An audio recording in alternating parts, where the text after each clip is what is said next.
Freckles by Gene Stratton-Porter. Chapter 1, wherein great risks are taken and the Limberlost guard is hired. Freckles came down the corduroy that crosses the lower end of the Limberlost.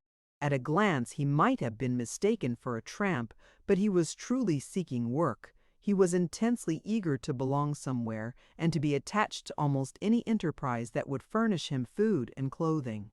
Long before he came in sight of the camp of the Grand Rapids Lumber Company, he could hear the cheery voices of the men, the neighing of the horses, and could scent the tempting odors of cooking food. A feeling of homeless friendlessness swept over him in a sickening wave. Without stopping to think, he turned into the newly made road and followed it to the camp, where the gang was making ready for supper and bed. The scene was intensely attractive. The thickness of the swamp made a dark, massive background below, while above towered gigantic trees. The men were calling jovially back and forth as they unharnessed tired horses that fell into attitudes of rest and crunched in deep content the grain given them. Duncan, the brawny Scotch head teamster, lovingly wiped the flanks of his big bays with handfuls of pawpaw leaves as he softly whistled, "Oh well, will be my dearie, oh well," and a cricket beneath the leaves at his feet accompanied him. The green wood fire hissed and crackled merrily. Wreathing tongues of flame wrapped around the big black kettles, and when the cook lifted the lids to plunge in his testing fork, gusts of savory odors escaped. Freckles approached him. "I want to speak with the boss," he said. The cook glanced at him and answered carelessly, "He can't use you." The color flooded Freckles' face, but he said simply, "If you will be having the goodness to point him out, we will give him a chance to do his own talking." With a shrug of astonishment, the cook led the way to a rough board table where a broad, square-shouldered man was bending over some account books. "Mr. McLean, here's another man wanting to be taken on the gang, I suppose," he said. "All right," came the cheery answer. "I never needed a good man more than I do just now." The manager turned a page and carefully began a new line. "No use of your bothering with this fellow," volunteered the cook. "He hasn't but one hand." The flush on Freckles' face burned deeper. His lips thinned to a mere line. He lifted his shoulders, took a step forward, and thrust out his right arm, from which the sleeve dangled empty at the wrist. "That will do, Sears," came the voice of the boss sharply. "I will interview my man when I finish this report." He turned to his work while the cook hurried to the fires. Freckles stood one instant as he had braced himself to meet the eyes of the manager. Then his arm dropped and a wave of whiteness swept him. The boss had not even turned his head. He had used the possessive. When he said, "my man," the hungry heart of Freckles went reaching toward him. The boy drew a quivering breath. Then he whipped off his old hat and beat the dust from it carefully. With his left hand he caught the right sleeve, wiped his sweaty face, and tried to straighten his hair with his fingers. He broke a spray of ironwort beside him and used the purple bloom to beat the dust from his shoulders and limbs. The boss, busy over his report, was, nevertheless, vaguely alive to the toilet being made behind him and scored one for the man. McLean was a Scotchman. It was his habit to work slowly and methodically. The men of his camps never had known him to be in a hurry or to lose his temper. Discipline was inflexible, but the boss was always kind. His habits were simple. He shared camp life with his gangs.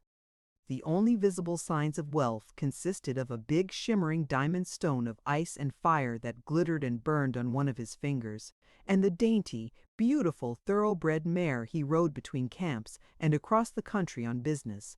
No man of McLean's gangs could honestly say that he ever had been overdriven or underpaid. The boss never had exacted any deference from his men, yet so intense was his personality that no man of them ever had attempted a familiarity. They all knew him to be a thorough gentleman, and that in the great Timber City several millions stood to his credit. He was the only son of that McLean who had sent out the finest ships ever built in Scotland. That his son should carry on this business after the father's death had been his ambition.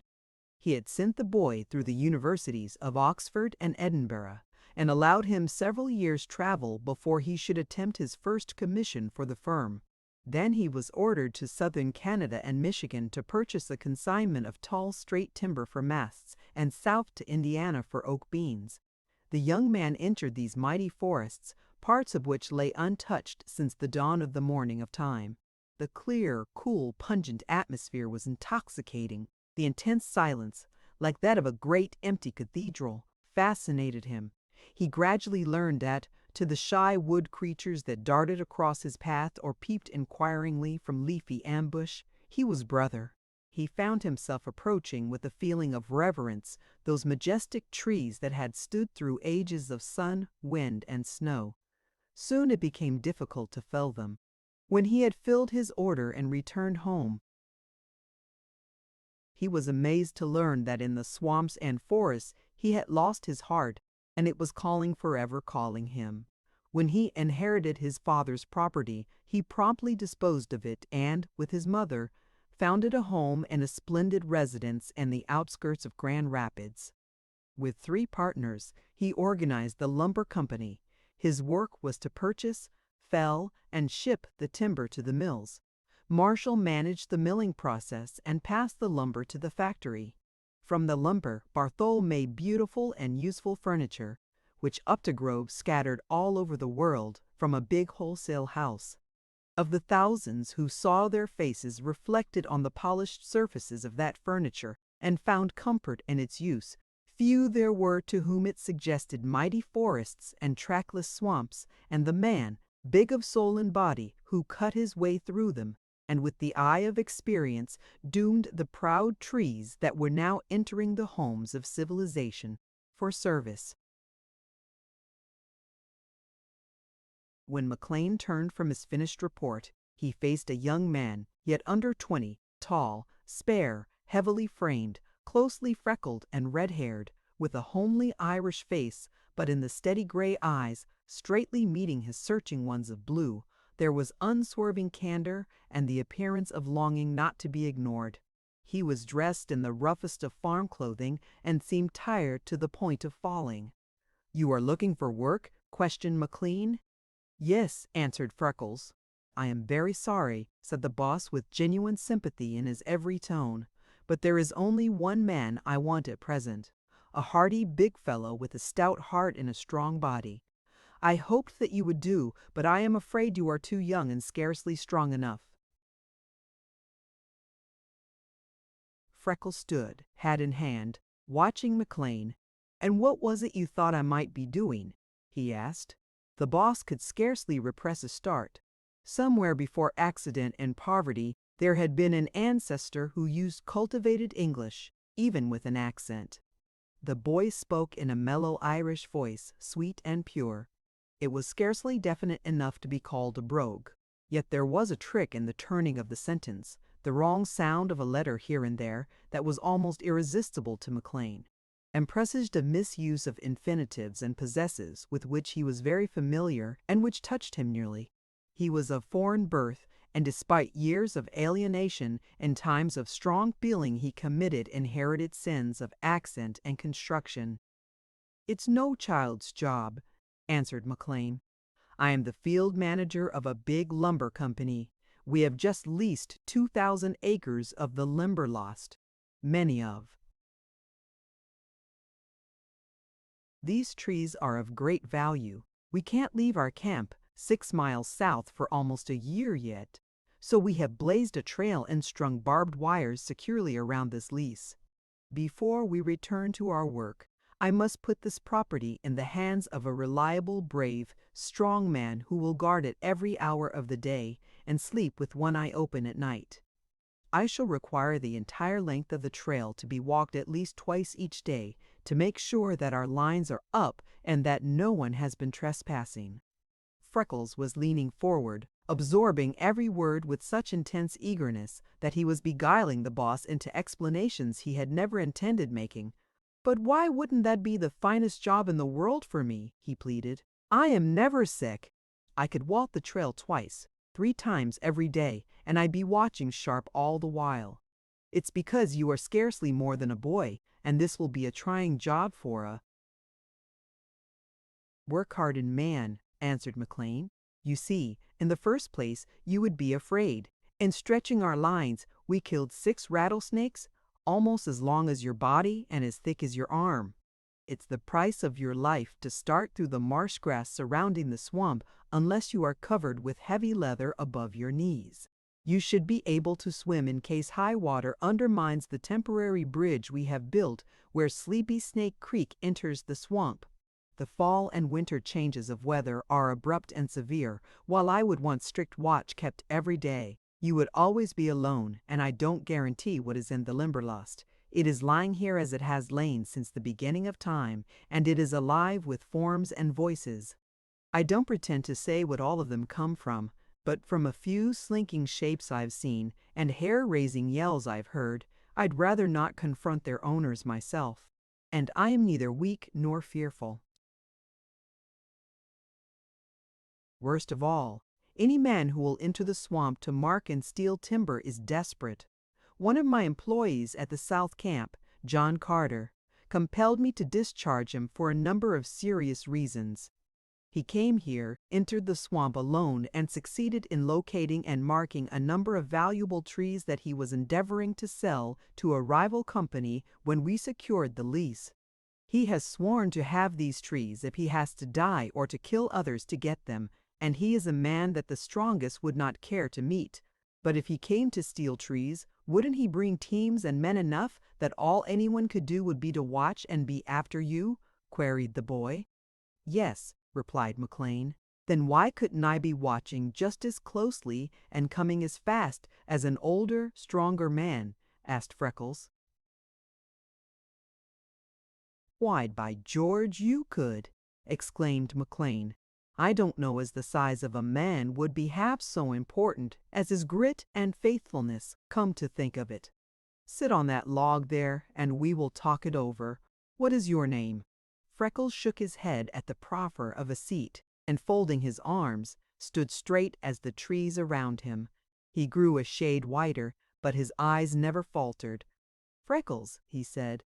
Good enough for every day, laughed McLean. But I scarcely can put Freckles in the company's books. Tell me your name. I haven't any name, replied the boy. I don't understand, said McLean. I was thinking from the voice and the face of you that you wouldn't, said Freckles slowly. I spent more time on it than I ever did on anything else in all me life, and I don't understand. Does it seem to you that anyone would take a newborn baby and row over it until it was bruised black, cut off its hand and leave it out in a bitter night on the steps of a charity home to the care of strangers? That's what somebody did to me. McLean stared aghast. He had no reply ready, and presently in a low voice he suggested, and after. The home people took me in, and I was there the full legal age and several years over. For the most part we were a lot of little Irishmen together. They could always find homes for the other children, but nobody would ever be wanting me on account of me arm. Were they kind to you? McLean regretted the question the minute it was asked. I don't know, answered Freckles. The reply sounded so hopeless, even to his own ears, that he hastened to qualify it by adding, You see, it's like this, sir. Kindnesses that people are paid to lay off in job lots and that belong equally to several hundred others ain't going to be soaking into any one fellow so much. Go on, said McLean, nodding comprehendingly. There's nothing worth the taking of your time to tell, replied Freckles. The home was in Chicago, and I was there all me life until 3 months ago. When I was too old for the training they gave to the little children, they sent me to the closest ward school as long as the law would let them. But I was never like any of the other children, and they all knew it. I had to go and come like a prisoner and be working around the home early and late for me board and clothes. I always wanted to learn mighty bad, but I was glad when that was over. every few days all me life I'd to be called up, looked over, and refused a home in love on account of me hand and ugly face, but it was all the home I'd ever known, and I didn't seem to belong to any place else. Then a new superintendent was put in. He wasn't for being like any of the others, and he swore he'd weed me out the first thing he did. He made a plan to send me down the state to a man he said he knew who needed a boy. He wasn't for remembering to tell that man that I was a hand short, and he knocked me down the minute he found I was the boy who had been sent him. Between noon and that evening, he and his son close my age had me in pretty much the same shape in which I was found in the beginning, so I lay awake that night and ran away. I'd like to have squared me account with that boy before I left, but I didn't dare for fear of waking the old man, and I knew I couldn't handle the two of them, but I'm hoping to meet him alone some day before I die. McLean tugged at his mustache to hide the smile on his lips, but he liked the boy all the better for this confession. I didn't even have to steal clothes to get rid of starting in me. Home ones, Freckles continued, for they had already taken all me clean, neat things for the boy and put me into his rags, and that went almost as sore as the beatings, for where I was, we were always kept tidy and sweet-smelling anyway. I hustled clear into this state before I learned that man couldn't have kept me if he'd wanted to. When I thought I was good and away from him, I commenced hunting work, but it is with everybody else, just as it is with you, sir. Big, strong, whole men are the only ones for being wanted. I have been studying over this matter, answered McLean.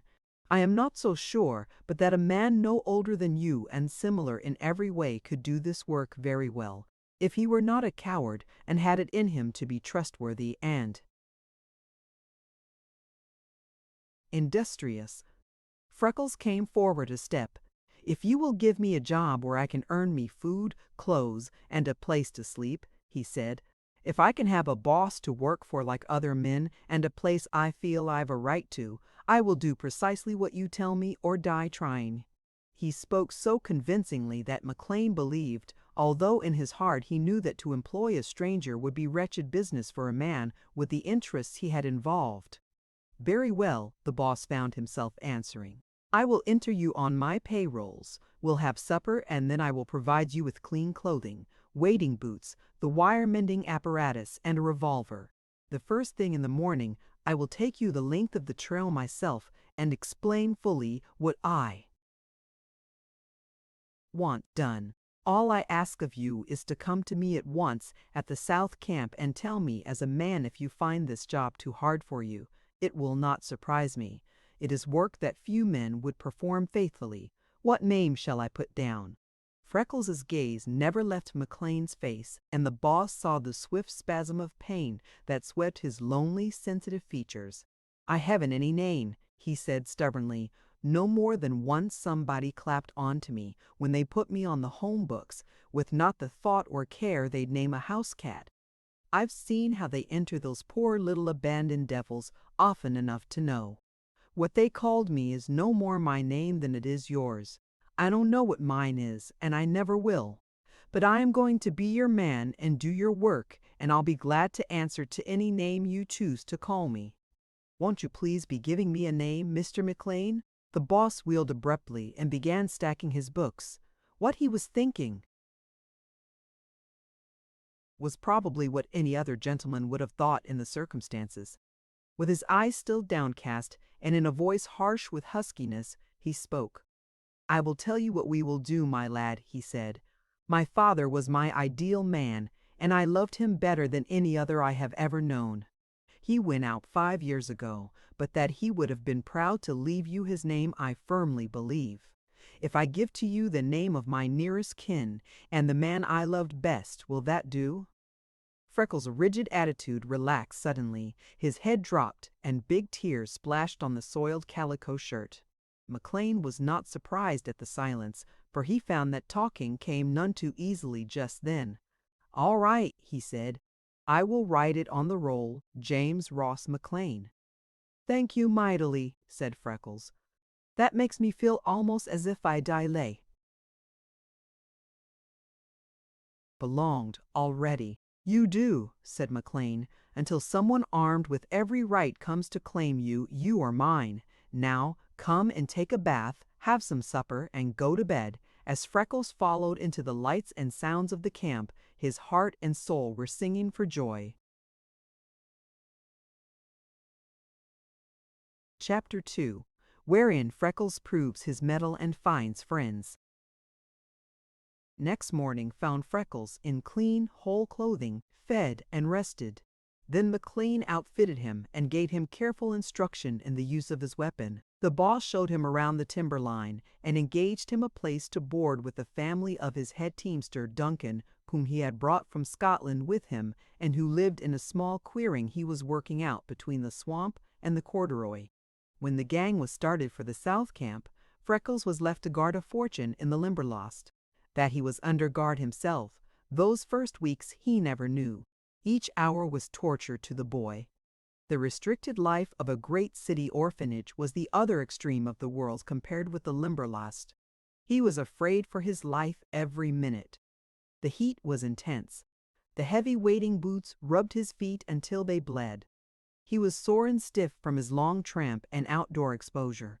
The 7 miles of trail was agony at every step. He practiced at night, under the direction of Duncan, until he grew sure in the use of his revolver. He cut a stout hickory cudgel with a knot on the end as big as his fist. This never left his hand. What he thought in those first days he himself could not recall clearly afterward. His heart stood still every time he saw the beautiful marsh grass begin a sinuous waving against the play of the wind, as McLean had told him it would. He bolted 1/2 mile with the first boom of the bittern, and his hat lifted with every yelp of the sheeppoke. Once he saw a lean, shadowy form following him, and fired his revolver. Then he was frightened worse than ever for fear it might have been Duncan's collie. The first afternoon that he found his wires down, and he was compelled to plunge knee-deep into the black swamp muck to restring them, he became so ill from fear and nervousness that he scarcely could control his shaking hand to do the work. With every step, he felt that he would miss secure footing and be swallow in that clinging sea of blackness. In dumb agony he plunged forward, clinging to the posts and trees until he had finished restringing and testing the wire. He had consumed much time. Night closed in.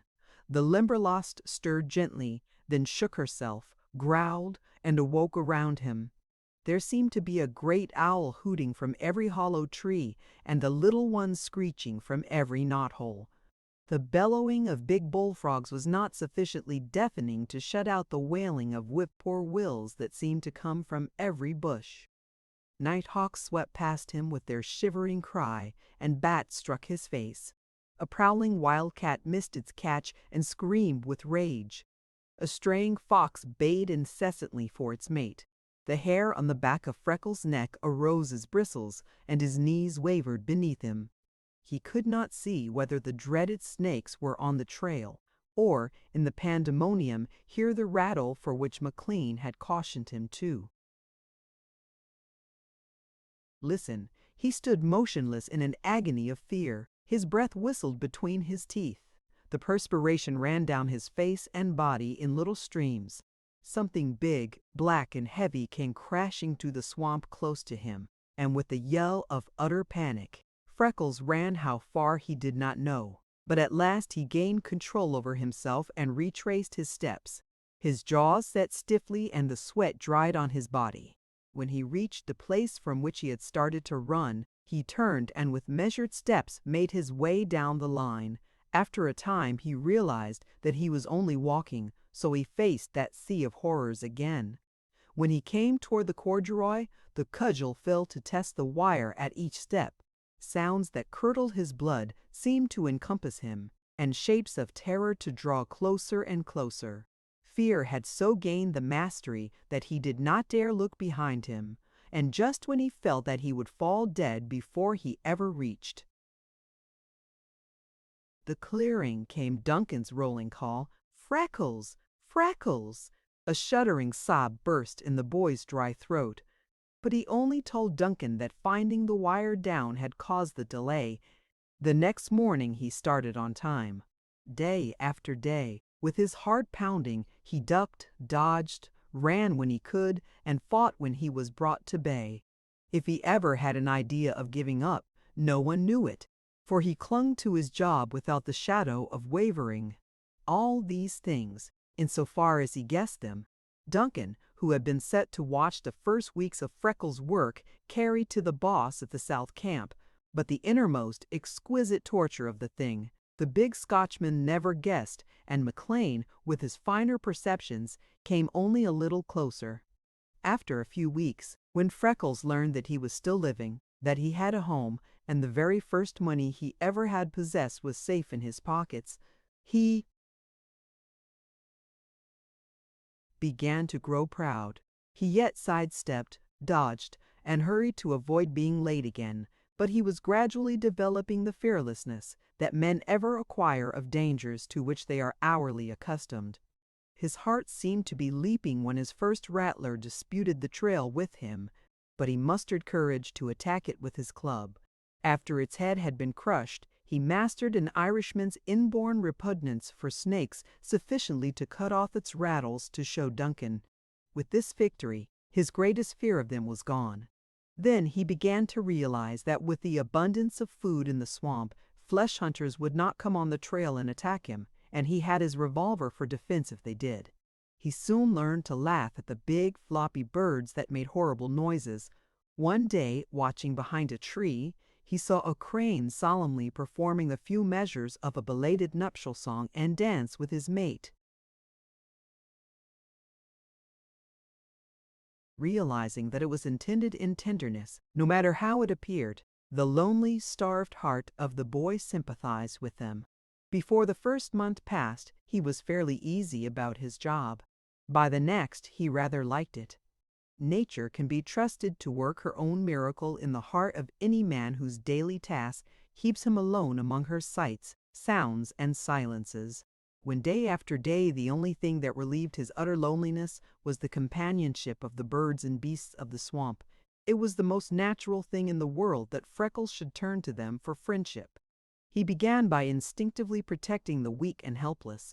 He was astonished at the quickness with which they became accustomed to him and the disregard they showed for his movements when they learned that he was not a hunter, while the club he carried was used more frequently for their benefit than his own.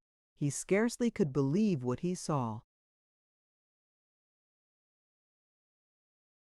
From the effort to protect the birds and animals, it was only a short step to the possessive feeling, and with that sprang the impulse to caress and provide. Through fall, when brooding was finished and the upland birds sought the swamp in swarms to feast on its seeds and berries, Freckles was content with watching them and speculating about them. Outside of half a dozen of the very commonest, they were strangers to him. The likeness of their actions to humanity was an hourly surprise. When black frost began stripping the Limberlost, cutting the ferns, shearing the vines from the trees, mowing the succulent green things of the swale, and setting the leaves swirling down, he watched the departing troops of his friends with dismay. He began to realize that he would be left alone. He made especial efforts toward friendliness with the hope that he could induce some of them to stay. It was then that he conceived the idea of carrying food to the birds, for he saw that they were leaving for lack of it, but he could not stop them. Day after day, flocks gathered and departed.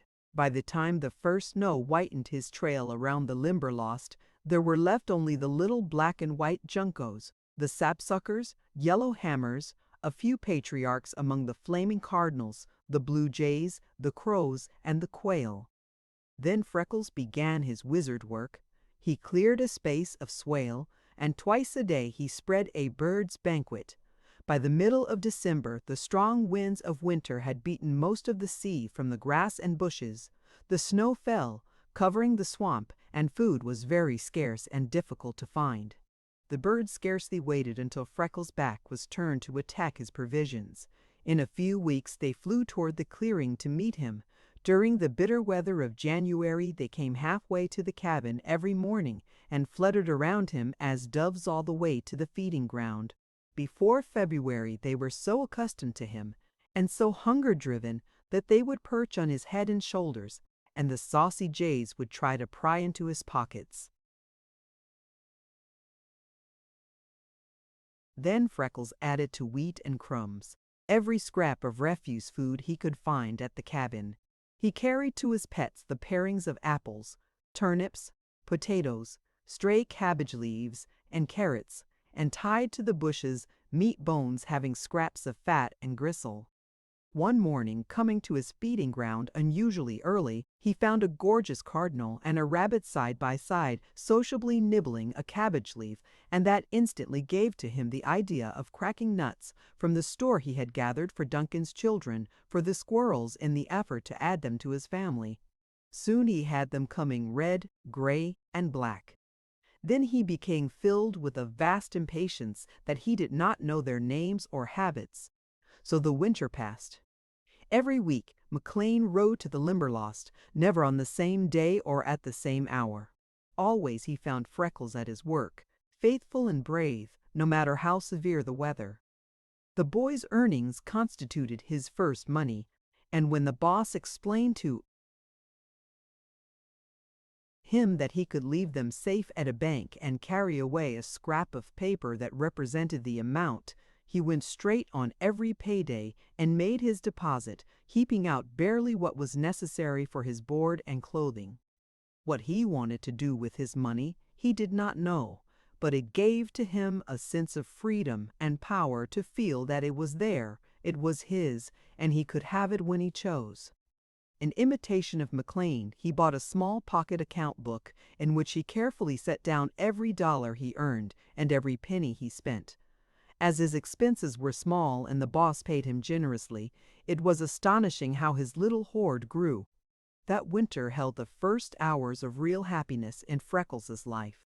He was free. He was doing a man's work faithfully, through every rigor of rain, snow, and blizzard. He was gathering a wonderful strength of body, paying his way and saving money. Every man of the gang and of that locality knew that he was under the protection of McLean, who was a power. This had the effect of smoothing Freckles' path in many directions. Mrs. Duncan showed him that individual kindness for which his hungry heart was longing. She had a hot drink ready for him when he came from a freezing day on the trail. She knit him a heavy mitten for his left hand, and devised a way to sew and pad the right sleeve that protected the maimed arm in bitter weather. She patched his clothing frequently torn by the wire and saved kitchen scraps for his birds, not because she either knew or cared anything about them, but because she herself was close enough to the swamp to be touched by its utter loneliness. When Duncan laughed at her for this, she retorted, "My God, Manny, if Freckles hadn't the birds and the beasts he would be always alone. It was never meant for a human being to be so solitary. He'd get touched in the head if he hadn't them to think for and to talk to." "How much answer do you think he gets to his talkin', lass?" laughed Duncan.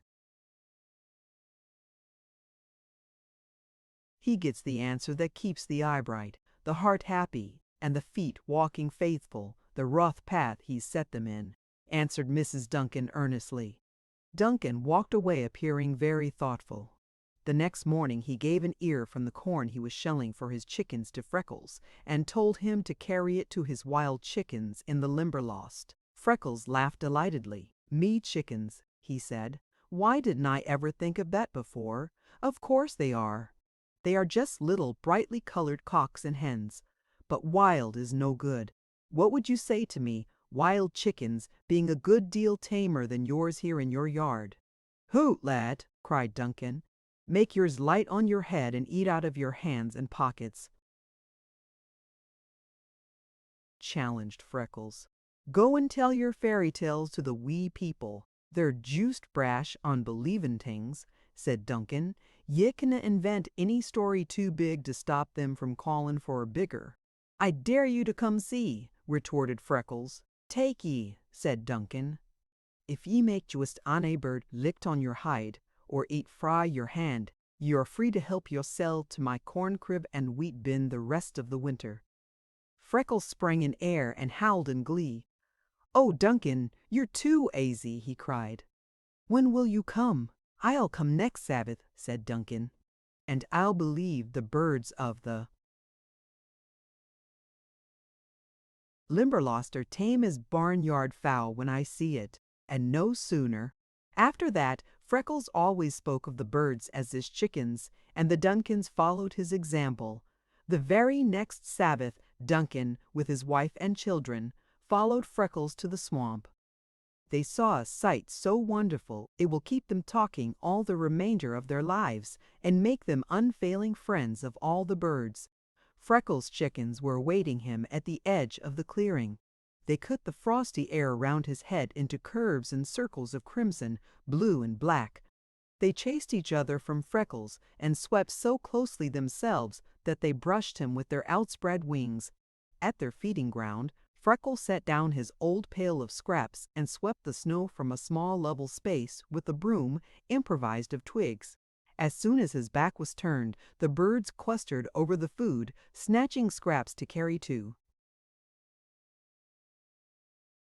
The nearest bushes, several of the boldest, a big crow and a couple of jays, settled on the rim and feasted at leisure, while a cardinal, that hesitated to venture, fumed and scolded from a twig overhead. Then Freckles scattered his store. At once the ground resembled the spread mantle of Montezuma, except that this mass of gaily colored feathers was on the backs of living birds. While they feasted, Duncan gripped his wife's arm and stared in astonishment, for from the bushes and dry grass, with gentle cheeping and queer, throaty chatter, as if to encourage each other, came flocks of quail. Before anyone saw it arrive, a big gray rabbit sat in the midst of the feast, contentedly gnawing a cabbage leaf. "Weel, I be drawed on," came Mrs. Duncan's tense whisper. "Shoo, shoo," cautioned Duncan. Lastly, Freckles removed his cap. He began filling it with handfuls of wheat from his pockets. In a swarm, the grain eaters arose around him as a flock of tame pigeons. They perched on his arms and the cap, and in the stress of hunger, forgetting all caution, a brilliant cock cardinal and an equally gaudy jay fought for a perching place on his head. "Weel, I'm beat," muttered Duncan, forgetting the silence imposed on his wife. "I'll hae to give in. Seeing is believing. A man wad hae to see that to believe it. We mauna let the boss miss that sight, for it's a chance will no likely come twice in a life. Everything is snowed under and they craters near starved, but trust in Freckles that complete, they are tamer than our chickens. Look hard, bairns," he whispered. "You winna see the like o' yon again, while God lets you live. Notice their color against the ice and snow, and the pretty skippin' ways of them. And spunky. Weel, I'm heed fair." Freckles emptied his cap, turned his pockets, and scattered his last grain. Then he waved his watching friends goodbye and started down the timberline. A week later, Duncan and Freckles arose from breakfast to face the bitterest morning of the winter. When Freckles, warmly capped and gloved, stepped to the corner of the kitchen for his scrap pail, he found a big pan of steaming boiled wheat on the top of it. He wheeled to Mrs. Duncan with a shining face. "Were you fixing this warm food for me chickens or yours?" he asked. "It's for yours, Freckles," she said. "I was afeard this cold weather they wadna lay good without a warm bite now and then." Duncan laughed as he stepped to the other room for his pipe. But Freckles faced Mrs. Duncan with a trace of every pang of starved mother hunger he ever had suffered written large on his homely, splotched, narrow features. "Oh, how I wish you were my mother!" he cried. Mrs. Duncan attempted an echo of her husband's laugh. "Lord love the lad," she exclaimed. "Why, Freckles, are ye no bright enough to learn, without being taught by a woman, that I am your mither? If a great man like yoursel dinna ken that, learn it now and ne'er forget it. Anne's a woman is the wife of any man. She becomes wife to all men, for having had the wifely experience she kens. ance a man-child has beaten his way to life under the heart of a woman. She is mither to all men, for the hearts of mithers are everywhere the same. Bless you, laddie, I am your mither. She tucked the coarse scarf she had knit for him closer over his chest and pulled his cap lower over his ears. But Freckles, whipping it off and holding it under his arm, caught her rough, reddened hand and pressed it to his lips in a long kiss. Then he hurried away to hide the happy, embarrassing tears that were coming. Straight from his swelling heart, Mrs. Duncan, sobbing unrestrainedly, swept into the adjoining room and threw herself into Duncan's arms. "Oh, the pure lad," she wailed. "Oh, the pure mither. Hungry lad, he breaks my heart." Duncan's arms closed convulsively around his wife. With a big brown hand he lovingly stroked her rough sarrel hair. "Sarah, you're a guide woman," he said. "You're a michty guide woman. Ye a way o' speaking out at times, that's like the inspired prophets of the Lord. If that had been put to me now, I'd all a felt all I kent how to and been keen enough to say the rich thing, but dang it, I all a stuttered and stammered and got nathing out that would done onybody a mite o' good. But ye, Sarah, did ye see his face, woman? Ye sent him off looking Luke, a white light of holiness had passed hour and settled on him. Ye sent the lad away too happy for mortal words, Sarah. And ye made me that proud o' ye, I wouldna trade ye and my share o' the Limberlost with ony king ye could mention." He relaxed his clasp, and setting a heavy hand on each shoulder, he looked straight into her eyes. "You're prime, Sarah. You'st prime," he said. Sarah Duncan stood alone in the middle of her two-roomed log cabin and lifted a bony, claw-like pair of hands, reddened by frequent immersion in hot water, cracked and chafed by exposure to cold, black, lined by constant battle with swamp loam, calloused with burns, and stared at them wonderingly. "Pretty-looking things ye are," she whispered, "but ye hae juist been kissed, and by such a man, fine as God ever made at his vera best.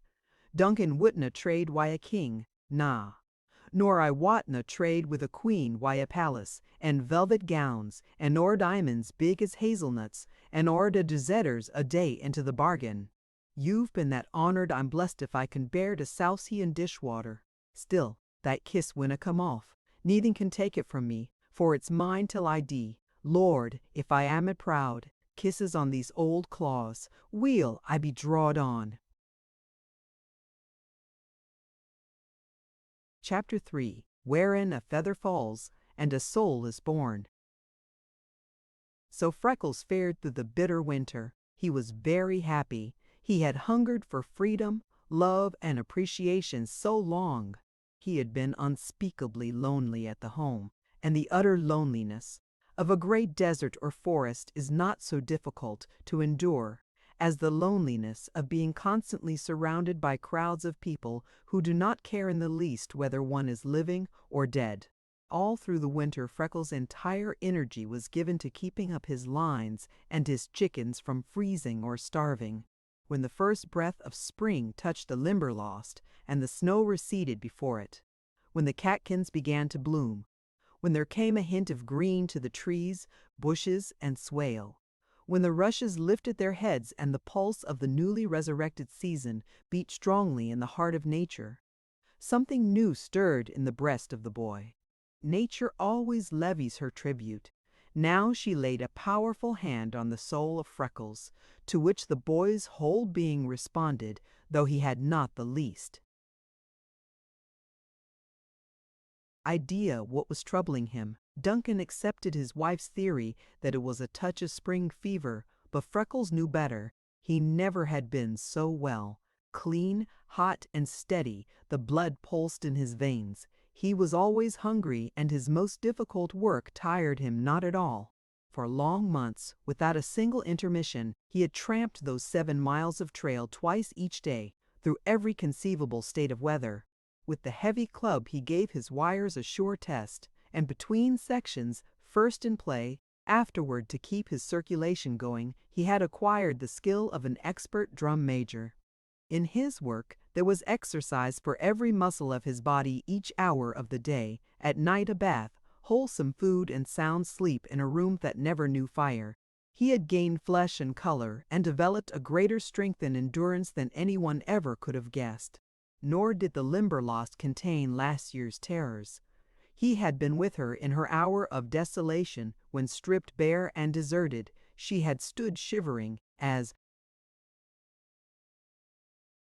if herself afraid. He had made excursions into the interior until he was familiar with every path and road that ever had been cut. He had sounded the depths of her deepest pools and had learned why the trees grew so magnificently. He had found that places of swamp and swale were few compared with miles of solid timberland, concealed by summer's luxuriant undergrowth.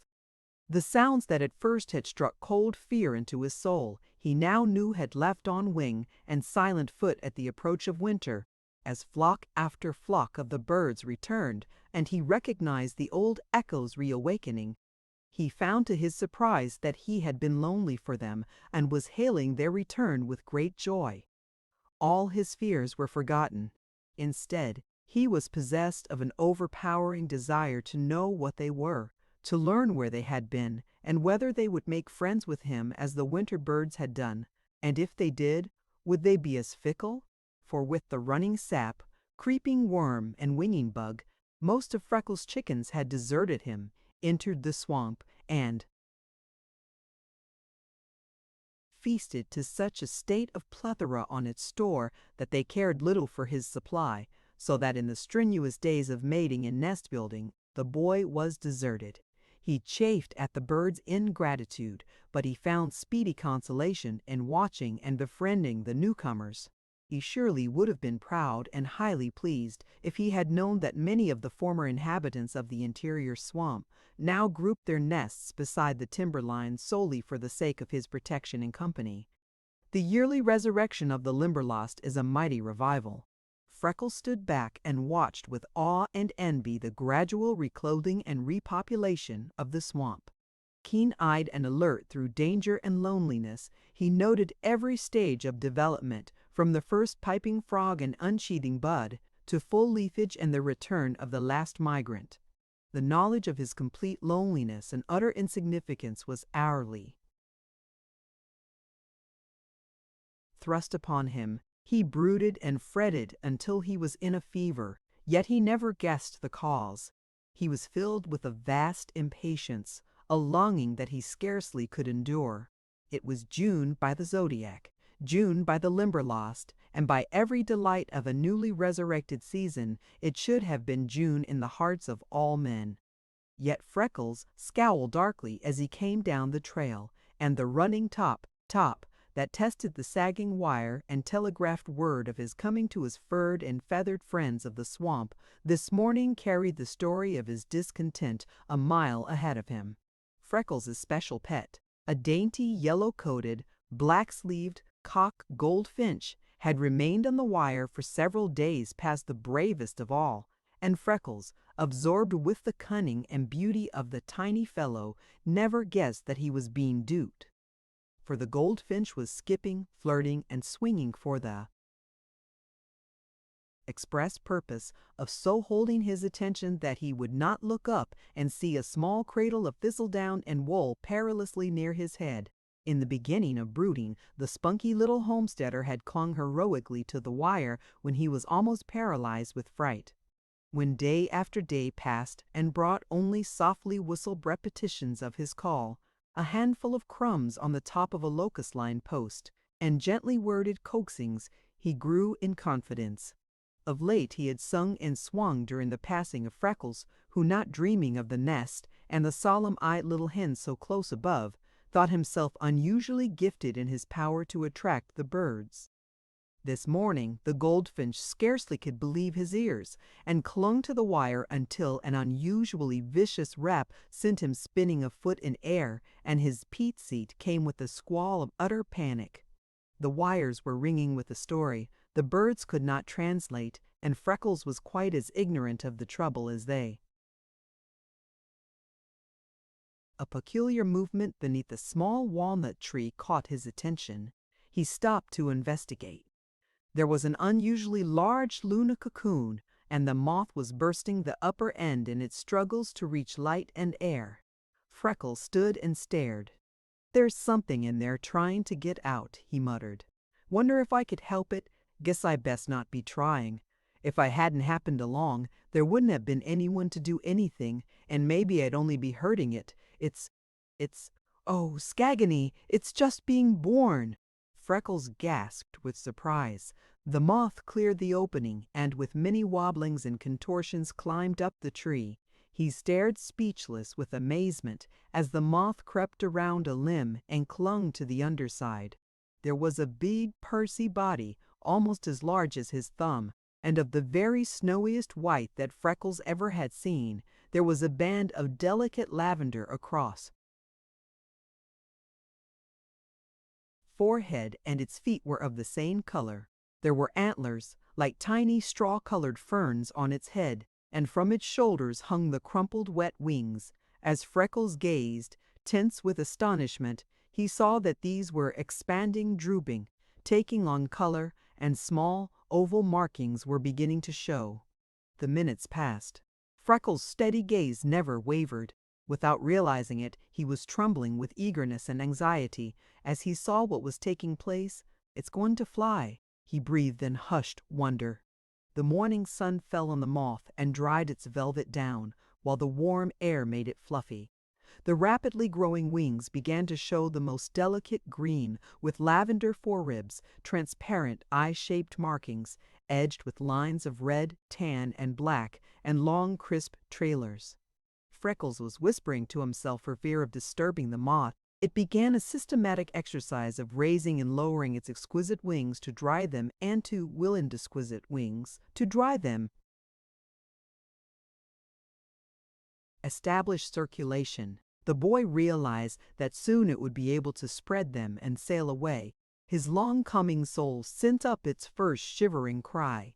"I don't know what it is. Oh, I wish I knew. How I wish I knew. How I wish I knew. It must be something grand.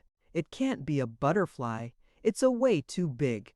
Oh, I wish there was someone to tell me what it is." He climbed on the locust post and, balancing himself with the wire, held a finger in the line of the moth's advance up the twig. It unhesitatingly climbed on, so he stepped to the path, holding it to the light and examining it closely.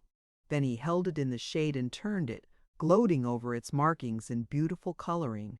When he held the moth to the limb, it climbed on, still waving those magnificent wings. "My, but I'd like to be staying with you," he said. "But if I was to stand here all day, you couldn't grow any prettier than you are right now, and I wouldn't grow smart enough to tell what you are. I suppose there's someone who knows." "Of course there is. Mr. McLean said there were people who knew every leaf, bird, and flower in the Limberlost. Oh, Lord, how I wish you'd be telling me just this one thing." The goldfinch had ventured back to the wire, for there was his mate, only a few inches above the man-creature's head, and indeed he simply must not be allowed to look up, so the brave little fellow rocked on the wire and piped, as he had done every day for a week. "See me? See me? See you?" "Of course I see you," growled Freckles. "I see you day after day, and what good is it doing me? I might see you every morning for a year, and then not be able to be telling anyone about it. Seen a bird with black silk wings little and yellow as any canary. That's as far as I'd get. What you doing here anyway? Have you a mate? What's your name? See you? I reckon I see you, but I might as will be blind, for any good it's doing me." Freckles impatiently struck the wire. With a screech of fear, the goldfinch fled precipitately. His mate arose from the nest with a whir. Freckles looked up and saw it. "Oh ho!" he cried. "So that's what you are doing here. You have a wife." "And so close my head I have been mighty near wearing a bird on my bonnet and never knew it." Freckles laughed at his own jest, while in better humor he climbed to examine the neat tiny cradle and its contents. The hen darted at him in a frenzy. "Now, where do you come in?" he demanded when he saw that she was not similar to the goldfinch. "You be clearing out of here. This is none of your fry. This is the nest of me. Little yellow friend of the wire, and you shan't be touching it. Don't blame you for wanting to see, though. My, but it's a fine nest, and beauties of eggs. Will you be keeping away, or will I fire this stick at you?" Freckles dropped to the trail. The hen darted to the nest and settled on it with a tender, coddling movement. He of the yellow coat flew to the edge to make sure that everything was right. It would have been plain to the veriest novice that they were partners in that cradle. "Well, I'll be switched," muttered Freckles, "if that ain't both their nest. And he's yellow and she's green, or she's yellow and he's green. Of course, I don't know, and I haven't any way to find out, but it's plain as the nose on your face that they are both ready to be fighting for that nest, so of course they belong. Doesn't that beat you? Say, that's what's been sticking me all of this week on that grass nest in the thorn tree down the line. One day a blue bird is setting, so I crow some. Think it is hers. The next day a brown bird is on, and I chase it off because the nest is blue's. Next day the brown bird is on again, and I let her be, because I think it must be hers. Next day, be golly, blue's on, and off I send her because it's brown's. And now, I bet my hat it's both their nest, and I've only been bothering them and making a big fool of myself. Pretty specimen I am, pretending to be a friend to the birds, and so blamed ignorant I don't know which ones go in pairs, and blue and brown are a pair, of course. If yellow and green are, and there's the red birds, I never thought of them. He's red and she's gray, and now I want to be knowing, are they all different? Why, no. Of course they ain't. There's the jays all blue and the crows all black. The tide of Freckles' discontent welled until he almost choked with anger and chagrin. He plodded down the trail, scowling blackly and viciously, spanging the wire. At the finch's nest he left the line and peered into the thorn tree. There was no bird brooding. He pressed closer to take a peep at the snowy spotless little eggs he had found so beautiful, when at the slight noise upraised 4 tiny baby heads with wide-open mouths, uttering hunger cries. Freckles stepped back. The brown bird alighted on the edge and closed one cavity with a wiggling green worm, while not 2 minutes later the blue filled another with a white. That settled it. The blue and brown were mates. Once again, Freckles repeated his, "How I wish I knew." Around a bridge spanning Sleepy Snake Creek, the swale spread widely. The timber was scattering, and willows, rushes, marsh grass, and splendid wild flowers grew abundantly. Here lazy big black water snakes, for which the creek was named, sunned on the bushes. Wild ducks and grebe chattered, cranes and herons fished, and muskrats plowed the bank in queer rolling furrows. It was always a place full of interest, so Freckles loved to linger on the bridge, watching the marsh and water people. He also transacted affairs of importance with the wild flowers and sweet marsh grass. He enjoyed splashing through the shallow pools on either side of the bridge. Then, too, where the creek entered the swamp, was a place of unusual beauty. The water spread in darksome, mossy, green pools. Water plants and lilies grew luxuriantly, throwing up large, rank, green leaves. Nowhere else in the Limberlost could be found frog music to equal that of the mouth of the creek. The drumming and piping rolled in, never-ending orchestral effect, while the full chorus rang to its accompaniment throughout the season. Freckles slowly followed the path leading from the bridge to the line. It was the one spot at which he might relax his vigilance. The boldest timber thief the swamp ever had known would not have attempted to enter it by the mouth of the creek on account of the water, and because there was no protection from surrounding trees. He was bending the rank grass with his cudgel and thinking of the shade the denser swamp afforded when he suddenly dodged sidewise. The cudgel whistled sharply through the air, and Freckles sprang back. From the clear sky above him, first level with his face, then skimming, dipping, tilting, whirling until it struck, quill down. In the path in front of him came a glossy, iridescent, big black feather. As it touched the ground, Freckles snatched it up with almost a continuous movement facing the sky. There was not a tree of any size in a large open space. There was no wind to carry it. From the clear sky it had fallen, and Freckles, gazing eagerly into the arch of June blue with a few lazy clouds floating high in the sea of ether, had neither mind nor knowledge to dream of a bird hanging as if frozen there. He turned the big quill questioningly, and again his awed eyes swept the sky. "A feather dropped from heaven," he breathed reverently. "Are the holy angels molting? But no. If they were, it would be white. Maybe all the angels are not for being white. What if the angels of God are white and those of the devil are black? But a black one has no business up there. Maybe some poor black angel is so tired of being punished, it's for slipping to the gates, beating its wings, trying to make the master hear." Again and again, Freckles searched the sky, but there was no answering gleam of golden gates, no form of sailing bird. Then he went slowly on his way, turning the feather and wondering about it. It was a wing quill, 18 inches in length, with a heavy spine, gray at the base, shading to jet black at the tip, and it caught the play of the sun's rays in slanting gleams of green and bronze. Again Freckles, old man of the sea, sat sullen and heavy on his shoulders and weighted him down until his step lagged and his heart ached. Where did it come from? What is it? Oh, how I wish I knew. He kept repeating as he turned and studied the feather with almost unseeing eyes, so intently was he thinking. Before him spread a large green pool filled with rotting logs and leaves, bordered with delicate ferns and grasses among which lifted the creamy spikes of the arrowhead, the blue of water hyacinth, and the delicate yellow of the jewel flower. As Freckles leaned, handling the feather and staring at it, then into the depths of the pool, he once more gave voice to his old query, "I wonder what it is."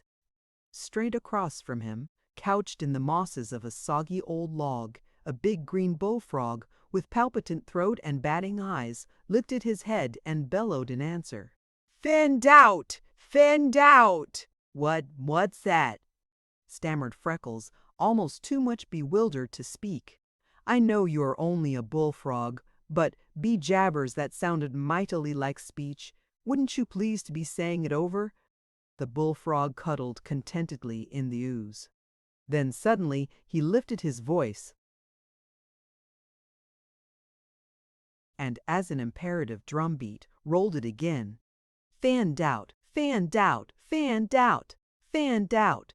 Freckles had the answer. Something seemed to snap in his brain. There was a wavering flame before his eyes. Then his mind cleared. His head lifted in a new poise, his shoulders squared, while his spine straightened. The agony was over. His soul floated free. Freckles came into his birthright. "Before God I will." He uttered the oath so impressively that the recording angel never winced as he posted it in the prayer column. Freckles set his hat over the top of one of the locust posts, used between trees to hold up the wire while he fastened the feather securely in the band. Then he started down the line, talking to himself as men who have worked long alone always fall into the habit of doing. "What a fool I have been," he muttered. "Of course that's what I have to do. There wouldn't likely anybody be doing it for me. Of course I can. What am I a man for? If I was a 4-footed thing of the swamp, maybe I couldn't. But a man can do anything if he's the grit to work hard enough and stick at it, Mr. McLean is always saying, and here's the way I am to do it." He said, too, that there were people that knew everything in the swamp. Of course they have written books. The thing for me to be doing is to quit moping and be buying some. Never bought a book in me life, or anything else of much account, for that matter. Oh, ain't I glad I didn't waste me money. I'll surely be having enough to get a few. Let me see. Freckles sat on a log, took his pencil and account book, and figured on a back page. He had walked the timber line 10 months. His pay was $30 a month and his board cost him $8. That left $22 a month, and his clothing had cost him very little. At the least, he had $200 in the bank. He drew a deep breath and smiled at the sky with satisfaction. I'll be having a book about all the birds, trees, flowers, butterflies, and yes, by gummy, I'll be having one about the frogs if it takes every cent I have, he promised himself. He put away the account book, that was his most cherished possession, caught up his stick, and started down the line. The even tap-tap and the cheery, gladsome whistle carried far ahead of him. The message that Freckles was himself again. He fell into a rapid pace, for he had lost time that morning. When he rounded the last curve, he was almost running. There was a chance that the boss might be there for his weekly report. Then, wavering, flickering, darting here and there over the sweet marsh grass, came a large black shadow, sweeping so closely before him that for the second time that morning, Freckles dodged and sprang back. He had seen some owls and hawks of the swamp that he thought might be classed as large birds, but never anything like this. For 6 feet, it spread its big shining wings. Its strong feet could be seen drawn among its feathers. The sun glinted on its sharp, hooked beak. Its eyes glowed, caught the light, and seemed able to pierce the ground at his feet. It cared no more for Freckles than if he had not been there, for it perched on a low tree, while a second later it awkwardly hopped to the trunk of a lightning-riven elm, turned its back, and began searching the blue. Freckles looked just in time to see a second shadow sweep the grass, and another bird, a trifle smaller and not quite so brilliant in the light, slowly sailed down to perch beside the first. Evidently, they were mates, for with a queer rolling hop, the first comer shivered his bronze wings, sidled to the new arrival, and gave her a silly little peck on her wing. Then he coquettishly drew away and ogled her. He lifted his head, waddled from her a few steps, awkwardly ambled back, and gave her such a simple sort of kiss on her beak that Freckles burst into a laugh, but clapped his hand over his mouth to stifle the sound. The lover ducked and sidestepped a few feet. He spread his wings and slowly and softly waved them precisely as if he were fanning his charmer, which was indeed the result he accomplished. Then a wave of uncontrollable tenderness moved him, so he hobbled to his bombardment once more. He faced her squarely this time, and turned his head from side to side with queer little jerks and indiscriminate peckings at her wings and head, and smirkings that really should have been irresistible. She yawned and shuffled away indifferently. Freckles reached up, pulled the quill from his hat, and looking from it to the birds, nodded in settled conviction. "So you're me black angels, ye spalpeens. No wonder you didn't get in. But I'll back you to come closer it than any other birds ever did. You fly higher than I can see. Have you picked the Limberlost for a good thing and come to try it?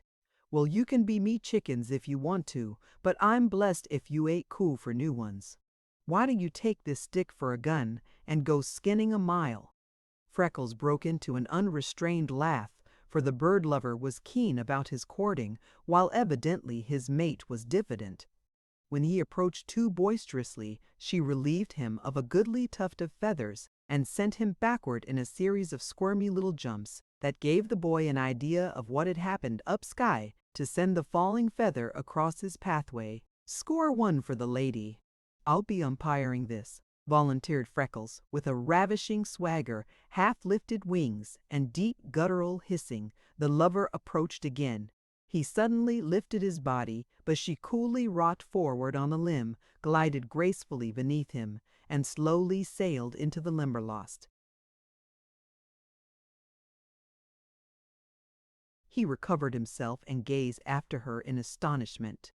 Freckles hurried down the trail, shaking with laughter. When he neared the path to the clearing and saw the boss sitting motionless on the mare that was the pride of his heart, the boy broke into a run. "Oh, Mr. McLean," he cried. "I hope I haven't kept you waiting very long. And the sun is getting hot. I have been so slow this morning. I could have gone faster, only there were that many things to keep me, and I didn't know you would be here. I'll hurry after this. I've never had to be giving excuses before." The line wasn't down, and there wasn't a sign of trouble. It was other things that were making me late. McLean, smiling on the boy, immediately noticed the difference in him. This flushed, panting, talkative lad was not the same creature who had sought him in despair and bitterness. He watched in wonder as Freckles mopped the perspiration from his forehead and began to laugh. Then, forgetting all his customary reserve with the boss, the pent-up boyishness in the lad broke forth, with an eloquence of which he never dreamed he told his story. He talked with such enthusiasm that McLean never took his eyes from his face or shifted in the saddle until he described the strange bird lover, and then the boss suddenly bent over the pommel and laughed with the boy. Freckles decorated his story with keen appreciation and rare touches of Irish wit and drollery that made it most interesting as well as very funny. It was a first attempt at descriptive narration, with an inborn gift for striking the vital point, a naturalist's dawning enthusiasm for the wonders of the Limberlost, and the welling joy of his newly found happiness. He made McLean see the struggles of the moth and its freshly painted wings, the dainty, brilliant bird mates of different colors, the feathers sliding through the clear air, the palpitant throat and batting eyes of the frog. While his version of the big bird's courtship won for the boss the best laugh he had enjoyed for years. "They're in the middle of a swamp now," said Freckles. "Do you suppose there is any chance of them staying with me chickens? If they do, they'll be about the queerest I have. But I tell you, sir, I am finding some plumb good ones. There's a new kind over at the mouth of the creek that uses its wings like feet and walks on all fours. It travels like a thrashing machine. There's another, tall as me waist, with a bill a foot long, a neck near two, not the thickness of me wrist, and an elegant color. He's some blue and gray, touched up with black, white, and brown. The voice of him is such that if he'd be going up and standing beside a tree and crying at it a few times, he could be sawing it square off. I don't know, but it would be a good idea to try him on the gang, sir." McLean laughed. "Those must be blue herons, Freckles," he said, "and it doesn't seem possible, but your description of the big black bird sounds like genuine." Black vultures. They are common enough in the South. I've seen them numerous around the lumber camps of Georgia, but I never before heard of any this far north. They must be strays. You have described perfectly our nearest equivalent to a branch of these birds called in Europe Pharaoh's chickens. But if they are coming to the Limberlost, they will have to drop Pharaoh and become Freckles chickens, like the remainder of the birds, won't they? Or are they too odd and ugly to interest you? "Oh, not at all, at all," cried Freckles, bursting into pure brogue in his haste. "I don't know as I'd be calling them exactly pretty, and they do move like a rocking horse loping, but they are so big and fearless. They have a fine color for black birds, and their feet and beaks seem so strong. You never saw anything so keen as their eyes. And fly? Why, just think, sir, they must be flying miles straight up, for they were out of sight completely when the feather fell. I don't suppose I've a chicken in the swamp that can go as close heaven as those big black fellows and—" Then Freckles' voice dragged and he hesitated. "Then what?" interestedly urged McLean. "He was loving her so," answered Freckles in a hushed voice. "I know it looked awful funny, and I laughed and told on him, but if I'd taken time to think, I don't believe I'd have done it. You see, I've seen such a little bit of loving in me life. You easily can be understanding that at the home it was every day the old story of neglect and desertion. Always people that didn't even care enough for their children to keep them. So you see, sir, I had to like him for trying so hard to make her know how he loved her. Of course, they're only birds, but if they are caring for each other like that, why, it's just the same as people, ain't it?" Freckles lifted his brave, steady eyes to the boss. If anybody loved me like that, Mr. McLean, I wouldn't be spending any time on how they looked or moved. All I'd be thinking of would be how they felt toward me. If they will stay, I'll be caring as much for them as any chickens I have. If I did laugh at them, I thought he was just fine."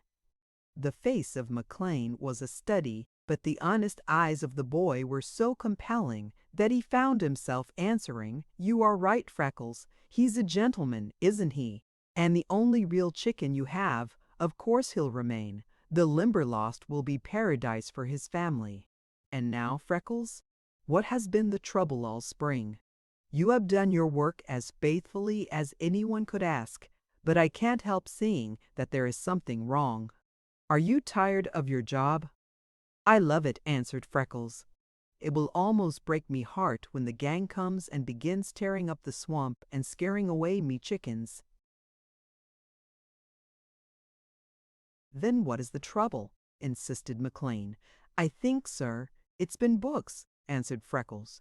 "You see, I didn't realize it myself until the bullfrog told me this morning. I hadn't ever even heard about a place like this. Anyway, I wasn't understanding how it would be if I had. Being among these beautiful things every day, I got so anxious like to be knowing and naming them that it got to eating into me and went and made me near sick when I was well as I could be. Of course, I learned to read, write, and figure some at school, but there was nothing there, or in any of the city that I ever got to see, that would make a fellow even be dreaming of such interesting things as there are here. I've seen the parks, but good Lord, they ain't even beginning to be in it with the Limberlost. It's all new and strange to me. I don't know a thing about any of it. The bullfrog told me to find out, plain as day, and books are the only way, ain't they?" "Of course," said McLean, astonished at himself for his heartfelt relief. He had not guessed until that minute what it would have meant to him to have Freckles give up. "You know enough to study out what you want yourself if you have the books, don't you?" "I am pretty sure I do," said Freckles. "I learned all I'd the chance at in the home, and me schooling was good as far as it went. Wouldn't let you go past 14, you know.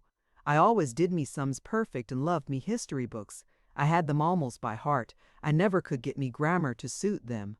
They said it was just born in me to go wrong talking, and if it hadn't been I suppose I would have picked it up from the other children, but I'd the best voice of any of them in the home or at school. I could knock them all out singing. I was always leader in the home, and once one of the superintendents gave me car fare and, quote, let me go into the city and sing in a boys' choir. The master said I'd the sweetest voice of them all until it got rough like, and then he made me quit for a while. But he said it would be coming back by now, and I'm really thinking it is, sir, for I've tried on the line a bit of late, and it seems to go smooth again and lot stronger.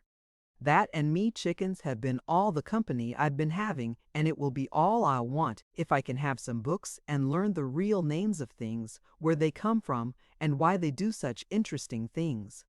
It's been fretting me more than I knew to be shut up here among all these wonders and not knowing a thing.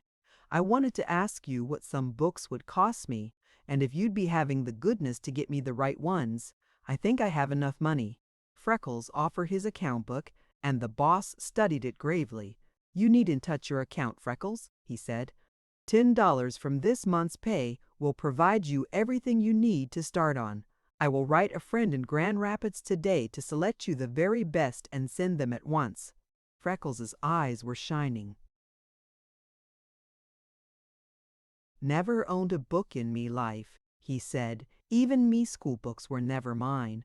Lord, how I used to wish I could have just one of them for me very own. Won't it be fun to see me Sawbird and me Little Yellow Fellow looking at me from the pages of a book and their real names and all about them printed alongside? How long will it be taking, sir?" 10 days should do it nicely," said McLean. Then, seeing Freckles' lengthening face, he added, "I'll have Duncan bring you a 10-bushel store box the next time he goes to town.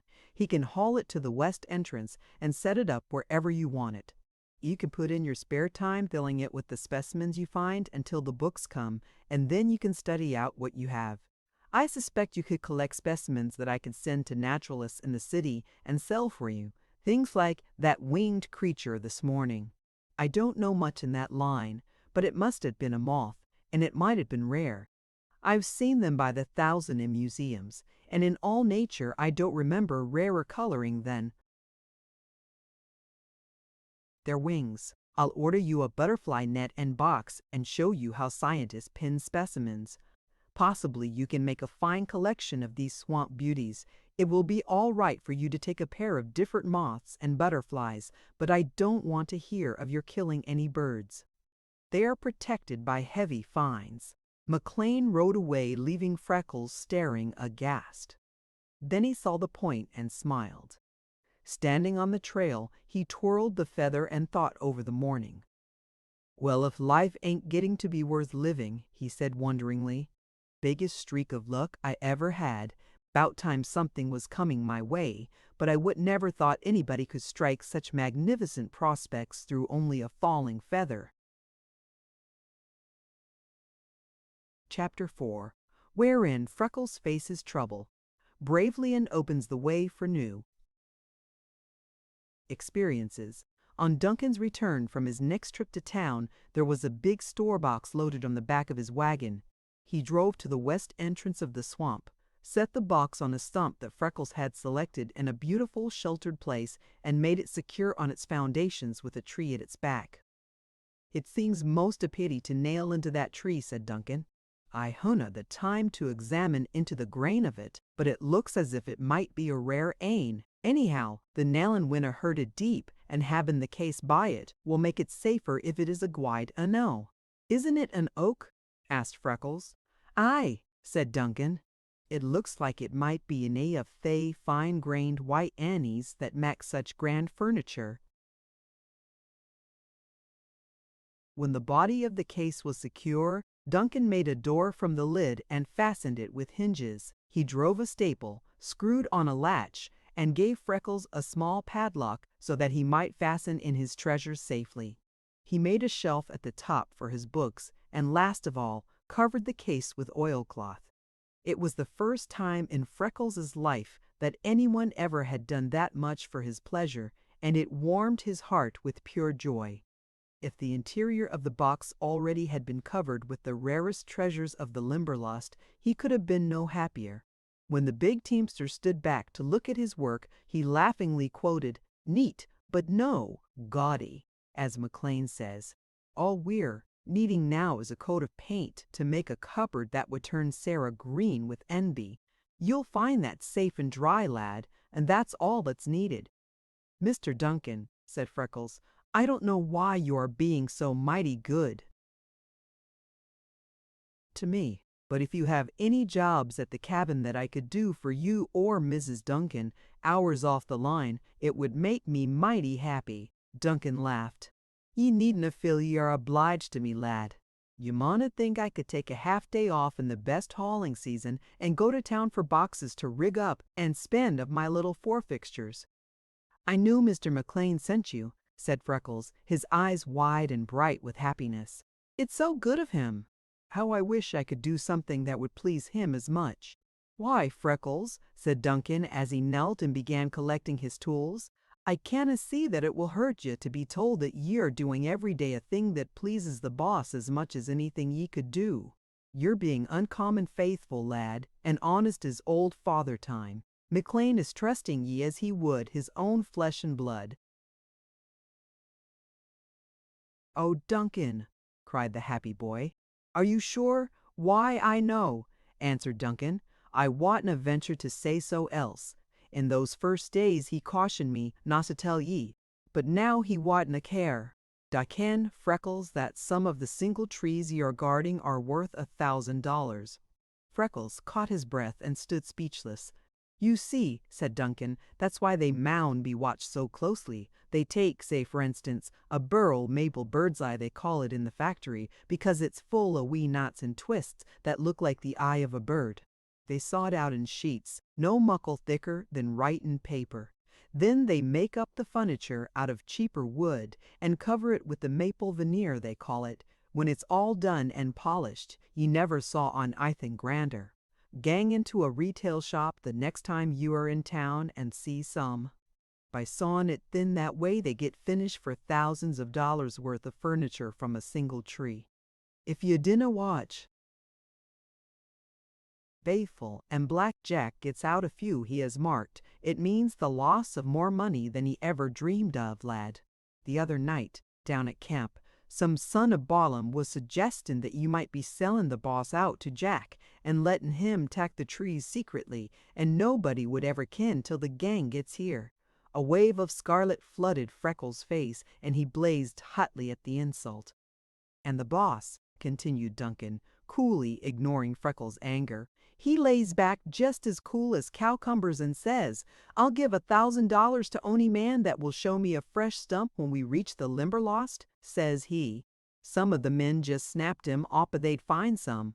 So you see how the boss is trusting ye, lad. I am gladder than I can ever express, said Freckles.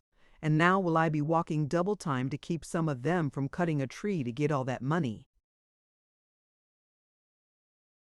Mither o' Moses, howled Duncan, ye can trust the Scotch to bungle things that cae together. McLean was only meaning to show ye all confidence and honor. He's gone and set a high price for some dirty whelp to ruin ye. I was just trying to show ye how he felt toward ye, and I've gone and give ye that worry to bear. Damn the Scotch, they're so slow and so dumb, except in prisoned company? Sweetly inquired Freckles. No, growled Duncan. Headin' the list. He've nae business to set a price on ye, lad, for that's about the amount of it, and I'd nae right to tell ye. We've both done ye ill, and both meanin' the vera best. Juist, what I'm always sayin' to Sarah. I am mighty proud of what you have been telling me, Duncan, said Freckles. I need the warning sure, for with the books coming I might be tempted to neglect me work when double watching is needed. Thank you more than I can say for putting me on to it. What you've told me may be the saving of me. I won't. Stop for dinner now. I'll be getting along the east line, and when I come around about 3, maybe Mother Duncan will let me have a glass of milk and a bite of something. Ye see now, cried Duncan in disgust, you'll start on that 7-mile tramp with nae bite to stay your stomach. What was it I told ye? You told me that the Scotch had the hardest heads and the softest hearts of any people that's living, answered Freckles. Duncan grunted in gratified disapproval. Freckles picked up his club and started down the line, whistling cheerily, for he had an unusually long repertoire upon which to draw. Duncan went straight to the lower camp and, calling McLean aside, repeated the conversation verbatim, ending, "And nae matter what happens now or ever. Dinna ye dare let ony thin make ye believe that Freckles hasna guarded faithful as ony man could." I don't think anything could shake my faith in the lad, answered McLean. Freckles whistling merrily. He kept one eye religiously on the line. The other he divided between the path, his friends of the wire, and a search of the sky for his latest arrivals. Every day since their coming he had seen them, either hanging as small black clouds above the swamp or bobbing over logs and trees with their queer tilting walk. Whenever he could spare time, he entered the swamp and tried to make friends with them, for they were the tamest of all his unnumbered subjects. They ducked, dodged, and ambled around him, over logs and bushes, and not even a near approach would drive them to flight. For 2 weeks he had found them circling over the Limberlost regularly, but one morning the female was missing and only the big black chicken hung sentinel.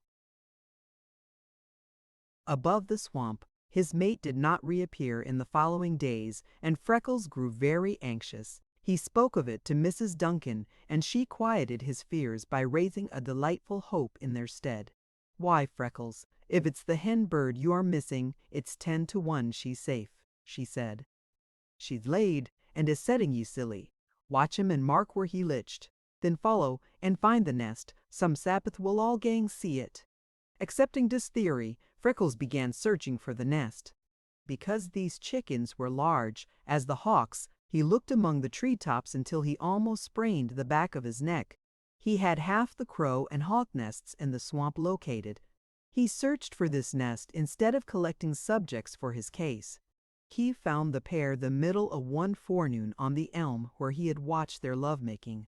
The big black chicken was feeding his mate, so it was proved that they were a pair. They were both alive, and undoubtedly she was brooding.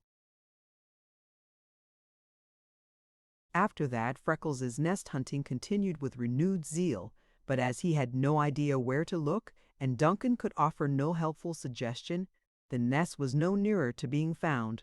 Coming from a long day on the trail, Freckles saw Duncan's children awaiting him much closer the swale than they usually ventured, and from their wild gestures he knew that something had happened. He began to run, but the cry that reached him was, "The books have come!" How they hurried!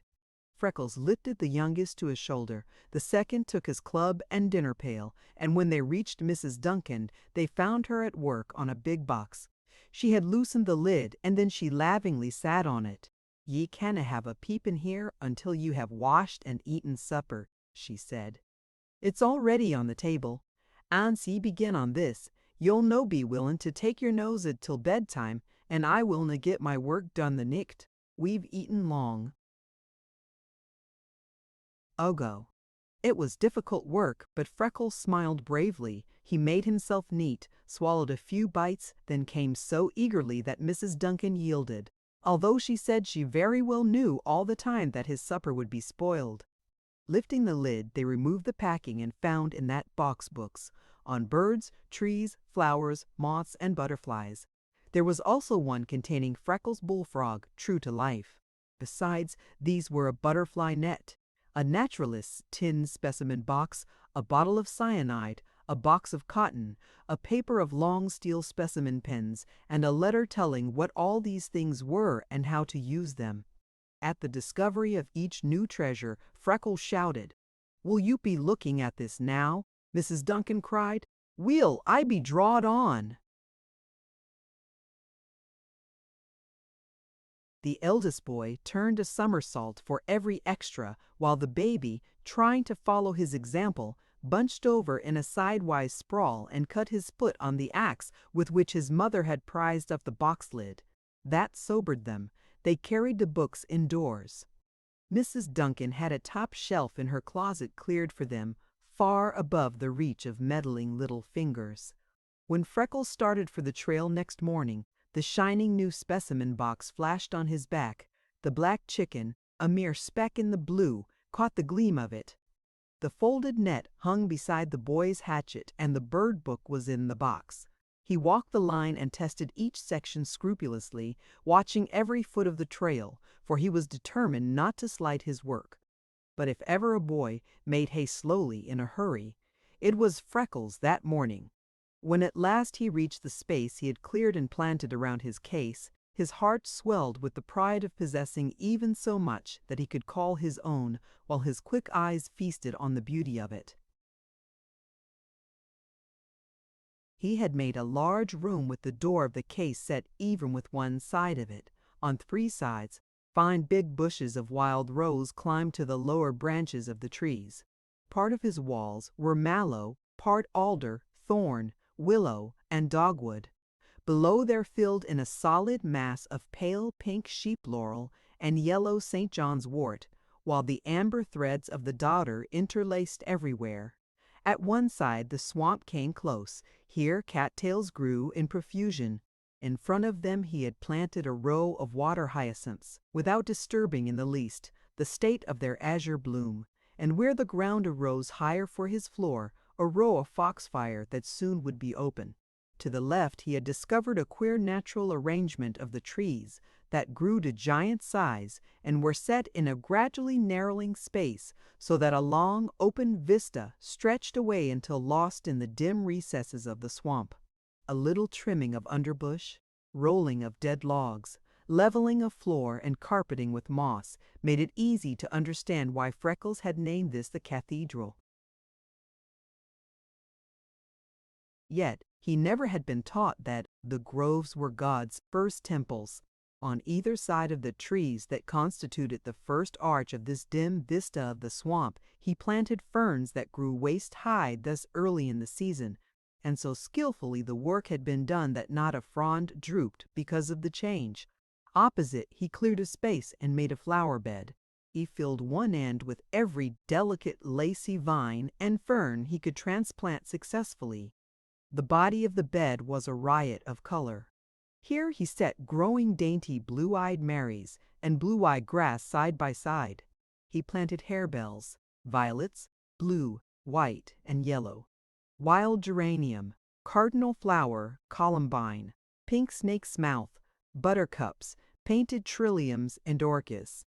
Here were bloodroot, moccasin flower, hepatica, pitcher plant, jack-in-the-pulpit, and every other flower of the Limberlost that was in bloom or bore a bud presaging a flower. Every day saw the addition of new specimens. The place would have driven a botanist wild with envy. On the line side he left the bushes thick for concealment, entering by a narrow path he and Duncan had cleared in setting up the case. He called this the front door, though he used every precaution to hide it. He built rustic seats between several of the trees, leveled the floor, and thickly carpeted it with rank, heavy, woolly dog moss. Around the case he planted wild clematis, bittersweet, and wild grapevines, and trained them over it until it was almost covered. Every day he planted new flowers, cut back rough bushes, and coaxed out graceful ones. His pride in his room was very great, but he had no idea how surprisingly beautiful it would appear to anyone who had not witnessed its growth and construction. This morning Freckles walked straight to his case, unlocked it, and set his apparatus and dinner inside. He planted a new specimen he had found close the trail, and, bringing his old scrap bucket from the corner in which it was hidden, from a nearby pool he dipped water to pour over his carpet and flowers. Then he took out the bird book, settled comfortably on a bench, and with a deep sigh of satisfaction turned to the section headed V. Past Veery and Vireo he went, down the line until his finger, trembling with eagerness, stopped at vulture. Great black California vulture. He read. Humph, this side the Rockies will do for us. Common turkey buzzard. Well, we ain't hunting common turkeys. McLean said chickens, and what he says goes. Black vulture of the South. Here we are, arrived at once. Freckles' finger followed the line, and he read scraps aloud. Common in the South, sometimes called Jim Crow, nearest equivalent to CATA, ARTA, ARTA, ATA, ATA. How the divil am I ever to learn them corkin' big words by mezzle? The Pharaoh's chickens of European species. Sometimes stray north as far as Virginia and Kentucky, and sometimes farther, interpolated Freckles, 'cause I got them right here in Indiana, so like these pictures I can just see me big chicken bobbing up to get his ears boxed. Hey, light blue eggs, golly, I got to be seeing them. Big as a common turkey's, but shaped like a hen's, heavily splotched with chocolate. Caramels, I suppose, and in hollow logs or stumps. Oh, haggin thee, wasn't I barking up the wrong tree, though? Ought to been looking close the ground all this time. Now it's all to do over, and I suspect the sooner I start, the sooner I'll be likely to find them. Freckles put away his book, dampened the smudge fire, without which the mosquitoes made the swamp almost unbearable, took his cudgel and lunch, and went to the line. He sat on a log, ate at dinner time, and drank his last drop of water. The heat of June was growing intense.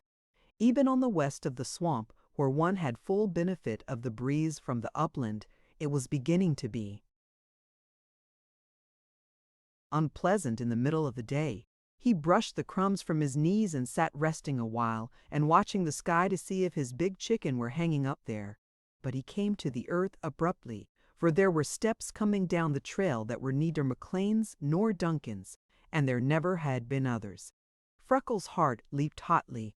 He ran a quick hand over his belt to feel if his revolver and hatchet were there, caught up his cudgel and laid it across his knees, then sat quietly, waiting. Was it blackjack or someone even worse?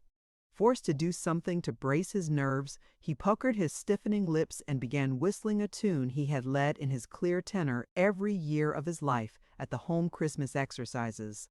Who comes this way so blithe and gay upon a merry Christmas day? His quick Irish wit roused to the ridiculousness of it until he broke into a laugh that steadied him amazingly. Through the bushes, he caught a glimpse of the oncoming figure. His heart flooded with joy, for it was a man from the gang. Wessner had been his bunkmate the night he came down the corduroy. He knew him as well as any of McLean's men. This was no timber thief. No doubt the boss had sent him with a message. Freckles sprang up and called cheerily, a warm welcome on his face. "Well, it's good telling if you're glad to see me," said Wessner, with something very like a breath of relief. "We've been hearing down at the camp you were so mighty touchy you didn't allow a man within a rod of the line." "No more do I," answered Freckles, "if he's a stranger, but you're from McLean, ain't you?" "Oh, damn McLean," said Wessner. Freckles gripped the cudgel until his knuckles slowly turned purple. "And are you really saying so?" he inquired with elaborate politeness. "Yes, I am," said Wessner. "So would every man of the gang if they wasn't two big cowards to say anything, unless maybe that other slobbering old Scotchman, Duncan, grinding the lives out of us, working us like dogs, and paying us starvation wages while he rolls up his millions and lives like a prince." Green lights began to play through the gray of Freckles' eyes. "Wessner," he said impressively, "you'd make a fine pattern for the father of liars.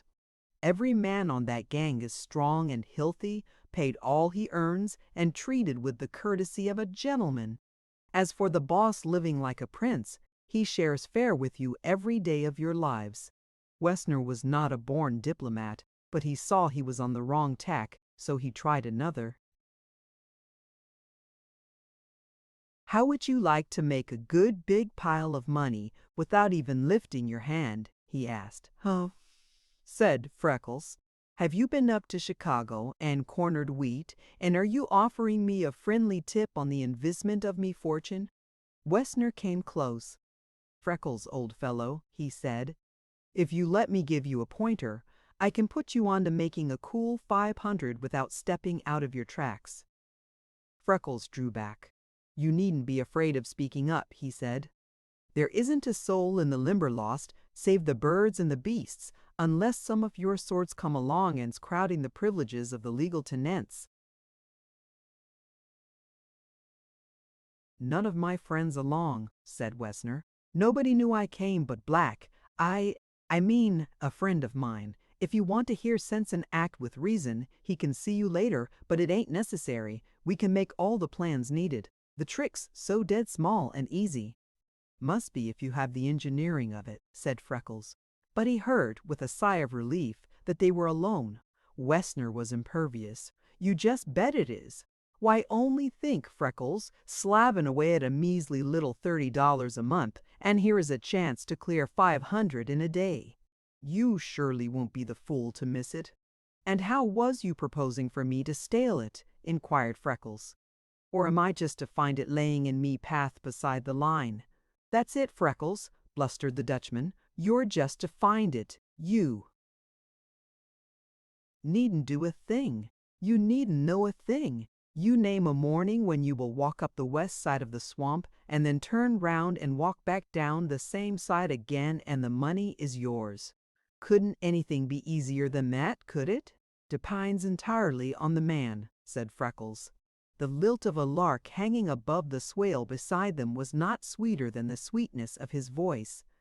To some it would seem to come easy as breathing, and to some, wringing the last drop of their heart's blood couldn't force them. I'm not the man that goes into a scheme like that with a blindfold over me eyes, for you see it manes to break trust with the boss, and I've served him faithful as I knew. You'll have to be making the thing very clear to me understanding. It's so dead easy. repeated Wessner. It makes me tired of the simplies of it. You see, there's a few trees in the swamp that's real gold mines. There's 3.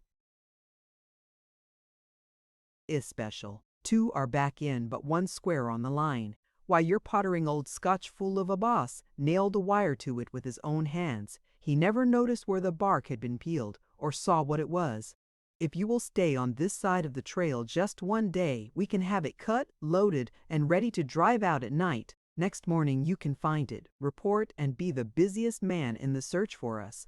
We know where to fix it all, safe and easy. Then McLean has a bet up with a couple of the gang that there can't be a raw stump found in the Limberlost. There's plenty of witnesses to swear to it, and I know 3 that will. There's a cool 1,000, and this tree is worth all of that, raw. Say, it's a gold mine, I tell you, and just 500 of it is yours. There's no danger on earth to you, for you've got McLean that bamboozled you could sell out the whole swamp, and he'd never mistrust you. What do you say?" Freckles' soul was satisfied. "Is that all?" he asked. "No, it ain't," said Wessner. "If you really want to brace up and be a man and go into the thing for keeps, you can make 5 times that in a week. My friend knows a dozen others we could get out in a few days, and all you'd have to do would be to keep out of sight. Then you could take your money and skip some night and begin life like a gentleman somewhere else. What do you think about it?" Freckles purred like a kitten. "'Twould be a rare joke on the boss," he said, "to be stallin' from him the very thing he's trusted me to guard, and be getting me wages all winter throwed in free. And you're making the pay awful high, me to be getting 500 for such a simple little thing as that. You trading me most royal indade. It's away beyond all I'd be expecting. 17 consents would be a big price for that job. It must be looked into thorough. Just you wait here until I do a minute's turn-in the swamp, and then I'll be assorting you out of the clearing and giving you the answer." Freckles lifted the overhanging bushes and hurried to the case. He unslung the specimen box and laid it inside with his hatchet and revolver. He slipped the key in his pocket and went back to Wessner. "Now for the answer," he said. "Stand up." There was iron in his voice, and he was commanding as an outraged general. "Anything you want to be taking off?" he questioned. Wessner looked the astonishment he felt. "Why, no, Freckles," he said. "Have the goodness to be calling me Mr. McLean," snapped Freckles. "I'm after resarving me pet name for the use of me friends. You may stand with your back to the light or be taking any advantage you want." "Why, what do you mean?" spluttered Wessner. "I'm mannin'," said Freckles tersely, "to lick a quarter section of hell out of you, and may the Holy Vargin stay me before I leave you here carrion, for your carcass would turn the stomachs of me chickens." At the camp that morning, Wessner's conduct had been so palpable an excuse to force a discharge that Duncan moved near McLean and whispered, "Think of the boy, sir." McLean was so troubled that, an hour later, he mounted Nellie and followed Wessner to his home in Wildcat Hollow, only to find that he had left there shortly before, heading for the Limberlost. McLean rode at top speed. When Mrs. Duncan told him that a man answering Wessner's description had gone down the west side of the swamp close noon, he left the mare in her charge and followed on foot. When he heard voices, he entered the swamp and silently crept close just in time to hear Wessner whine, "But I can't fight you, Freckles. I hain't done nothing to you. I'm away bigger than you, and you've only one hand." The boss slid off his coat and crouched among the bushes, ready to spring. But as Freckles' voice reached him, he held himself, with a strong effort, to learn what mettle was in the boy. "Don't you be wasting of me good time in the numbering of me hands," cried Freckles. "The strength of me cause will make up for the weakness of me members, and the size of a cowardly thief doesn't count. You'll think all the wildcats of the Limberlost are turned loose on you when I come against you. And as for me, 'cause I slept with you, Wessner, the night I came down the corduroy like a dirty, friendless tramp, and the boss was for taking me up, washing, clothing, and feeding me, and giving me a home full of love and tenderness, and the master to look to and good, well-earned money in the bank. He's trusting me his heartful, and here comes you spotted toad of the big road, and insults me, as is an honest Irish gentleman, by hinting that you concave I'd be willing to shut me eyes and hold fast while you rob him of the thing I was set and paid to guard, and then act the sneaking liar to him, and ruin and eternally blacken the soul of me. You damned rascal, raved Freckles. Be fighting before I forget the laws of a gentleman's game and split your dirty head with me stick. Wessner backed away, mumbling, "But I don't want to hurt you, Freckles." "Oh, don't you!" raged the boy, now fairly frothing. "Well, you ain't resembling me none, for I'm itching like death to get me fingers in the face of you." He danced up, and as Wessner lunged in self-defense, ducked under his arm as a bantam and punched him in the pit of the stomach so that he doubled with a groan. Before Wessner could straighten himself, Freckles was on him, biting like the wildest fury that ever left the beautiful island. The Dutchman dealt thundering blows that sometimes landed and sent Freckles reeling, and sometimes missed, while he went plunging into the swale with the impetus of them. Freckles could not strike with half Wessner's force, but he could land 3 blows to the Dutchman's 1. It was here that the boy's days of alert watching on the line, the perpetual swinging of the heavy cudgel, and the endurance of all weather stood him in good stead. For he was tough and agile. He skipped, ducked, and dodged. For the first 5 minutes he endured fearful punishment. Then Wessner's breath commenced to whistle between his teeth when Freckles only had begun fighting. He sprang back with shrill laughter. "Be golly, and will your honor be whistling the hornpipe for me to be dancing of?" he cried. Spang! Went his fist into Wessner's face, and he was past him into the swale. "And would you be pleased to tune up a little livelier?" he gasped and clipped his ear as he sprang back. Wessner lunged at him in blind fury. Freckles, seeing an opening, forgot the laws of a gentleman's game and drove the toe of his heavy wading boot in Wessner's middle until he doubled and fell heavily. In a flash, Freckles was on him. For a time, McLean could not see what was happening. Go to him now," he commanded himself, but so intense was his desire to see the boy win alone that he did not stir. At last Freckles sprang up and backed away. "Time," he yelled as a fury. "Be getting up, Mr. Wessner, and don't be afraid of hurting me. I'll let you throw in an extra hand and lick you to me, complete satisfaction all the same. Did you hear me call the limit? Will you get up and be facing me?" As Wessner struggled to his feet, he resembled a battlefield, for his clothing was in ribbons and his face and hands streaming blood. I guess I got enough," he mumbled. "Oh, you do?" roared Freckles. "Well, this ain't your say. You come on to me, ground, lying about me boss and intimatin' I'd stale from his very pockets. Now will you be standing up and taking your medicine like a man, or getting it poured down the throat of you like a baby? I ain't got enough. This is only just the beginning with me. Be looking out there." He sprang against Wessner and sent him rolling. He attacked the unresisting figure and fought him until he lay limp and quiet, and Freckles had no strength left to lift an arm. Then he arose and stepped back, gasping for breath. With his first lungful of air he shouted, "Time!" But the figure of Wessner lay motionless. Freckles watched him with regardful eye and saw at last that he was completely exhausted. He bent over him and, catching him by the back of the neck, jerked him to his knees.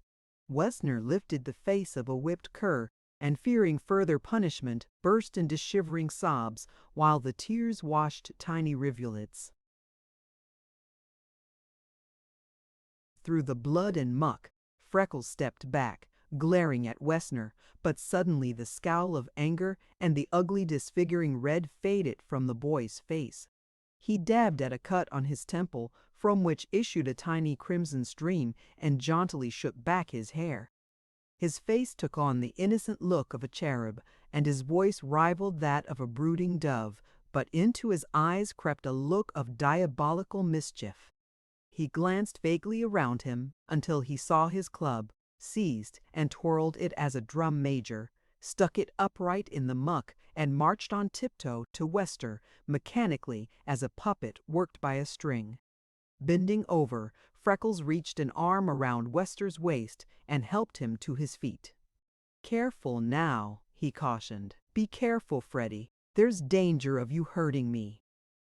Drawing a handkerchief from a back pocket, Freckles tenderly wiped Westner's eyes and nose. "Come, Freddy, me child," he admonished Westner. "It's time little boys were going home. I've me work to do, and can't be entertaining you any more today. Come back tomorrow, if you ain't through yet, and we'll repeat the performance. Don't be staring at me so wild-like. I would eat you, but I can't afford it. Me earnings, being honest, come slow, and I've no money to be squandering on the pailful of dyspeptic's delight. It would be to taking to work you out of my innards." Again an awful wrenching seized McLean. Freckles stepped back as Westner, tottering and reeling as a thoroughly drunken man, came toward the path, appearing indeed as if wildcats had attacked him. The cudgel spun high in air, and catching it with an expertness acquired by long practice on the line, the boy twirled it a second, shook back his thick hair bonily, and stepping into the trail, followed Westner. Because Freckles was Irish, it was impossible to do it silently. So presently his clear tenor rang out, though there were bad catches where he was hard-pressed for breath. "It was the Dutch. It was the Dutch. Do you think it was the Irish hollered help?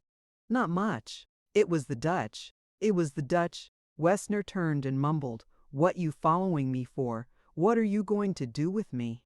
Freckles called the Limberlost to witness. "How's that for the ingratitude of a beast?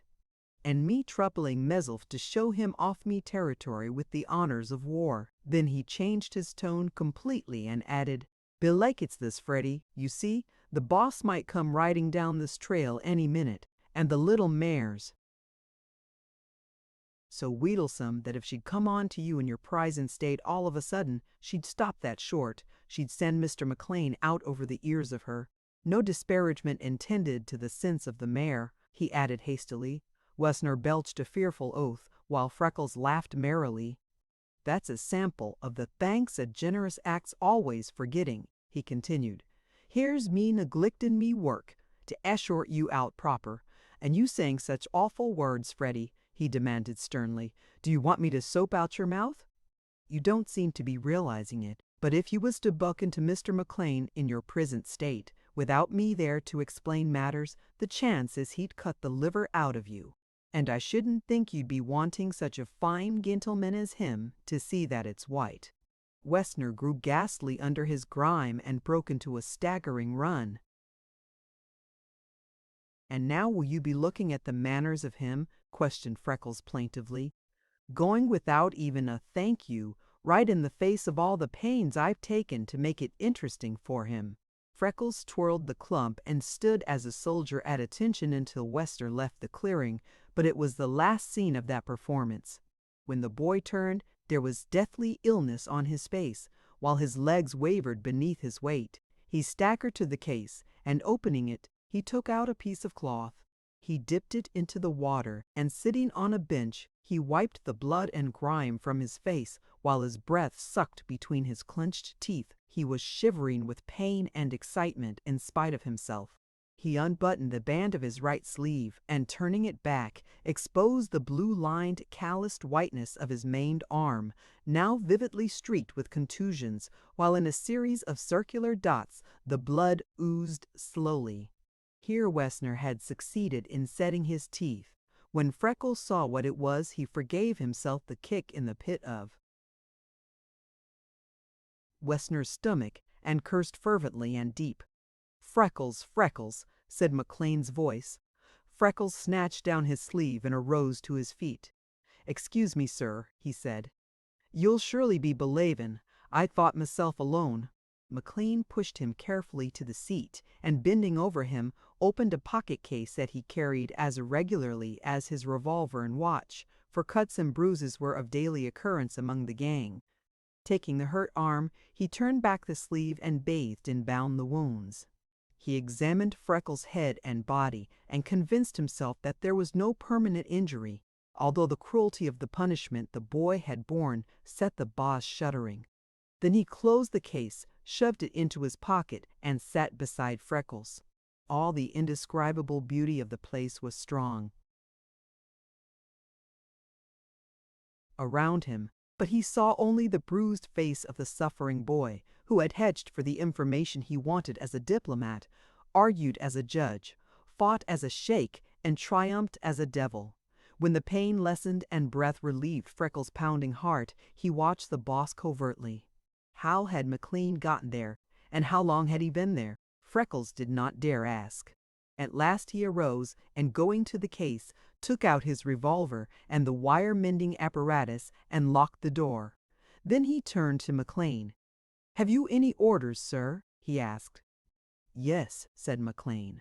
"I have, and you are to follow them to the letter. Turn over that apparatus to me and go straight home. Soak yourself in the hottest bath your skin will bear and go to bed at once. Now hurry."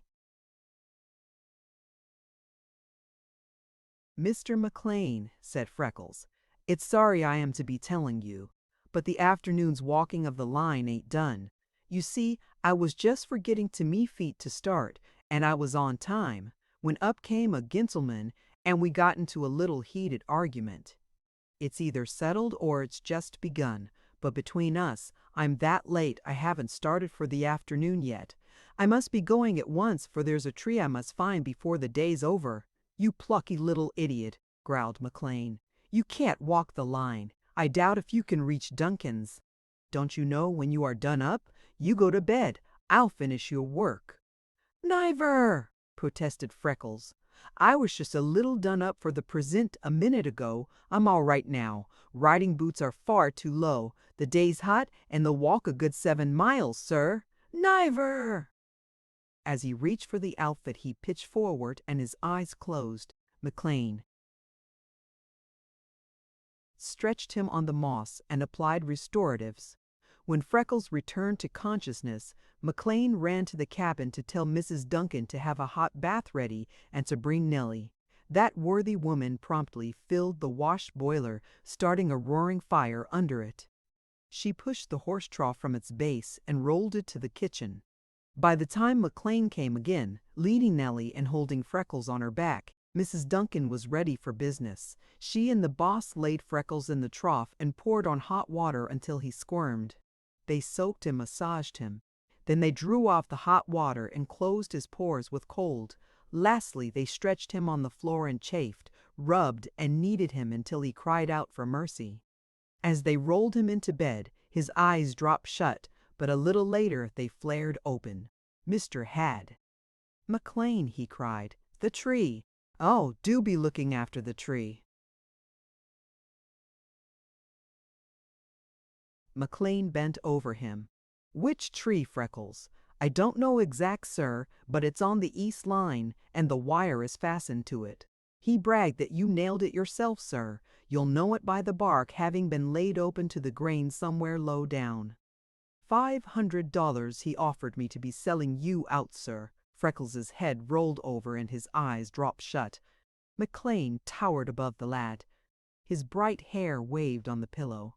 His face was swollen and purple with bruises. His left arm, with the hand battered almost out of shape, stretched beside him, and the right, with no hand at all, lay across a chest that was a mass of purple welts. McLean's mind traveled to the night, almost a year before, when he had engaged Freckles, a stranger.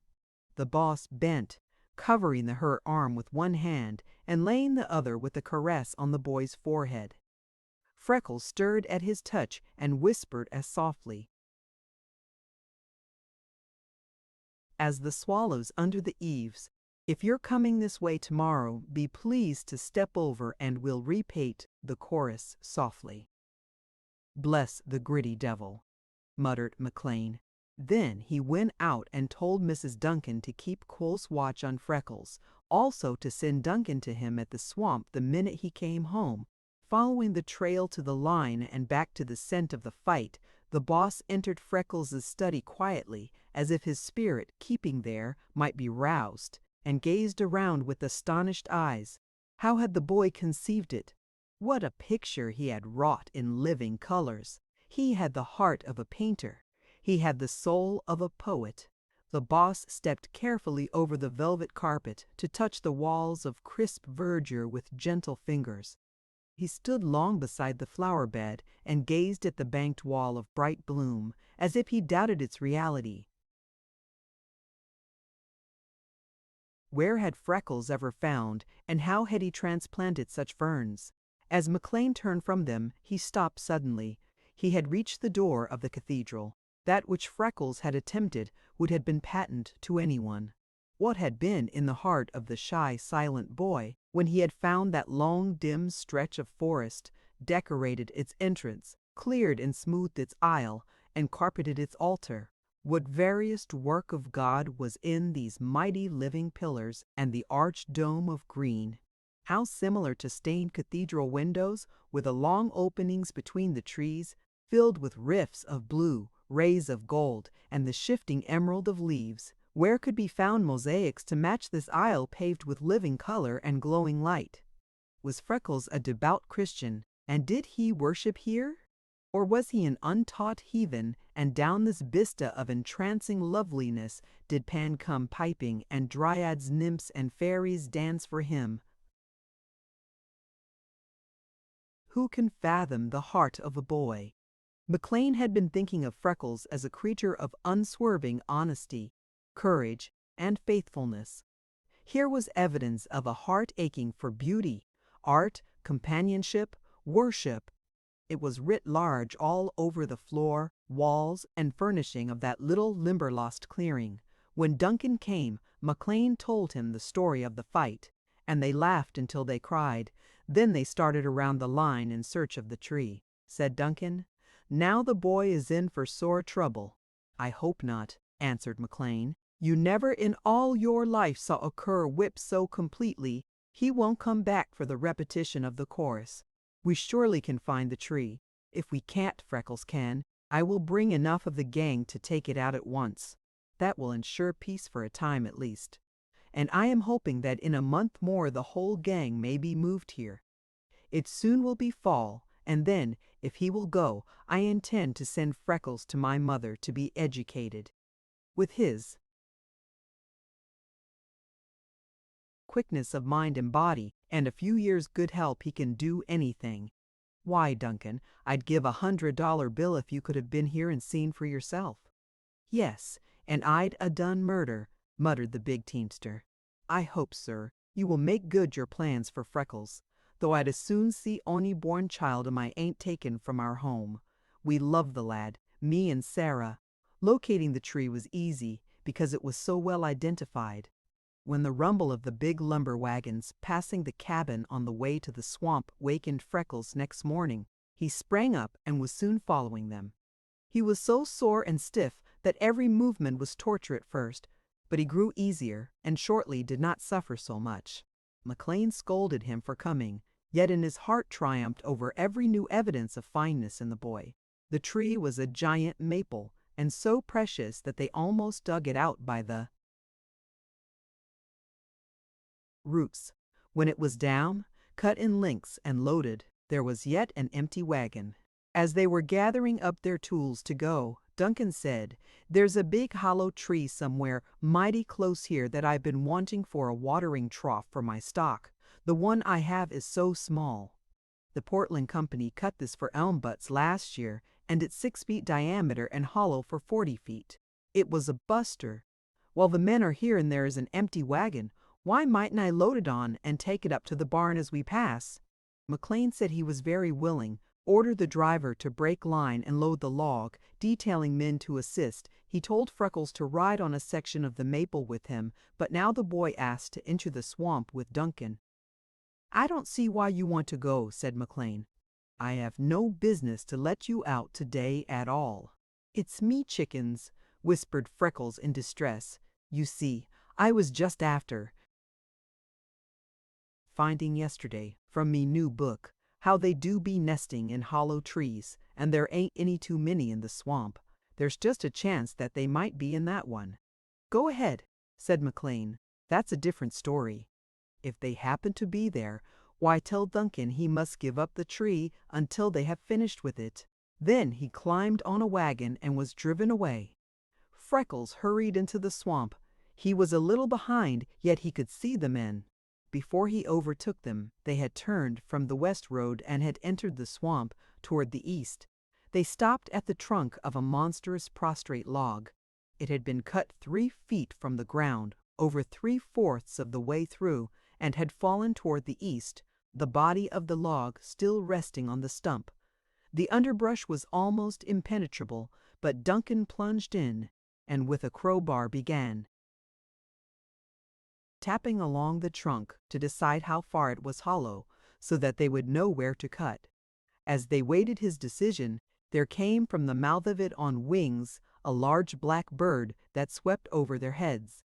Freckles danced wildly. "It's me chickens! Oh, it's me chickens!" he shouted. "Oh, Duncan, come quick! You found the nest of me precious chickens!" Duncan hurried to the mouth of the log, but Freckles was before him. He crashed through poison vines and underbrush, regardless of any danger, and climbed on the stump. When Duncan came, he was shouting like a wild man. "It's hatched!" he yelled. "Oh, me big chicken has hatched out me little chicken, and there's another egg. I can see it plain, and oh, the funny little white baby. Oh, Duncan, can you see me little white chicken?" Duncan could easily see it, so could everyone else. Freckles crept into the log and tenderly carried the hissing, blinking little bird to the light in a leaf-lined hat. The men found it sufficiently wonderful to satisfy even Freckles, who had forgotten he was ever sore or stiff, and coddled over it with every blarneying term of endearment he knew. Duncan gathered his tools. "Deal's off, boys," he said cheerfully. "This log mauna be touched until Freckles' shokies have finished with it. We might as weel gang. Better put it back, Freckles. It's just out, and it may chill. Ye will probably hae tway the morn." Freckles crept into the log and carefully deposited the baby beside the egg. When he came back, he said, "I made a big mistake not to be bringing the egg out with the baby, but I was fearing to touch it. It's shaped like a hen's egg, and it's big as a turkey's, and the beautifulest blue just splattered with big brown splotches, like me, book said, precise, that you never saw such a sight as it made on the yellow of the rotten wood beside that funny leathery-faced little white baby. Tell you what, Freckles," said one of the teamsters, "have you ever heard of this bird woman who goes all over the country with a camera and makes pictures? She made some on my brother Jim's place last summer, and Jim's so wild about them he quits plowing and goes after her about every nest he finds. He helps her all he can to take them, and then she gives him a picture. Jim's so proud of what he has, he keeps them in the Bible. He shows them to everybody that comes and brags about how he helped. If you're smart, you'll send for her and she'll come and make a picture just like life. If you help her, she will give you one. It would be uncommon pretty to keep after your birds are gone. I don't know what they are. I never see their like before. They must be something rare. Any you fellows ever see a bird like that hereabouts?" No one ever had. "Well," said the teamster, "failing to get this log lets me off till noon, and I'm going to town. I go right past her place. I've a big notion to stop and tell her. If she drives straight back in the swamp on the west road and turns east at this big sycamore, she can't miss finding the tree, even if Freckles ain't here to show her. Jim says her work is a credit to the state she lives in, and any man is a measly creature who isn't willing to help her all he can. My old daddy used to say that all there was to religion was doing to the other fellow what you'd want him to do to you, and if I was making a living taking bird pictures, seems to me I'd be mighty glad for a chance to take one like that. So I'll just stop and tell her, and by gummy, Maybe she will give me a picture of the little white sucker for my trouble. Freckles touched his arm. Will she be rough with it? He asked. Government land. No, said the teamster. She's dead down on anybody that shoots a bird or tears up a nest. Why, she's half killing herself in all kinds of places, and whether to teach people to love and protect the birds. She's that plumb careful of them that Jim's wife says she has Jim a stand-in like a big fool holding an ombrelle over them when they are young and tender until she gets a focus, whatever that is. Jim says there ain't a bird on his place that don't actually seem to like having her around after she has wheedled them a few days, and the pictures she takes nobody would ever believe who didn't stand by and see. Will you he sure to tell her to come? Asked Freckles. Duncan slept at home that night. He heard Freckles slipping out early the next morning, but he was too sleepy to wonder why until he came to do his morning chores. When he found that none of his stock was at all thirsty and saw the water trough brimming, he knew that the boy was trying to make up to him for the loss of the big trough that he had been so anxious to have. Bless his fool little hot heart, said Duncan.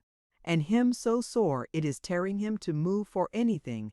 Nay wonder he has us all loving him. Freckles was moving briskly, and his heart was so happy that he forgot all about the bruises. He hurried around the trail, and on his way down the east side he went to see the chickens. The mother bird was on the nest. He was afraid the other egg might be hatching, so he did not venture to disturb her. He made the round and reached his study early. He ate his lunch, but did not need to start on the second trip until the middle of the afternoon. He would have long hours to work on his flower bed, improve his study, and learn about his chickens. Lovingly, he set his room in order and watered the flowers and carpet. He had chosen for his resting place the coolest spot on the west side, where there was almost always a breeze. But today the heat was so intense that it penetrated even. There, I'm mighty glad there's nothing calling me inside, he said. There's no bit of air stirring, and it will just be steaming. Oh, but it's luck. Duncan found the nest before it got so unbearing hot. I might have missed it altogether. Wouldn't it have been a shame to lose that sight? The cunning little divil. When he gets to toddling down that log to meet me, won't he be a circus? Wonder if he'll be as graceful a performer afoot as his father and mother? The heat became more insistent. Noon came. Freckles ate his dinner and settled for an hour or two on a bench with a book. Chapter 5, wherein an angel materializes and a man worships. Perhaps there was a breath of sound Freckles never afterward could remember, but for some reason he lifted his head as the bushes parted and the face of an angel looked between. Saints, nymphs, and fairies had floated down his cathedral aisle for him many times, with forms and voices of exquisite beauty. Parting the wild roses at the entrance was beauty of which Freckles never had dreamed. Was it real, or would it vanish as the other dreams? He dropped his book, and rising to his feet, went a step closer, gazing intently. This was real flesh and blood. It was in every way kin to the Limberlost, for no bird of its branches swung with easier grace than this dainty young thing rocked on the bit of morass on which she stood. A sapling beside her was not straighter or rounder than her slender form. Her soft waving hair clung around her face from the heat and curled over her shoulders. It was all of one piece with the gold of the sun that filtered between the branches. Her eyes were the deepest blue of the iris, her lips the reddest red of the foxfire, while her cheeks were exactly of the same satin as the wild rose petals caressing them. She was smiling at Freckles in perfect confidence, and she cried, "Oh, I'm so delighted that I've found you." The wildly leaping heart of Freckles burst from his body and fell in the black swamp muck at her feet with such a thud that he did not understand how she could avoid hearing. He really felt that if she looked down, she would see. Incredulous, he quavered, and was you looking for me?" "I hoped I might find you," said the angel. You see, I didn't do as I was told, and I'm lost. The bird woman said I should wait in the carriage until she came back. She's been gone hours. It's a perfect Turkish bath in there, and I'm all lumpy with mosquito bites. Just when I thought that I couldn't bear it another minute, along came the biggest papillial Ajax you ever saw. I knew how pleased she'd be, so I ran after it. It flew so slow and so low that I thought a dozen times I had it. Then all at once it went from sight above the trees, and I couldn't find my way back to save me. I think I've walked more than an hour. I have been mired to my knees. A thorn raked my arm until it is bleeding, and I'm so tired and warm. She parted the bushes farther. Freckles saw that her blue cotton frock clung to her lip with perspiration. It was torn across the breast. One sleeve hung open from shoulder to elbow. A thorn had torn her arm until it was covered with blood, and the gnats and mosquitoes were clustering around it. Her feet were in lace hose and low shoes. Freckles gasped. In the Limberlost in low shoes. He caught an armful of moss from his carpet and buried it in the ooze in front of her for a footing. "Come out here so I can see where you are stepping. Quick, for the life of you," he ordered. She smiled on him indulgently. "Why?" she inquired. "Did anybody let you come here and not be telling you of the snakes?" urged Freckles. "We met Mr. McLean on the corduroy, and he did say something about snakes, I believe."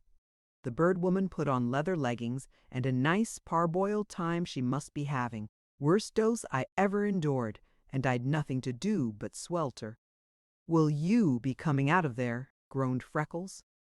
She laughed as if it were a fine joke. "Maybe if I'd be telling you I killed a rattler curled upon that same place you're standing, as long as me body and the thickness of me arm, you'd be moving. Where I can see your footing," he urged insistently.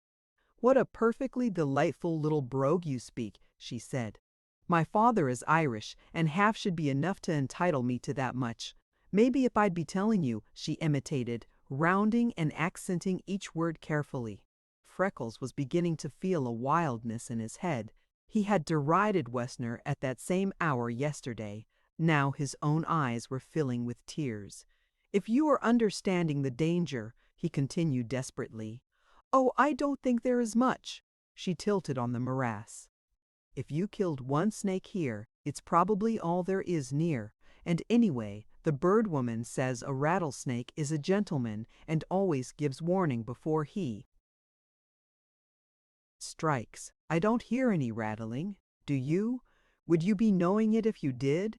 asked Freckles almost impatiently. How the laugh of the young thing rippled. "Would I be knowing it?" she mocked. "You should see the swamps of Michigan where they dump rattlers from the mall, dredgers 3 and 4 at a time." Freckles stood astounded. She did know. She was not in the least afraid. She was depending on a rattlesnake to live up to his share of the contract and rattle in time for her to move. The one characteristic an Irishman admires in a woman, above all others, is courage. Freckles worshipped anew. He changed his tactics. "I'd be pleased to be receiving you at me front door," he said. "But as you have arrived at the back, will you come in and be seated?" He waved toward a bench. The angel came instantly. "Oh, how lovely and cool," she cried. As she moved across his room, Freckles had difficult work to keep from falling on his knees, for they were very weak, while he was hard driven by an impulse to worship. "Did you arrange this?" she asked. "Yes," said Freckles simply. "Someone must come with a big canvas and copy each side of it," she said. "I never saw anything so beautiful. How I wish I might remain here with you." "I will, some day, if you will let me. But now, if you can spare the time, will you help me find the carriage? If the bird woman comes back and I am gone, she will be almost distracted." "Did you come on the West Road?" asked Freckles. "I think so," she said. "The man who told the bird woman said that was the only place the wires were down.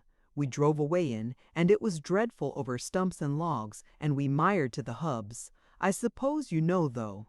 I should have stayed in the carriage, but I was so tired. I never dreamed of getting lost. I suspect I will be scolded finely. I go with the bird woman half the time during the summer vacations. My father says I learn a lot more than I do at school, and get it straight.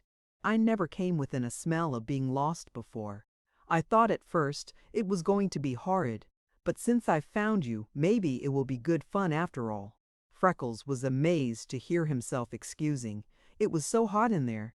You couldn't be expected to bear it for hours and not be moving. I can take you around the trail almost to where you were. Then you can sit in the carriage, and I will go find the bird woman. You'll be killed if you do. When she stays this long, it means that she has a focus on something.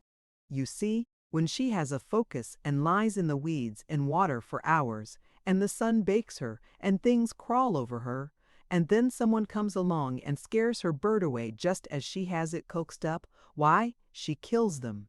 If I melt, you won't go after her. She's probably blistered and half eaten up, but she never will quit until she is satisfied. Then it will be safer to be taking care of you, suggested Freckles. Now you're talking sense, said the angel. May I try to help your arm? He asked. Have you any idea how it hurts? She parried. A little, said Freckles. Well, Mr. McLean said we'd probably find his son here. His son, cried Freckles. That's what he said, and that you would do anything you could for us, and that we could trust you with our lives. But I would have trusted you anyway, if I hadn't known a thing about you. Say, your father is rampaging proud of you, isn't he? I don't know, answered the dazed Freckles. Well, call on me if you want reliable information. He's so proud of you, he is all swelled up like the toad in Aesop's fables. If you have ever had an arm hurt like this and can do anything, why, for pity's sake, do it.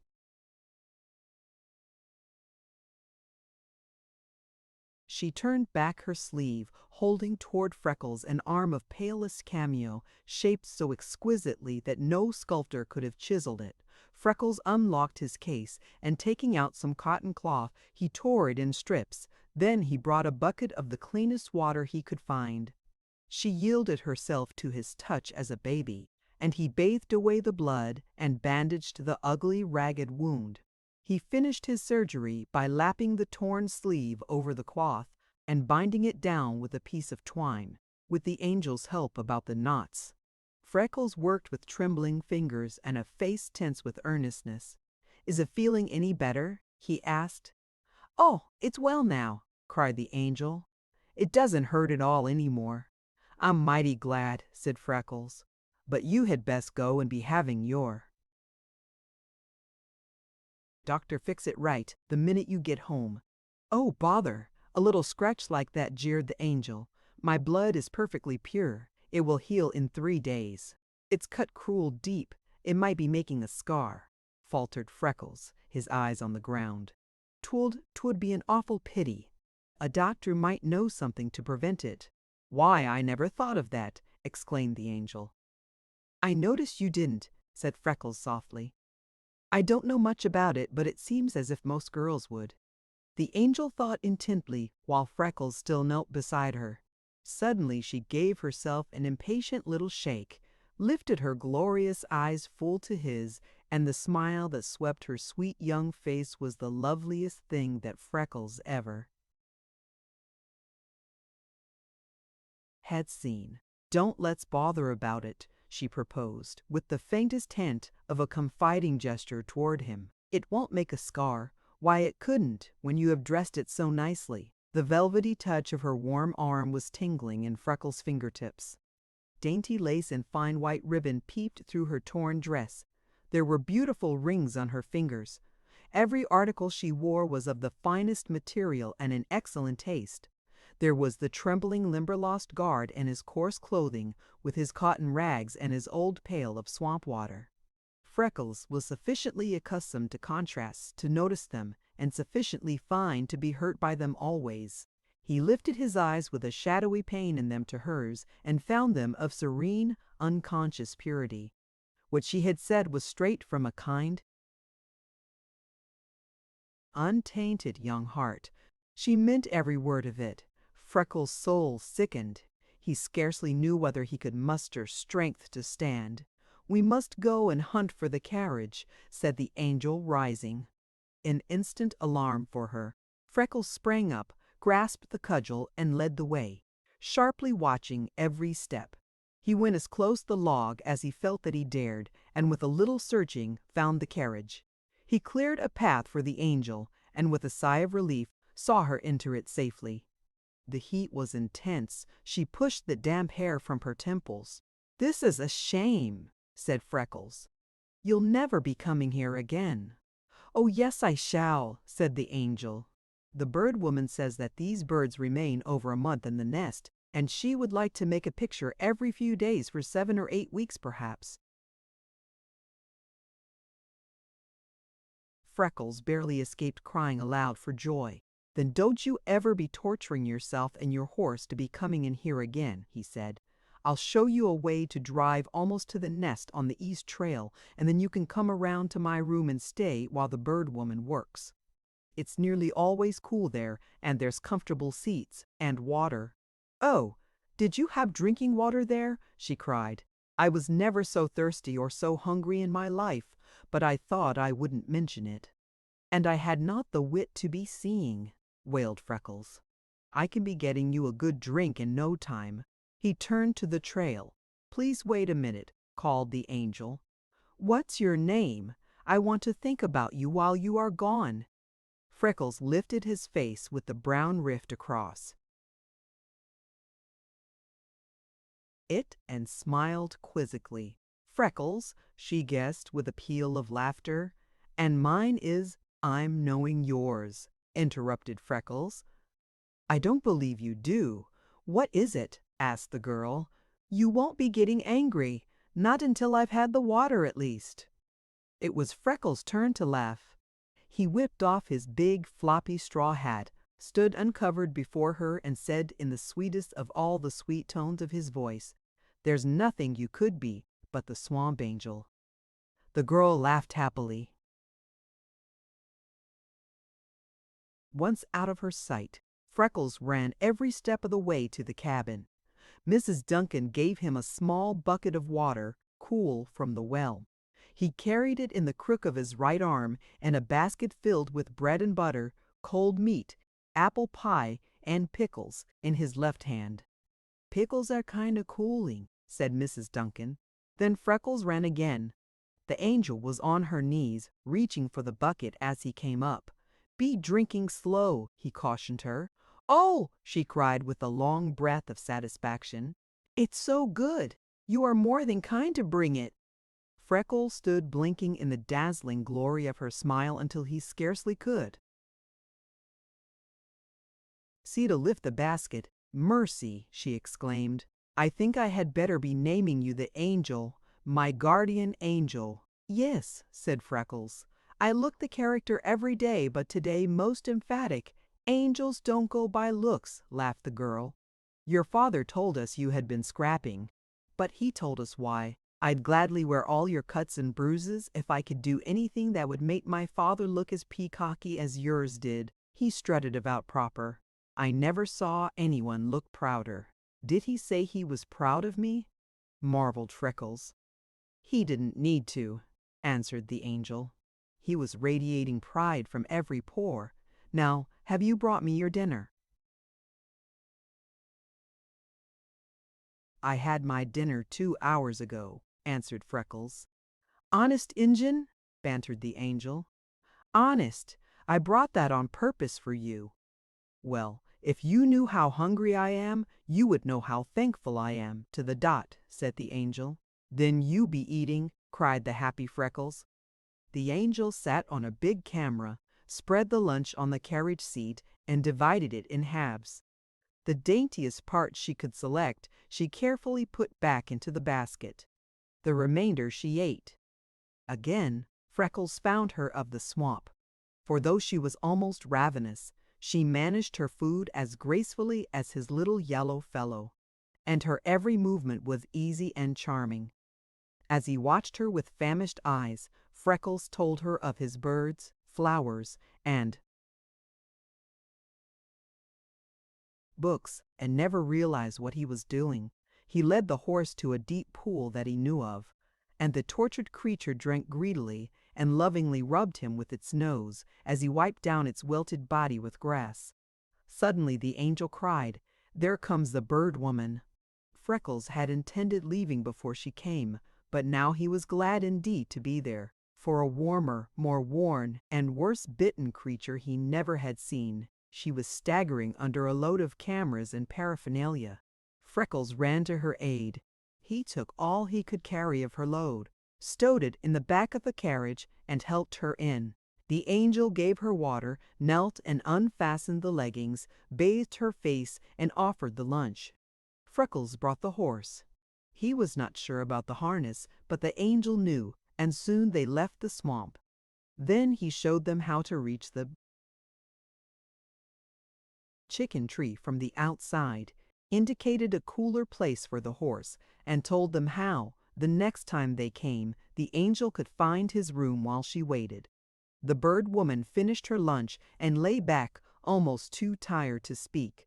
"Were you forgetting Little Chicken's picture?" Freckles asked. "Finally," she answered. "He posed splendidly, but I couldn't do anything with his mother. She will require coaxing." "The Lord be praised," muttered Freckles under his breath. The bird woman began to feel better. "Why do you call the baby vulture Little Chicken?" she asked, leaning toward Freckles in an interested manner.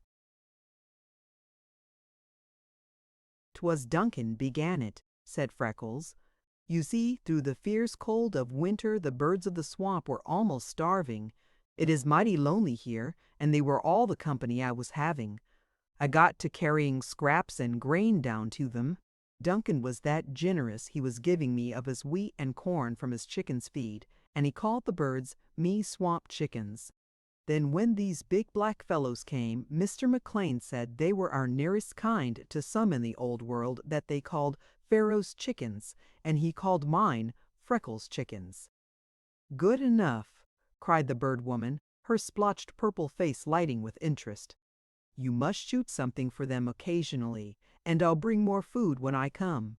If you will help me keep them until I get my series, I'll give you a copy of each study I make, mounted in a book." Freckles drew a deep breath. "I'll be doing my very best," he promised, and from the deeps he meant it.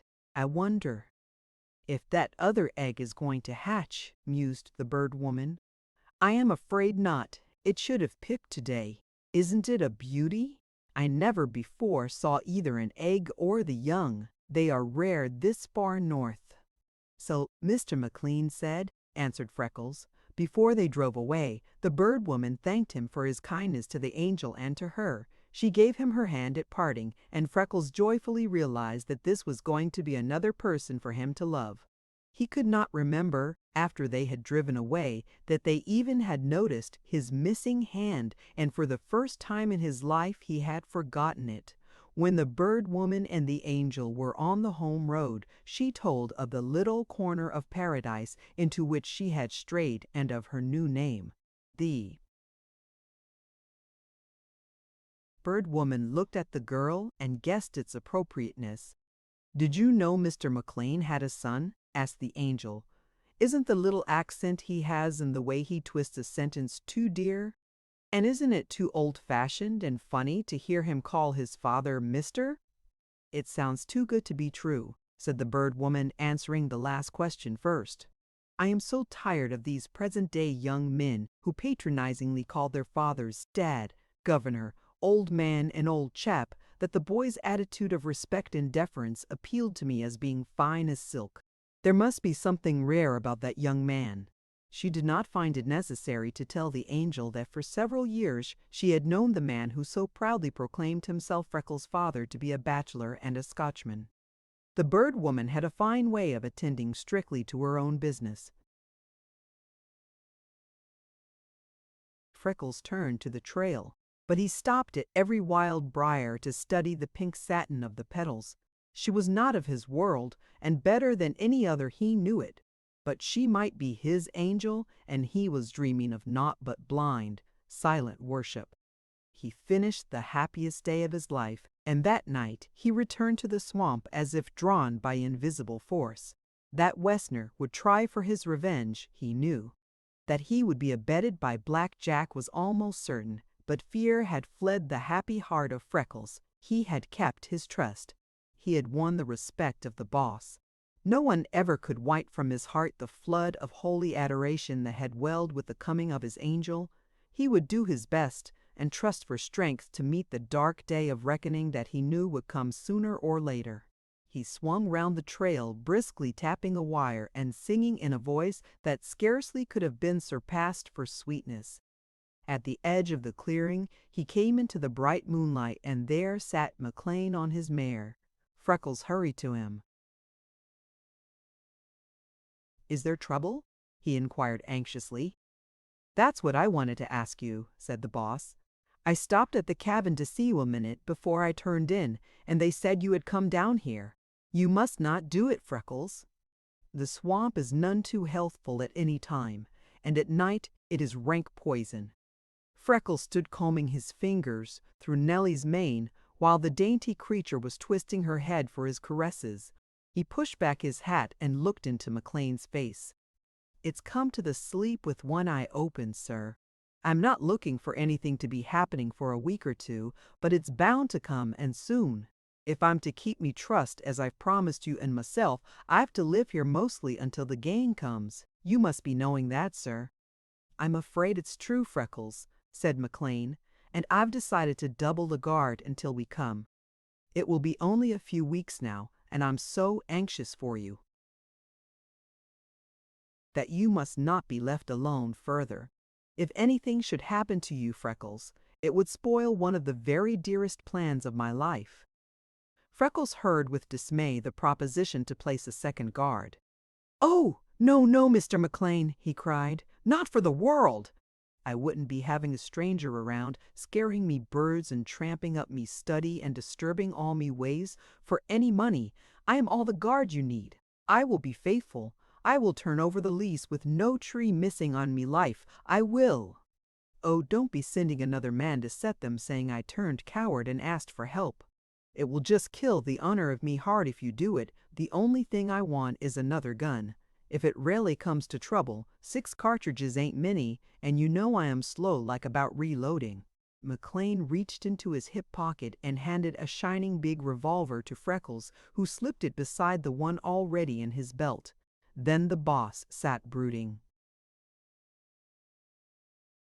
"Freckles," he said at last, "we never know the timber of a man's soul until something cuts into him deeply and brings the grain out strong. You've the making of a mighty fine piece of furniture, my boy, and you shall have your own way these few weeks yet. Then, if you will go, I intend to take you to the city and educate you, and you are to be my son, my lad, my own son." Freckles twisted his finger in Nellie's mane to steady himself. "But why should you be doing that, sir?" he faltered. McLean slid his arm around the boy's shoulder and gathered him close. "Because I love you, Freckles," he said simply. Freckles lifted a white face. "My God, sir," he whispered. "Oh, my God." McLean tightened his clasp a second longer. Then he rode down the trail. Freckles lifted his hat and faced the sky. The harvest moon looked down, sheeting the swamp in silver glory. The Limberlost sang her night song. The swale softly rustled in the wind. Winged things of night brushed his face, and still Freckles gazed upward, trying to fathom these things that had come to him. There was no help from the sky. It seemed far away, cold and blue. The earth where flowers blossomed, angels walked, and love could be found, was better. But to One above, he must make acknowledgment for these miracles. His lips moved, and he began talking softly. "Thank you for each separate good thing that has come to me," he said, "and above all, for the falling of the feather. For if it didn't really fall from an angel, Its falling brought an angel, and if it's in the great heart of you to exercise yourself any further about me, oh, do please to be taking good care of her. Chapter 6, wherein a fight occurs and women shoot straight. The following morning, Freckles, inexpressibly happy, circled the Limberlost. He kept snatches of song ringing, as well as the wires. His heart was so full that tears of joy glistened in his eyes. He rigorously strove to divide his thought evenly between McLean and the angel. He realized to the fullest the debt he already owed the boss in the magnitude of last night's declaration and promises. He was hourly planning to deliver his trust and then enter with equal zeal on whatever task his beloved boss saw fit to set him next.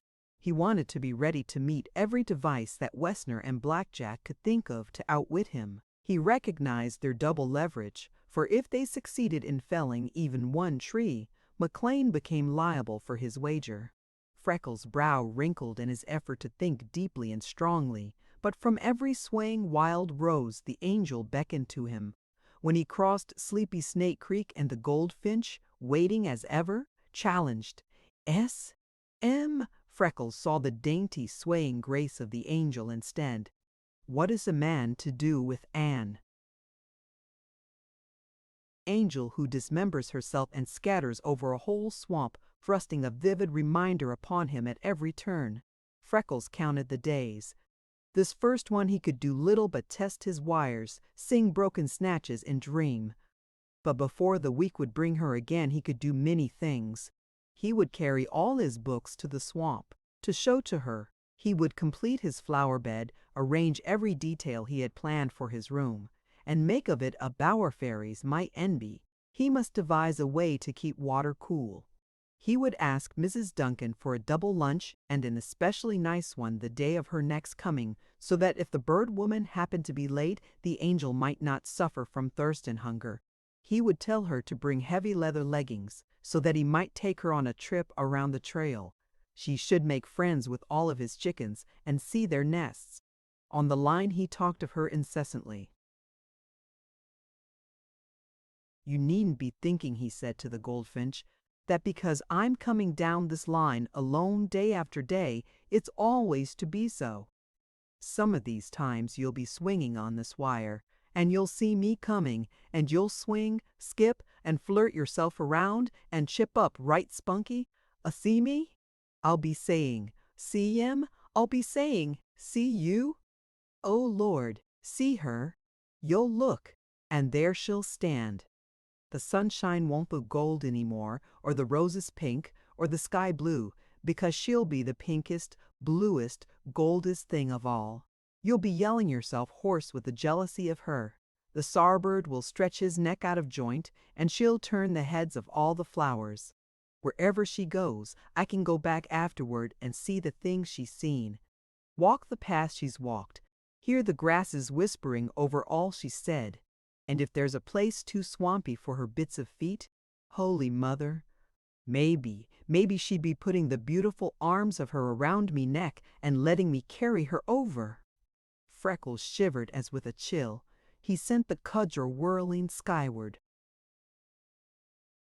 dexterously caught it, and set it spinning. "You damned presumptuous fool," he cried. "The thing for you to be thinking of would be to stretch in the muck for the feet of her to be walking over, and then you could hold yourself holy to be even of that service to her. Maybe she'll be wanting the cut me blue and brown chickens raise their babies in. Perhaps she'd like to stop at the pool and see me bullfrog that had the goodness to take on human speech to show me the way out of me trouble. If there's any feathers falling that day, why, it's from the wings of me chickens. It's sure to be, for the only angel outside the gates will be walking this timber line, and every step of the way I'll be holding me breath and praying that she don't unfold wings and sail away before the hungry eyes of me." So Freckles dreamed his dreams, made his plans, and watched his line. He counted not only the days, but the hours of each day. As he told them off, every one bringing her closer, he grew happier in the prospect of her coming. He managed daily to leave some offering at the big elm log for his black chickens. He slipped under the line at every passing and went to make sure that nothing was molesting them. Though it was a long trip, he paid them several extra visits a day for fear a snake, hawk, or fox might have found the baby. For now, his chickens not only represented all his former interest in them, but they furnished the inducement that was bringing his angel. Possibly he could find other subjects that the bird woman wanted. The teamster had said that his brother went after her every time he found a nest. He never had counted the nests that he knew of. And it might be that among all the birds of the swamp, some would be rare to her. The feathered folk of the Limberlost were practically undisturbed save by their natural enemies. It was very probable that among his chickens others as odd as the big black ones could be found. If she wanted pictures of half-grown birds, he could pick up 50 in one morning's trip around the line, for he had fed, handled, and made friends with them ever since their eyes opened. He had gathered bugs and worms all spring as he noticed them on the grass and bushes and dropped them into the first little open mouth he had found. The babies gladly had accepted this queer tri-parent addition to their natural providers. When the week had passed, Freckles had his room crisp and glowing with fresh living things that represented every color of the swamp. He carried bark and filled all the muckiest places of the trail. It was middle July. The heat of the past few days had dried the water around and through the Limberlost so that it was possible to cross it on foot in almost any direction if one had an idea of direction and did not become completely lost. In its rank tangle of vegetation and bushes, the brighter-hued flowers were opening. The trumpet creepers were flaunting their gorgeous horns of red and gold sweetness from the tops of lordly oak and elm, and below entire pools were pink-sheeted in mallow bloom. The heat was doing one other thing that was bound to make Freckles, as a good Irishman, shiver. As the swale dried, its inhabitants were seeking the cooler depths of the swamp. They liked neither the heat nor leaving the field mice, moles, and young rabbits of their chosen location. He saw them crossing the trail every day as the heat grew intense. The rattlers were sadly forgetting their manners, for they struck on no provocation whatever and did not even remember to rattle afterward. Daily Freckles was compelled to drive big black snakes and blue racers from the nests of his chickens. Often the terrified squalls of the parent birds would reach him far down the line, and he would run to rescue the babies. He saw the angel when the carriage turned from the corduroy into the clearing. They stopped at the west entrance to the swamp, waiting for him to precede them down the trail, as he had told them it was safest for the horse that he should do. They followed the east line to a point opposite the big chicken's tree, and Freckles carried in the cameras and showed the bird woman a path he had cleared to the log. He explained to her the effect the heat was having on the snakes, and creeping back to Little Chicken, brought him to the light. As she worked at setting up her camera, he told her of the birds of the line, while she stared at him, wide-eyed and incredulous. They arranged that Freckles should drive the carriage into the east entrance in the shade and then take the horse toward the north to a better place he knew. Then he was to entertain the angel at his study or on the line until the bird woman finished her work and came to them. "This will take only a little time," she said. "I know where to set the camera now, and Little Chicken is big enough to be good and too small to run away or to act very ugly, so I will be coming soon to see about those nests. I have 10 plates along, and I surely won't use more than 2 on him, so perhaps I can get some nests or young birds this morning." Freckles almost flew, for his dream had come true so soon. He was walking the timberline, and the angel was following him. He asked to be excused for going first because he wanted to be sure the trail was safe for her. She laughed at his fears, telling him that it was the polite thing for him to do anyway. "Oh," said Freckles, "so you was after knowing that?" "Well, I didn't suppose you did, and I was afraid you'd think me wanting in respect to be preceding you." The astonished angel looked at him, caught the irrepressible gleam of Irish fun in his eyes, so they stood and laughed together. Freckles did not realize how he was talking that morning. He showed her many of the beautiful nests and eggs of the line.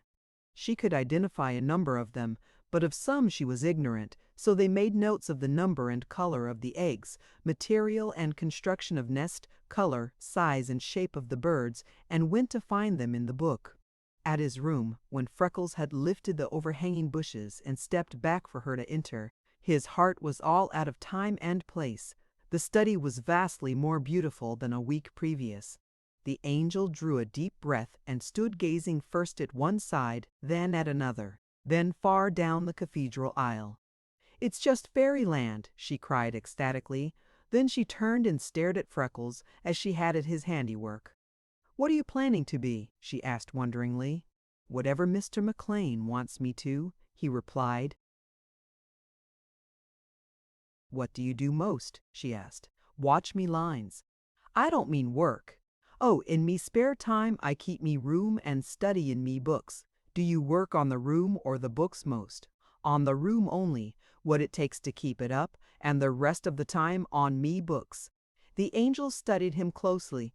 "Well, maybe you are going to be a great scholar," she said, "but you don't look it. Your face isn't right for that, but it's got something big in it, something really great. I must find out what it is, and then you must work on it. Your father is expecting you to do something, one can tell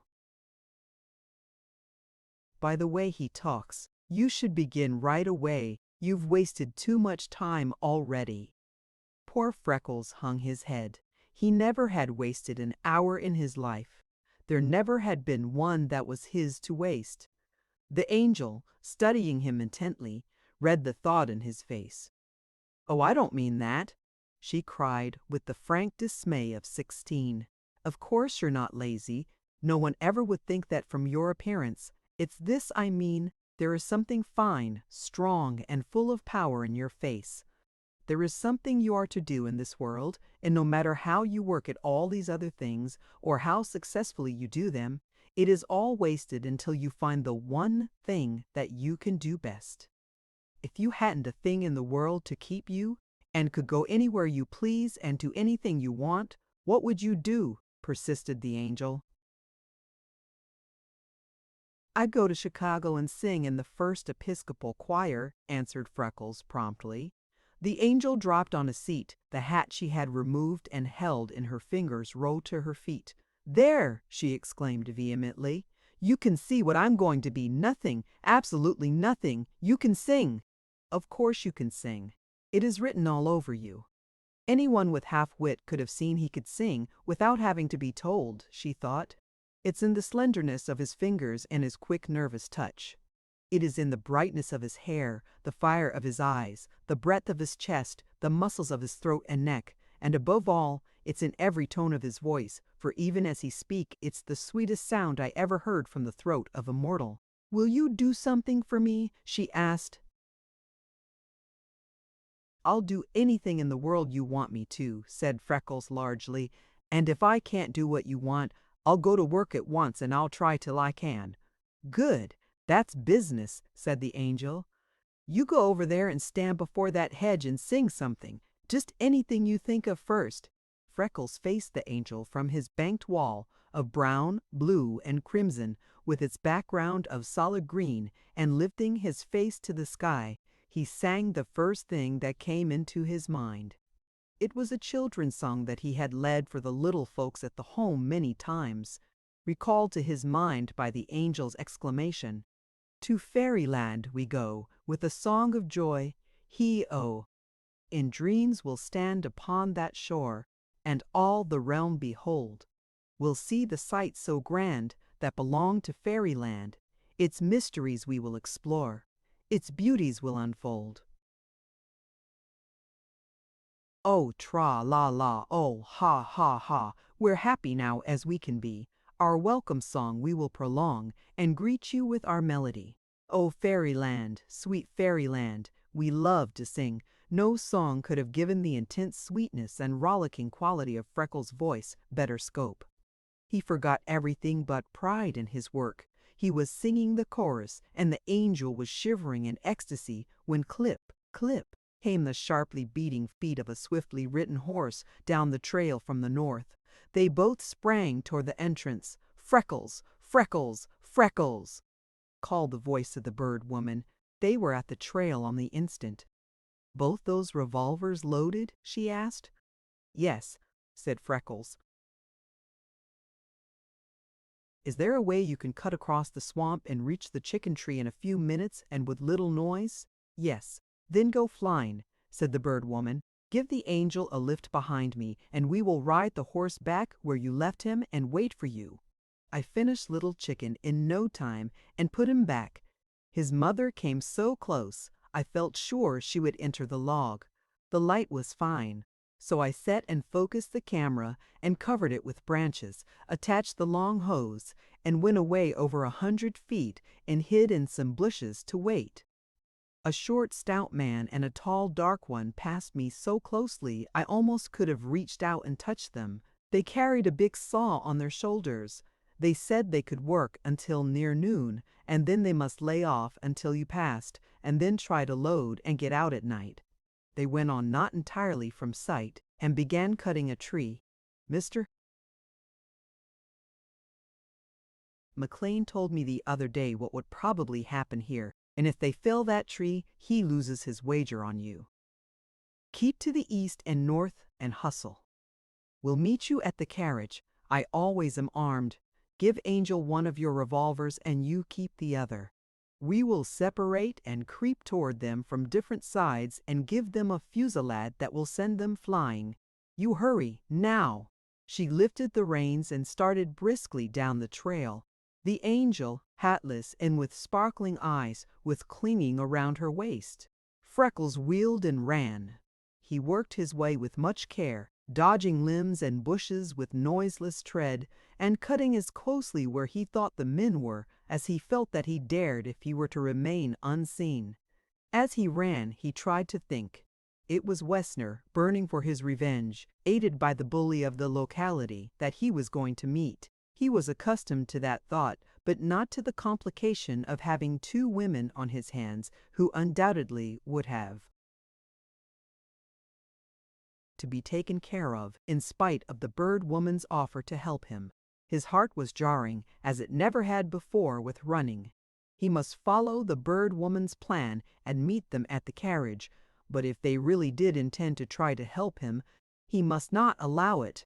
Allow the angel to try to handle a revolver in his defense? Never! Not for all the trees in the Limberlost. She might shoot herself. She might forget to watch sharply and run across a snake that was not particularly well behaved that morning. Freckles permitted himself a grim smile as he went speeding on. When he reached the carriage, the bird woman and the angel had the horse hitched, the outfit packed, and were calmly waiting. The bird woman held a revolver in her hand. She wore dark clothing. They had pinned a big focusing cloth over the front of the angel's light dress. "Give Angel one of your revolvers, quick," said the bird woman. "We will creep up until we are in fair range. The underbrush is so thick and they are so busy that they will never notice us if we don't make a noise. You fire first, then I will pop in from my direction, and then you, Angel, and shoot quite high, or else very low. We mustn't really hit them. We'll go close enough to the cowards to make it interesting and keep it up until we have them going," Freckles protested. The bird woman reached over and, taking the smaller revolver from his belt, handed it to the angel. "Keep your nerves steady, dear. Watch where you step and shoot high," she said. "Go straight at them from where you are. Wait until you hear Freckles' first shot, then follow me as closely as you can to let them know that we outnumber them. If you want to save McLean's wager on you, now you go," she commanded Freckles, who, with an agonized glance at the angel, ran toward the east. The bird woman chose the middle distance and for a last time cautioned the angel as she moved away to lie down and shoot high. Through the underbrush, the bird woman crept even more closely than she had intended, found a clear range, and waited for Freckles' shot. There was one long minute of sickening suspense. The men straightened for breath. Work was difficult with a handsaw in the heat of the swamp. As they rested, The big dark fellow took a bottle from his pocket and began oiling the saw. "We gotta keep mighty quiet," he said, "and wait to fell it until that damned guard has gone to his dinner." Again they bent to their work. Freckles' revolver spat fire, lead spanged on steel. The saw handle flew from Wessner's hand, and he reeled from the jar of the shock.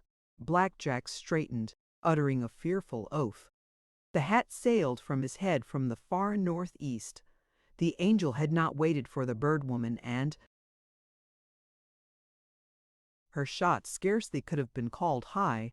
At almost the same instant the third shot whistled from the east. Blackjack sprang into the air with a yell of complete panic, for it ripped a heel from his boot. Freckles emptied his second chamber, and the earth spattered over Wessner.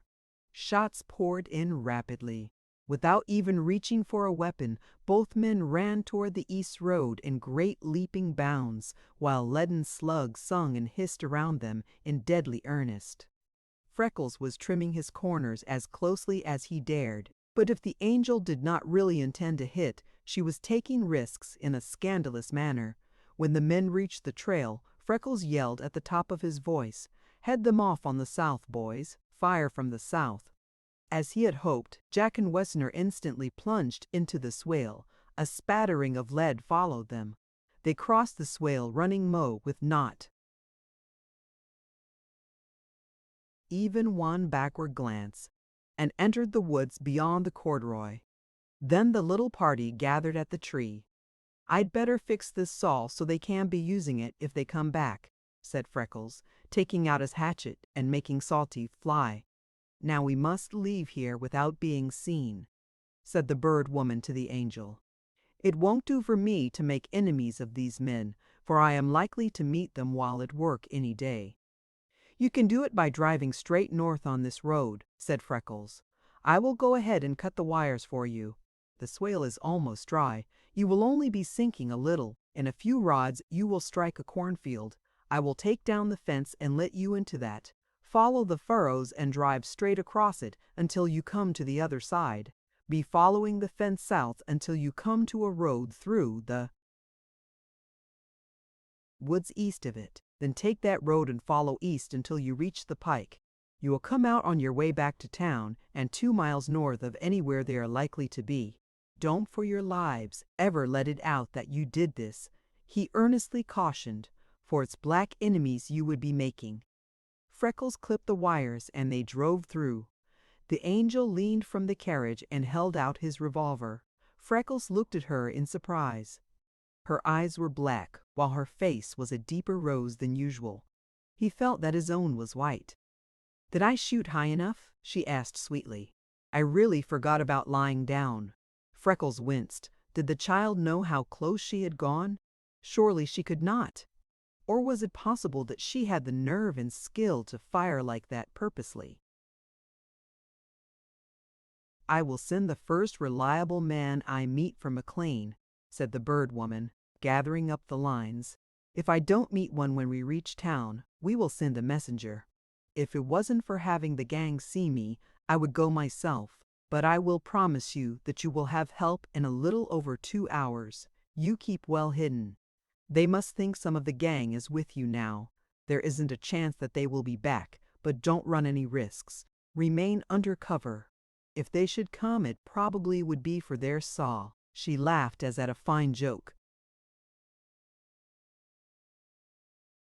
Chapter 7, wherein Freckles wins honor and finds a footprint on the trail. Round-eyed, Freckles watched the bird woman and the angel drive away. After they were from sight and he was safely hidden among the branches of a small tree, he remembered that he neither had thanked them nor said goodbye. Considering what they had been through, they never would come again. His heart sank until he had palpitation in his wading boots. Stretching the length of the limb, he thought deeply, though he was not thinking of Blackjack or Wessner. Would the bird woman and the angel come again? No other woman whom he ever had known would. But did they resemble any other women he ever had known? He thought of the bird woman's unruffled face and the angel's revolver practice, and presently he was not so sure that they would not return. What were the people in the big world like? His knowledge was so very limited. There had been people at the home who exchanged a stilted, perfunctory kindness for their salaries. The visitors who called on receiving days he had divided into 3 classes: the psalm-singing kind, who came with a tear in the eye and hypocrisy in every feature of their faces; the kind who dressed in silks and jewels, and handed to those poor little mother-hungry souls worn toys that their children no longer cared for, in exactly the same spirit in which they pitched biscuits to the monkeys at the zoo, and for the same reason, to see how they would take them and be amused by what they would do; and the 3rd class, whom they made him feel they cared that he was there, and that they would have been glad to see him elsewhere. Now here was another class that had all they needed of the world's best, and were engaged in doing work that counted. They had things worth while to be proud of, and they had met him as a son and brother. With them he could, for the only time in his life, forget the lost hand that every day tortured him with a new pang. What kind of people were they, and where did they belong among the classes he knew? He failed to decide, because he never had known others similar to them, but how he loved them. In the world where he was going soon, were the majority like them, or were they of the hypocrite and bun-throwing classes? He had forgotten the excitement of the morning and the passing of time when distant voices aroused him, and he gently lifted his head. Nearer and nearer they came, and as the heavy wagons rumbled down the east trail, he could hear them plainly. The gang were shouting themselves hoarse for the Limberlost guard. Freckles did not feel that he deserved it. He would have given much to be able to go to the men and explain, but to McLean only could he tell his story. At the sight of Freckles, the men threw up their hats and cheered. McLean shook hands with him warmly, but Big Duncan gathered him into his arms and hugged him as a bear and choked over a few words of praise. The gang drove in and finished felling the tree. McLean was angry beyond measure at this attempt on his property, for in their haste to fell the tree the thieves had cut too high and wasted 1.5 feet of valuable timber. When the last wagon rolled away, McLean sat on the stump and Freckles told the story he was aching to tell. The boss scarcely could believe his senses. Also, he was much disappointed. "I've been almost praying all the way over, Freckles," he said, "that you would have some evidence by which we could arrest those fellows and get them out of our way, but this will never do. We can't mix up those women in it. They have helped you save me the tree and my wager as well." Going across the country as she does, the bird woman never could be expected to testify against them. "No, indeed, nor the angel either, sir," said Freckles. "The angel?" queried the astonished McLean. The boss listened in silence while Freckles told of the coming and christening of the angel. "I know her father well," said McLean at last, "and I have often seen her. You are right. She is a beautiful young girl, and she appears to be utterly free from the least particle of false pride or foolishness. I do not understand why her father risks such a jewel in this place." "He's daring it because she is a jewel, sir," said Freckles eagerly. "Why, she's trusting a rattlesnake to rattle before it strikes her, and of course she thinks she can trust mankind as well. The man isn't made who wouldn't lay down the life of him for her. She doesn't need any care. Her face and the pretty ways of her are all the protection she would need in a band of howling savages."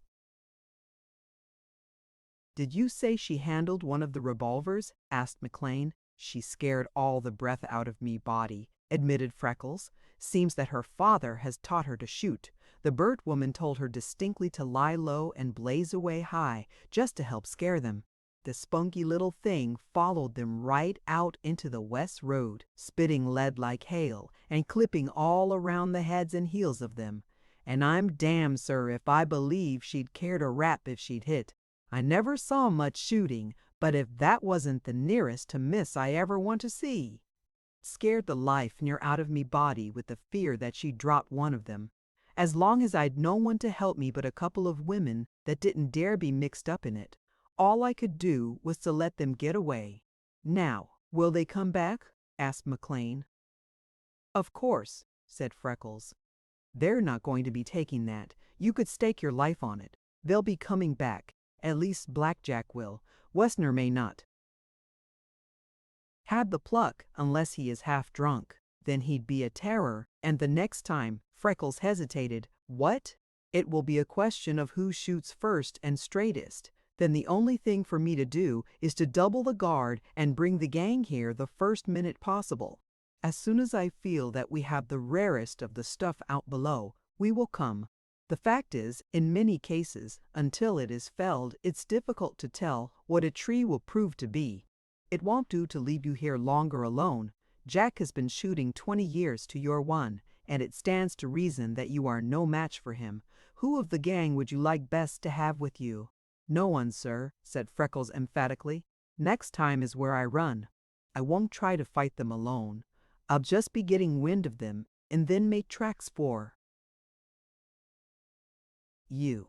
I'll need to come like lightning, and Duncan has no extra horse, so I'm thinking you'd best get me one, or perhaps a wheel would be better. I used to do extra work for the home doctor, and he would let me take his bicycle to ride around the place. And at times the head nurse would loan me his for an hour. A wheel would cost less and be faster than a horse, and would take less care.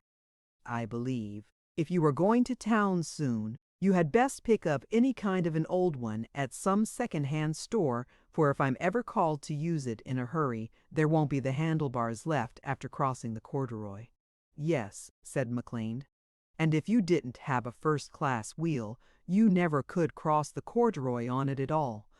As they walked to the cabin, McLean insisted on another guard, but Freckles was stubbornly set on fighting his battle alone. He made one mental condition. If the bird woman was going to give up the little chicken series, he would yield to the second guard solely for the sake of her work and the presence of the angel in the Limberlost. He did not propose to have a second man unless it were absolutely necessary, for he had been alone so long that he loved the solitude, his chickens and flowers. The thought of having a stranger to all his ways come and meddle with his arrangements, frighten his pets, pull his flowers, and interrupt him when he wanted to study, so annoyed him that he was blinded to his real need for help. With McLean, it was a case of letting his sober, better judgment be overridden by the boy he was growing so to love that he could not endure to oppose him, and to have Freckles keep his trust, and when alone, meant more than any money the boss might lose. The following morning, McLean brought the wheel, and Freckles took it to the trail to test it. It was new, chainless, with as little as possible to catch in hurried riding, and in every way the best of its kind. Freckles went skimming around the trail on it on a preliminary trip before he locked it in his case and started his minute examination of his line on foot. He glanced around his room as he left it, and then stood staring. On the moss before his prettiest seat lay the angel's hat. In the excitement of yesterday, all of them had forgotten it. He went and picked it up. Oh! So carefully, gazing at it with hungry eyes, but touching it only to carry it to his case, where he hung it on the shining handlebar of the new wheel and locked it among his treasures. Then he went to the trail, with a new expression on his face and a strange throbbing in his heart.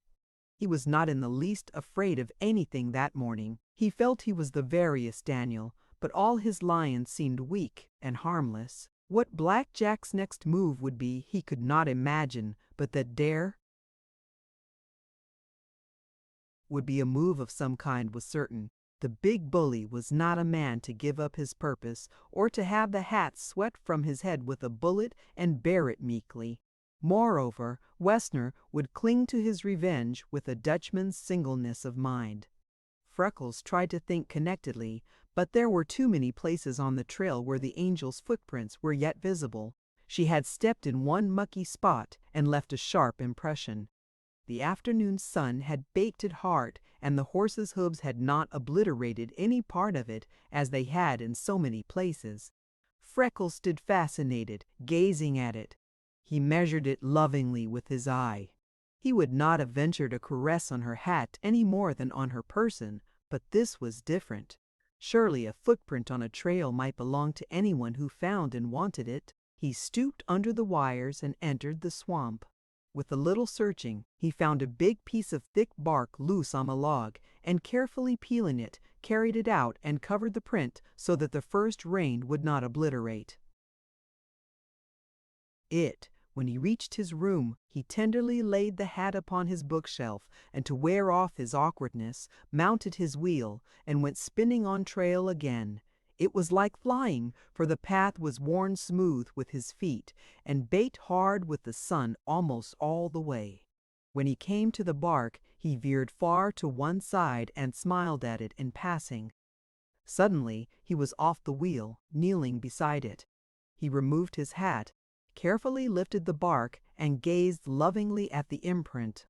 "I wonder what she was going to say of me voice," he whispered. "She never got it said, but from the face of her, I believe she was liking it fairly well. Perhaps she was going to say that singing was the big thing I was to be doing. That's what they all thought at the home. Well, if it is, I'll just shut me eyes. Think of me, little room, the face of her watching and the heart of her beating. And I'll raise them. Damn them, if singing will do it, I'll raise them from the benches." With this dire threat, Freckles knelt, as at a wayside spring, and deliberately laid his lips on the footprint. Then he arose, appearing as if he had been drinking at the fountain of gladness. Chapter 8, wherein Freckles meets a man of affairs and loses nothing by the encounter. "Weel, I be drawed on," exclaimed Mrs. Duncan. Freckles stood before her holding the angel's hat. "I've been thinking this long time that ye or Duncan would see that sunbonnets were raina braw enough for a woman of my standing, and you're a guide laddie to bring me this beautiful hat." She turned it around, examining the weave of the straw and the foliage trimmings, passing her rough fingers over the satin ties delightedly. As she held it up, admiring it, Freckles' astonished eyes saw a new side of Sarah Duncan. She was jesting, but under the jest the fact loomed strong that, though poor, overworked, and with none but God-given refinement, there was something in her soul crying after that bit of feminine finery, and it made his heart ache for her. He resolved that when he reached the city he would send her a hat if it took $50 to do it. She lingeringly handed it back to him. "It's Uncle Guy to be to think of me," she said lightly, "but I'm unquestion your taste to we. Thee no think ye had best return this and get a woman with half her hair gray, a little plainer headdress. Seems like that's far our gay for me. I'm no saying that it's no exactly what I'd like to hae, but I'm on a mac mighty ridiculous. Ye'd best give this to somebody young and pretty, say about 16. Where did you come by it, Freckles? If there's anything been dropping lately, ye hae forgotten to mention it." "Do you see anything heavenly about that hat?" queried Freckles, holding it up. The morning breeze waved the ribbons gracefully, binding one around Freckles' sleeve and the other across his chest, where they caught and clung as if magnetized. "Yes," said Sarah Duncan. "It's bara plain and simple, but it juist makes you feel that it's all of the finest stuff. It's exactly what I'd call a heavenly hat." "Sure," said Freckles, "for it's belonging to an angel." Then he told her about the hat and asked her what he should do with it. "Take it to her, of course," said Sarah Duncan, "like it's the only an she has and she may need it badly." Freckles smiled. He had a clear idea about the hat being the only one the angel had. However, there was a thing he felt he should do and wanted to do, but he was not sure. "You think I might be taking it home," he said. "Of course she must," said Mrs. Duncan, "and without another hour's delay. It's been here 2 days new, and she may want it, and be too busy or afraid to come." "But how can I take it?" asked Freckles.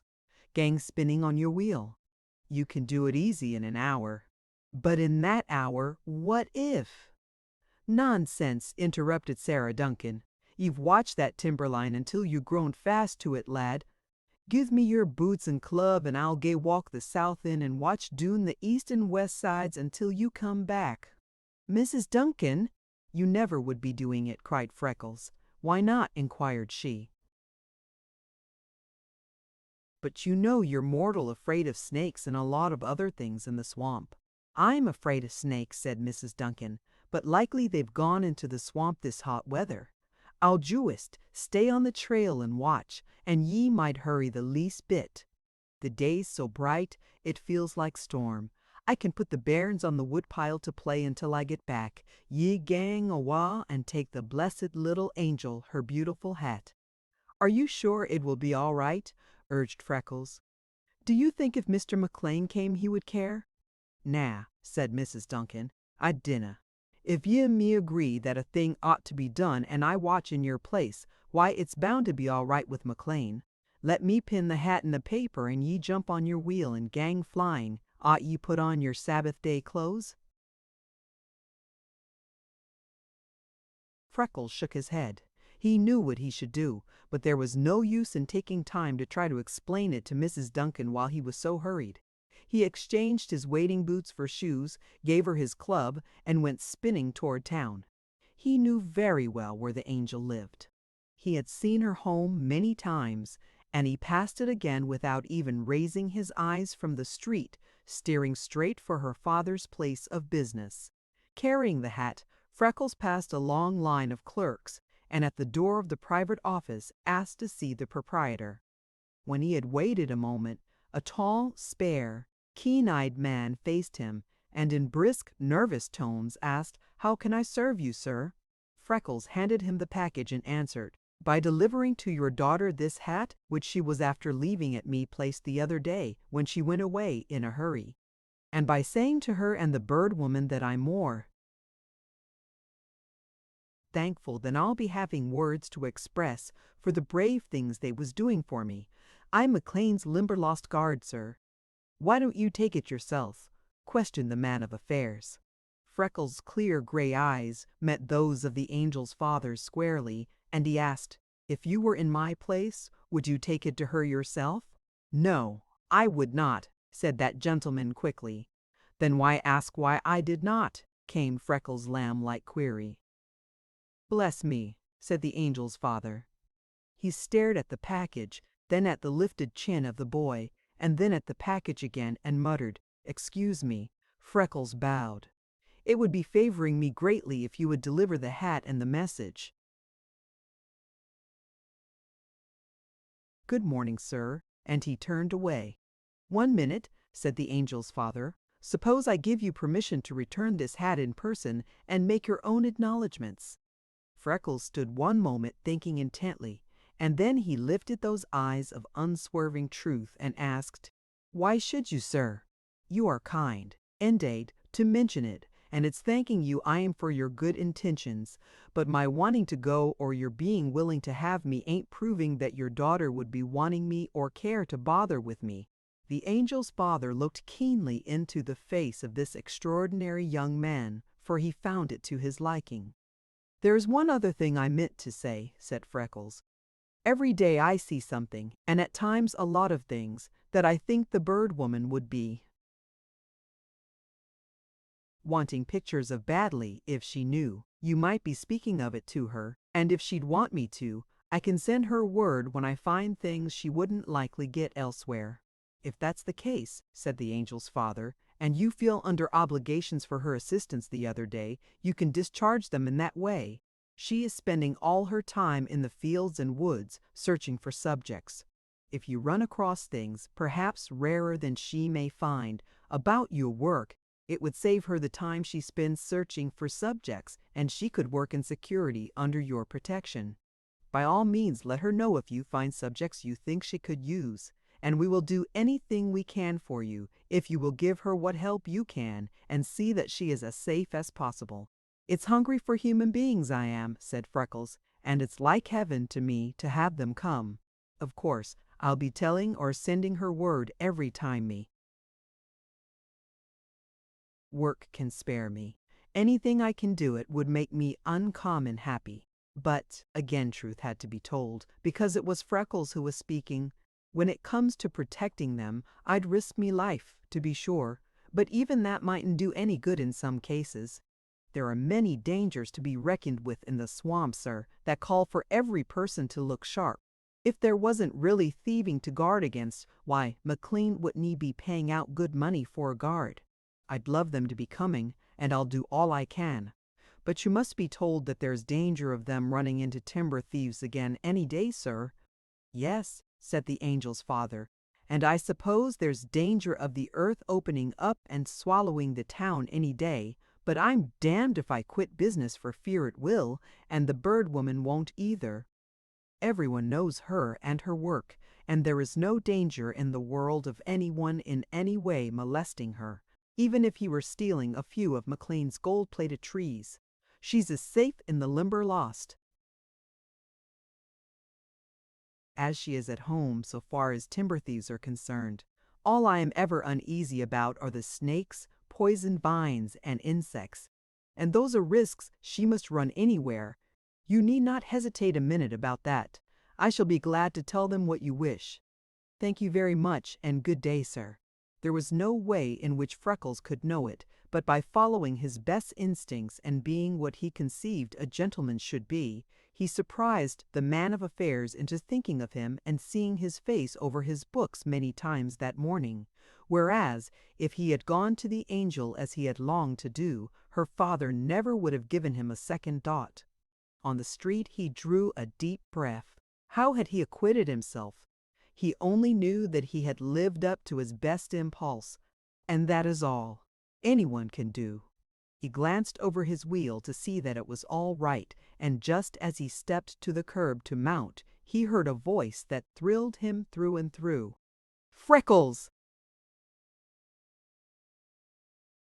Oh, Freckles! The angel separated from a group of laughing, sweet-faced girls and came hurrying to him. She was in snowy white, a quaint little frock with a marvel of soft lace around her throat and wrists. Through the sheer sleeves of it, her beautiful rounded arms showed distinctly, and it was cut just to the base of her perfect neck. On her head was a pure white creation of fancy braid, with folds on folds of tulle, soft and silken as cobwebs, lining the brim, while a mass of white roses clustered against the gold of her hair crept around the crown and fell in a riot to her shoulders at the back. There were gleams of gold with settings of blue on her fingers, and altogether she was the daintiest, sweetest sight he ever had seen. Freckles, standing on the curb, forgot himself in his cotton shirt, corduroys, and his belt, to which his wire cutter and pliers were hanging, and gazed as a man gazes when first he sees the woman he adores, with all her charms enhanced by appropriate and beautiful clothing. "Oh, Freckles," she cried as she came to him, "I was wondering about you the other day. Do you know I never saw you in town before? You watched that old line so closely. Why did you come? Is there any trouble? Are you just starting to the Limberlost?" "I came to bring your hat," said Freckles. "You forgot it in the rush the other day. I have left it with your father and a message trying to express the gratitude of me for how you and the bird woman were for helping me out." The angel nodded gravely, then Freckles saw that he had done the proper thing in going to her father. His heart bounded until it jarred his body, for she was saying that she scarcely could wait for the time to come for the next picture of the Little Chicken series. "I want to hear the remainder of that song, and I hadn't even begun seeing your room yet," she complained. "As for singing, if you can sing like that every day, I never can get enough of it. I wonder if I couldn't bring my banjo and some of the songs I like best. I'll play and you sing, and we'll put the birds out of commission." Freckles stood on the curb with drooped eyes, for he felt that if he lifted them the tumult of tender adoration in them would show and frighten her. "I was afraid your experience the other day would scare you so that you'd never be coming again," he found himself saying. The angel laughed gaily. "Did I seem scared?" she questioned. "No," said Freckles, "you did not." "Oh, I just enjoyed that," she cried. "Those hateful, stealing old things. I had a big notion to pink one of them, but I thought maybe some way it would be best." for you that I shouldn't. They needed it. That didn't scare me. And as for the bird woman, she's accustomed to finding snakes, tramps, cross dogs, sheep, cattle, and goodness knows what. You can't frighten her when she's after a picture. Did they come back?" "No," said Freckles. "The gang got there a little after noon and took out the tree, but I must tell you, and you must tell the bird woman, that there's no doubt but they will be coming back, and they will have to make it before long now, for it's soon the gang will be there to work on the swamp." "Oh, what a shame!" cried the angel.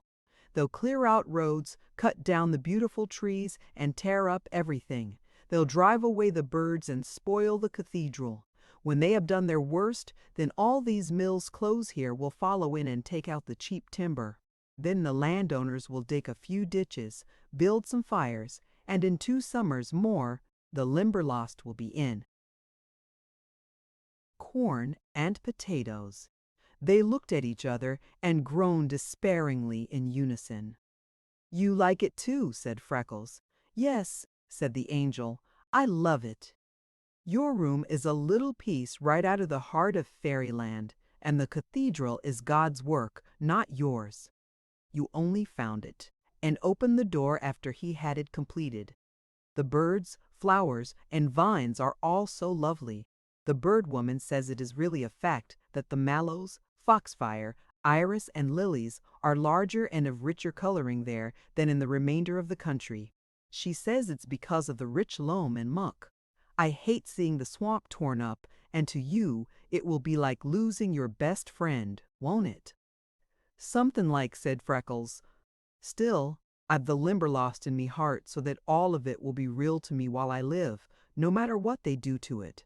I'm glad past telling if you will be coming a few more times, at least until the gang arrives. Past that time, I don't allow myself to be thinking." "Come, have a cold drink before you start back," said the angel. "I couldn't possibly," said Freckles. "I left Mrs. Duncan on the trail, and she's terribly afraid of a lot of things.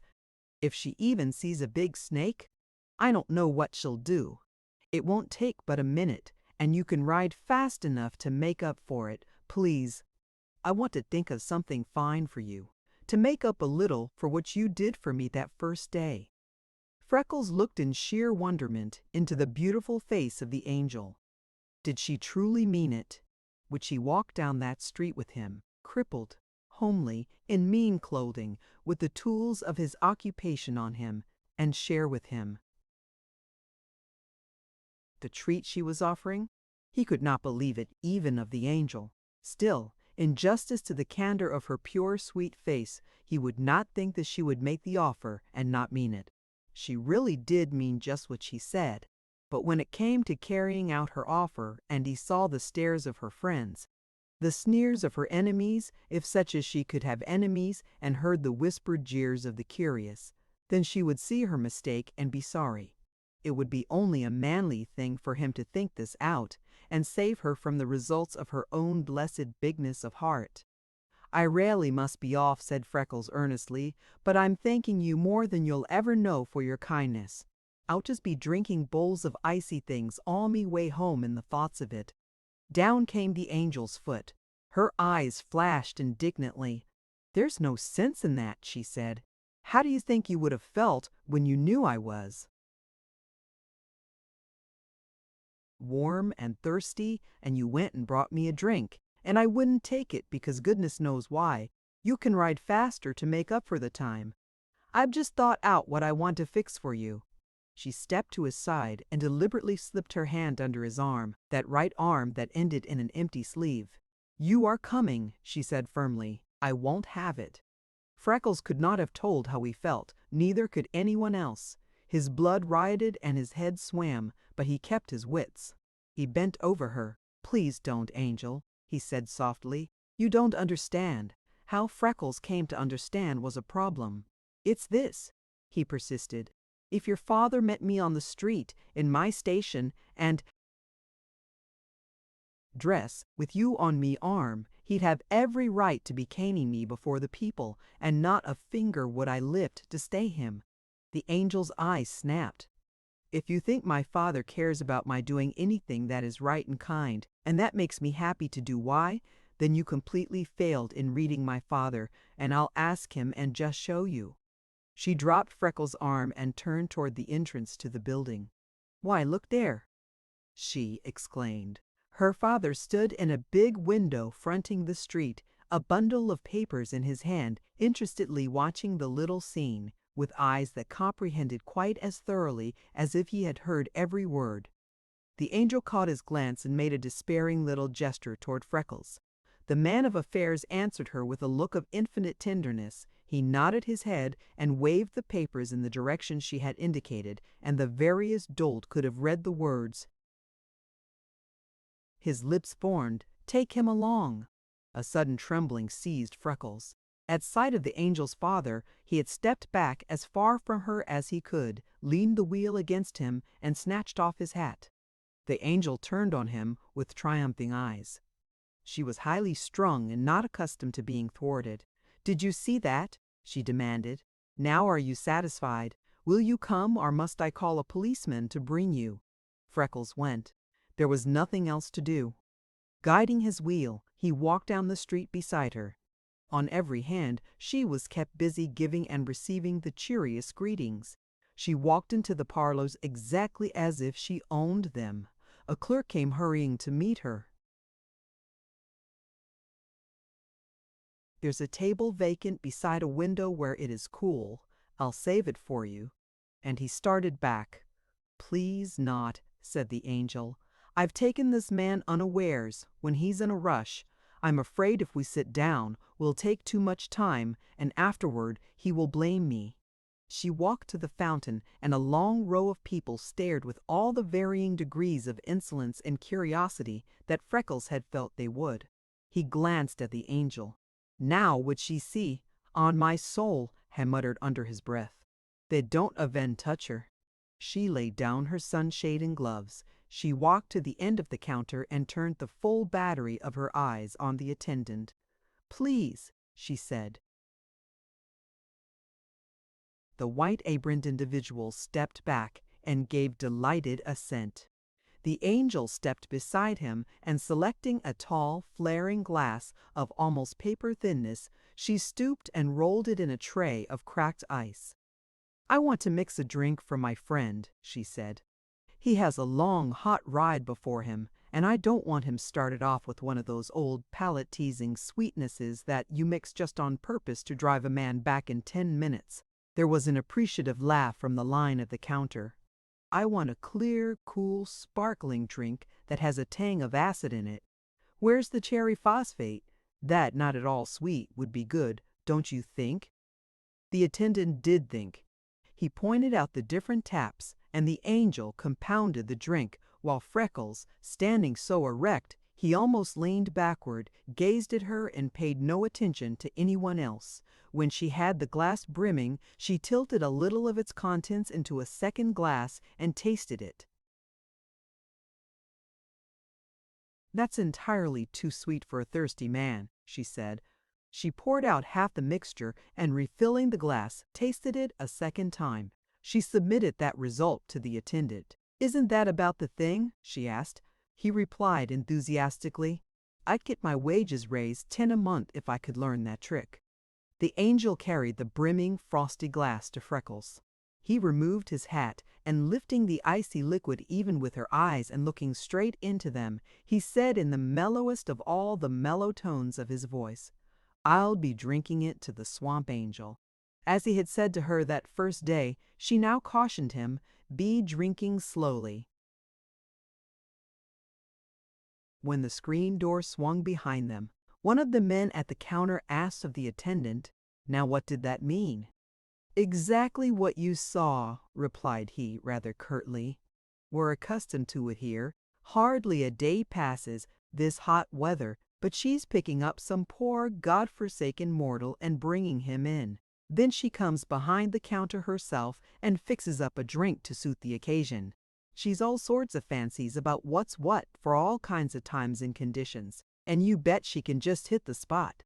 Ain't a clerk here can put up a drink to touch her. She's a sort of knack at it. Every once in a while, when the boss sees her, he calls out to her to mix him a drink." "And does she?" asked the man with an interested grin.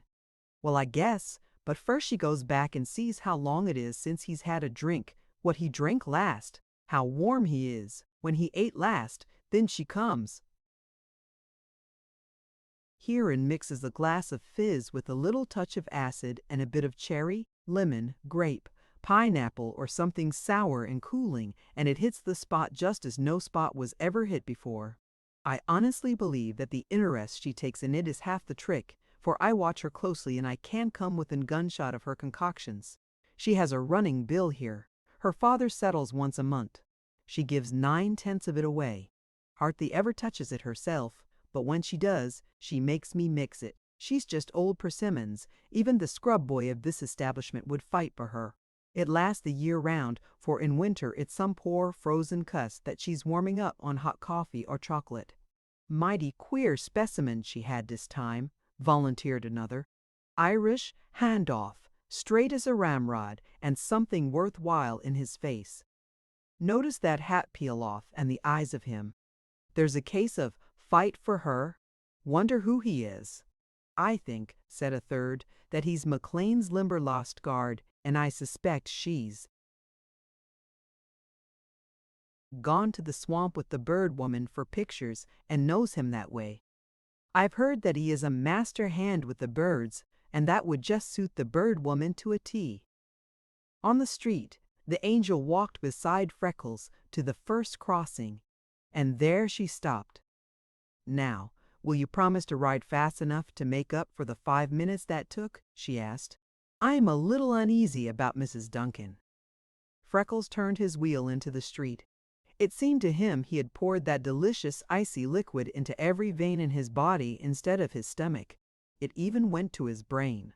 "Did you insist on fixing that drink because you knew how intoxicating 'twill be?" he asked. There was subtlety in the compliment, and it delighted the angel. She laughed gleefully.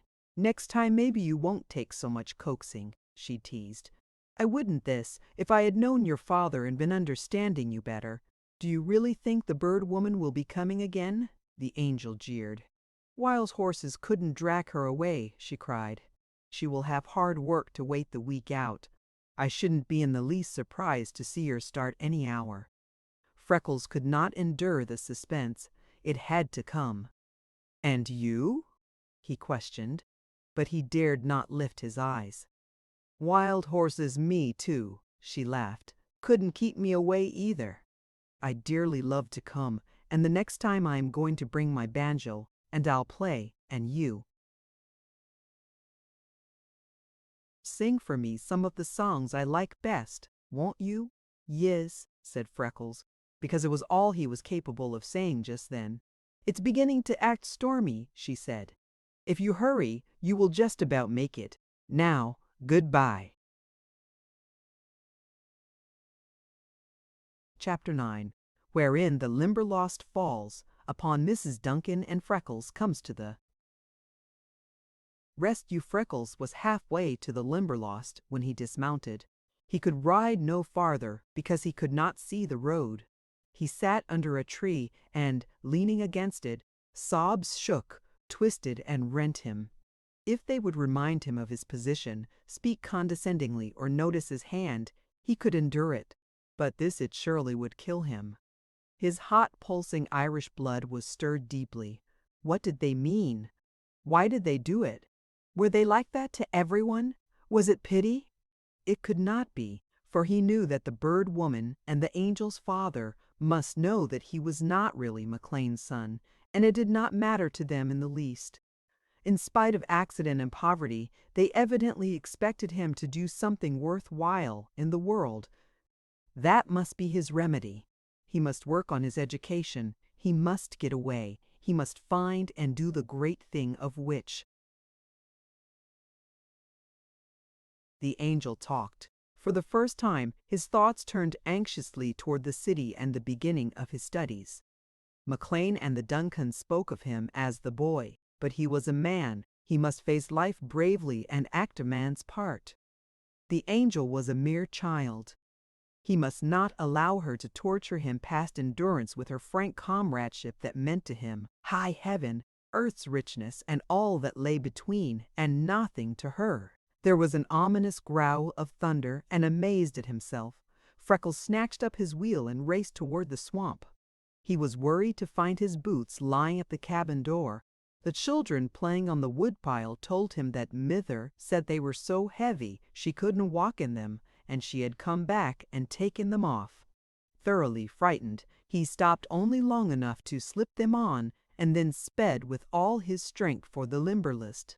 To the west, the long, black, hard-beaten trail lay clear, but far up the east side, straight across the path, he could see what was certainly a limp, brown figure. Freckles. Spun with all his might. Face down, Sarah Duncan lay across the trail. When Freckles turned her over, his blood chilled at the look of horror settled on her face. There was a low humming, and something spatted against him. Glancing around, Freckles shivered in terror, for there was a swarm of wild bees settled on a scrub thorn only a few yards away. The air was filled with excited, unsettled bees, making ready to lead farther in search of a suitable location. Then he thought he understood, and with a prayer of thankfulness in his heart that she had escaped, even so narrowly, he caught her up and hurried down the trail until they were well out of danger. He laid her in the shade, and carrying water from the swamp in the crown of his hat, he bathed her face and hands. But she lay in unbroken stillness, without a sign of life. She had found Freckles' boots so large and heavy that she had gone back and taken them off, although she was mortally afraid to approach the swamp without them. The thought of it made her nervous, and the fact that she never had been there alone added to her fears. She had not followed the trail many rods when her trouble began. She was not Freckles, so not a bird of the line was going to be fooled into thinking she was. They began jumping from their nests and darting from unexpected places around her head and feet, with quick whirs that kept her starting and dodging. Before Freckles was halfway to the town, poor Mrs. Duncan was hysterical, and the Limberlost had neither sung nor performed for her. But there was trouble brewing. It was quiet and intensely hot, with that stifling stillness that precedes a summer storm, and Feathers and Fur were tense and nervous. The birds were singing only a few broken snatches and flying around seeking places of shelter. One moment everything seemed devoid of life, the next there was an unexpected whir, buzz, and sharp cry. Inside, a pandemonium of growling, spatting, snarling, and grunting broke loose. The swale bent flat before heavy gusts of wind, and the big black chickens swept lower and lower above the swamp. Patches of clouds gathered, shutting out the sun and making it very dark, and the next moment were swept away. The sun poured with fierce burning brightness, and everything was quiet. It was at the first growl of thunder that Freckles really had noticed the weather, and putting his own troubles aside resolutely, raced for the swamp. Sarah Duncan paused on the line. "Wheel, I wouldn't stay in this place for $1,000,000 a month," she said aloud, and the sound of her voice brought no comfort, for it was so little like she had thought it that she glanced hastily around to see if it had really been she that spoke. She tremblingly wiped the perspiration from her face with the skirt of her sunbonnet. "Ah, Foo-Hut," she panted huskily. "Believe there's going to be a big storm. I do hope Freckles will hurry." Her chin was quivering as a terrified child's. She lifted her bonnet to replace it and brushed against a bush beside her. Horror almost into her face when a nighthawk stretched along a limb for its daytime nap. Mrs. Duncan cried out and sprang down the trail, alighting on a frog that was hopping across. The horrible croak it gave as she crushed it sickened her. She screamed wildly and jumped to one side. That carried her into the swale, where the grasses reached almost to her waist, and her horror of snakes returning, she made a flying leap for an old log lying beside the line. She alighted squarely, but it was so damp and rotten that she sank straight through it to her knees. She caught at the wire as she went down, and missing, raked her wrist across a barb until she tore a bleeding gash. Her fingers closed convulsively around the second strand. She was too frightened to scream now. Her tongue stiffened. She clung frantically to the sagging wire, and finally managed to grasp it with the other hand. Then she could reach the top wire, and so she drew herself up and found solid footing. She picked up the club that she had dropped in order to extricate herself. Leaning heavily on it, she managed to return to the trail, but she was trembling so that she scarcely could walk. Going a few steps farther, she came to the stump of the first tree that had been taken out.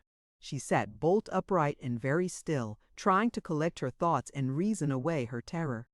A squirrel above her dropped a nut, and as it came rattling down, bouncing from branch to branch, every nerve in her tugged wildly.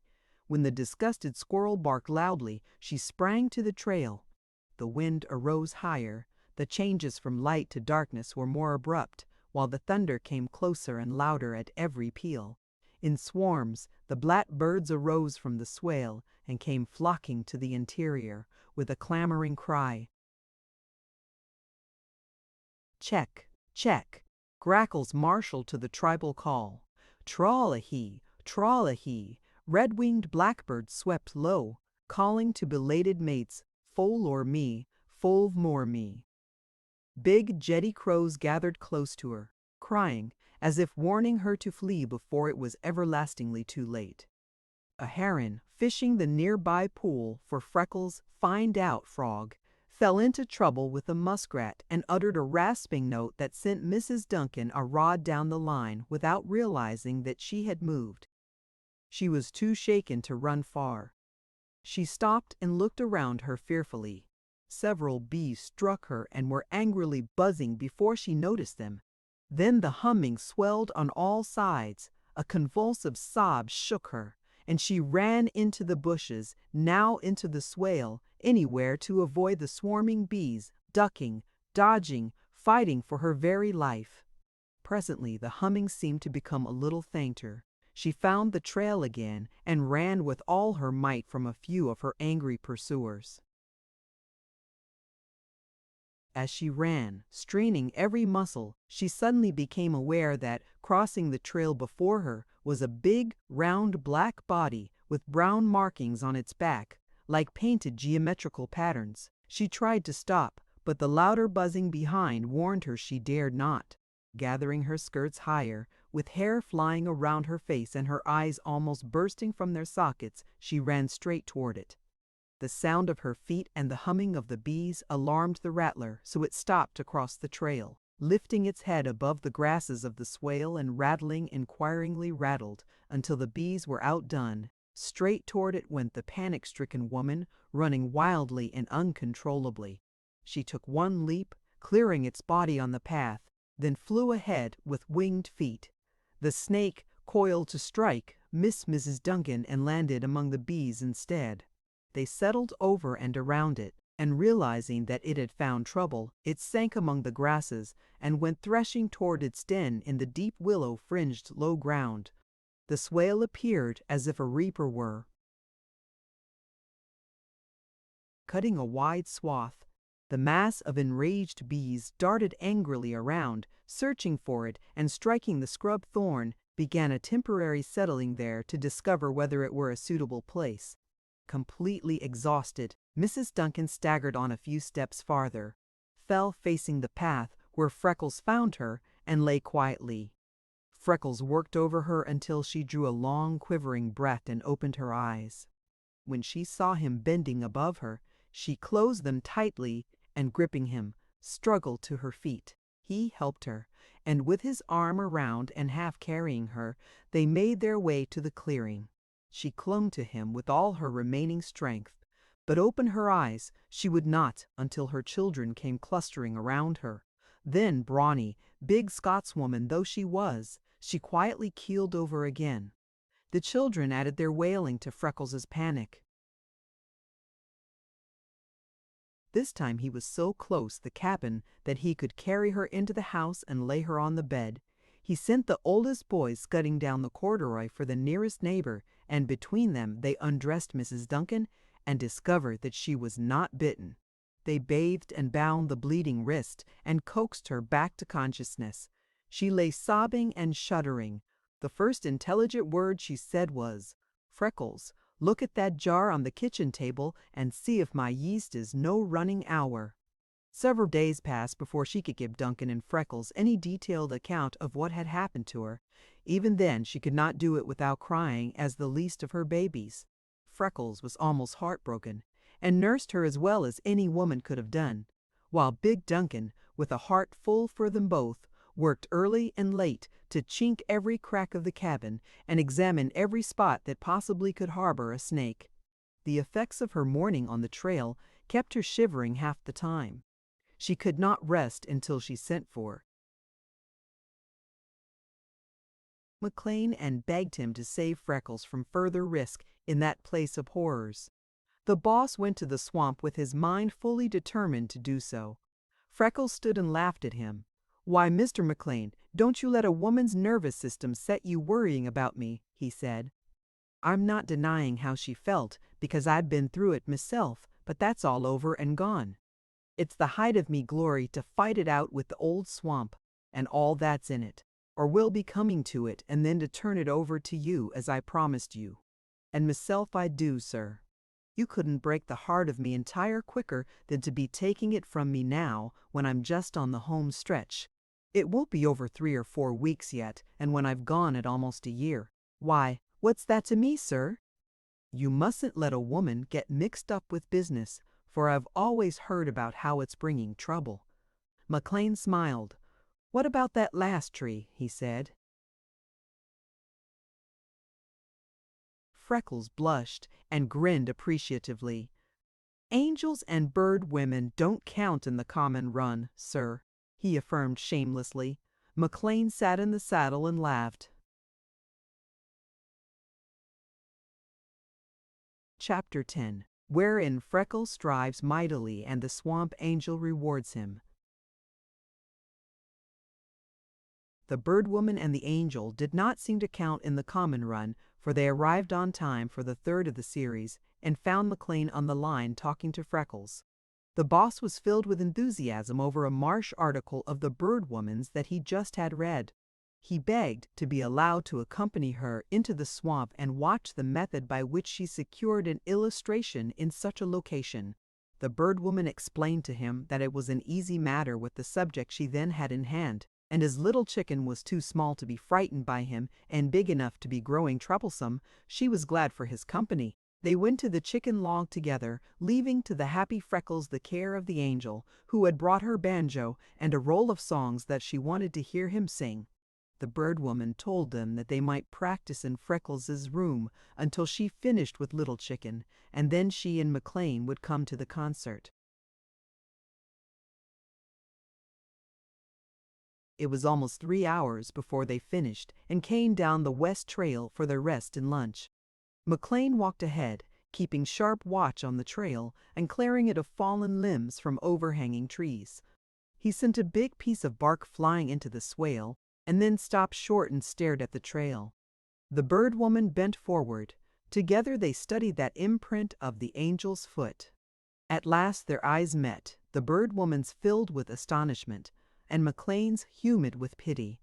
Neither said a word, but they knew. McLean entered the swale and hunted up the bark. He replaced it, and the bird woman carefully stepped over. As they reached the bushes at the entrance, the voice of the angel stopped them, for it was commanding and filled with much impatience. "Freckles James Ross McLean," she was saying, "you fill me with dark blue despair. You're singing as if your voice were glass and might break at any minute.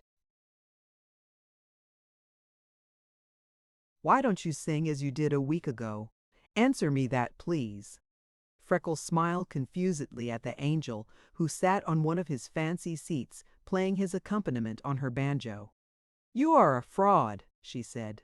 "Here you went last week and led me to think that there was the making of a great singer in you. And now you are singing. Do you know how badly you are singing?" "Yes," said Freckles meekly. "I'm thinking I'm too happy to be singing well today. The music don't come right, only when I'm lonesome and sad.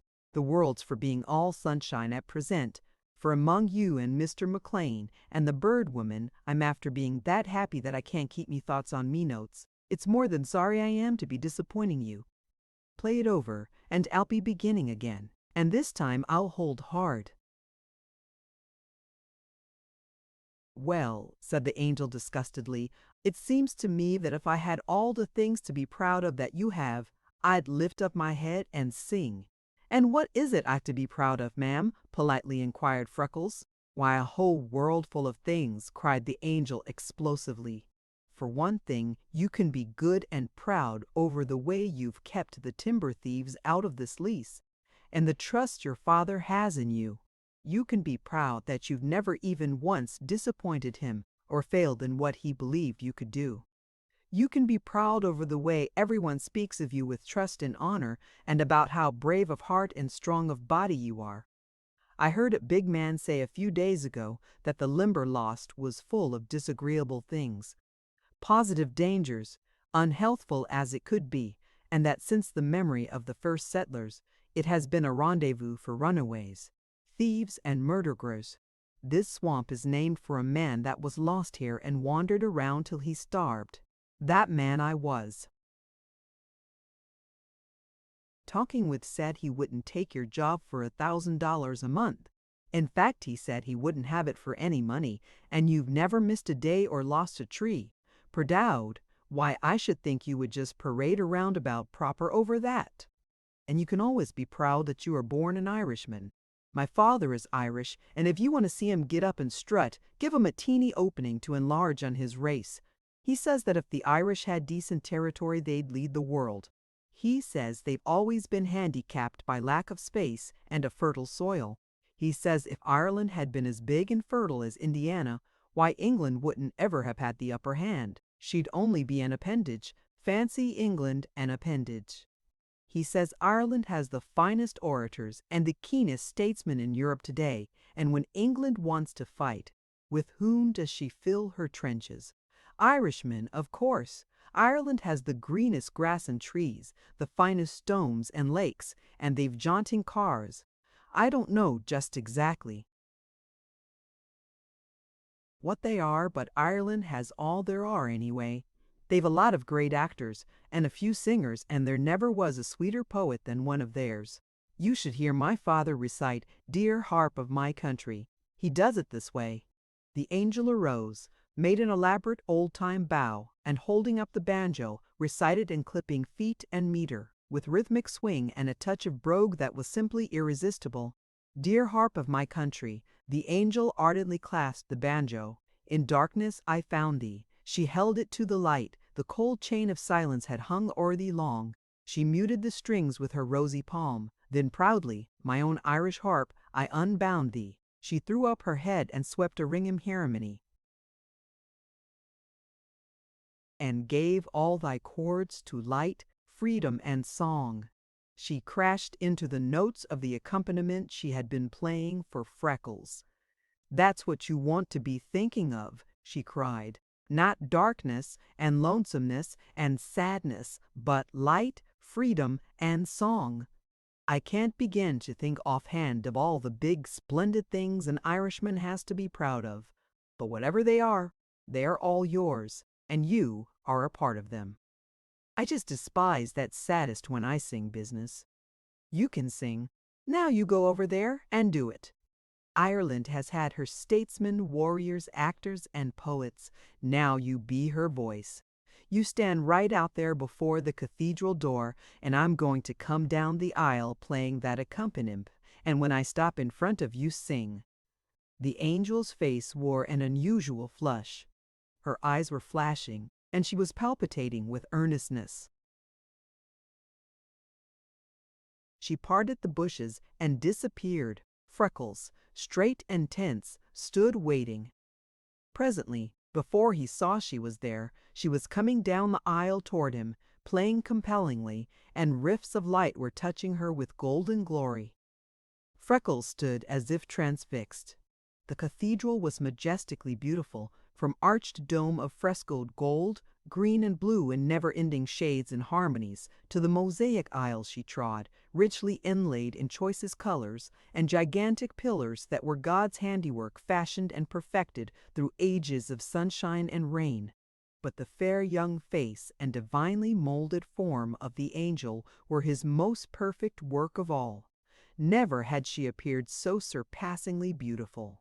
She was smiling encouragingly now, and as she came toward him, she struck the chords full and strong. The heart of poor Freckles almost burst with dull pain and his great love for her, and his desire to fulfill her expectations. He forgot everything else, and when she reached his initial chord he was ready. He literally burst forth. 3 little leaves of Irish green, united on one stem, love, truth, and valor do they mean. They form a magic gem. The angel's eyes widened curiously and her lips parted. A deep color swept into her cheeks. She had intended to arouse him. She had more than succeeded. She was too young to know that in the effort to rouse a man, women frequently kindle fires that they neither can quench nor control. Freckles was looking over her head now and singing that song, as it never had been sung before, for her alone, and instead of her helping him as she had intended, he was carrying her with him on the waves of his voice, away, away into another world. When he struck into the chorus, wide-eyed and panting, she was swaying toward him and playing with all her might. Oh, do you love? Oh, say you love. You love the shamrock green. At the last note, Freckles' voice ceased, and he looked at the angel. He had given his best and his all. He fell on his knees and folded his arms across his breast. The angel, as if magnetized, walked straight down the aisle to him, and running her fingers into the crisp masses of his red hair, tilted his head back and laid her lips on his forehead. Then she stepped back and faced him. "Good boy," she said in a voice that wavered from the throbbing of her shaken heart. "Dear boy, I knew you could do it. I knew it was in you. Freckles, when you go into the world, if you can face a big audience and sing like that, just once, you will be immortal, and anything you want will be yours." "Anything," gasped Freckles. "Anything," said the angel. Freckles arose, muttered something, and catching up his old bucket, plunged into the swamp blindly on a pretense of bringing water. The angel walked slowly across the study, sat on the rustic bench, and, through narrowed lids, intently studied the tip of her shoe.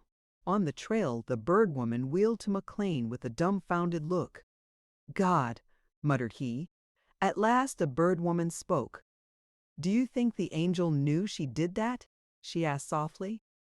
"No," said McLean. "I do not. But the poor boy knew it. Heaven help him." The bird woman stared across the gently waving swale. "I don't see how I am going to blame her," she said at last. "It's so exactly what I would have done myself." "Say the remainder," demanded McLean hoarsely. "Do him justice." "He was born a gentleman," conceded the bird woman. "He took no advantage. He never even offered to touch her. Whatever that kiss meant to him, he recognized that it was the loving impulse of a child under stress of strong emotion. He was fine and manly as any man ever could have been." McLean lifted his hat. "Thank you," he said simply, and parted the bushes for her to enter Freckles' room. It was her first visit. Before she left, she sent for her cameras and made studies of each side of it and of the cathedral. She was entranced with the delicate beauty of the place, while her eyes kept following Freckles as if she could not believe that it could be his conception and work. That was a happy day. The bird woman had brought a lunch, and they spread it with Freckles' dinner on the study floor and sat resting and enjoying themselves. But the angel put her banjo into its case, silently gathered her music, and no one mentioned the concert. The bird woman left McLean and the angel to clear away the lunch, and with Freckles examined the walls of his room and told him all she knew about his shrubs and flowers. She analyzed a cardinal flower and showed him what he had wanted to know all summer, why the bees buzzed ineffectually around it, while the hummingbirds found in it an ever-ready feast. Some of his specimens were so rare that she was unfamiliar with them, and with the flower book between them they knelt, studying the different varieties. She wandered the length of the cathedral aisle with him, and it was at her suggestion that he lighted his altar with a row of flaming foxfire. As Freckles came to the cabin from his long day at the swamp, he saw Mrs. Chicken sweeping to the south and wondered where she was going. He stepped into the bright, cozy little kitchen, and as he reached down the wash basin, he asked Mrs. Duncan a question. "Mother Duncan, do kisses wash off?" So warm a wave swept her heart that a half-flush mantled her face. She straightened her shoulders and glanced at her hands tenderly. "Lord, nay!" "Freckles," she cried, "at least the Annies ye get from people ye love they dinna stay on the outside. They strike in until they find the centre of your heart and make their stopping place bare, and naething can take them from ye. I doubt if even death lad, ye can be reet sure. Kisses dinna wash off." Freckles set the basin down and muttered as he plunged his hot, tired face into the water. "I needn't be afraid to be washing then, for that one struck in." Chapter 11, wherein the butterflies go on. A spree, and Freckles informs the bird. "Woman, I wish," said Freckles at breakfast one morning, "that I had some way to be sending a message to the bird woman. I've something at the swamp that I'm believing never happened before, and surely she'll be wanting it." "What now, Freckles?" asked Mrs. Duncan. "Why, the oddest thing you ever heard of," said Freckles. "The whole insect tribe gone on a spree. I'm supposing it's my doings, but it all happened by accident, like. You see, on the swale side of the line, right against me trail, there's one of these scrub wild crab trees. Where the grass grows thick around it is the finest place you ever conceived of for snakes. Having women about has set me trying to clean out those fellows a bit, and yesterday I noticed that tree in passing. It struck me that it would be a good idea to be taking it out. First I thought I'd take me hatchet and cut it down, for it ain't thicker than me upper arm. Then I remembered how it was blooming in the spring and filling all the air with sweetness. The coloring of the blossoms is beautiful, and I hated to be killing it. I just cut the grass short all around it. Then I started at the ground, trimmed up the trunk near the height of me shoulder, and left the top spreading. That made it look so truly ornamental that, idle-like, I chips off the rough places neat, and this morning, on me soul, it's a sight. You see, cutting off the limbs and trimming up the trunk sets the sap running, and this hot sun it ferments in a few hours. There isn't much room for more things to crowd on that tree than there are, and to get drunker isn't noways possible." "Weel, I be drawed on," exclaimed Mrs. Duncan. "What kind of things do ye mean, Freckles?" "Why, just an army of black ants. Some of them are sucking away like old topers. Some of them are setting up on their tails and hind legs, fiddling with their 4 feet and wiping their eyes. Some are rolling around on the ground contented. There are quantities of big blue bottle flies over the bark and hanging on the grasses around, too drunk to steer a course flying, so they just buzz away like flying, and all the time sitting still. The snake feeders are too full to feed anything even more sap to themselves. There's a lot of hard-backed bugs beetles, I guess colored like the brown, blue, and black of a peacock's tail. They hang on until the legs of them are so wake they can't stick a minute longer, and then they break away and fall to the ground. They just lay there on their backs, faply clawing air. When it wears off a bit, up they get and go crawling back for more, and they so full they bump into each other and roll over. Sometimes they can't climb the tree until they wait to sober up a little. There's a lot of big black and gold bumblebees, done for entire, stumbling over the bark and rolling on the ground. They just lay there on their backs, rocking from side to side, singing to themselves like fat, happy babies. The wild bees keep up a steady buzzing with the beating of their wings. The butterflies are the worst old toppers of them all. They're just a circus. You never saw the like of the beauties. They come every color you could be naming and every shape you could be thinking up. They drink and drink until, if I'm driving them away, they stagger as they fly and turn somersaults in the air. If I leave them alone, they cling to the grasses, shivering happy-like, and I'm blessed, Mother Duncan, if the best of them could be, unlocking the front door with a lead pencil, even. I never heard of anything so surprising, said Mrs. Duncan. It's a rare sight to watch them, and no one ever made a picture of a thing like that before. I'm for thinking, said Freckles earnestly. Ma, said Mrs. Duncan, you can be pretty sure there didna. The bird woman must have word in some way. If you walk the line and I walk to town and tell her, if ye think ye can wait until after supper, I am most sure ye can gang yoursel, for Duncan is coming home and he'd be glad to watch for ye. If he does not come, and passes that I can send word with today, I really will gang early in the morning and tell her mysel. Freckles took his lunch and went to the swamp. He walked and watched eagerly. He could find no trace of anything, yet he felt a tense nervousness, as if trouble might be brooding. He examined every section of the wire and kept watchful eyes on the grasses of the swale in an effort to discover if anyone had passed through them. But he could discover no trace of anything to justify his fears. He tilted his hat brim to shade his face and looked for his chickens. They were hanging almost beyond sight in the sky. Gee, he said, if I only had your sharp eyes in convenient location now, I wouldn't need be troubling so. He reached his room and cautiously scanned the entrance before he stepped in.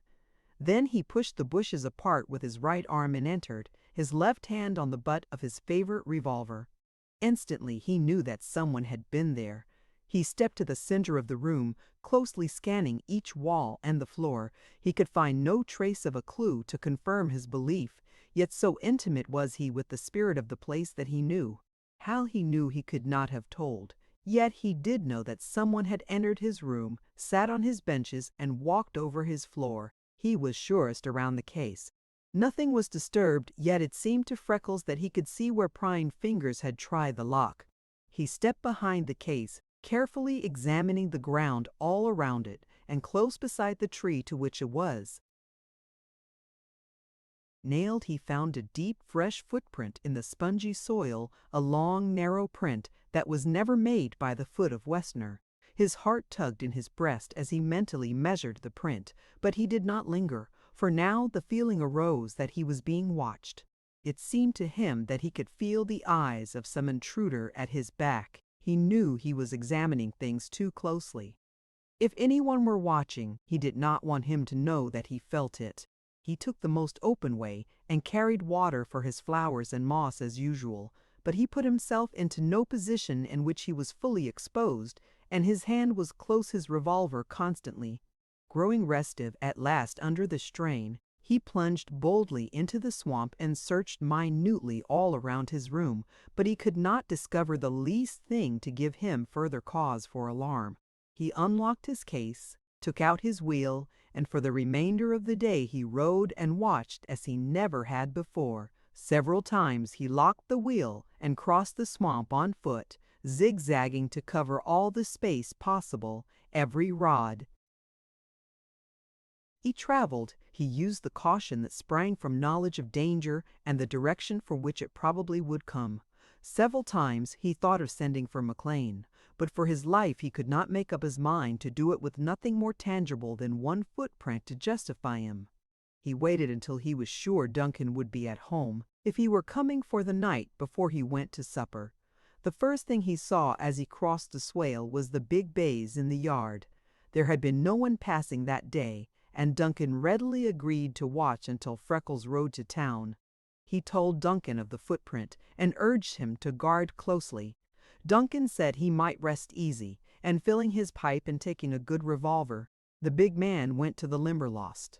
Freckles made himself clean and neat and raced to town, but it was night and the stars were shining before he reached the home of the bird woman. From afar, he could see that the house was ablaze with lights. The lawn and veranda were strung with fancy lanterns and alive with people. He thought his errand important, so to turn back never occurred to Freckles. This was all the time or opportunity he would have. He must see the bird woman and see her at once. He leaned his wheel inside the fence and walked up the broad front entrance. As he neared the steps, he saw that the place was swarming with young people, and the angel, with an excuse to a group that surrounded her, came hurrying to him. "Oh, Freckles," she cried delightedly. "So you could come? We were so afraid you could not. I'm as glad as I can be." "I don't understand," said Freckles. "Were you expecting me?" "Why, of course!" exclaimed the angel. "Haven't you come to my party? Didn't you get my invitation? I sent you one." "By mail?" asked Freckles. "Yes," said the angel. "I had to help with the preparations, and I couldn't find time to dry it out. But I wrote you a letter and told you that the bird woman was giving a party for me, and we wanted you to come, surely." "I told them at the office to put it with Mr. Duncan's mail. Then that's likely where it is at present," said Freckles. "Duncan comes to town only once a week, and at times not that. He's home tonight for the first in a week. He's watching an hour for me until I come to the bird woman with a bit of work I thought she'd be caring to hear about bad. Is she where I can see her?" The angel's face clouded. "What a disappointment!" she cried. "I did so want all my friends to know you. Can't you stay anyway?" Freckles glanced from his wading boots to the patent leathers of some of the angel's friends and smiled whimsically, but there was no danger of his ever misjudging her again. "You know I cannot, Angel," he said. "I am afraid I do," she said ruefully. "It's too bad. But there is a thing I want for you more than to come to my party, and that is to hang on and win with your work. I think of you every day, and I just pray that those thieves are not getting ahead of you. Oh, Freckles, do watch closely." She was so lovely a picture as she stood before him, ardent in his cause, that Freckles could not take his eyes from her to notice what her friends were thinking. If she did not mind, why should he? Anyway, if they really were the angel's friends, probably they were better accustomed to her ways than he. Her face and bared neck and arms were like the wild rose bloom. Her soft frock of white tulle lifted and stirred around her with the gentle evening air. The beautiful golden hair that crept around her temples and ears as if it loved to cling there was caught back and bound with broad blue satin ribbon. There was a sash of blue at her waist, and knots of it catching up her draperies. "Must I go after the bird woman?" she pleaded. "Indeed, you must," answered Freckles firmly. The angel went away, but returned to say that the bird woman was telling a story to those inside, and she could not come for a short time. "You won't come in?" she pleaded. "I must not," said Freckles. "I am not dressed to be among your friends, and I might be forgetting myself and stay too long." "Then," said the angel, "we mustn't go through the house, because it would disturb the story. But I want you to come the outside way to the conservatory and have some of my birthday lunch and some cake to take to Mrs. Duncan and the babies. Won't that be fun?" Freckles thought that it would be more than fun, and followed delightedly. The angel gave him a big glass, brimming with some icy, sparkling liquid that struck his palate as it never had been touched before, because the combination of frosty fruit juices had not been a frequent beverage with him. The night was warm, and the angel most beautiful and kind. A triple delirium of spirit, mind, and body seized upon him and developed a boldness all unnatural. He slightly parted the heavy curtains that separated the conservatory from the company and looked between. He almost stopped breathing. He had read of things like that, but he never had seen them. The open space seemed to stretch through half a dozen rooms, all ablaze with lights. perfumed with flowers and filled with elegantly dressed people. There were glimpses of polished floors, sparkling glass, and fine furnishings. From somewhere, the voice of his beloved bird woman arose and fell. The angel crowded beside him and was watching also. "Doesn't it look pretty?" she whispered. "Do you suppose heaven is any finer than that?" asked Freckles. The angel began to laugh. "Do you want to be laughing harder than that?" queried Freckles. "A laugh is always good," said the angel. "A little more avoirdupois won't hurt me. Go ahead." "Well, then," said Freckles, "it's only that I feel all over as if I belonged there. I could wear fine clothes and move over those floors and hold me own against the best of them." "But where does my laugh come in?" demanded the angel, as if she had been defrauded. "And you ask me where the laugh comes in, looking me in the face after that," marveled Freckles. "I wouldn't be so foolish as to laugh at such a manifest truth as that," said the angel. "Anyone who knows you even half as well as I do knows that you are never guilty of a discourtesy, and you move with twice the grace of any man here. Why shouldn't you feel as if you belonged where people are graceful and courteous?" "On me soul," said Freckles. "You are kind to be thinking it. You are doubly kind to be saying it." The curtains parted and a woman came toward them. Her silks and laces trailed across the polished floors, the lights gleamed on her neck and arms and flashed from rare jewels. She was smiling brightly, and until she spoke, Freckles had not realized fully that it was his loved bird woman. Noticing his bewilderment, she cried, "Why, Freckles, don't you know me in my war clothes?" "I do in the uniform in which you fight the Limberlost," said Freckles. The bird woman laughed.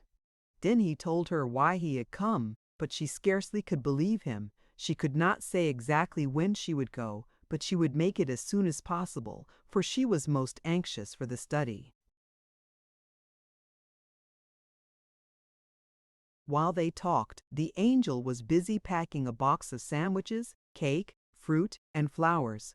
She gave him a last frosty glass, thanked him repeatedly for bringing news of new material. Then Freckles went into the night. He rode toward the Limberlost with his eyes on the stars. Presently he removed his hat, hung it to his belt, and ruffled his hair to the sweep of the night wind.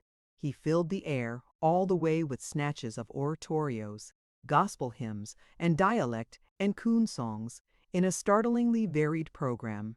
The one thing Freckles knew that he could do was to sing. The Duncans heard him coming a mile up the corduroy and could not believe their senses. Freckles unfastened the box from his belt and gave Mrs. Duncan and the children all the eatables it contained, except one big piece of cake that he carried to the sweet, loving Duncan.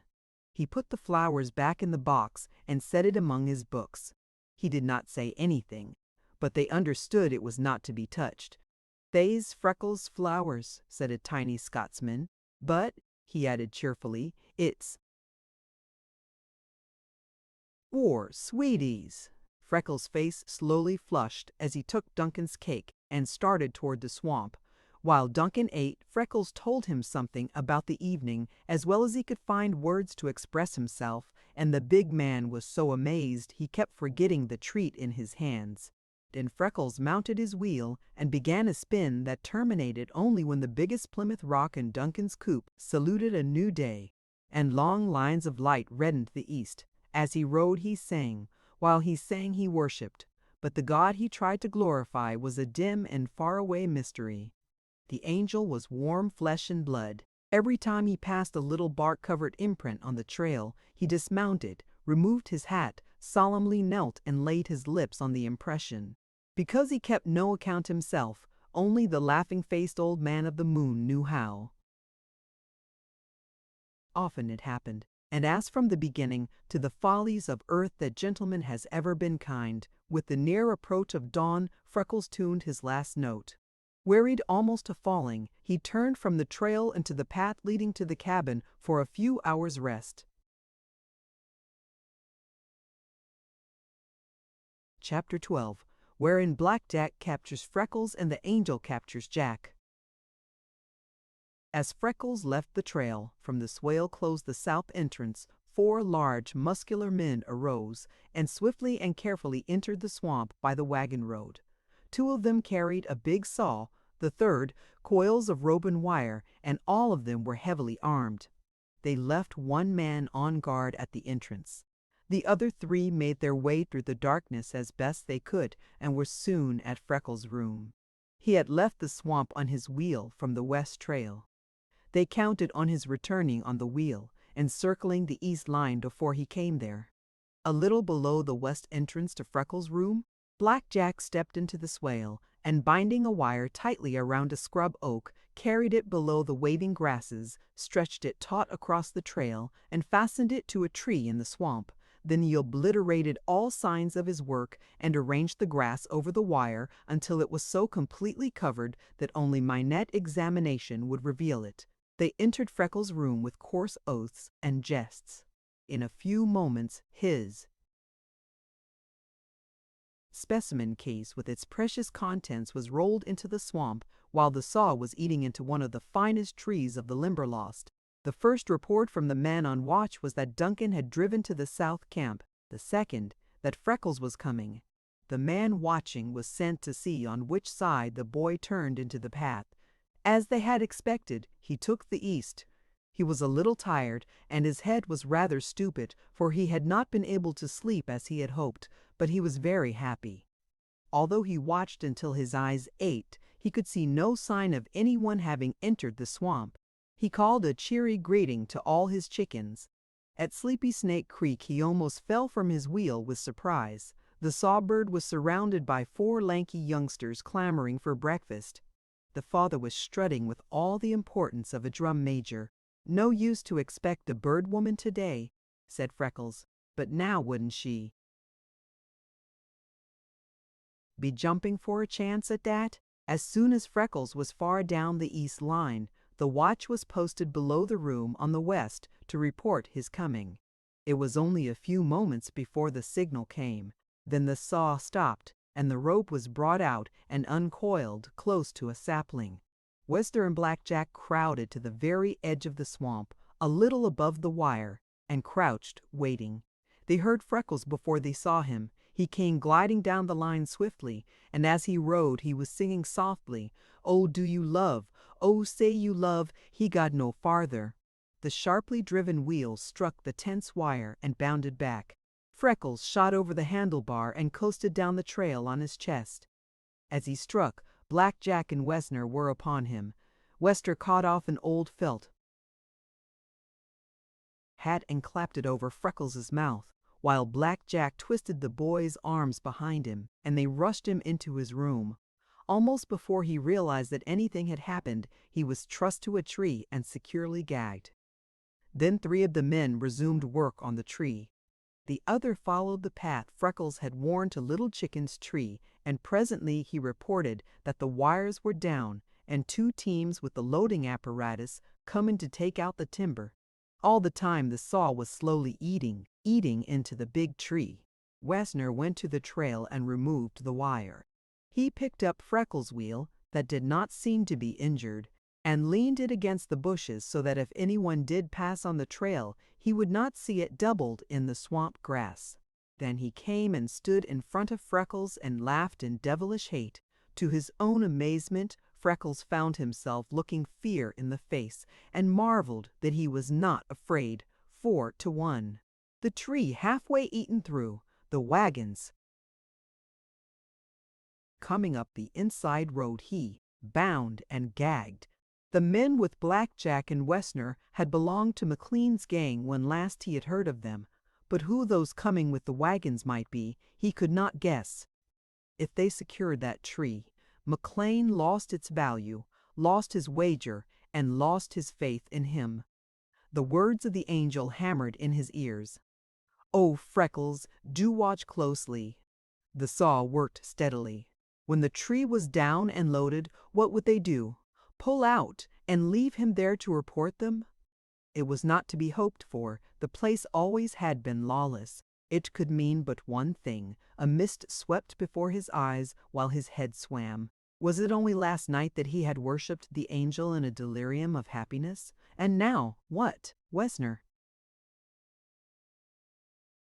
Released from a turn at the saw, walked to the flower bed and tearing up a handful of rare ferns by the roots, started toward Freckles.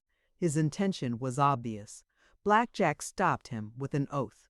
"You see here, Dutchy," he bawled, "mebbe you think you'll wash his face with that, but you won't. A contract's a contract. We agreed to take out these trees and leave him for you to dispose of whatever way you please, provided you shut him up eternally on this deal. But I'll not see a tied man tormented by a fellow that he can lick up the ground with, loose, and that's flat. It raises my gorge to think what he'll get when we're gone. But you needn't think you're free to begin before. Don't you lay a hand on him while I'm here. What do you say, boys?" "I say yes," growled one of McLean's latest deserters. "What's more, we're a pack of fools to risk the dirty work of silencing him. You had him face down and you on his back. Why the hell didn't you cover his head and roll him into the bushes?" "Until we were gone? When I went into this, I didn't understand that he was to see all of us and that there was murder on the ticket. I'm not up to it. I don't mind lifting trees we came for, but I'm cursed if I want blood on my hands." "Well, you ain't going to get it," bellowed Jack. "You fellows only contracted to help me get out my marked trees. He belonged to Wessner, and it ain't in our deal what happens to him. Yes, and if Wessner finishes him safely, we are practically in for murder as well as stealing the trees, and if he don't, all hell's to pay. I think you've made a damnable bungle of this thing. That's what I think." "Then keep your thoughts to yourself," cried Jack. "We're doing this, and it's all planned, safe, and sure. As for killing that buck, come to think of it, killing is what he needs. He's away too good for this world of woe anyhow. I tell you, it's all safe enough. His dropping out won't be the only secret the old Limberlost has. Never told. It's too dead easy to make it look like he helped take the timber and then cut. Why, he's played right into our hands. He was here at the swamp all last night and back again in an hour or so. When we get our plan worked out, even old fool Duncan won't lift a finger to look for his carcass. We couldn't have him going in better shape." "You just bet," said Wessner. "I owe him all he'll get, and be damned to you, but I'll pay," he snarled at Freckles. So it was killing then. They were not only after this one tree, but many, and with his body it was their plan to kill his honor, to brand him a thief with them before the angel, the bird woman, the dear boss, and the Duncans. Freckles, in sick despair, sagged against the ropes. Then he gathered his forces and thought swiftly. There was no hope of McLean's coming. They had chosen a day when they knew he had a big contract. At the South Camp, the boss could not come before tomorrow by any possibility, and there would be no tomorrow for the boy. Duncan was on his way to the South Camp, and the bird woman had said she would come as soon as she could. After the fatigue of the party, it was useless to expect her and the angel today, and God save them from coming. The angel's father had said they would be as safe in the Limberlost as at home. What would he think of this? The sweat broke on Freckles' forehead. He tugged at the ropes whenever he felt that he dared, but they were passed around the tree and his body several times and knotted on his chest. He was helpless. There was no hope, no help. And after they had conspired to make him appear a runaway thief to his loved ones, what was it that Wessner would do to him? Whatever it was, Freckles lifted his head and resolved that he would bear in mind what he had once heard the bird woman say. He would go out bonnily. Never would he let them see if he grew afraid. After all, what did it matter what they did to his body if by some scheme of the devil they could encompass his disgrace? Then hope suddenly rose high in Freckles' breast. They could not do that. The angel would not believe. Neither would McLean. He would keep up his courage. Kill him they could. Dishonor him they could not. Yet summon all the fortitude he might, that saw eating into the tree rasped his nerves worse and worse. With whirling brain he gazed into the Limberlost, searching for something, he knew not what, and in blank horror found his eyes focusing on the angel. She was quite a distance away, but he could see her white lips and angry expression. Last week he had taken her and the bird woman across the swamp over the path he followed in going from his room to the chicken tree. He had told them the night before that the butterfly tree was on the line close to this path. In figuring on their not coming that day, he failed to reckon with the enthusiasm of the bird woman. They must be there for the study, and the angel had risked crossing the swamp in search of him. Or was there something in his room they needed? The blood surged in his ears as the roar of the Limberlost in the wrath of a storm. He looked again, and it had been a dream. She was not there. Had she been? For his life, Freckles could not tell whether he really had seen the angel or whether his strained senses had played him the most cruel trick of all. Or was it not the kindest? Now he could go with the vision of her lovely face fresh with him. "Thank you for that, oh God," whispered Freckles. "'Twas more than kind of you, and I don't s'pose I ought to be wanting anything else. But if you can, oh, I wish I could know before this ends. If 'twas me, Mother Freckles could not even." Whisper the words, for he hesitated a second and ended, "If 'twas a mother did it. Freckles, Freckles, oh Freckles." The voice of the angel came calling. Freckles swayed forward and wrenched at the rope until it cut deeply into his body. "How?" cried Black Jack. "Who is that? Do you know?" Freckles nodded. Jack whipped out a revolver and snatched the gag from Freckles' mouth. "Say quick, or it's up with you right now, and whoever that is with you." "It's the girl the bird woman takes with her," whispered Freckles through dry, swollen lips. "They ain't due here for 5 days yet," said Wessner. "We got on to that last week." "Yes," said Freckles, "but I found a tree covered with butterflies and things along the east line yesterday that I thought the bird woman would want extra, and I went to town to tell her last night.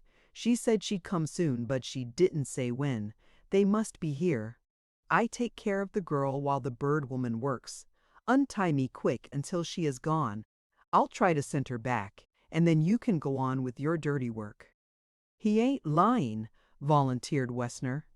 "I saw that tree covered with butterflies and him watching around it when we were spying on him yesterday." "No, he leaves lying to your sort," snapped Black Jack as he undid the rope and pitched it across the room. "Remember that you're covered every move you make, my buck," he cautioned. "Freckles, Freckles," came the angel's impatient voice, closer and closer. "I must be answering," said Freckles, and Jack nodded. "Right here," he called. "And to the men, you go on with your work and remember one thing yourselves. The work of the bird woman is known all over the world. This girl's father is a rich man, and she is all he has. If you offer hurt of any kind to either of them, this world has no place far enough away or dark enough for you to be hiding in. Hell will be easy to what any man will get if he touches either of them. Freckles, where are you?" demanded the angel. Soul-sick with fear for her, Freckles went toward her and parted the bushes that she might enter.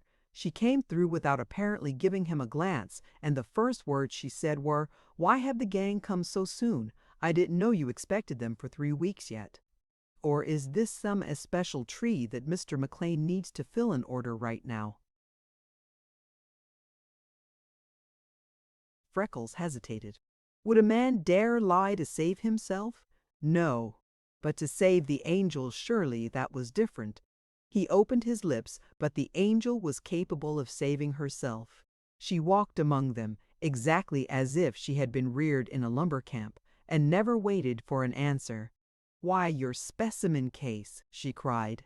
"Look, haven't you noticed that it's tipped over? Set it straight, quickly." A couple of the men stepped out and carefully righted the case. "There, that's better," she said. "Freckles, I'm surprised at your being so careless." It would be a shame to break those lovely butterflies for one old tree. Is that a valuable tree? Why didn't you tell us last night you were going to take out a tree this morning? Oh, say, did you put your case there to protect that tree from that stealing old Black Jack and his gang? I bet you did.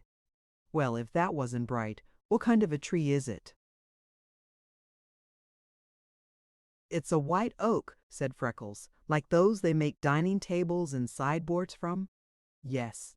My, how interesting, she cried. I don't know a thing about timber, but my father wants me to learn just everything I can. I am going to ask him to let me come here and watch you until I know enough to boss a gang myself. Do you like to cut trees, gentlemen? She asked with angelic sweetness of the men. Some of them appeared foolish, and some grim, but one managed to say they did. Then the angel's eyes turned full on Black Jack, and she gave the most natural little start of astonishment. "Oh, I almost thought that you were a ghost," she cried. "But I see now that you are really and truly. Were you ever in Colorado?" "No," said Jack. "I see you aren't the same man," said the angel. "You know, we were in Colorado last year, and there was a cowboy who was the handsomest man anywhere around. He'd come riding into town every night, and all we girls just adored him. Oh, but he was a beauty. I thought at first glance you were really he, but I see now he wasn't nearly so tall nor so broad as you, and only half as handsome." The men began to laugh while Jack flushed crimson. The angel joined in the laugh. "Well, I'll leave it to you. Isn't he handsome?" she challenged. "As for that cowboy's face, it couldn't be compared with yours. The only trouble with you is that your clothes are spoiling you. It's the dress those cowboys wear that makes half their attraction. If you were properly clothed, you could break the heart of the prettiest girl in the country." With one accord, the other men looked at Black Jack and for the first time realized that he was a superb specimen of manhood, for he stood 6 feet tall, was broad, well-rounded, and had dark, even skin, big black eyes, and full red lips. "I'll tell you what," exclaimed the angel. "I'd just love to see you on horseback. Nothing sets a handsome man off so splendidly. Do you ride?" "Yes," said Jack, and his eyes were burning on the angel as if he would fathom the depths of her soul. "Well," said the angel winsomely, "I know what I just wish you'd do. I wish you would let your hair grow a little longer, then wear a blue flannel shirt a little open at the throat, a red tie, and a broad-brimmed felt hat, and ride past my house of evenings. I'm always at home then, and almost always on the veranda, and oh, but I would like to see you. Will you do that for me?" It is impossible to describe the art with which the angel asked the question. She was looking straight into Jack's face, coarse and hardened with sin and careless living, which was now taking on a wholly different expression. The evil lines of it were softening and fading under her clear gaze. A dull red flamed into his bronzed cheeks, while his eyes were growing brightly tender. "Yes," he said, and the glance he gave the men was of such a nature that no one saw fit even to change countenance. "Oh, goody!" she cried, tilting on her toes. "I'll ask all the girls to come see, but they needn't stick in. We can get along without them, can't we?" Jack leaned toward her. He was the charmed, fluttering bird, while the angel was the snake.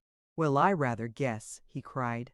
The angel drew a deep breath and surveyed him rapturously. "My, but you're tall," she commented. "Do you suppose I ever will grow to reach your shoulders?" She stood on tiptoe and measured the distance with her eyes. Then she developed timid confusion while her glance sought the ground. "I wish I could do something," she half whispered. Jack seemed to increase an inch in height. "What?" he asked hoarsely. Lariat Bill used always to have a bunch of red flowers in his shirt pocket.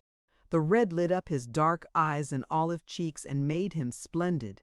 "May I put some red flowers on you?" Freckles stared as he wheezed for breath. He wished the earth would open and swallow him. Was he dead or alive? Since his angel had seen Blackjack, she never had glanced his way. Was she completely bewitched? Would she throw herself at the man's feet before them all? Couldn't she give him even one thought? Hadn't she seen that he was gagged and bound? Did she see that he was gagged and bound? Did she truly think that these were McLean's men? Why, she could not. It was only a few days ago that she had been close enough to this man and angry enough with him to peel the hat from his head with a shot. Suddenly a thing she had said jestingly to him one day came back with startling force. You must take angels on trust.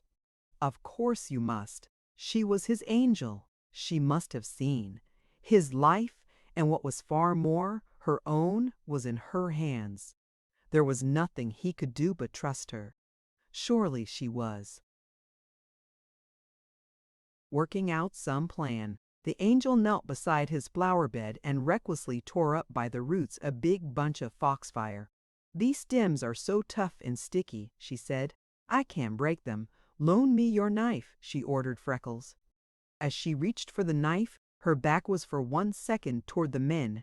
She looked into his eyes and deliberately winked. She severed the stems, tossed the knife to Freckles, and walking to Jack, laid the flowers over his heart. Freckles broke into a sweat of agony. He had said she would be safe in a herd of howling savages. Would she?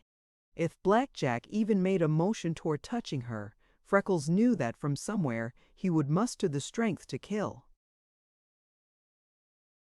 him. He mentally measured the distance to where his club lay and set his muscles for a spring. But no, by the splendor of God, the big fellow was bearing his head with a hand that was unsteady. The angel pulled one of the long silver pins from her hat and fastened her flowers securely. Freckles was quaking. What was to come next? What was she planning? And oh, did she understand the danger of her presence among those men, the real necessity for action? As the angel stepped from Jack, she turned her head to one side and peered at him, quite as Freckles had seen the little yellow fellow do on the line 100 times, and said, "Well, that does the trick. Isn't that fine? See how it sets him off, boys. Don't you forget the tie is to be red, and the first ride soon. I can't wait very long. Now I must go. The bird woman will be ready to start, and she will come here hunting me next, for she is busy today. What did I come here for? Anyway?" She glanced inquiringly around, and several of the men laughed. Oh, the delight of it! She had forgotten her errand for him. Jack had a second increase in height. The angel glanced helplessly, as if seeking a clue. Then her eyes fell, as if by accident, on Freckles, and she cried, "Oh, I know now. It was those magazines the bird woman promised you. I came to tell you that we put them under the box where we hide things, at the entrance to the swamp as we came in. I knew I would need my hands crossing the swamp, so I hid them there. You'll find them at the same old place." Then Freckles spoke. "It's mighty risky for you to be crossing the swamp alone," he said. "I'm surprised that the bird woman would be letting you try it. I know it's a little farther, but it's begging you. I am to be going back by the trail. That's bad enough, but it's far safer than the swamp." The angel laughed merrily. "Oh, stop your nonsense," she cried. "I'm not afraid, not in the least. The bird woman didn't want me to try following a path that I'd been over only once, but I was sure I could do it, and I'm rather proud of the performance. Now don't go babying. You know I'm not afraid." "No," said Freckles gently. "I know you're not, but that has nothing to do with the fact that your friends are afraid for you. On the trail, you can see your way a bit ahead, and you've all the world a better chance if you meet a snake." Then Freckles had an inspiration. He turned to Jack imploringly. "You tell her," he pleaded. "Tell her to go by the trail. She will for you." The implication of this statement was so gratifying to Blackjack that he seemed again to expand and take on increase before their very eyes. "You bet!" exclaimed Jack. And to the angel, "You better take Freckles' word for it, miss. He knows the old swamp better than any of us, except me, and if he says, 'Go by the trail,' you'd best do it." The angel hesitated. She wanted to recross the swamp and try to reach the horse. She knew Freckles would brave any danger to save her crossing the swamp alone, but she really was not afraid, while the trail added over a mile to the walk. She knew the path. She intended to run for dear life the instant she felt herself from their sight, and tucked in the folds of her blouse was a fine little .32 caliber revolver that her father had presented her for her share in what he was pleased to call her military exploit. One last glance at Freckles showed her the agony in his eyes, and immediately she imagined he had some other reason she would follow. The trail. "All right," she said, giving Jack a thrilling glance. "If you say so, I'll return by the trail to please you. Goodbye, everybody." She lifted the bushes and started toward the entrance. "You damned fool! Stop her!" growled Wessner. "Keep her till we're loaded anyhow." "You're playing hell. Can't you see that when this thing is found out, there she'll be to ruin all of us? If you let her go, every man of us has got to cut, and some of us will be caught sure." Jack sprang forward. Freckles' heart muffled in his throat. The angel seemed to divine Jack's coming. She was humming a little song. She deliberately stopped and began pulling the heads of the curious grasses that grew all around her. When she straightened, she took a step backward and called, "Ho, Freckles, the Bird Woman wants that natural history pamphlet returned. It belongs to a set she is going to have bound. That's one of the reasons we put it under the box. You be sure to get them as you go home tonight, for fear it rains or becomes damp with the heavy dews." "All right," said Freckles, but it was in a voice that he never had heard before. Then the angel turned and sent a parting glance at Jack. She was overpoweringly human and bewitchingly lovely. "You won't forget that ride and the red tie?" she half asserted, half questioned. Jack succumbed. Freckles was his captive, but he was the angel's soul and body. His face wore the holiest look it ever had known as he softly re-echoed Freckles. "All right." With her head held well up, the angel walked slowly away, and Jack turned to the men.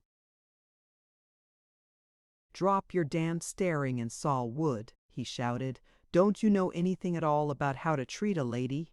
It might have been a question which of the cronies that crouched over green wood fires in the cabins of Wildcat Hollow, eternally sucking a corncob pipe and stirring the endless kettles of stewing, coon and opossum, had taught him to do even as well as he had by the angel. The men muttered and threatened among themselves, but they began working desperately. Someone suggested that a man be sent to follow the angel and to watch her and the Bird Woman leave the swamp. Freckles' heart sank within him, but Jack was in a delirium and past all caution. "Yes," he sneered. "Mebbe all of you had better give over on the saw and run after the girl." "I guess not. Seems to me I got the favors. I didn't see no bouquets on the rest of you. If anybody follows her, I do, and I'm needed here among such." "A pack of idiots. There's no danger in that baby face. She wouldn't give me away. You double and work like 40, while me and Wessner will take the axes and begin to cut in on the other side." "What about the noise?" asked Wessner. "No difference about the noise," answered Jack. "She took us to be from McLean's gang, slick as grease. Make the chips fly." So all of them attacked the big tree. Freckles sat on one of his benches and waited. In their haste to fell the tree and load it so that the teamsters should start and leave them free to attack another, they had forgotten to rebind him. The angel was on the trail and safely started. The cold perspiration made Freckles' temples clammy and ran in little streams down his chest. It would take her more time to follow the trail, but her safety was Freckles' sole thought in urging her to go that way. He tried to figure on how long it would require to walk to the carriage. He wondered if the Bird Woman had unhitched. He followed the angel every step of the way. He figured on when she would cross the path of the clearing, past the deep pool where his find-out frog lived, cross Sleepy Snake Creek, and reach the carriage. He wondered what she would say to the Bird Woman and how long it would take them to pack and start. He knew now that they would understand, and the angel would try to get the boss there in time to save his wager. She could never do it, for the saw was over half through, and Jack and Wessner cutting into the opposite side of the tree. It appeared as if they could fell at least that tree before McLean could come, and if they did, he lost his wager. When it was down, would they rebind him and leave him for Wessner to wreak his insane vengeance on, or would they take him along to the next tree and dispose of him when they had stolen all the timber they could? Jack had said that he should not be touched until he left. Surely he would not run all that risk for one tree when he had many others of far greater value marked. Freckles felt that he had some hope to cling to now, but he found himself praying that the angel would hurry. Once Jack came to Freckles and asked if he had any water. Freckles arose and showed him where he kept his drinking water. Jack drank in great gulps, and as he passed back the bucket he said, "When a man's got a chance of catching a fine girl like that, he ought not be mixed up in any dirty business. I wish to God I was out of this." Freckles answered heartily, "I wish I was too." Jack stared at him a minute and then broke into a roar of rough laughter. "Blessed if I blame you," he said. "But you had your chance. We offered you a fair thing and you gave Wessner his answer. I ain't envying you when he gives you his." "You're 6-1, answered Freckles. "It will be easy enough for you to be killing the body of me, but, curse you all, you can't blacken me soul." "Well, I'd give anything you could name if I had your honesty," said Jack. When the mighty tree fell, the Limberlost shivered and screamed with the echo. Freckles groaned in despair, but the gang took heart. That was so much accomplished. They knew where to dispose of it safely with no questions asked. Before the day was over, they could remove 3 others, all suitable for veneer and worth far more than this. Then they would leave Freckles to Wessner and scatter for safety, with more money than they had ever hoped for in their possession. Chapter 13, wherein the angel releases Freckles, and the curse of Black Jack falls. Upon her, on the line, the angel gave one backward glance at Black Jack to see that he had returned to his work. Then she gathered her skirts above her knees and leaped forward on the run. In the first 3 yards, she passed Freckles' wheel. Instantly she imagined that was why he had insisted on her coming by the trail. She seized it and sprang on. The saddle was too high, but she was an expert rider and could catch the pedals as they came up. She stopped at Duncan's cabin long enough to remedy this, telling Mrs. Duncan while working what was happening and for her to follow the east trail until she found the Bird Woman and told her that she had gone after McLean and for her to leave the swamp as quickly as possible. Even with her fear for Freckles to spur her, Sarah Duncan blanched and began shivering at the idea of facing the Limberlost. The angel looked her in the eyes. "No matter how afraid you are, you have to go," she said. "If you don't, the Bird Woman will go to Freckles' room hunting me, and they will have trouble with her. If she isn't told to leave at once, they may follow me, and, finding I'm gone, do some terrible thing to Freckles. I can't go, that's flat, for if they caught me, then there'd be no one to go for help. You don't suppose they are going to take out the trees they're after and then leave Freckles to run and tell? They are going to murder the boy. That's what they are going to do. You run, and run for life. For Freckles' life. You can ride back with the Bird Woman." The angel saw Mrs. Duncan started, then began her race. Those awful miles of corduroy. Would they never end? She did not dare use the wheel too roughly, for if it broke she never could arrive on time afoot. Where her way was impassable for the wheel, she jumped off, and pushing it beside her or carrying it, she ran as fast as she could. The day was fearfully warm. The sun poured with the fierce baking heat of August. The bushes claimed her hat, and she did not stop for it, where it was at all possible. The angel mounted and pounded over the corduroy again. She was panting for breath and almost worn out when she reached the level pike. She had no idea how long she had been, and only 2 miles covered. She leaned over the bars, almost standing on the pedals, racing with all the strength in her body. The blood surged in her ears while her head swam, but she kept a straight course and rode and rode. It seemed to her that she was standing still while the trees and houses were racing past her. Once a farmer's big dog rushed angrily into the road and she swerved until she almost fell, but she regained her balance and setting her muscles pedaled as fast as she could. At last she lifted her head.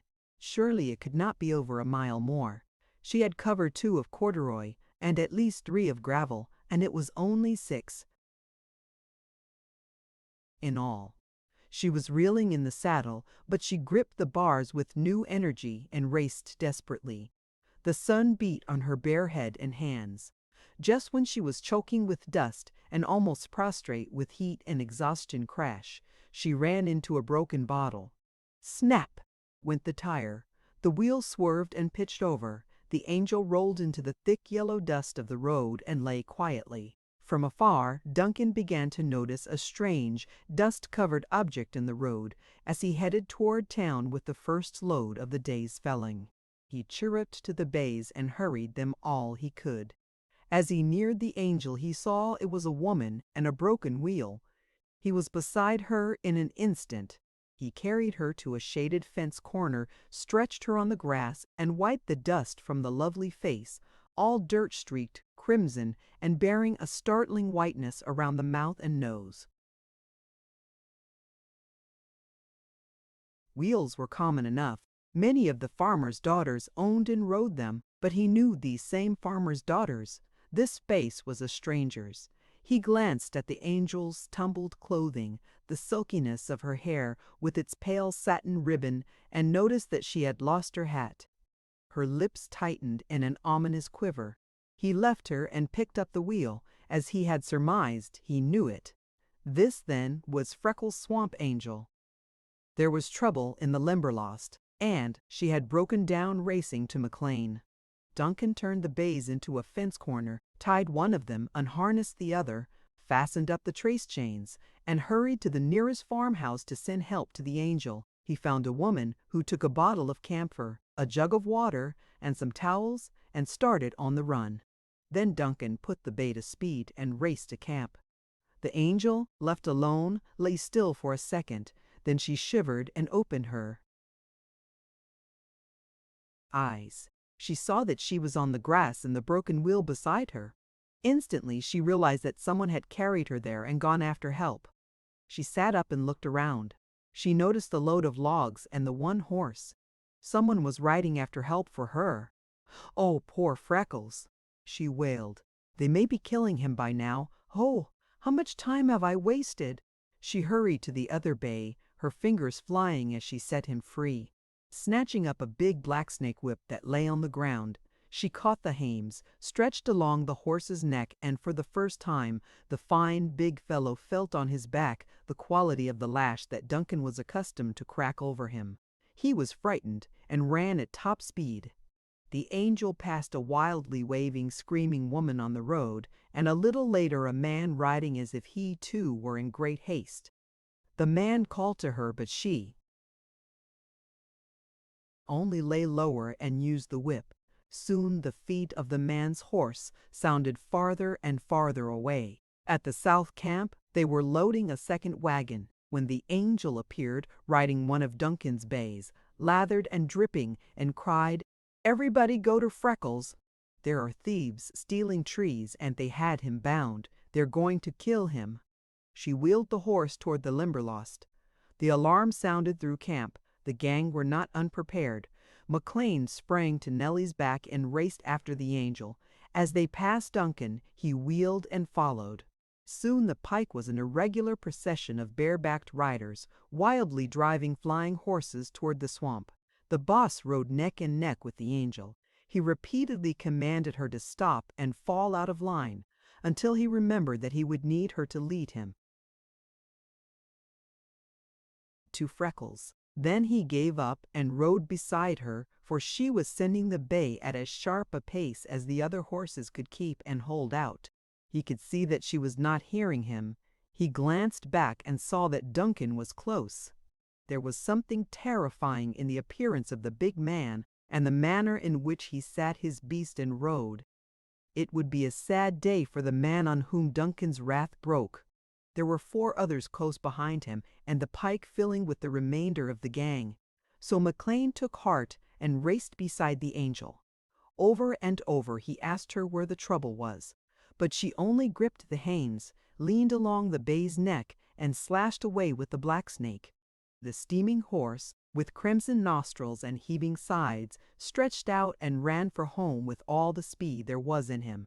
When they passed the cabin, the Bird Woman's carriage was there, and Mrs. Duncan in the door wringing her hands, but the Bird Woman was nowhere to be seen. The angel sent the bay along the path and turned into the west trail while the men bunched and followed her. When she reached the entrance to Freckles' room, there were 4 men with her, and 2 more very close behind. She slid from the horse and, snatching the little revolver from her pocket, darted toward the bushes. McLean caught them back and with drawn weapon pressed beside her. There they stopped in astonishment. The Bird Woman blocked the entrance. Over a small limb lay her revolver. It was trained at short range on Black Jack and Wessner, who stood with their hands above their heads.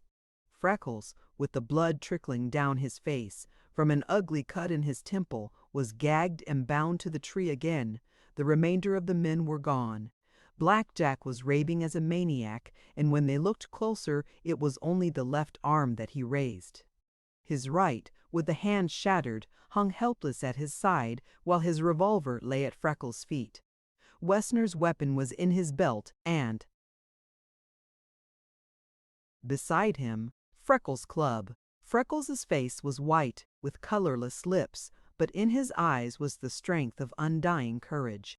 McLean pushed past the Bird Woman, crying, "Hold steady on them, only 1 minute more." He snatched the revolver from Wessner's belt and stooped for Jack's. At that instant, the angel rushed past. She tore the gag from Freckles, and seizing the rope knotted on his chest, she tugged at it desperately. Under her fingers it gave way, and she hurled it to McLean. The men were crowding in, and Duncan seized Wessner. As the angel saw Freckles stand out, free, she reached her arms to him and pitched forward. A fearful oath burst from the lips of Black Jack. To have saved his life, Freckles could not have avoided the glance of triumph he gave Jack when folding the angel in his arms and stretching her on the mosses. The Bird Woman cried out sharply for water as she ran to them. Someone sprang to bring that, and another to break open the case for brandy.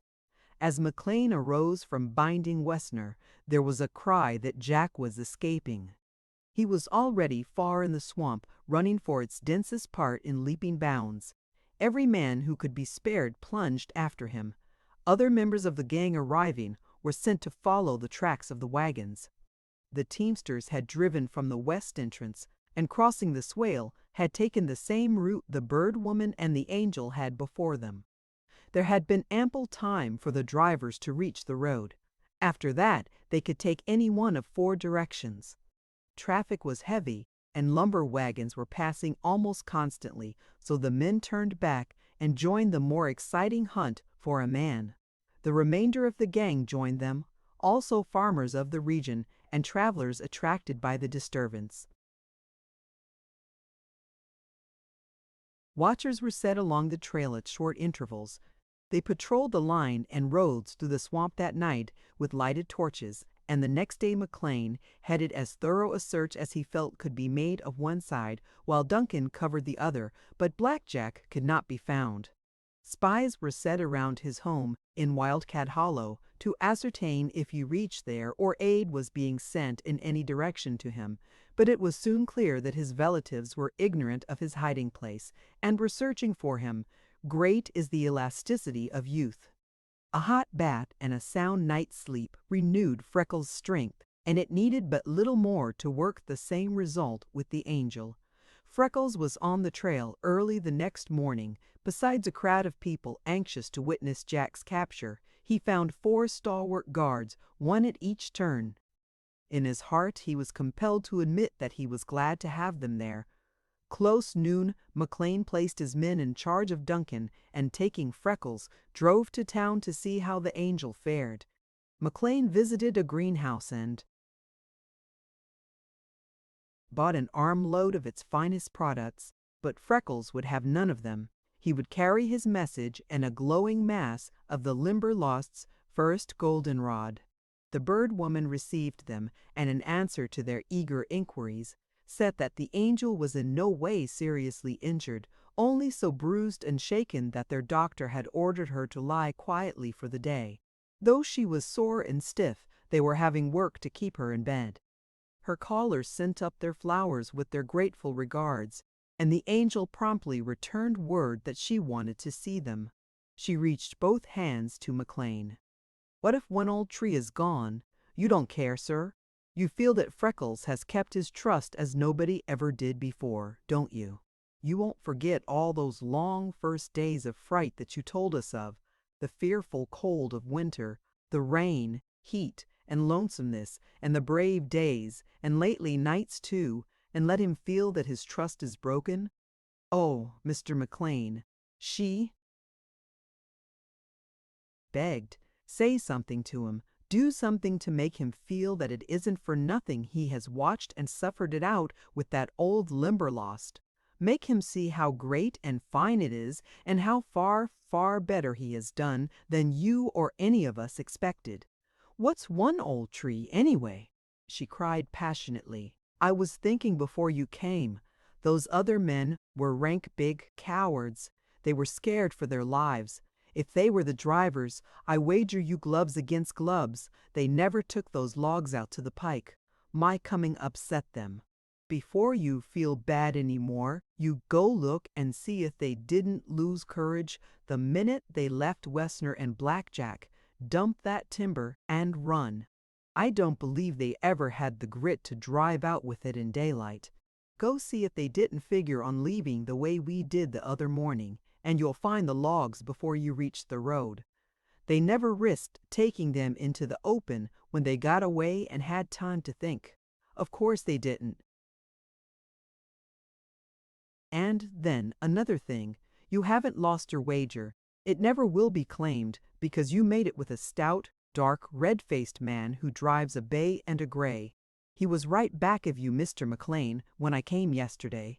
He went deathly white and shook on his feet when he saw those men probably would be caught. Some one of them was something to him, and you can just spot him for one of the men at the bottom of your troubles, and urging those younger fellows to steal from you.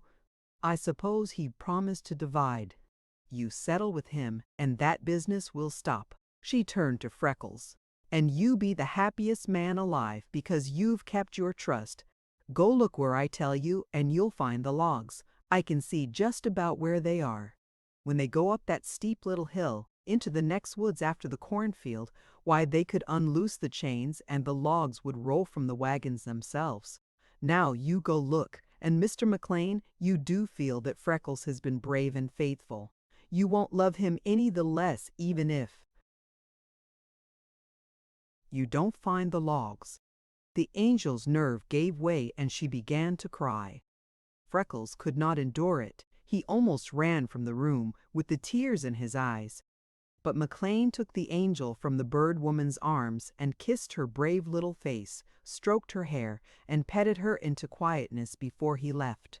As they drove to the swamp, McLean so earnestly seconded all that the angel had said that he soon had the boy feeling much better. "Freckles, your angel has a spice of the devil in her, but she's superb. You needn't spend any time questioning or bewailing anything she does. Just worship blindly, my boy. By heaven, she's sense, courage, and beauty for half a dozen girls," said McLean. "It's altogether right you are, sir," affirmed Freckles heartily. Presently he added, "There's no question but the series is over now." "Don't think it," answered McLean. "The bird woman is working for success, and success along any line is not won by being scared out. She will be back on the usual day, and 10 to 1 the angel will be with her. They are made of pretty stern stuff, and they don't scare worth a cent. Before I left, I told the bird woman it would be safe, and it will. You may do your usual walking, but those 4 guards are there to remain. They are under your orders, absolutely. They are prohibited from firing on any bird or molesting anything that you want to protect. But there they remain, and this time it is useless for you to say one word. I have listened to your pride too long. You are too precious to me, and that voice of yours is too precious to the world to run any more risks. I am sorry to have anything spoil the series, said Freckles, and I'd love them to be coming, the Angel especial, but it can't be. You'll have to tell them so, you. See, Jack would have been ready to stake his life. She meant what she said and did to him. When the teams pulled out, Wessner seized me, then he and Jack went to quarreling over whether they should finish me then or take me to the next tree they were felling. Between them they were pulling me around and hurting me bad. Wessner wanted to get at me right then, and Jack said he shouldn't be touching me till the last tree was out and all the rest of them gone. I'm belaying Jack really hated to see me done for in the beginning. And I think, too, he was afraid if Wessner finished me then he'd lose his nerve and cut and they couldn't be managing the felling without him. Anyway, they were hauling me round like I was already past all feeling, and they tied me up again. To keep me courage up, I twits Wessner about having to tie me and needing another man to help handle me. I told him what I'd do to him if I was free, and he grabs up me own club and lays open me head with it. When the blood came streaming, it set Jack raving, and he cursed and damned Wessner for a coward and a softy. Then Wessner turned on Jack and gives it to him for letting the Angel make a fool of him. Tells him she was just playing with him, and beyond all manner of doubt she'd gone after you, and there was nothing to do on account of his foolishness but finish me, get out, and let the rest of the timber go, for likely you was on the way right then. That drove Jack plumb crazy. I don't think he was for having a doubt of the Angel before, but then he just raved. He grabbed out his gun and turned on Wessner. Spang! It went out of his fist, and the order comes, hands up.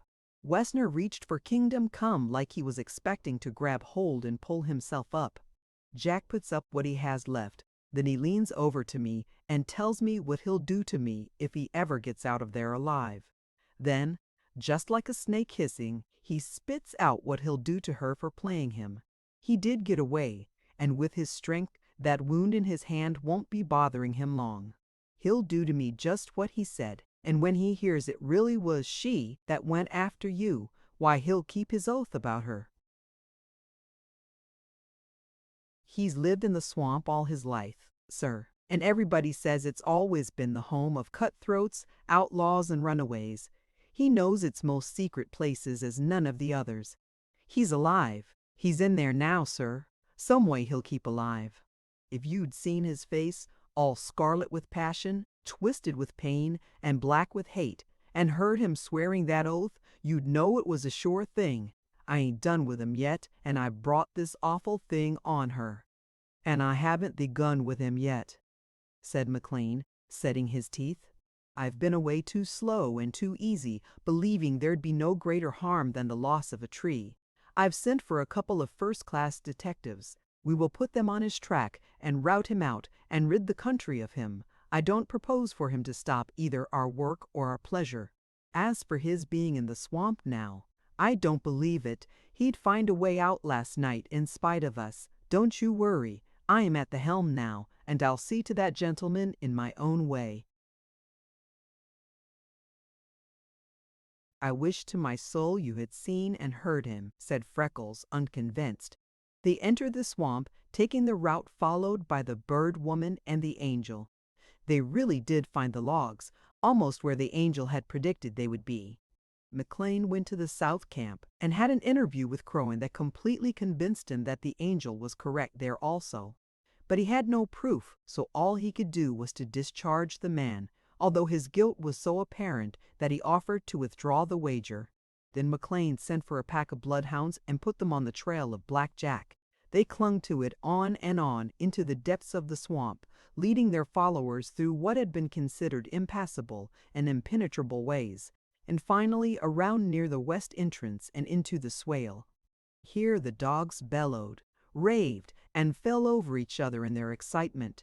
They raced back and forth from swamp to swale, but follow the scent farther they would not, even though cruelly driven.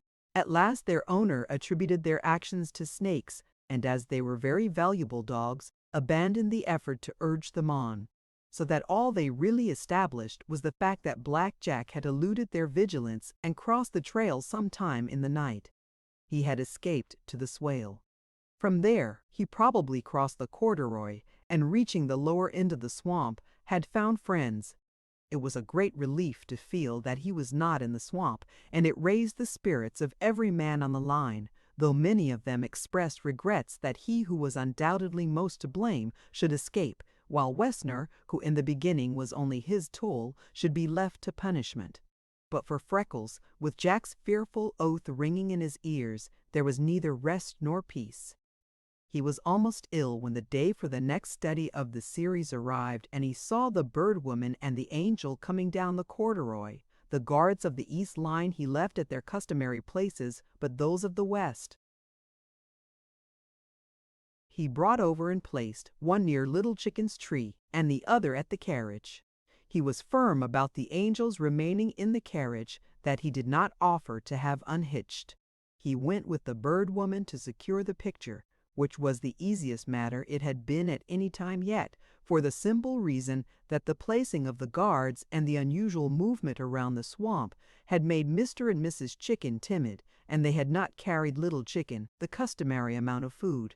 Freckles, in the anxiety of the past few days, had neglected him, and he had been so hungry much of the time that when the Bird Woman held up a sweetbread, although he had started toward the recesses of the log at her coming, he stopped. With slightly open beak he waited anxiously for the treat, and gave a study of great value, showing every point of his head, also his wing and tail development. When the Bird Woman proposed to look for other subjects close about the line, Freckles went so far as to tell her that Jack had made fearful threats against the Angel. He implored her to take the Angel home and keep her under unceasing guard until Jack was located. He wanted to tell her all about it, but he knew how dear the Angel was to her, and he dreaded to burden her with his fears when they might prove groundless. He allowed her to go, but afterward blamed himself severely for having done so. Chapter 14, wherein Freckles nurses a heartache and Black Jack drops out. "McLean," said Mrs. Duncan, as the boss paused to greet her in passing the cabin, "do you know that Freckles hasn't been in bed the past 5 nights, and all he's eaten in that many days you could pack into a pint cup?" "Why, what does the boy mean?" demanded McLean. "There's no necessity for him being on guard, with the watch I've set on the line. I had no idea he was staying down there." "He's no there," said Mrs. Duncan. "He goes somewhere else. He leaves on his wheel juist after we're abed and rides in close cockcrow or a little earlier, and he's looking like death and nothing short of it." "But where does he go?" asked McLean in astonishment. "I'm no given to bearing tales out of school," said Sarah Duncan, "but in this case I'd tell ye if I could. What the trouble is I dinna ken. If it is no stopped, he's in for dreadful sickness, and I thought you could find out and help him. He's in sair trouble, that's all I know." McLean sat brooding as he stroked Nellie's neck. At last he said, "I suspect I understand. At any rate, I think I can find out. Thank you for telling me." "You'll no need telling, once he clap your eyes on him," prophesied Mrs. Duncan. "His face is all a glistening yellow, and he's peaked as a starving caged bird." McLean rode to the Limberlost, and stopping in the shade, sat waiting for Freckles, whose hour for passing the foot of the lease had come.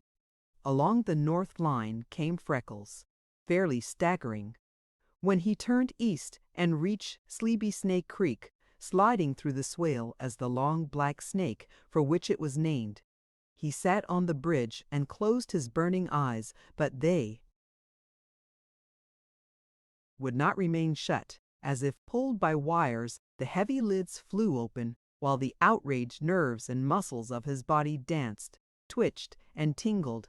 He bent forward and idly watched the limpid little stream flowing beneath his feet. Stretching into the swale, it came creeping between an impenetrable wall of magnificent wild flowers, vines, and ferns.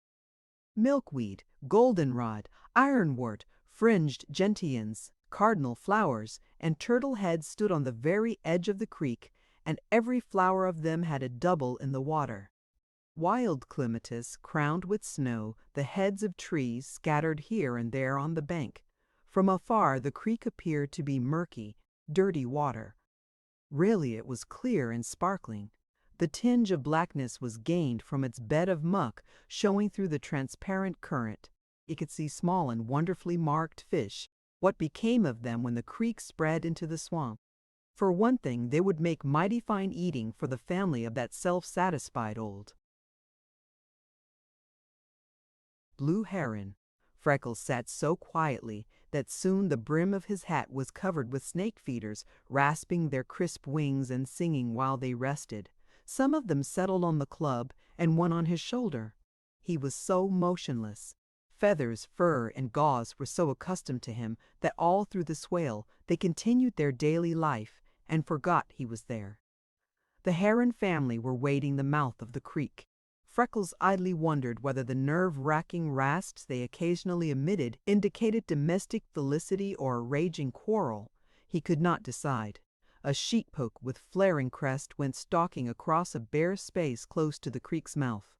A stately brown bittern waded into the clear flowing water, lifting his feet high at every step and setting them down carefully as if he dreaded wetting them, and with slightly parted beak stood eagerly watching around him for worms. Behind him were some mighty trees of the swamp above, and below the bank glowed a solid wall of goldenrod. No wonder the ancients had chosen yellow as the color to represent victory, for the fierce, conquering hue of the sun was in it. They had done well, too, in selecting purple as the emblem of royalty. It was a dignified, compelling color, while in its warm tone there was a hint of blood. It was the Limberlost's hour to proclaim her sovereignty and triumph. Everywhere she flaunted her yellow banner and trailed the purple of her mantle, that was paler in the thistleheads, took on strength in the first opening asters, and glowed and burned in the ironwort. He gazed into her damp, mossy recesses where high-piled riven trees decayed under coats of living green, where dainty vines swayed and clambered, and here and there a yellow leaf, fluttering down, presaged the coming of winter. His love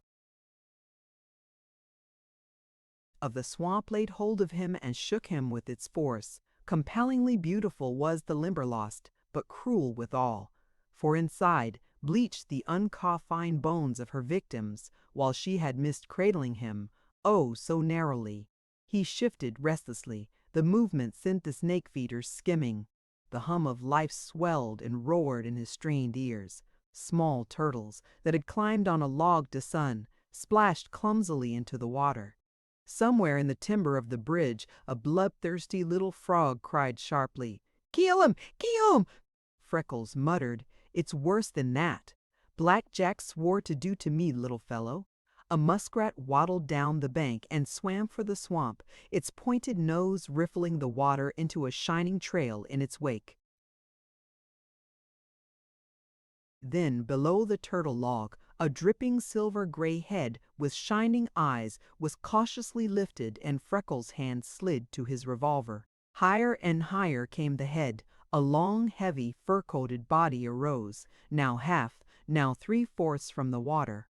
Freckles looked at his shaking hand and doubted. But he gathered his forces, the shot rang, and the otter lay quiet. He hurried down and tried to lift it.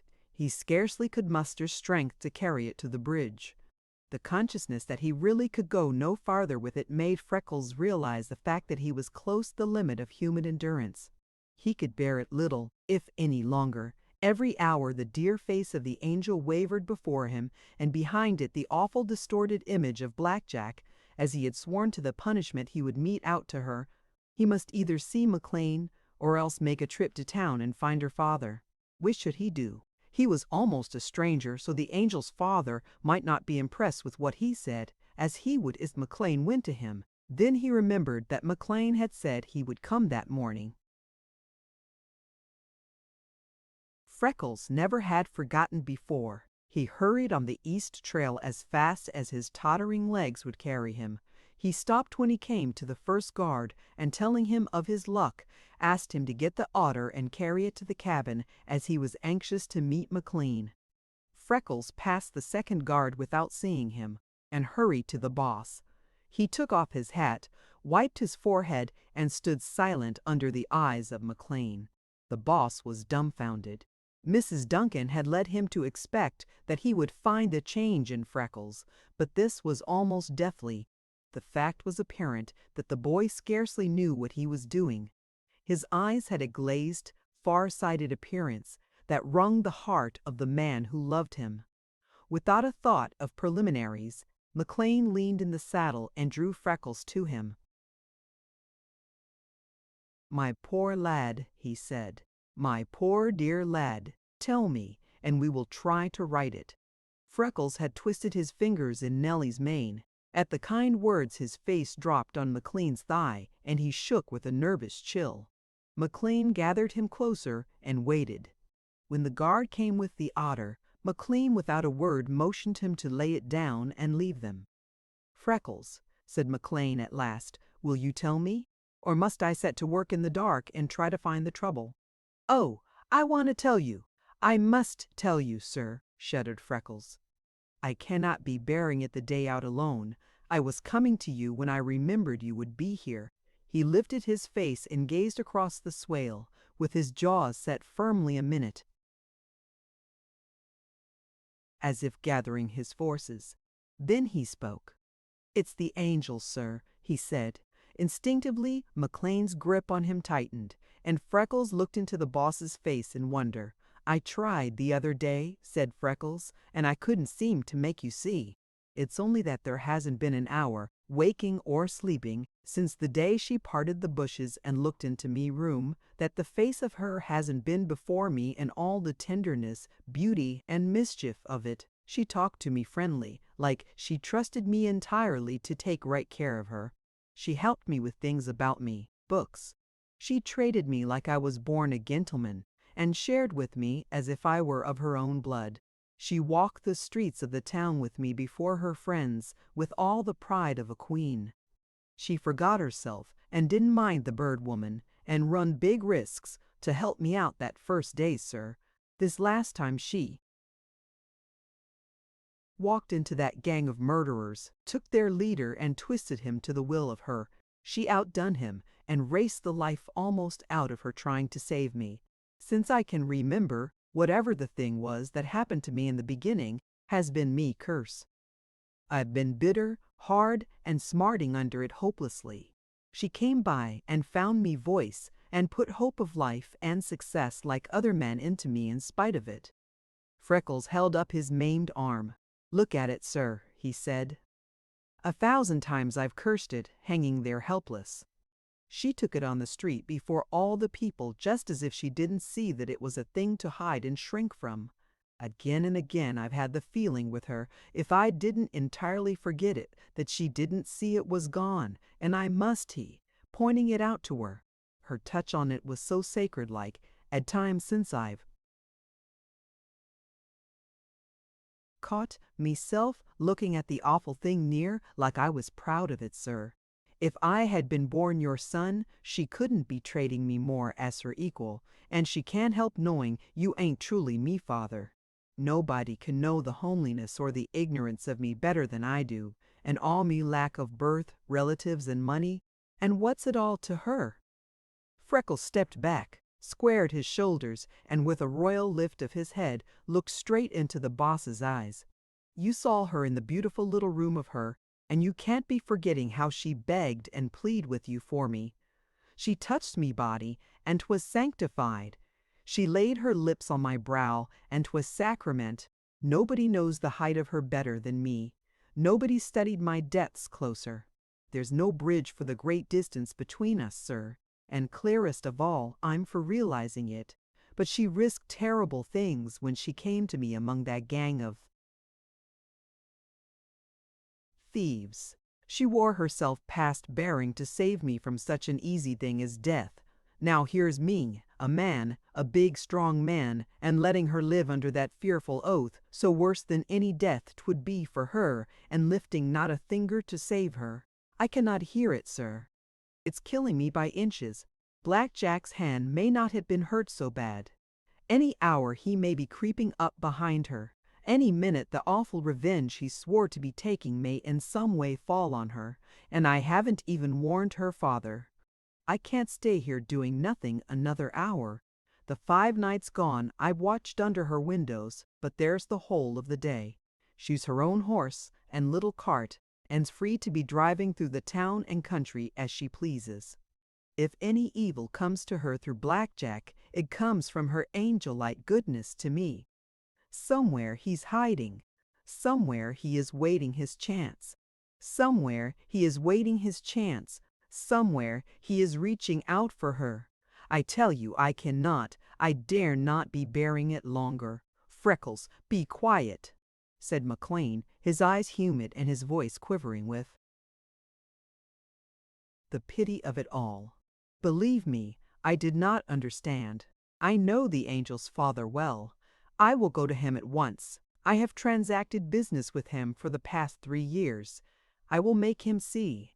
I am only beginning to realize your agony and the real danger there is for the angel.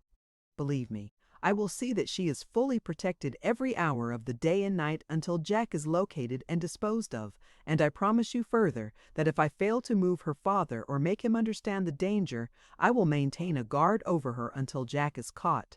Now, will you go bathe, drink some milk, go to bed, and sleep for hours, and then be my brave, bright old boy again?" "Yis," said Freckles simply. But McLean could see the flesh was twitching on the lad's bones. What was it the guard brought there? McLean asked in an effort to distract Freckles' thoughts. "Oh," Freckles said, glancing where the boss pointed. "I forgot it. 'Tis an otter, and fine past believing, for this warm weather. I shot it at the creek this morning. 'Twas a good shot, considering. I expected to miss." Freckles picked up the animal and started toward McLean with it, but Nellie pricked up her dainty little ears, danced into the swale, and snorted with fright. Freckles dropped the otter and ran to her head. "For pity's sake, get her on the trail, sir," he begged. "She's just about where the old king rattler crosses to go into the swamp. The old Buster Duncan and I have been telling you of. I haven't a doubt, but it was the one Mother Duncan met. 'Twas down the trail there, just a little farther on, that I found her, and it's sure to be close yet." McLean slid from Nellie's back, led her into the trail farther down the line, and tied her to a bush. Then he went to examine the otter. It was a rare, big specimen, with exquisitely fine, long, silky hair. "What do you want to do with it, Freckles?" asked McLean as he stroked the soft fur lingeringly. "Do you know that it is very valuable?" "I was almost praying so, sir," said Freckles. "As I saw it coming up the bank, I thought this. Once somewhere in a book, there was a picture of a young girl, and she was just a breath like the beautifulness of the angel. Her hands were in a muff as big as her body, and I thought it was so pretty. I think she was some queen or the like. Do you suppose I could have this skin tanned and made into such a muff as that? An enormous big one, sir." "Of course you can," said McLean. "That's a fine idea, and it's easy enough. We must box and express the otter, cold storage, by the first train. You stand guard a minute, and I'll tell Hall to carry it to the cabin. I'll put Nellie to Duncan's rig, and we'll drive to town and call on the angel's father. Then we'll start the otter while it is fresh, and I'll write your instructions later. It would be a mighty fine thing for you to give to the angel as a little reminder of the Limberlost before it is despoiled, and as a souvenir of her trip for you." Freckles lifted a face with a glow of happy color creeping into it and eyes lighting with a former brightness. Throwing his arms around McLean, he cried, "Oh, how I love you! Oh, I wish I could make you know how I love you!" McLean strained him to his breast. "God bless you, Freckles," he said. "I do know. We're going to have some good old times out of this world together, and we can't begin too soon. Would you rather sleep first, or have a bite of lunch, take the drive with me, and then rest?" "I don't know, but sleep will come sooner and deeper to take the ride and have your mind set at ease before you lie down. Suppose you go." "Suppose I do," said Freckles, with a glimmer of the old light in his eyes and newly found strength to shoulder the otter. Together they turned into the trail. McLean noticed and spoke of the big black chickens. "They've been hanging round out there for several days past," said Freckles. "I'll tell you what I think it means. I think the old rattler has killed something too big for him to swallow, and he's keeping guard and won't let me chickens have it. I'm just sure, from the way the birds have acted out there all summer, that it is the rattler's den. You watch them now. See the way they dip and then rise, frightened like." Suddenly McLean turned toward him with blanching face. "Freckles!" he cried. "My God, sir!" shuddered Freckles. He dropped the otter, caught up his club, and plunged into the swale. Reaching for his revolver, McLean followed. The chickens circled higher at their coming, and the big snake lifted his head and rattled angrily. It sank in sinuous coils at the report of McLean's revolver, and together he and Freckles stood beside Blackjack. His fate was evident and most horrible. "Come," said the boss at last, "we don't dare touch him. We will get a sheet from Mrs. Duncan and tuck over him to keep these swarms of insects away and set Hall on guard while we find the officers." Freckles' lips closed resolutely. He deliberately thrust his club under Blackjack's body and, raising him, rested it on his knee. He pulled a long silver pin from the front of the dead man's shirt and sent it spinning into the swale. Then he gathered up a few crumpled bright flowers and dropped them into the pool far away. "My soul is sick with the horror of this thing," said McLean, as he and Freckles drove toward town. "I can't understand how Jack dared risk creeping through the swale, even in desperation. No one knew its dangers better than he, and why did he choose the rankest, muckiest place to cross the swamp? Don't you think, sir, it was because it was on a line with the Limberlost south of the corduroy? The grass was tallest there, and he counted on those willows to screen him. Once he got among them, he would have been safe to walk by stooping. If he'd made it past that place, he'd been sure to get out." "Well, I'm as sorry for Jack as I know how to be," said McLean, "but I can't help feeling relieved that our troubles are over, for now they are. With so dreadful a punishment for Jack, Wessner under arrest, and warrants for the others, we can count on their going away and remaining. As for anyone else, I don't think they will care to attempt stealing my timber after the experience of these men. There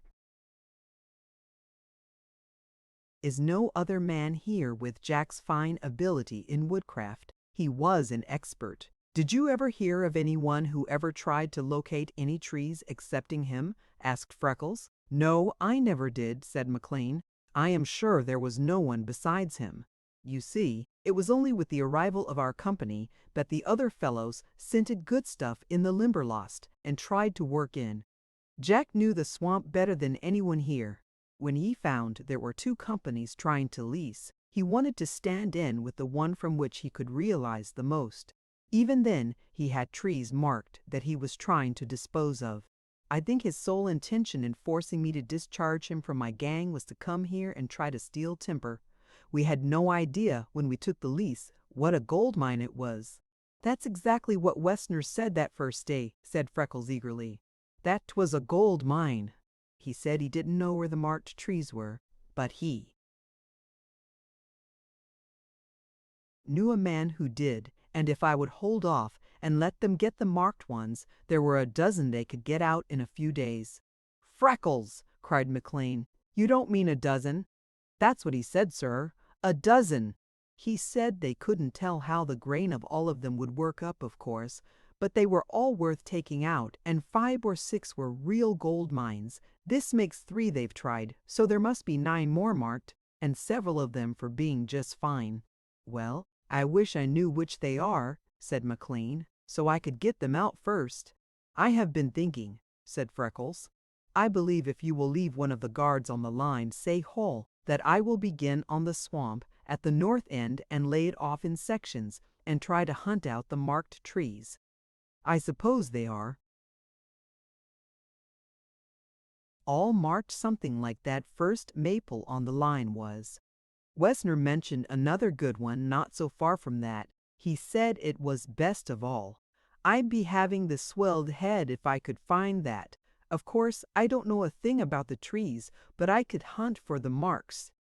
Jack was so good at it, he could tell some of them by the bark, but all he wanted to take that we've found so far have just had a deep chip cut out, rather low down, and where the bushes were thick over it. I believe I could be finding some of them. Good head, said McLean. We will do that. You may begin as soon as you are rested. And about things you come across in the swamp, Freckles, the most trifling little thing that you think the bird woman would want. Take your wheel and go after her at any time. I'll leave 2 men on the line so that you will have one on either side and you can come and go as you please. Have you stopped to think of all we owe her, my boy? Yes, and the angel we owe her a lot too, said Freckles.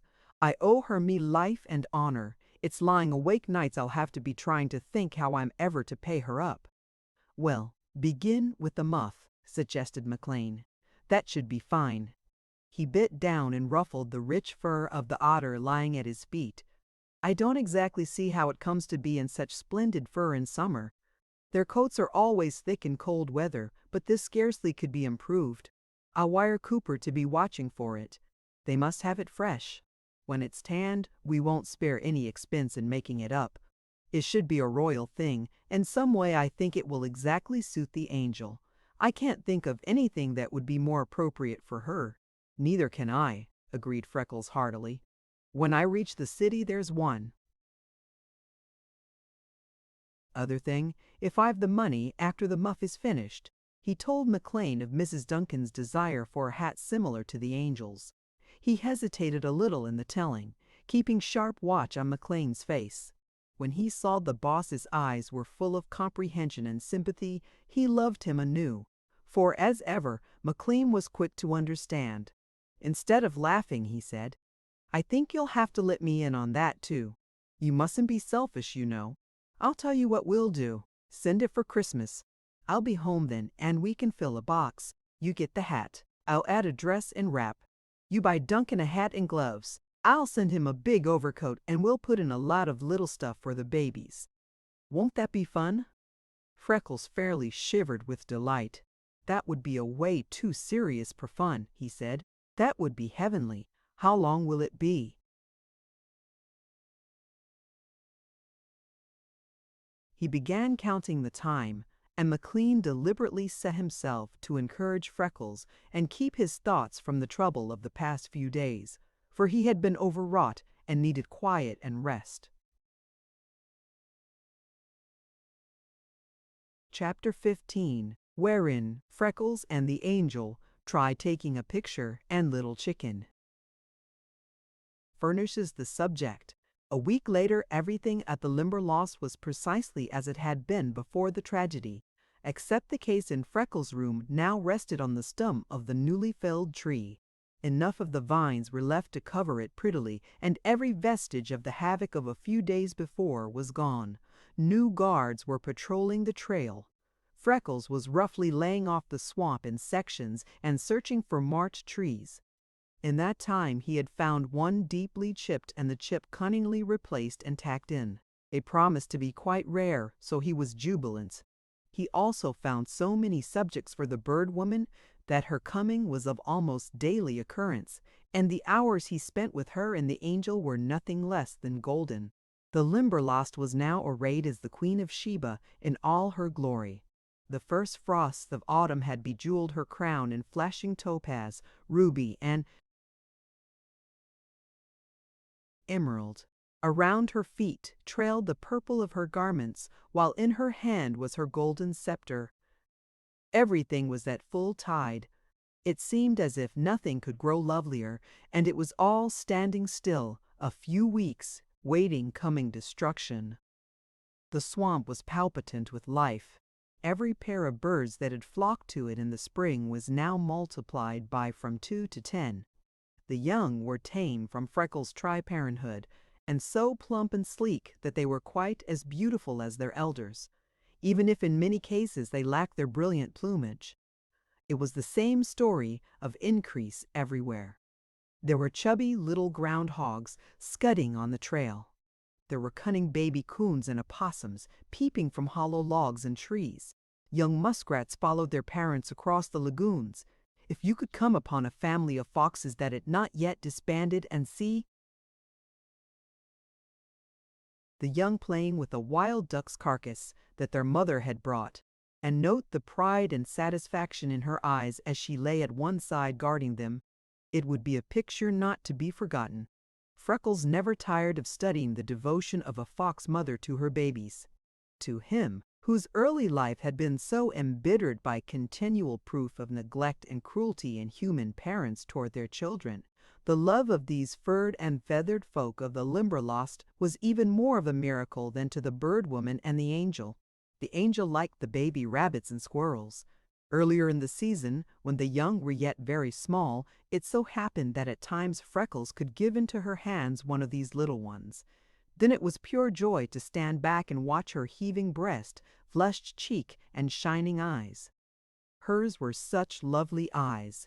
Freckles had discovered lately that they were not so dark as he had thought them at first, but that the length and thickness of lash by which they were shaded made them appear darker than they really were. They were forever changing. Now sparkling and darkling with wit, now humid with sympathy, now burning with the fire of courage, now taking on strength of color with ambition, now flashing indignantly at the abuse of any creature. She had carried several of the squirrel and bunny babies home, and had littered the conservatory with them. Her care of them was perfect. She was learning her natural history from nature and having much healthful exercise. To her, they were the most interesting of all, but the bird woman preferred the birds, with a close second in the moths and butterflies. Brown butterfly time had come. The edge of the swale was filled with milkweed and other plants beloved of them, and the air was golden with the flashing satin wings of the monarch, viceroy, and argynis. They outnumbered those of any other color 3 to 1. Among the birds it really seemed as if the little yellow fellows were in her ponderance. At least they were until the red-winged blackbirds and bobolinks that had nested on the upland suddenly saw in the swamp the garden of the Lord and came swarming by hundreds to feast and adventure upon it these last few weeks before migration. Never was there a finer feast spread for the birds. The grasses were filled with seeds, so too were weeds of every variety. Fall berries were ripe. Wild grapes and black haws were ready. Bugs were creeping everywhere. The muck was yeasty with worms. Insects filled the air. Nature made glorious pause for holiday before her next change, and by none of the frequenters of the swamp was this more appreciated than by the big black chickens. They seemed to feel the new reign of peace and fullness most of all. As for food, they did not even have to hunt for themselves these days, for the feasts now being spread before Little Chicken were more than he could use, and he was glad to have his parents come down and help him. He was a fine, big, overgrown fellow, and his wings, with quills of jetty black, gleaming with bronze, were so strong they almost lifted his body. He had 3 inches of tail, and his beak and claws were sharp. His muscles began to clamor for exercise.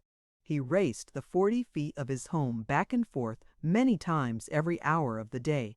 After a few days of that, he began lifting and spreading his wings and flopping them until the down on his back was filled with elm fiber. Then he commenced jumping. The funny little hops, springs, and sidewise bounds he gave set Freckles and the angel hidden in the swamp, watching him into smothered chuckles of delight. Sometimes he fell to coquetting with himself, and that was the funniest thing of all, for he turned his head up, down, from side to side, and drew in his chin with prinky little jerks and tilts. He would stretch his neck, throw up his head, turn it to one side, and smirk, actually smirk, the most complacent and self-satisfied smirk that anyone ever saw on the face of a bird. It was so comical that Freckles and the angel told the bird woman of it one day. When she finished her work on Little Chicken, she left them the camera ready for use, telling them they might hide in the bushes and watch. If Little Chicken came out and truly smirked, and they could squeeze the bulb at the proper moment to snap him, she would be more than delighted. Freckles and the angel quietly curled beside a big log, and with eager eyes and softest breathing, they patiently waited. But Little Chicken had feasted before they told of his latest accomplishment. He was tired and sleepy, so he went into the log to bed, and for an hour he never stirred. They were becoming anxious, for the light soon would be gone, and they had so wanted to try for the picture. At last Little Chicken lifted his head, opened his beak, and gaped widely. He dozed a minute or two more. The angel said that was his beauty sleep. Then he lazily gaped again and stood up, stretching and yawning. He ambled leisurely toward the gateway, and the angel said, "Now we may have a chance at last." "I do hope so," shivered Freckles. With one accord, they arose to their knees and trained their eyes on the mouth of the log. The light was full and strong. Little Chicken prospected again with no results. He dressed his plumage, polished his beak, and when he felt fine and in full toilet, he began to flirt with himself. Freckles' eyes snapped, and his breath sucked between his clenched teeth. "He's going to do it," whispered the angel. "That will come next. You'll best give me that bulb." "Yes," assented Freckles, but he was looking at the log, and he made no move to relinquish the bulb. Little Chicken nodded daintily and ruffled his feathers. He gave his head sundry little sidewise jerks and rapidly shifted his point of vision. Once there was the fleeting little ghost of a smirk. "Now, no!" snapped the angel. Freckles leaned toward the bird. Tensely he waited. Unconsciously the hand of the angel clasped his. He scarcely knew it was there. Suddenly Little Chicken sprang straight in the air and landed with a thud. The angel started slightly, but Freckles was immovable. Then, as if in approval of his last performance, the big overgrown baby wheeled until he was more than 3/4, almost full side, toward the camera, straightened on his legs, squared his shoulders, stretched his neck full height, drew in his chin, and smirked his most pronounced smirk, directly in the face of the lens. Freckles' fingers closed on the bulb convulsively, and the angel's closed on his. At the instant. Then she heaved a great sigh of relief and lifted her hands to push back the damp, clustering hair from her face. "How soon do you suppose it will be finished?" came Freckles' strident whisper. For the first time the angel looked at him. He was on his knees, leaning forward, his eyes directed toward the bird, the perspiration running in little streams down his red, mosquito-bitten face. His hat was awry, his bright hair rampant, his breast heaving with excitement, while he yet gripped the bulb with every ounce of strength in his body. "Do you think we were forgetting it?" he asked. The angel could only nod. Freckles heaved a deep sigh of relief. "Well, if that ain't the hardest work I ever did in me life," he exclaimed. "It's no wonder the bird woman's for coming out of the swamp looking as if she's been through a fire, a flood, and a famine, if that's what she goes through day after day. But if you think we got it, why, it's worth all it took, and I'm glad as ever you are, sure." They put the holders in the case, carefully closed the camera, set it in also, and carried it to the road. Then Freckles exulted. Now let's be telling the bird woman about it, he shouted, wildly dancing and swinging his hat. We got it! We got it! I bet a farm we got it! Hand in hand, they ran to the north end of the swamp, yelling, We got it! Like young Comanches, and never gave a thought to what they might do until a big blue-gray bird with long neck and trailing legs arose on flapping wings and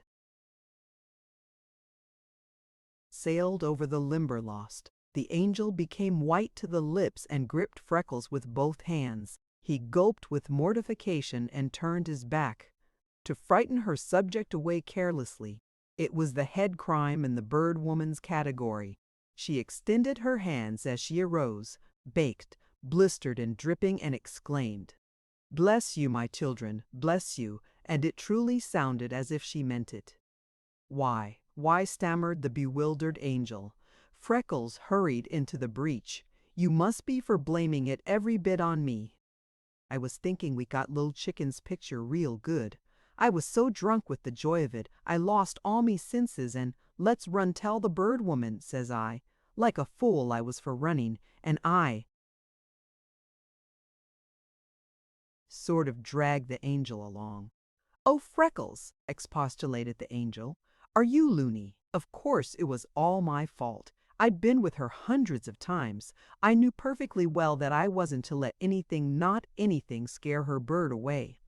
I was so crazy I forgot. The blame is all mine, and she'll never forgive me. She will too, cried Freckles.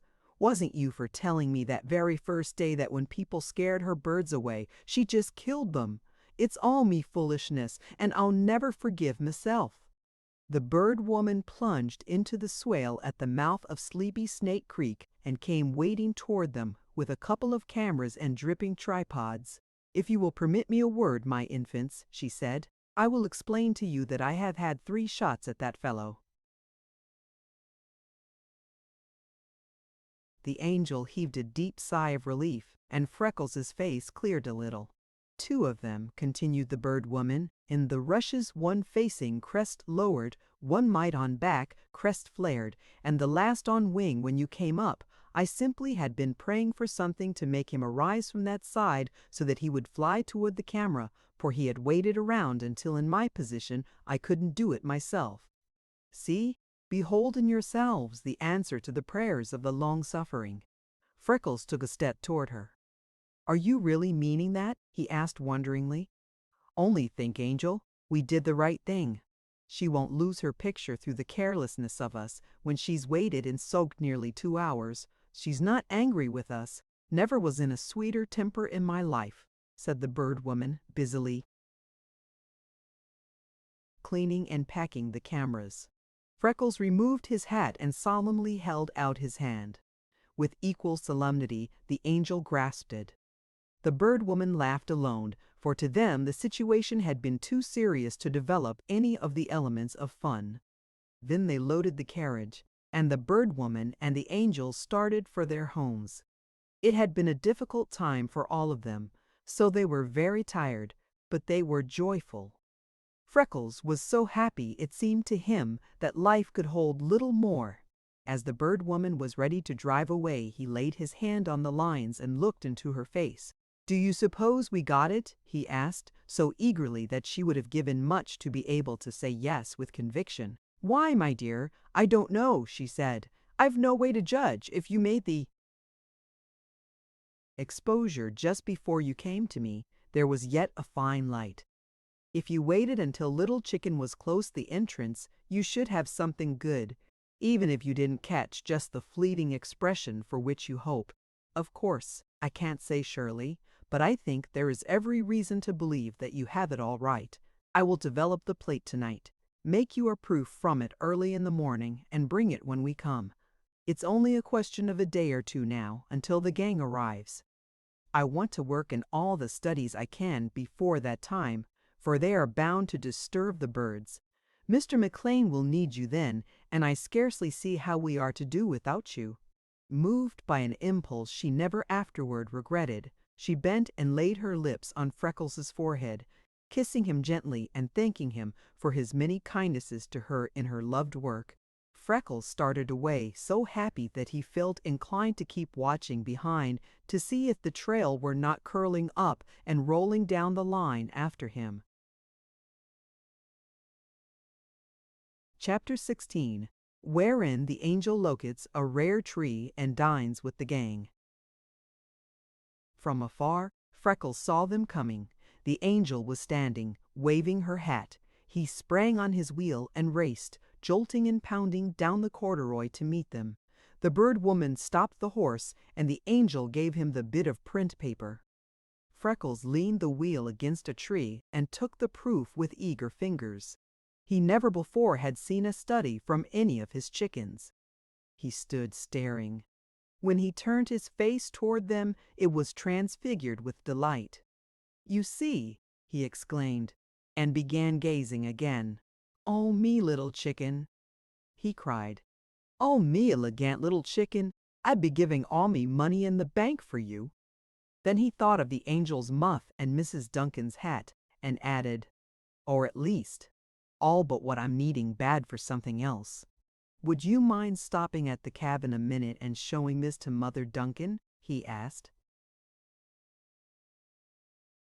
"Give me that little book in your pocket," said the bird woman. She folded the outer edges of the proof so that it would fit into the book, explaining as she did so its perishable nature in that state.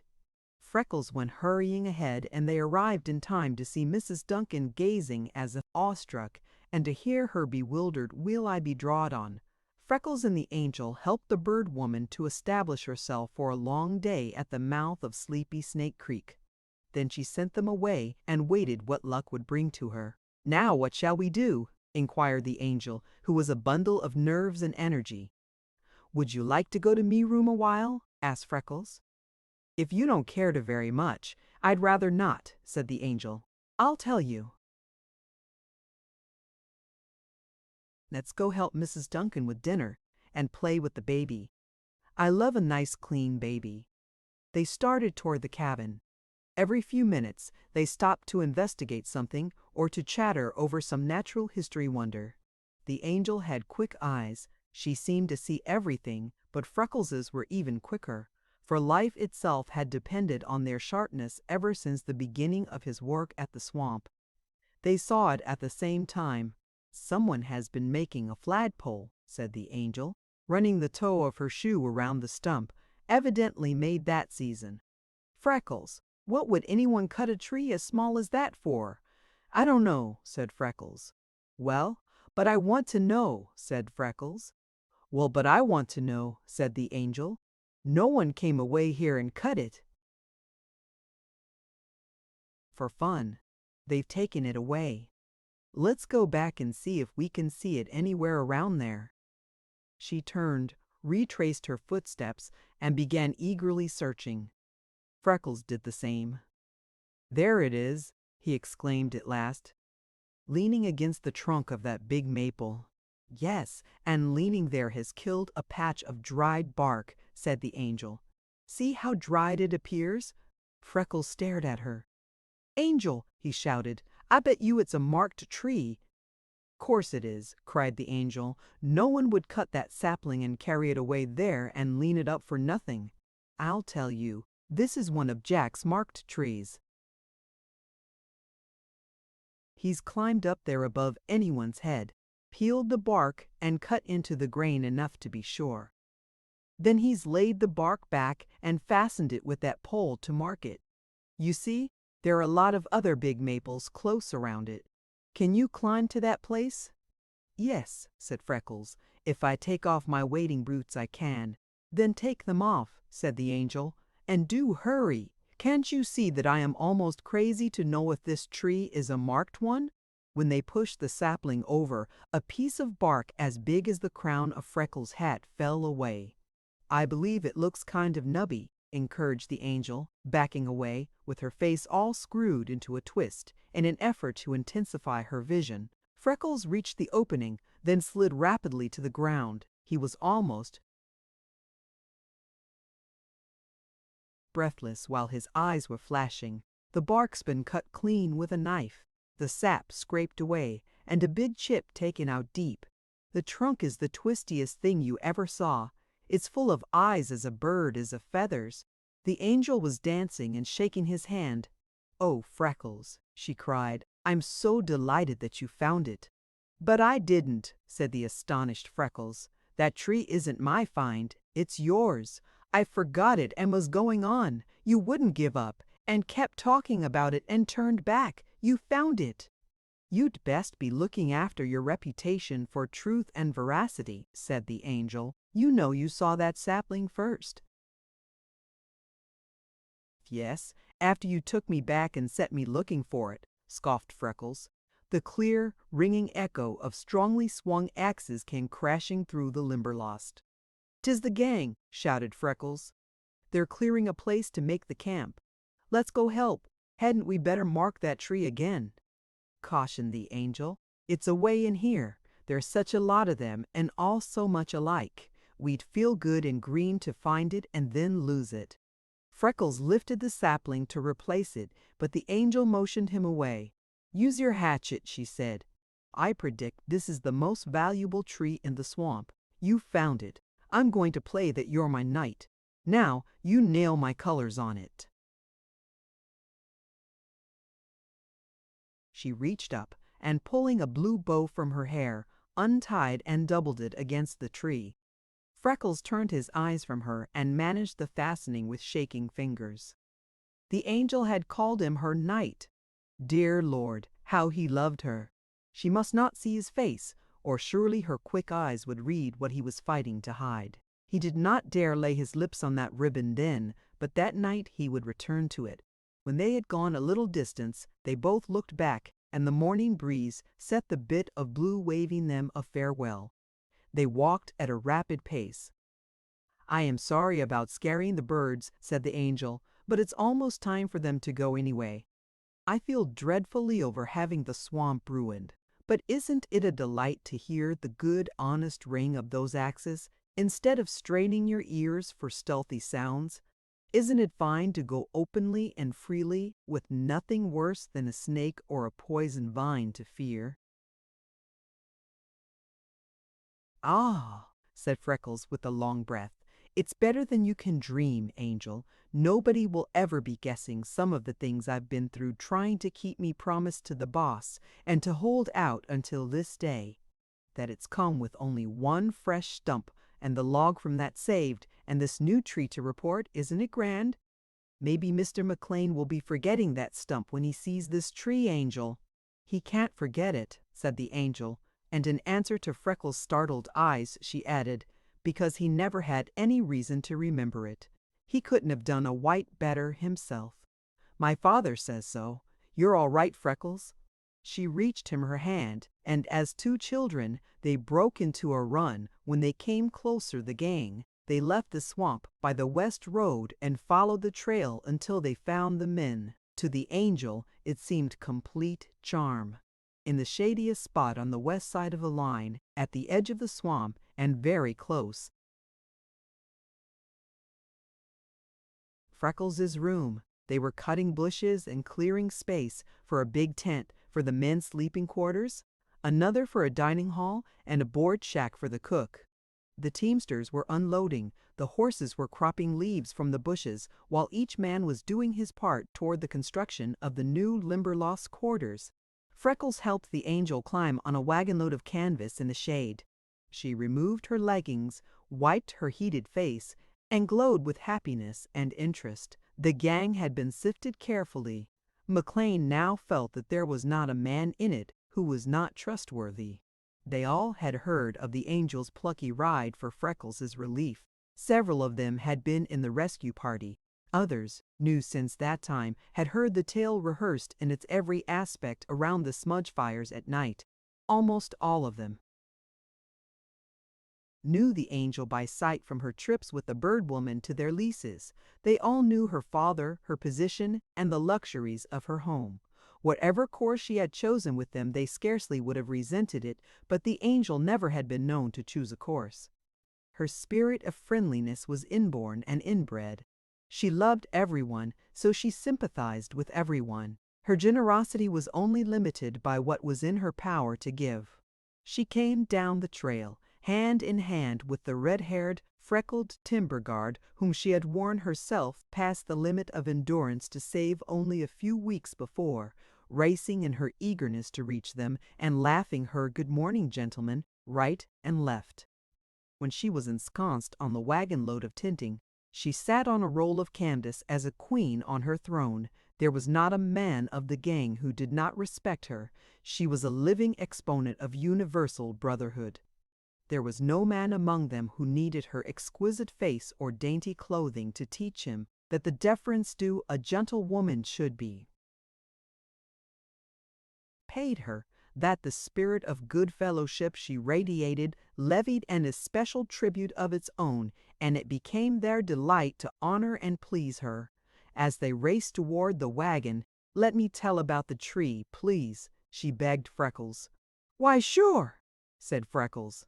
He probably would have said the same to anything she suggested. When McLean came, he found the angel flushed and glowing, sitting on the wagon, her hands already filled. One of the men, who was cutting a scrub oak, had carried to her a handful of crimson leaves. Another had gathered a bunch of delicate marsh grass heads for her. Someone else, in taking out a bush, had found a daintily built and lined little nest, fresh as when made. She held up her treasures and greeted McLean. "Good morning, Mr. Boss of the V." "Limberlost," the gang shouted, while he bowed profoundly before her. "Everyone listen," cried the angel, climbing a roll of canvas. "I have something to say. Freckles has been guarding here over a year now, and he presents the Limberlost to you, with every tree in it saved. For good measure, he has this morning located the rarest one of them all, the one in from the east line. That Westerner spoke of the first day nearest the one you took out. All together, everyone, hurrah for Freckles!" With flushing cheeks and gleaming eyes, gaily waving the grass above her head, she led in 3 cheers and a tiger. Freckles slipped into the swamp and hid himself, for fear he could not conceal his pride and his great surging, throbbing love for her. The angel subsided on the canvas and explained to McLean about the maple. The boss was mightily pleased. He took Freckles and set out to relocate and examine the tree. The angel was interested in the making of the camp, so she preferred to remain with the men. With her sharp eyes she was watching every detail of construction. But when it came to the stretching of the dining hall canvas, she proceeded to take command. The men were driving the rope pins when the angel arose on the wagon and, leaning forward, spoke to Duncan, who was directing the work. "I believe if you will swing that around a few feet farther, you will find it better, Mr. Duncan," she said. "That way we'll let the hot sun in at noon, while the sides will cut off the best breeze." "That's a fact," said Duncan, studying the conditions. So by shifting the pins a little, they obtained comfort for which they blessed the angel every day. When they came to the sleeping tent, they consulted her about that. She explained the general direction of the night breeze and indicated the best position for the tent. Before anyone knew how it happened, the angel was standing on the wagon, directing the location and construction of the cooking shack, the erection of the crane for the big boiling pots, and the building of the storeroom. She superintended the laying of the floor of the sleeping tent lengthwise so that it would be easier to sweep, and suggested a new arrangement of the cots that would afford all the men an equal share of night breeze. She left the wagon and, climbing on the newly erected dining table, advised with the cook in placing his stove, table, and kitchen utensils. When Freckles returned from the tree to join in the work around the camp, he caught glimpses of her enthroned on the soapbox, cleaning beans. She called to him that they were invited for dinner and that they had accepted the invitation. When the beans were steaming in the pot, the angel advised the cook to soak them overnight the next time so that they would cook more quickly and not burst. She was sure their cook at home did that way, and the chief of the gang thought it would be a good idea. The next Freckles saw of her, she was paring potatoes. A little later, she arranged the table. She swept it with a broom instead of laying a cloth. took the hatchet and hammered the deepest dents from the tin plates, and nearly skinned her fingers scouring the tinware with rushes. She set the plates an even distance apart and laid the forks and spoons beside them. When the cook threw away half a dozen fruit cans, she gathered them up and melted off the tops, although she almost blistered her face and quite blistered her fingers doing it. Then she neatly covered these improvised vases with the manila paper from the groceries, tying it with wisps of marsh grass. These she filled with fringed gentians, blazing star, asters, goldenrod, and ferns, placing them the length of the dining table. In one of the end can she arranged her red leaves, and in the other the fancy grass. Two men, watching her, went away proud of themselves and said that she was a born lady. She laughingly caught up a paper bag and fitted it jauntily to her head in imitation of a cook's cap. Then she ground the coffee and beat a couple of eggs to put in. "Because there is company," she gravely explained to the cook. She asked that delighted individual if he did not like it best that way, and he said he did not know because he never had a chance to taste it. The angel said that was her case exactly. She never had either. She was not allowed anything stronger than milk. Then they laughed together. She told the cook about camping with her father and explained that he made his coffee that way. When the steam began to rise from the big boiler, she stuffed the spout tightly with clean marsh grass to keep the aroma in, placed a boiler where it would only simmer, and explained why. The influence of the angel's visit lingered with the cook through the remainder of his life, while the men prayed for her frequent return.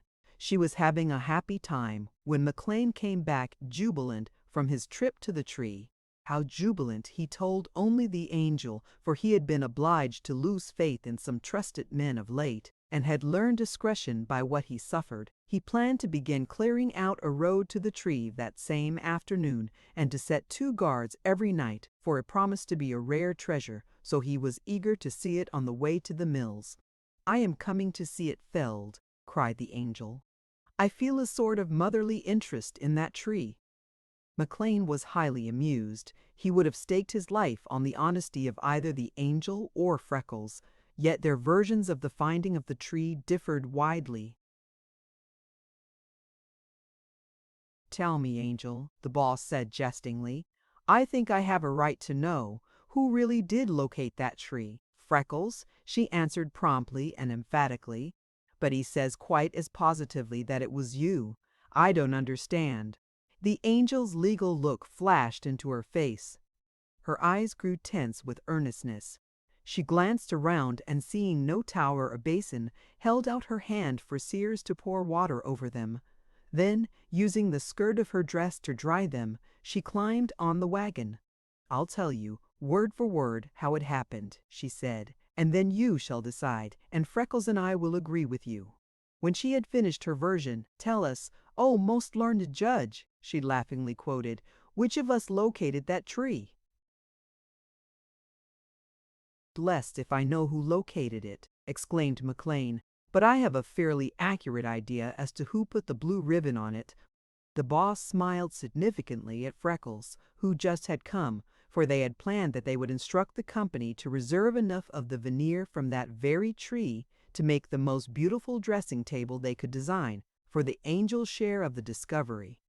"What will you have for yours?" McLean had asked of Freckles. "If it's all the same to you, I'll be taking mine out in music lessons, begging your pardon, voice culture," said Freckles with a grimace. McLean laughed, for Freckles needed to see or hear only once to absorb learning as the thirsty earth sucks up water. The angel placed McLean at the head of the table. She took the foot, with Freckles on her right, while the lumber gang washed, brushed, and straightened until they felt unfamiliar with themselves and each other, filled the sides. That imposed a slight constraint. Then, too, the men were afraid of the flowers, the polished tableware, and above all, of the dainty grace of the angel. Nowhere do men so display lack of good breeding and culture as in dining. To sprawl on the table, scoop with their knives, chew loudly, gulp coffee, and duck their heads as snapping turtles for every bite, had not been noticed by them until the angel, sitting straightly, suddenly made them remember that they, too, were possessed of spines. Instinctively, every man at the table straightened. Chapter 17, wherein Freckles offers his life for his love and gets a broken body. To reach the tree was a more difficult task than McLean had supposed. The gang could approach nearest on the outside toward the east, but after they reached the end of the east entrance there was yet a mile of most impenetrable thicket, trees big and little, and bushes of every variety and stage of growth. In many places the muck had to be filled to give the horses and wagons a solid foundation over which to haul heavy loads. It was several days before they completed a road to the noble, big tree and were ready to fell it. When the sowing began, Freckles was watching down the road where it met the trail leading from Little Chicken's tree. He had gone to the tree ahead of the gang to remove the blue ribbon. Carefully folded, it now lay over his heart.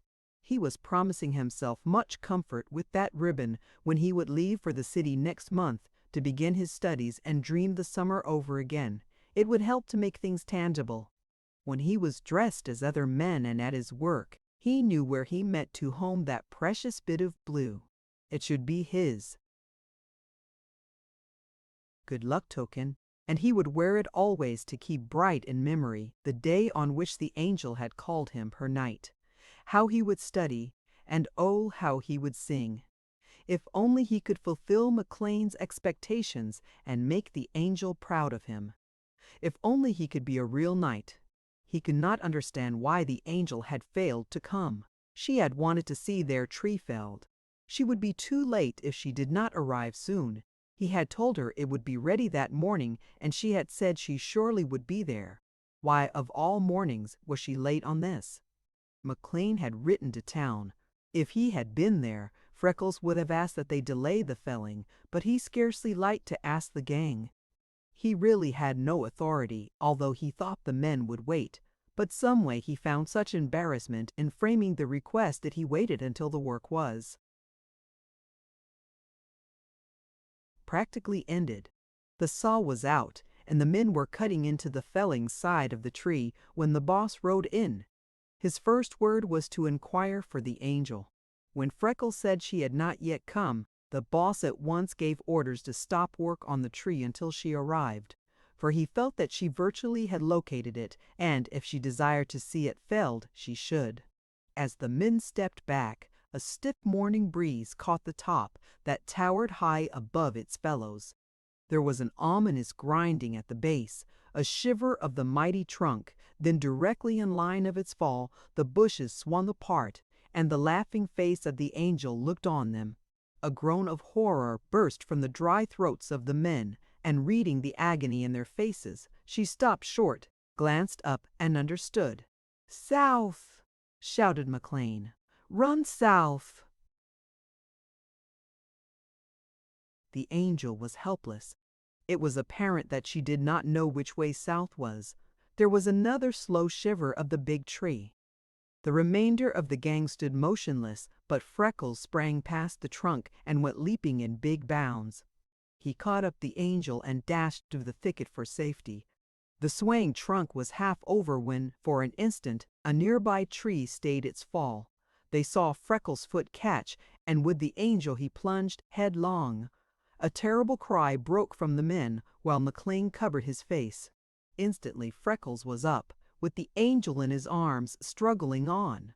The outer limbs were on them when they saw Freckles hurl the angel, face down in the muck, as far from him as he could send her.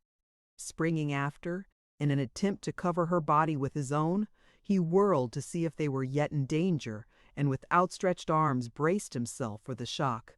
The branches shut them from sight, and the awful crash rocked the earth. McLean and Duncan ran with axes and saws. The remainder of the gang followed, and they worked desperately. It seemed a long time before they caught a glimpse of the angel's blue dress, but it renewed their vigor. Duncan fell on his knees beside her and tore the muck from underneath her with his hands. In a few seconds, he dragged her out, choking and stunned, but surely not fatally hurt. Freckles lay a little farther under the tree, a big limb pinning him down. His eyes were wide open. He was perfectly conscious. Duncan began mining beneath him, but Freckles stopped him. "You can't be moving me," he said. "You must cut off the limb and lift it, I know." Two men ran for the big saw. A number of them laid hold of the limb and bore up. In a short time it was removed and Freckles lay free.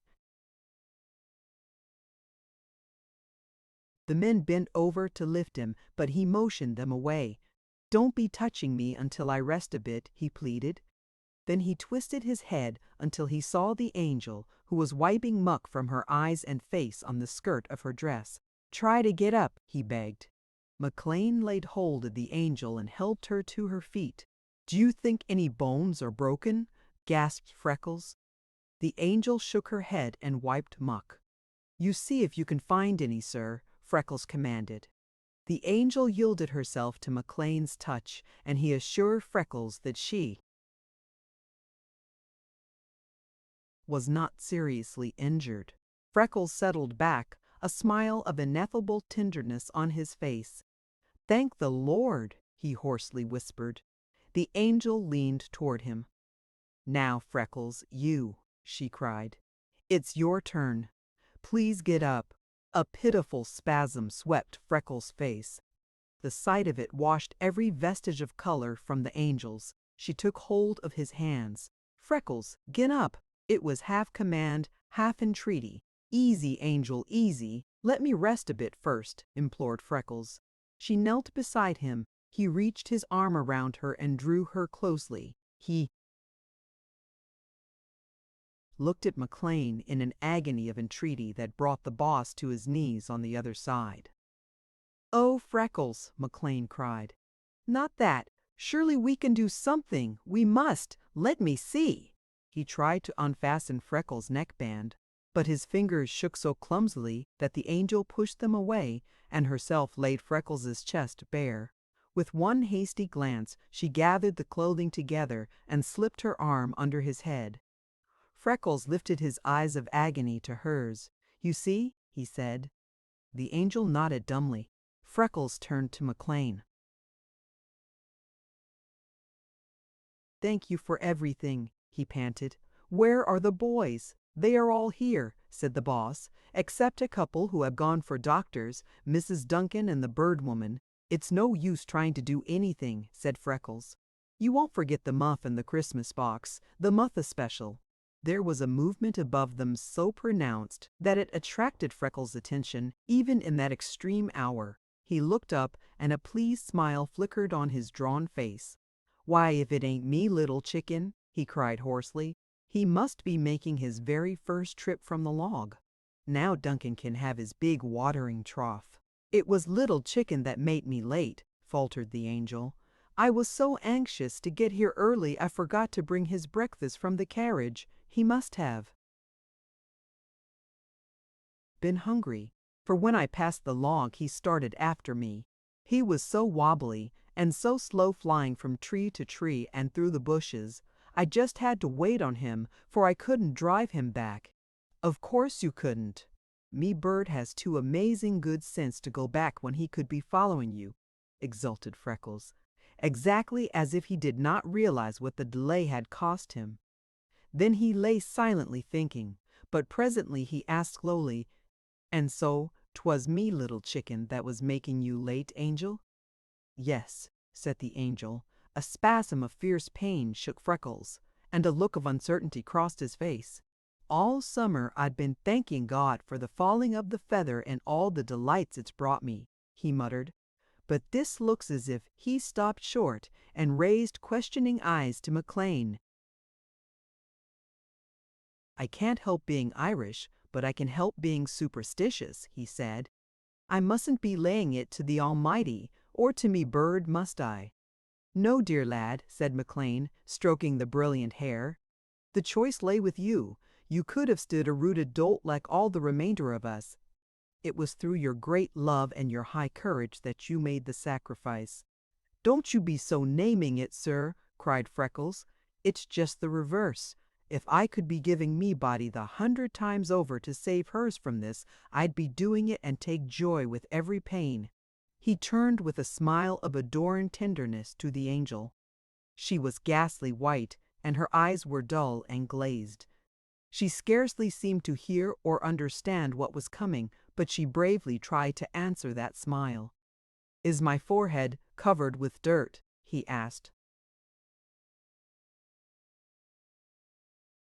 She shook her head. "You did once," he gasped. Instantly she laid her lips on his forehead, then on each cheek, and then in a long kiss on his lips. McLean bent over him. "Freckles," he said brokenly, "you will never know how I love you. You won't go without saying goodbye to me." That word stung the angel to quick comprehension. She started as if arousing from sleep. "Goodbye!" she cried sharply, her eyes widening and the color rushing into her white face. "Goodbye? What do you mean? Who's saying goodbye? Where?" Could Freckles go when he is hurt like this, safe to the hospital? "You needn't say goodbye for that. Of course, we will all go with him. You call up the men. We must start right away." "It's no use, Angel," said Freckles. "I'm thinking every bone in me breast is smashed." "You'll have to be letting me go." "I will not," said the angel flatly. "It's no use wasting precious time talking about it. You are alive, you are breathing, and no matter how badly your bones are broken, what are great surgeons for but to fix you up and make you well again? You promise me that you'll just grit your teeth and hang on when we hurt you, for we must start with you as quickly as it can be done. I don't know what has been the matter with me. Here's good time wasted already." "Oh, Angel," moaned Freckles, "I can't. You don't know how bad it is. I'll die the minute you are for trying to lift me." "Of course you will, if you make up your mind to do it," said the angel. "But if you are determined you won't, and set yourself to breathing deep and strong, and hang on to me tight, I can get you out. Really you must, Freckles, no matter how it hurts, for you did this for me, and now I must save you, so you might as well promise." She bent over him, trying to smile encouragement with her fear-stiffened lips. "You will promise, Freckles." Big drops of cold sweat ran together on Freckles' temples. "Angel, darlin' Angel," he pleaded, taking her hand in his. "You ain't understanding, and I can't for the life of me be telling you, but Indida, it's best to be letting me go. This is my chance. Please say goodbye, and let me slip off quick."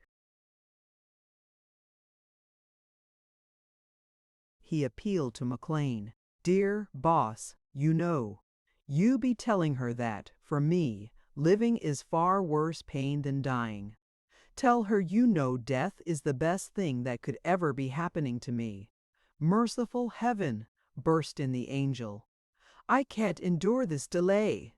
She caught Freckles' hand to her breast, and bending over him, looked deeply into his stricken eyes.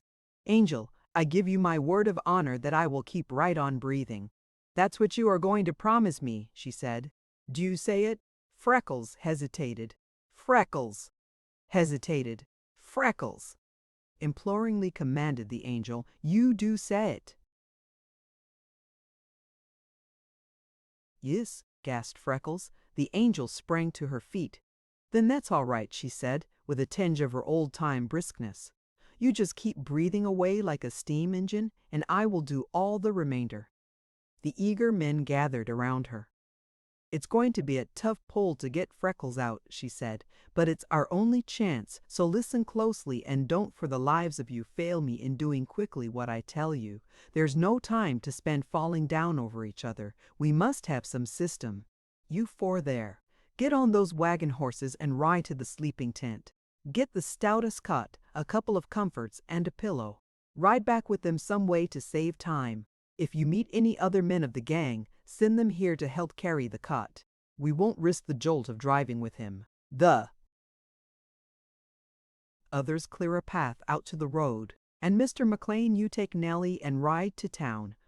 Tell my father how Freckles is hurt and that he risked it to save me.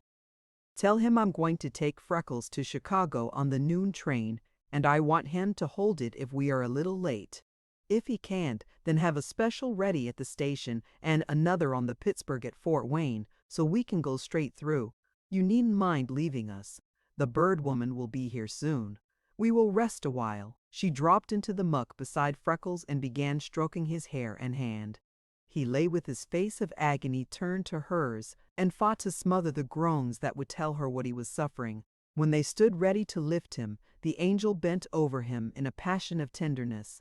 "Dear old Limberlost guard, we're going to lift you now," she said. "I suspect you will faint from the pain of it, but we will be as easy as ever we can, and don't you dare forget your promise." A whimsical half-smile touched Freckles' quivering lips. "Angel, can a man be remembering a promise when he ain't knowing?" he asked.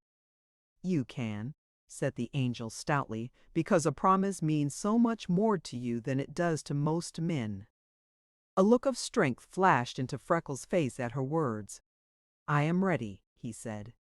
With the first touch his eyes closed, a mighty groan was wrenched from him, and he lay senseless. The angel gave Duncan one panic-stricken look. Then she set her lips and gathered her forces again. "I guess that's a good thing," she said. "Maybe he won't feel how we are hurting him. Oh, boys, are you being quick and gentle?" She stepped to the side of the cot and bathed Freckles' face. Taking his hand in hers, she gave the word to start. She told the men to ask every able-bodied man they met to join them so that they could change carriers often and make good time. The bird woman insisted upon taking the angel into the carriage and following the cot, but she refused to leave Freckles and suggested that the bird woman drive ahead, pack them some clothing, and be at the station ready to accompany them to Chicago. All the way the angel walked beside the cot, shading Freckles' face with a branch and holding his hand. At every pause to change carriers, she moistened his face and lips and watched each breath with heart-breaking anxiety. She scarcely knew when her father joined them, and taking the branch from her, slipped an arm around her waist and almost carried her. To the city streets and the swarm of curious, staring faces, she paid no more attention than she had to the trees of the Limberlost. When the train came and the gang placed Freckles aboard, Big Duncan made a place for the angel beside the cot. With the best physician to be found, and with the bird woman and McLean in attendance, the 4 hours' run to Chicago began. The angel constantly watched over Freckles, bathed his face, stroked his hand, and gently fanned him. Not for an instant would she yield her place or allow anyone else to do anything for him. The bird woman and McLean regarded her in amazement. There seemed to be no end to her resources and courage. The only time she spoke was to ask McLean if he were sure the special would be ready on the Pittsburgh road. He replied that it was made up and waiting. At 5 o'clock, Freckles lay stretched on the operating table of Lakeview Hospital, while 3 of the greatest surgeons in Chicago bent over him. At their command, McLean picked up the unwilling angel and carried her to the nurses to be bathed, have her bruises attended, and to be put to bed. In a place where it is difficult to surprise people, they were astonished women as they removed the angel's dainty stained and torn clothing, drew off hose muck-baked to her limbs, soaped the dried loam from her silken hair, and washed the beautiful scratched, bruised, dirt-covered body. The angel fell fast asleep long before they had finished and lay deeply unconscious while the fight for Freckles' life was being waged. 3 days later, she was the same angel as of old, except that Freckles was constantly in her thoughts. The anxiety and responsibility that she felt for his condition had bred in her a touch of womanliness and authority that was new. That morning she arose early and hovered near Freckles' door. She had been allowed to remain with him constantly, for the nurses and surgeons had learned with his returning consciousness that for her alone would the active, highly strung, pain-racked sufferer be quiet and obey orders. When she was dropping from loss of sleep, the threat that she would fall ill had to be used to send her to bed. Then by telling Freckles that the angel was asleep and they would waken her the moment he moved, they were able to control him for a short time. The surgeon was with Freckles. The angel had been told that the word he brought that morning would be final, so she curled in a window seat, dropped the curtains behind her, and in dire anxiety, waited the opening of the door. Just as it unclosed, McLean came hurrying down the hall and to the surgeon. But with one glance at his face he stepped back in dismay, while the angel, who had arisen, sank to the seat again, too dazed to come forward. The men faced each other. The angel, with parted lips and frightened eyes, bent forward in tense anxiety. I thought he was doing nicely," faltered McLean. "He bore the operation well," replied the surgeon, "and his wounds are not necessarily fatal. I told you that yesterday, but I did not tell you that something else probably would kill him, and it will. He need not die from the accident, but he will not live the day out." "But why? What is it?" asked McLean hurriedly. "We all dearly love the boy. We have millions among us to do anything that money can accomplish. Why must he die if those broken bones are not the cause?" "That is what I am going to give you the opportunity to tell me," replied the surgeon. "He need not die from the accident, yet he is dying as fast as his splendid physical condition will permit, and it is because he so evidently prefers death to life. If he were full of hope and ambition to live, my work would be easy. If all of you love him as you prove you do, and there is unlimited means to give him anything he wants, why should he desire death?"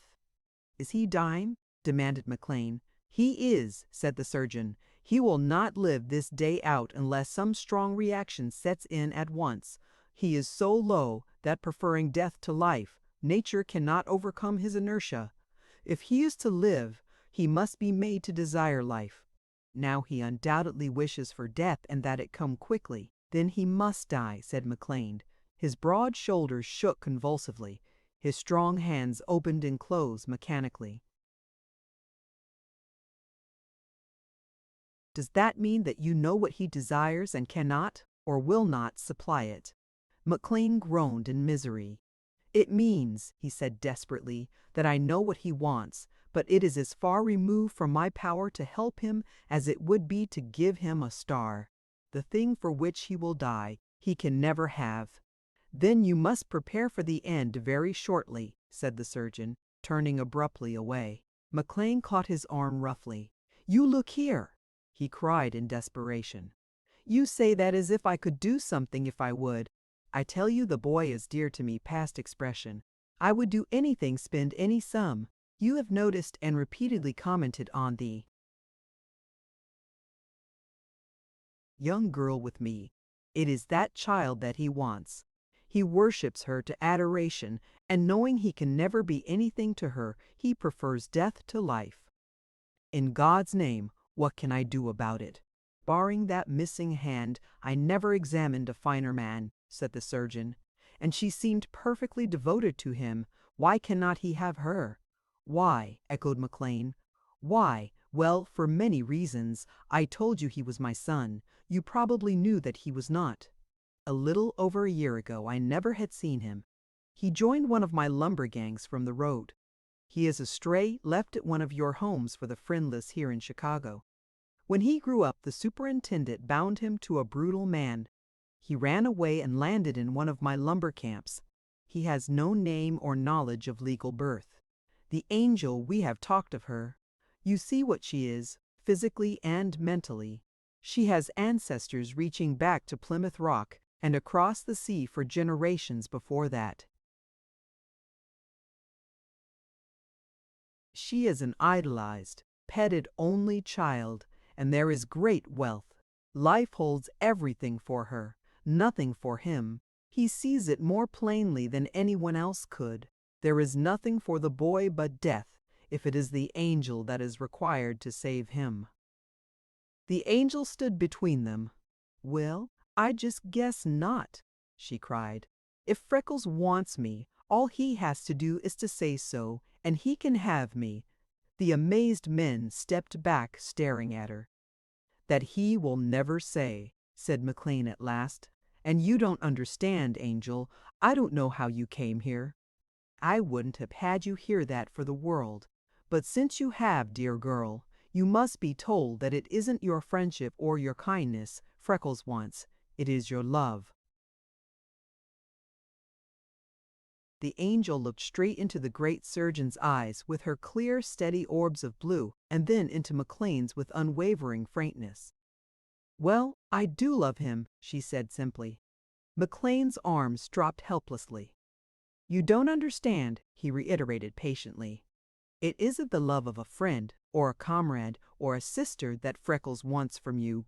It is the love of a sweetheart. And if to save the life he has offered for you, you are thinking of being generous and impulsive enough to sacrifice your future in the absence of your father, it will become my plain duty, as the protector in whose hands he has placed you, to prevent such rashness. The very words you speak and the manner in which you say them prove that you are a mere child and have not dreamed what love is." Then the angel grew splendid. A rosy flush swept the pallor of fear from her face. Her big eyes widened and dilated with intense lights. She seemed to leap to the height and the dignity of superb womanhood before their wondering gaze. "I never have had to dream of love," she said proudly.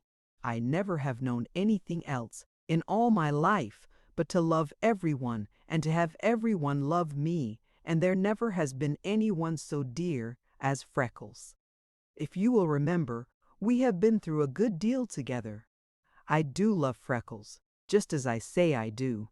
I don't know anything about the love of sweethearts, but I love him with all the love in my heart, and I think that will satisfy him." "Surely it should," muttered the man of knives and lancets. McLean reached to take hold of the angel, but she saw the movement and swiftly stepped back. "As for my father," she continued, "he at once told me what he learned from you about Freckles. I've known all you know for several weeks. That knowledge didn't change your love for him a particle. I think the bird woman loved him more.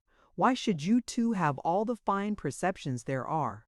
Can't I see how brave, trustworthy, and splendid he is? Can't I see how his soul vibrates with his music, his love of beautiful things and the pangs of loneliness and heart hunger? Must you two love him with all the love there is and I give him none? My father is never unreasonable. He won't expect me not to love Freckles, or not to tell him so if the telling will save him." She darted past McLean into Freckles' room, closed the door, and turned the key. Chapter 18, wherein Freckles refuses love without knowledge of honorable birth, and the angel goes in quest of it. Freckles lay on a flat pillow, his body immovable in a plaster cast, his maimed arm, as always, hidden, his greedy gaze fastened at once on the angel's face. She crossed to him with light step and bent over him with infinite tenderness. Her heart ached at the change in his appearance. He seemed so weak, heart-hungry, so utterly hopeless, so alone. She could see that the night had been one long terror. For the first time she tried putting herself in Freckles' place. What would it mean to have no parents, no home, no name? That was the worst of all. That was to be lost indeed, utterly and hopelessly lost. The angel lifted her hands to her dazed head and reeled as she tried to face that proposition. She dropped on her knees beside the bed, slipped her arm under the pillow, and leaning over Freckles, set her lips on his forehead. He smiled faintly, but his wistful face appeared worse for it. It hurt the angel to the heart. "Dear Freckles," she said, "there is a story in your eyes this morning. Tell me." Freckles drew a long, wavering breath. "Angel," he begged, "be generous. Be thinking of me a little. I'm so homesick and worn out, dear angel. Be giving me back me promise. Let me go. Why, Freckles, faltered the angel. You don't know what you're asking. Let you go. I cannot. I love you better than anyone, Freckles. I think you're the very finest person I ever knew. I have our lives all planned. I want you to be educated and learn all there is to know about singing just as soon as you are well enough. By the time you have completed your education, I will have finished college, and then she choked a second. I want you to be my real knight, Freckles, and come to me and tell me that you like me a little. I have been counting on you for my sweetheart from the very first, Freckles. I can't give you up unless you don't like me. But you do like me just a little, don't you, Freckles? Freckles lay whiter than the coverlet, his staring eyes on the ceiling and his breath wheezing between dry lips. The angel awaited his answer a second, and when none came, she dropped her crimsoning face beside him on the pillow and whispered in his ear, "Freckles, I'm trying to make love to you. Oh, can't you help me only a little bit? It's awful hard all alone. I don't know how when I really mean it, but Freckles, I love you. I must have you, and now I guess maybe I'd better kiss you next." She lifted her shamed face and bravely laid her feverish, quivering lips on his. Her breath, like clover bloom, was in his nostrils, and her hair touched his face. Then she looked into his eyes with reproach. "Freckles," she panted. "Freckles, I didn't think it was in you to be mean." "Mean, angel, mean to you," gasped Freckles. "Yes," said the angel, "downright mean. When I kiss you, if you had any mercy at all, you'd kiss back, just a little bit." Freckles' sinewy fist nodded into the coverlet. His chin pointed ceilingward while his head rocked on the pillow. "Oh, Jesus!" burst from him in agony. "You ain't the only one that was crucified." The angel caught Freckles' hand and carried it to her breast. "Freckles!" she wailed in terror. "Freckles! It is a mistake. Is it that you don't want me?" Freckles' head rolled on in wordless suffering. "Wait a bit, angel," he panted at last.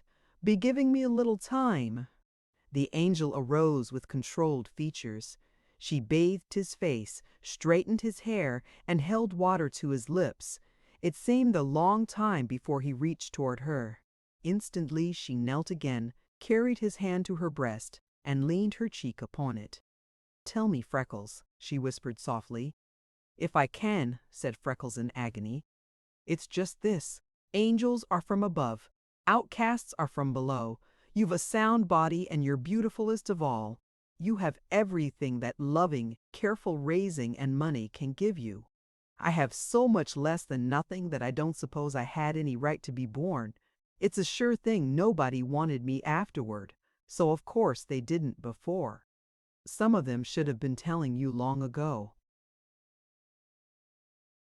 "If that's all you have to say, Freckles, I've known that quite a while," said the angel stoutly.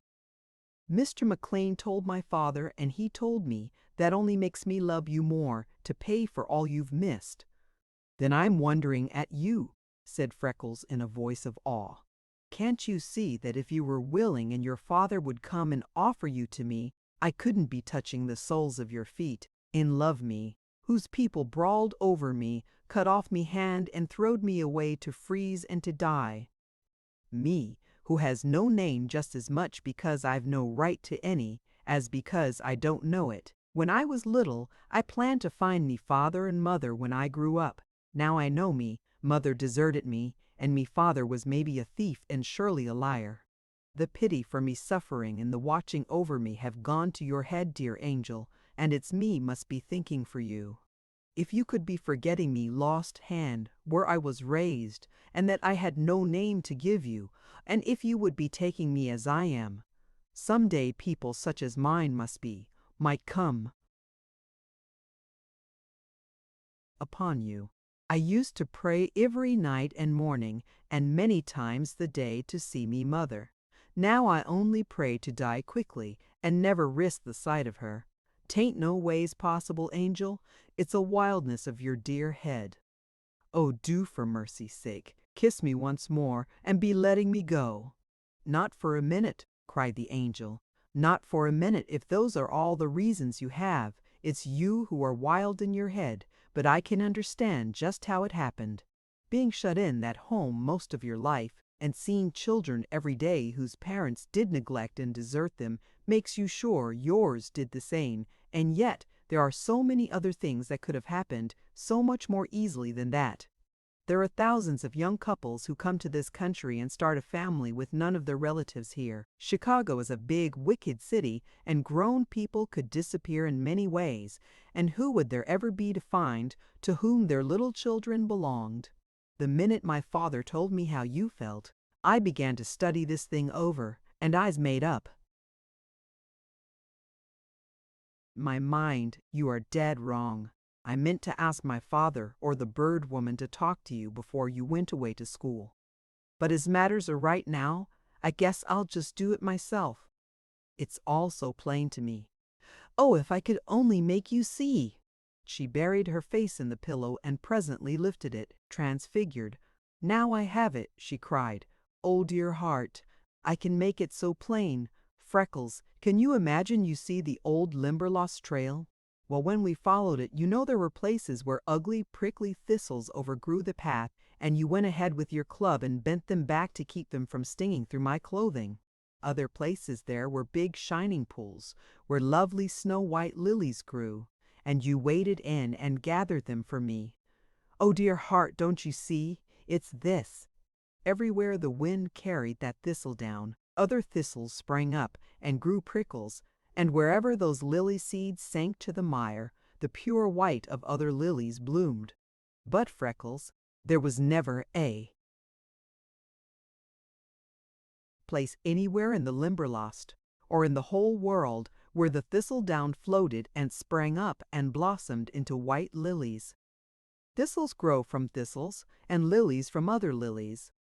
Dear Freckles, think hard. You must see it. You are a lily, straight through.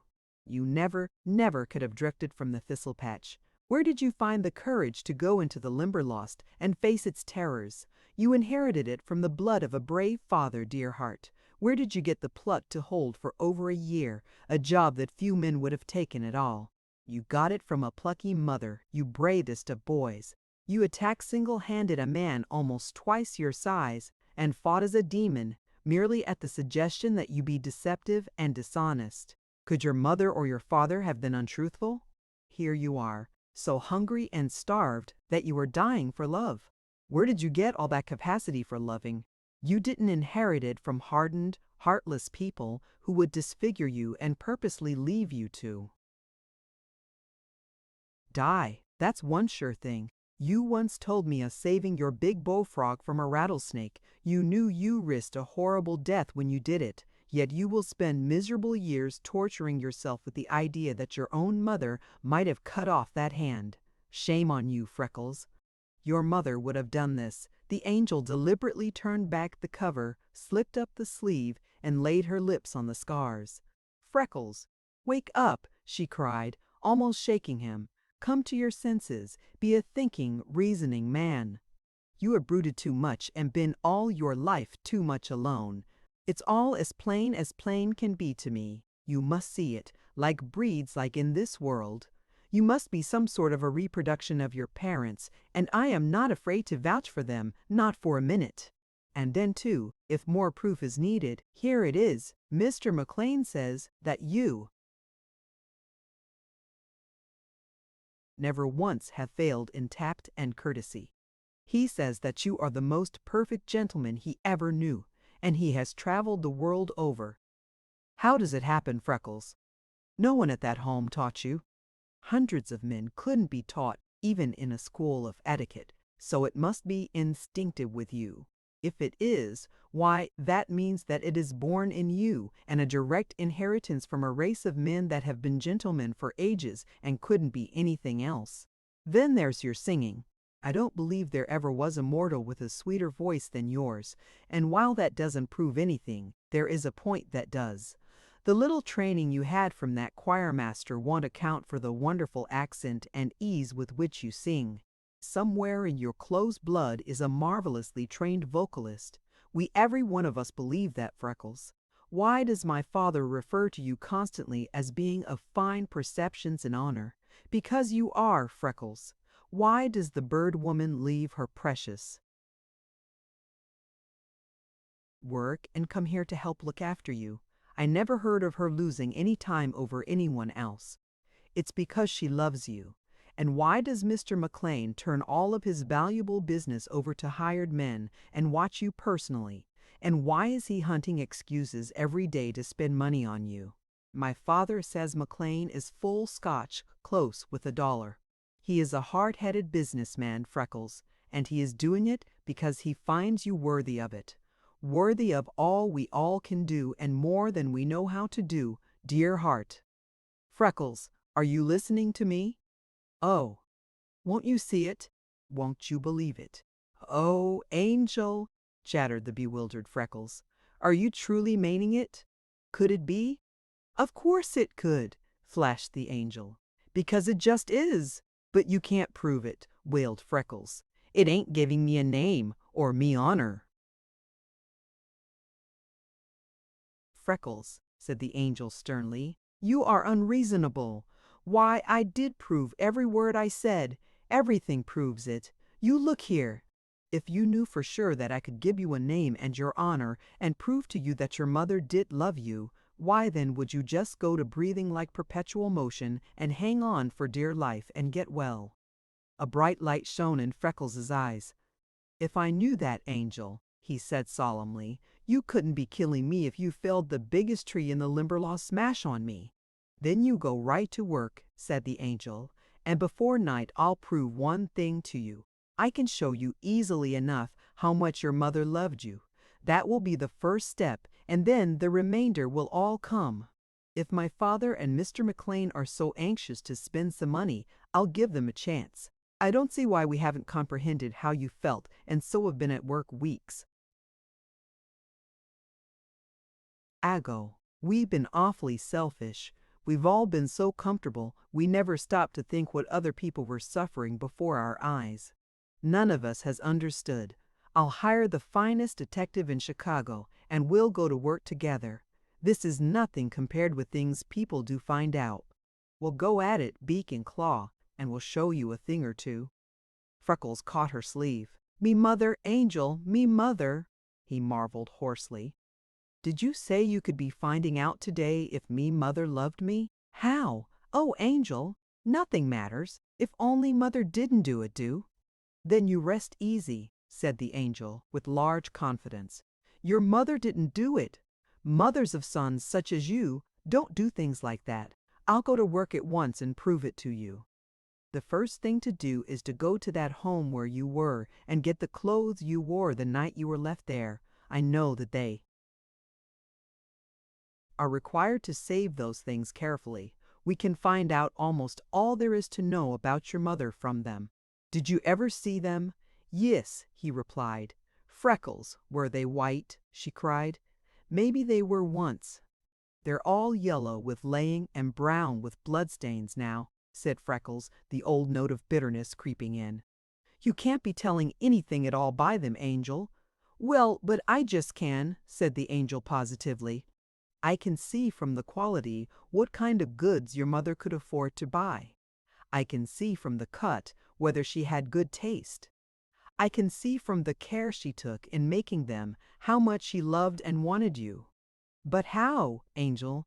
Tell me how, implored Freckles with trembling eagerness. Why, easily enough, said the Angel. I thought you'd understand. People that can afford anything at all always buy white for little new babies, linen and lace and the very finest things to be had. There's a young woman living near us who cut up her wedding clothes to have fine things for her baby. Mothers who love and want their babies don't buy little rough, ready-made things, and they don't run up what they make on an old sewing machine. They make fine seams and tucks and put on lace and trimming by hand. They sit and stitch little, even stitches, Everyone just as careful. Their eyes shine and their faces glow. When they have to quit to do something else, they look sorry and fold up their work so particularly. There isn't much worth knowing about your mother that those little clothes won't tell. I can see her putting the little stitches into them and smiling with shining eyes over your coming. Freckles, I'll wager you $1 those little clothes of yours are just alive with the dearest tiny handmade stitches. A new light dawned in Freckles' eyes. A tinge of warm color swept into his face. Renewed strength was noticeable in his grip of her hands. "Oh, Angel, will you go now? Will you be hurrying?" he cried. "Right away," said the angel. "I won't stop for a thing, and I'll hurry with all my might." She smoothed his pillow, straightened the cover, gave him one steady look in the eyes, and went quietly from the room. Outside the door, McLean and the surgeon anxiously awaited her. McLean caught her shoulders. "Angel, what have you done?" he demanded. The angel smiled defiance into his eyes. "What have I done?" she repeated. "I've tried to save Freckles." "What will your father say?" groaned McLean. "It strikes me," said the angel, "that what Freckles said would be to the point." "Freckles!" exclaimed McLean. "What could he say?" "He seemed to be able to say several things," answered the angel sweetly. "I fancied the one that concerns you most at present was, that if my father should offer me to him, he would not have me." "And no one knows why better than I do," cried McLean. "Every day he must astonish me with some new fineness." He turned to the surgeon. "Save him," he commanded. "Save him," he implored. "He is too fine to be sacrificed."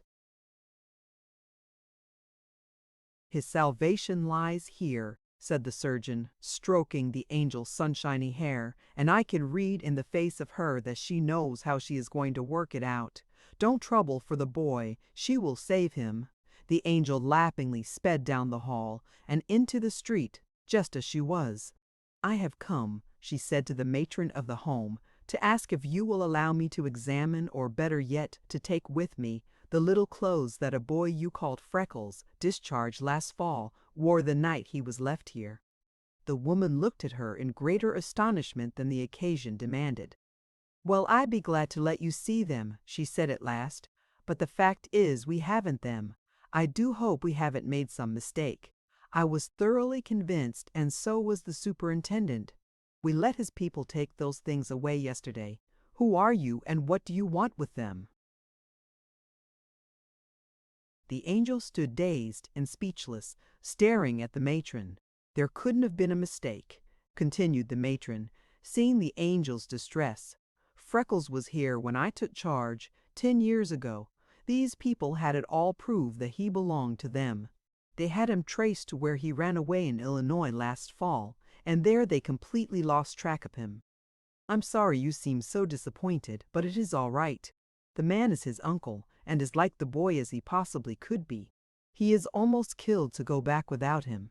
If you knew where Freckles is, they'd give big money to find out." The angel laid a hand along each cheek to steady her chattering teeth. "Who are they?" she stammered. "Where are they going?"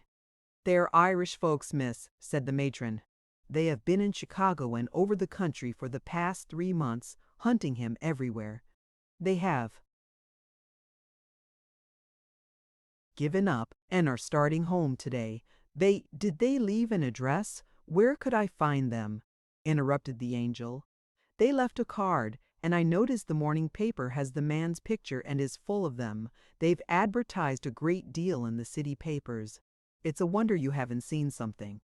Trains don't run right. We never get Chicago papers," said the angel. "Please give me that card quickly. They may escape me. I simply must catch them." The matron hurried to the secretary and came back with a card. "Their addresses are there," she said, "both at Chicago and at their home. They made them full and plain, and I was to cable at once if I got the least clue of him at any time. If they've left the city, you can stop them in New York. You're sure to catch them before they sail if you hurry." The matron caught up a paper and thrust it into the angel's hand as she ran to the street. The angel glanced at the card. The Chicago address was Suite 11, Auditorium. She laid her hand on her driver's sleeve and looked into his eyes. "There is a fast driving limit?" she asked. "Yes, miss." "Will you crowd it all you can without danger of arrest? I will pay well. I must catch some people." Then she smiled at him. The hospital, an orphan's home, and the auditorium seemed a queer combination to that driver. But the angel was always and everywhere the angel, and her methods were strictly her own. "I will take you there as quickly as any man could with a team," he said promptly. The angel clung to the card and paper, and as best she could in the lurching, swaying cab, read the addresses over. O'More, Suite 11, Auditorium. "O'More," she repeated. "Seems to fit Freckles to a dot. Wonder if that could be his name. Suite 11 means that you are pretty well fixed. Suites in the auditorium come high." Then she turned the card and read on its reverse: Lord Maxwell O'More, MP, Kilvenny Place, County Clare, Ireland. The angel sat on the edge of the seat, bracing her feet against the one opposite as the cab pitched and swung around corners and past vehicles. She mechanically fingered the pasteboard and stared straight ahead. Then she drew a deep breath and read the card again. "A Lord man," she groaned despairingly. "A Lord man. Bet my hoe cake's scorched. Here I've gone and pledged my word to Freckles I'd find him some decent relatives that he could be proud of, and now there isn't a chance out of a dozen that he'll have to be ashamed of them after all. It's too mean." The tears of vexation rolled down the tired, nerve-racked angel's cheeks. "This isn't going to do," she said, resolutely wiping her eyes with the palm of her hand, and gulping down the nervous spasm in her throat. "I must read this paper before I meet Lord O'More." She blinked back the tears and, spreading the paper on her knee, read: "After 3 months' fruitless search, Lord O'More gives up the quest of his lost nephew and leaves Chicago today for his home in Ireland." She read on and realized every word. The likeness settled any doubt. It was Freckles over again, only older and well-dressed. "Well, I must catch you if I can," muttered the angel. "But when I do, if you are a gentleman in name only, you shan't have Freckles. That's flat. You're not his father, and he is 20. Anyway, if the law will give him to you for 1 year, you can't spoil him because nobody could, and," she added brightening, "he'll probably do you a lot of good. Freckles and I both must study years yet, and you should be something that will save him. I guess it will come out all right. At least, I don't believe you can take him away if I say no. Thank you. And wait, no matter how long," she said to her driver. Catching up the paper, she hurried to the desk and laid down Lord O'More's card. "Has my uncle started yet?" she asked sweetly. The surprised clerk stepped back on a bellboy and covertly kicked him for being in the way. "His lordship is in his room," he said with a low bow. "All right," said the angel, picking up the card. "I thought he might have started. I'll see him." The clerk shoved the bellboy toward the angel. "Show her ladyship to the elevator and Lord O'More's suite," he said, bowing double. "Aw, thanks," said the angel with a slight nod as she turned away. "I'm not sure," she muttered to herself as the elevator sped upward, "whether it's the Irish or the English who say, 'Aw, thanks,' but it's probable he isn't either. And anyway, I just had to do something to counteract that 'all right.' How stupid of me." At the bellboy's tap, the door swung open and the liveried servant thrust a card tray before the angel. The opening of the door created a current that swayed a curtain aside, and in an adjoining room, lounging in a big chair, with a paper in his hand, sat a man who was, beyond question, of Freckles' blood and race. With perfect control, the angel dropped Lord O'More's card in the tray, stepped past his servant, and stood before his lordship. "Good morning," she said with tense politeness. Lord O'More said nothing. He carelessly glanced her over with amused curiosity until her color began to deepen and her blood to run hotly. "Well, my dear," he said at last, "how can I serve you?" Instantly the angel became indignant. She had been so shielded in the midst of almost entire freedom owing to the circumstances of her life that the words and the look appeared to her as almost insulting. She lifted her head with a proud gesture. "I am not your dear," she said with slow distinctness. "There isn't a thing in the world you can do for me. I came here to see if I could do something, a very great something for you. But if I don't like you, I won't do it." Then Lord O'More did stare. Suddenly he broke into a ringing laugh. Without a change of attitude or expression, the angel stood looking steadily at him. There was a silken rustle, then a beautiful woman with cheeks of satiny pink, dark hair, and eyes of pure Irish blue, moved to Lord O'More's side and catching his arm, shook him impatiently. "Terence, have you lost your senses?" she cried. "Didn't you understand what the child said? Look at her face! See what she has!" Lord O'More opened his eyes widely and sat up. He did look at the angel's face intently, and suddenly found it so good that it was difficult to follow the next injunction. He arose instantly. "I beg your pardon," he said. "The fact is, I am leaving Chicago sorely disappointed. It makes me bitter and reckless. I thought you one more of those queer, useless people who have thrust themselves on me constantly, and I was careless. Forgive me and tell me why you came." "I will if I like you," said the angel stoutly, "and if I don't, I won't." "But I began all wrong, and now I don't know how to make you like me," said his lordship with sincere penitence in his tone. The angel found herself yielding to his voice. He spoke in a soft, mellow, smoothly flowing Irish tone, and although his speech was perfectly correct, it was so rounded and accented, and the sentences so turned, that it was Freckles over again. Still, it was a matter of the very greatest importance, and she must be sure. So she looked into the beautiful woman's face. "Are you his wife?" she asked. "Yes," said the woman, "I am his wife." "Well," said the angel judicially, "the bird woman says no one in the whole world knows all a man's bignesses and all his littlenesses as his wife does. What you think of him should do for me. Do you like him?" The question was so earnestly asked that it met with equal earnestness. The dark head moved caressingly against Lord O'More's sleeve. "Better than anyone in the whole world," said Lady O'More promptly. The angel mused a second, and then her legal tinge came to the fore again. "Yes, but have you anyone you could like better, if he wasn't all right?" she persisted. "I have 3 of his sons, 2 little daughters, a father, mother, and several brothers and sisters," came the quick reply. "And you like him best?" persisted the angel with finality. "I love him so much that I would give up every one of them with dry eyes if by so doing I could save him," cried Lord O'More's wife. "Oh!" cried the angel. "Oh my!" She lifted her clear eyes to Lord O'More's and shook her head. "She never, never could do that," she said. "But it's a mighty big thing to your credit that she thinks she could. I guess I'll tell you why I came." She laid down the paper and touched the portrait. "When you were only a boy, did people call you Freckles?" she asked. "Dozens of good fellows all over Ireland and the continent are doing it today," answered Lord O'More.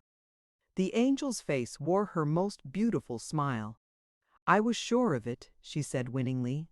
"That's what we call him, and he is so like you I doubt if any one of those 3 boys of yours are more so. But it's been 20 years. Seems to me you've been a long time coming." Lord O'More caught the angel's wrists and his wife slipped her arms around her. "Steady, my girl," said the man's voice hoarsely. "Don't make me think you brought word of the boy at this last hour, unless you know surely." "It's all right," said the angel. "We have him, and there's no chance of a mistake. If I hadn't gone to that home for his little clothes, and heard of you and been hunting you, and had met you on the street or anywhere, I would have stopped you and asked you who you were just because you are so like him. It's all right. I can tell you where Freckles is, but whether you deserve to know that's another matter." Lord O'More did not hear her. He dropped in his chair and, covering his face, burst into those terrible sobs that shake and rend a strong man. Lady O'More hovered over him, weeping. Looks pretty fair for Freckles," muttered the angel. "Lots of things can be explained. Now perhaps they can explain this." They did explain so satisfactorily that in a few minutes the angel was on her feet, hurrying Lord and Lady O'More to reach the hospital. "You said Freckles' old nurse knew his mother's picture instantly," said the angel. "I want that picture and the bundle of little clothes." Lady O'More gave them into her hands. The likeness was a large miniature painted on ivory with a frame of beaten gold. Surrounded by masses of dark hair was a delicately cut face. In the upper part of it there was no trace of Freckles, but the lips curving in a smile were his very own. The angel gazed at it steadily. Then with a quivering breath she laid the portrait aside and reached both hands to Lord O'More. "That will save Freckles' life and ensure his happiness," she said positively. "Thank you, oh thank you for coming." She opened the bundle of yellow and brown linen and gave only a glance at the texture and work. Then she gathered the little clothes and the picture to her heart and led the way to the cab. Ushering Lord and Lady O'More into the reception room, she said to McLean, "Please go call up my father and ask him to come on the first train." She closed the door after him. "These are Freckles' people," she said to the bird woman. "You can find out about each other. I'm going to him." Chapter 19, wherein Freckles finds his birthright and the angel loses her heart. The nurse left the room quietly as the angel entered, carrying the bundle and picture. When they were alone, she turned to Freckles and saw that the crisis was indeed at hand. That she had good word to give him was his salvation. For despite the heavy plaster jacket that held his body immovable, his head was lifted from the pillow. Both arms reached for her.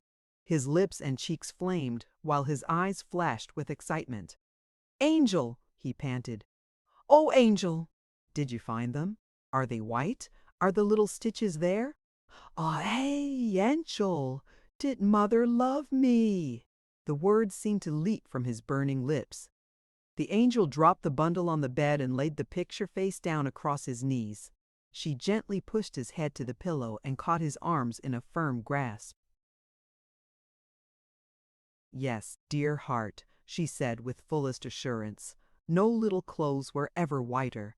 I never in all my life saw such dainty, fine little stitches, and as for loving you, no boy's mother ever loved him more." A nervous trembling seized Freckles. "Sure? Are you sure?" he urged with clicking teeth. "I know," said the angel firmly.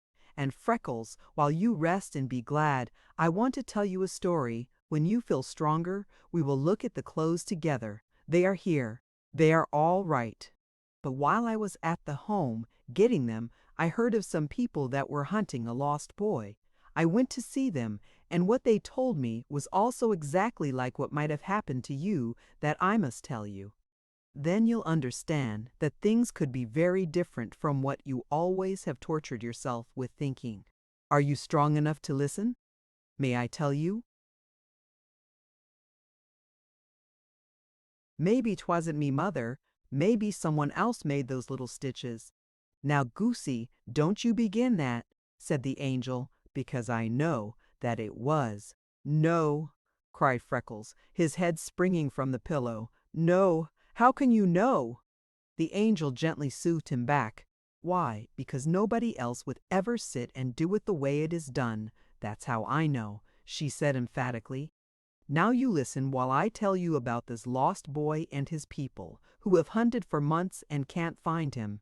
Freckles lay quietly under her touch, but he did not hear a word that she was saying until his roving eyes rested on her face. He immediately noticed a remarkable thing. For the first time she was talking to him and avoiding his eyes. That was not like the angel at all. It was the delight of hearing her speak that she looked one squarely in the face and with perfect frankness. There were no side glances and down-drooping eyes when the angel talked. She was business straight through. Instantly, Freckles' wandering thoughts fastened on her words. And he was a sour, grumpy old man, she was saying. He always had been spoiled, because he was an only son, so he had a title and a big estate. He would have just his way, no matter about his sweet little wife or his boys or anyone. So when his elder son fell in love with a beautiful girl having a title, the very girl of all the world his father wanted him to, and added a big adjoining estate to his, why, that pleased him mightily. Then he went and ordered his younger son to marry a poky kind of a girl that no one liked, to add another big estate on the other side, and that was different. That was all the world different, because the elder son had been in love all his life with the girl he married, and oh, Freckles, it's no wonder, for I saw her. She's a beauty, and she has the sweetest way. But that poor younger son, he had been in love with the village vicar's daughter all his life. That's no wonder either, for she was more beautiful yet. She could sing as the angels, but she hadn't a cent. She loved him to death, too. If he was bony and freckled and red-haired, I don't mean that. They didn't say what color his hair was, but his father's must have been the reddest ever, for when he found out about them, and it wasn't anything so terrible, she just coughed. The old man went to see the girl, the pretty one, with no money, of course, and he hurt her feelings until she ran away. She went to London and began studying music. Soon she grew to be a fine singer, so she joined a company and came to this country. When the younger son found that she had left London, he followed her. When she got here all alone and afraid and saw him coming to her, why, she was so glad she up and married him, just like anybody else would have done. He didn't want her to travel with the troupe, so when they reached Chicago they thought that would be a good place, and they stopped while he hunted work. It was slow business, because he never had been taught to do a useful thing, and he didn't even know how to hunt work, least of all to do it when he found it. So pretty soon things were going wrong. But if he couldn't find work, she could always sing, so she sang at night and made little things in the daytime. He didn't like her to sing in public, and he wouldn't allow her when he could help himself. But winter came, it was very cold, and fire was expensive. Rents went up, and they had to move farther out to cheaper and cheaper places. And you were coming. I mean, the boy that is lost was coming, and they were almost distracted.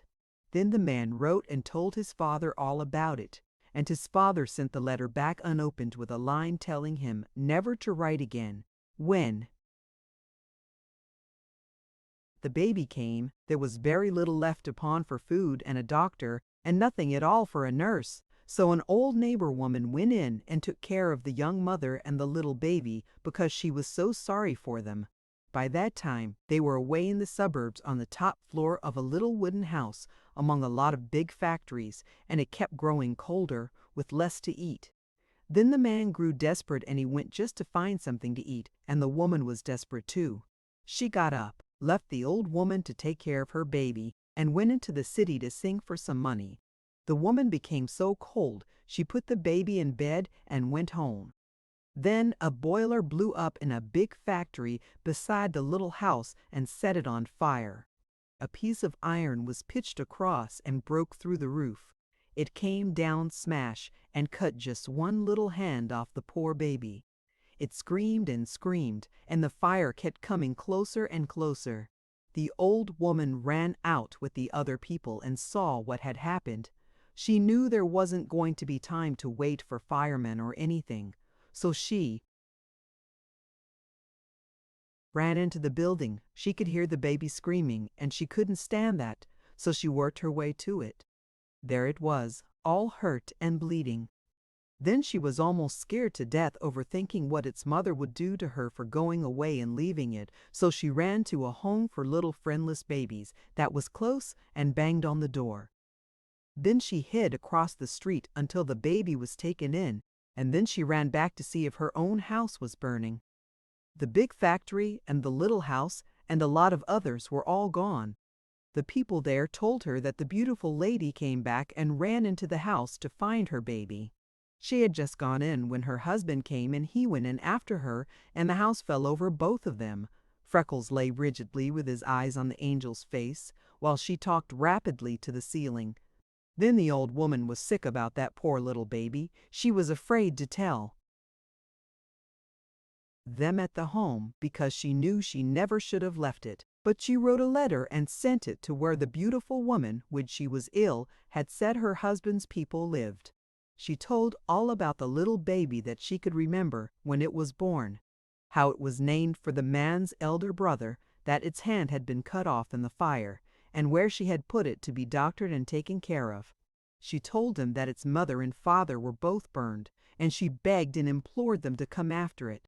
You'd think that would have melted a heart of ice, but that old man hadn't any heart to melt, for he got that letter and read it. He hid it away among his papers and never told a soul. A few months ago he died. When his elder son went to settle his business, he found the letter almost the first thing. He dropped everything and came with his wife to hunt that baby because he always had loved his brother dearly and wanted him back. He had hunted for him all he dared all these years. But when he got here, you were gone. I mean, the baby was gone, and I had to tell you, Freckles, for you see, it might have happened to you like that just as easy as to that other lost boy. Freckles reached up and turned the angel's face until he compelled her eyes to meet his. Angel, he asked quietly, why don't you look at me when you are telling about that lost boy?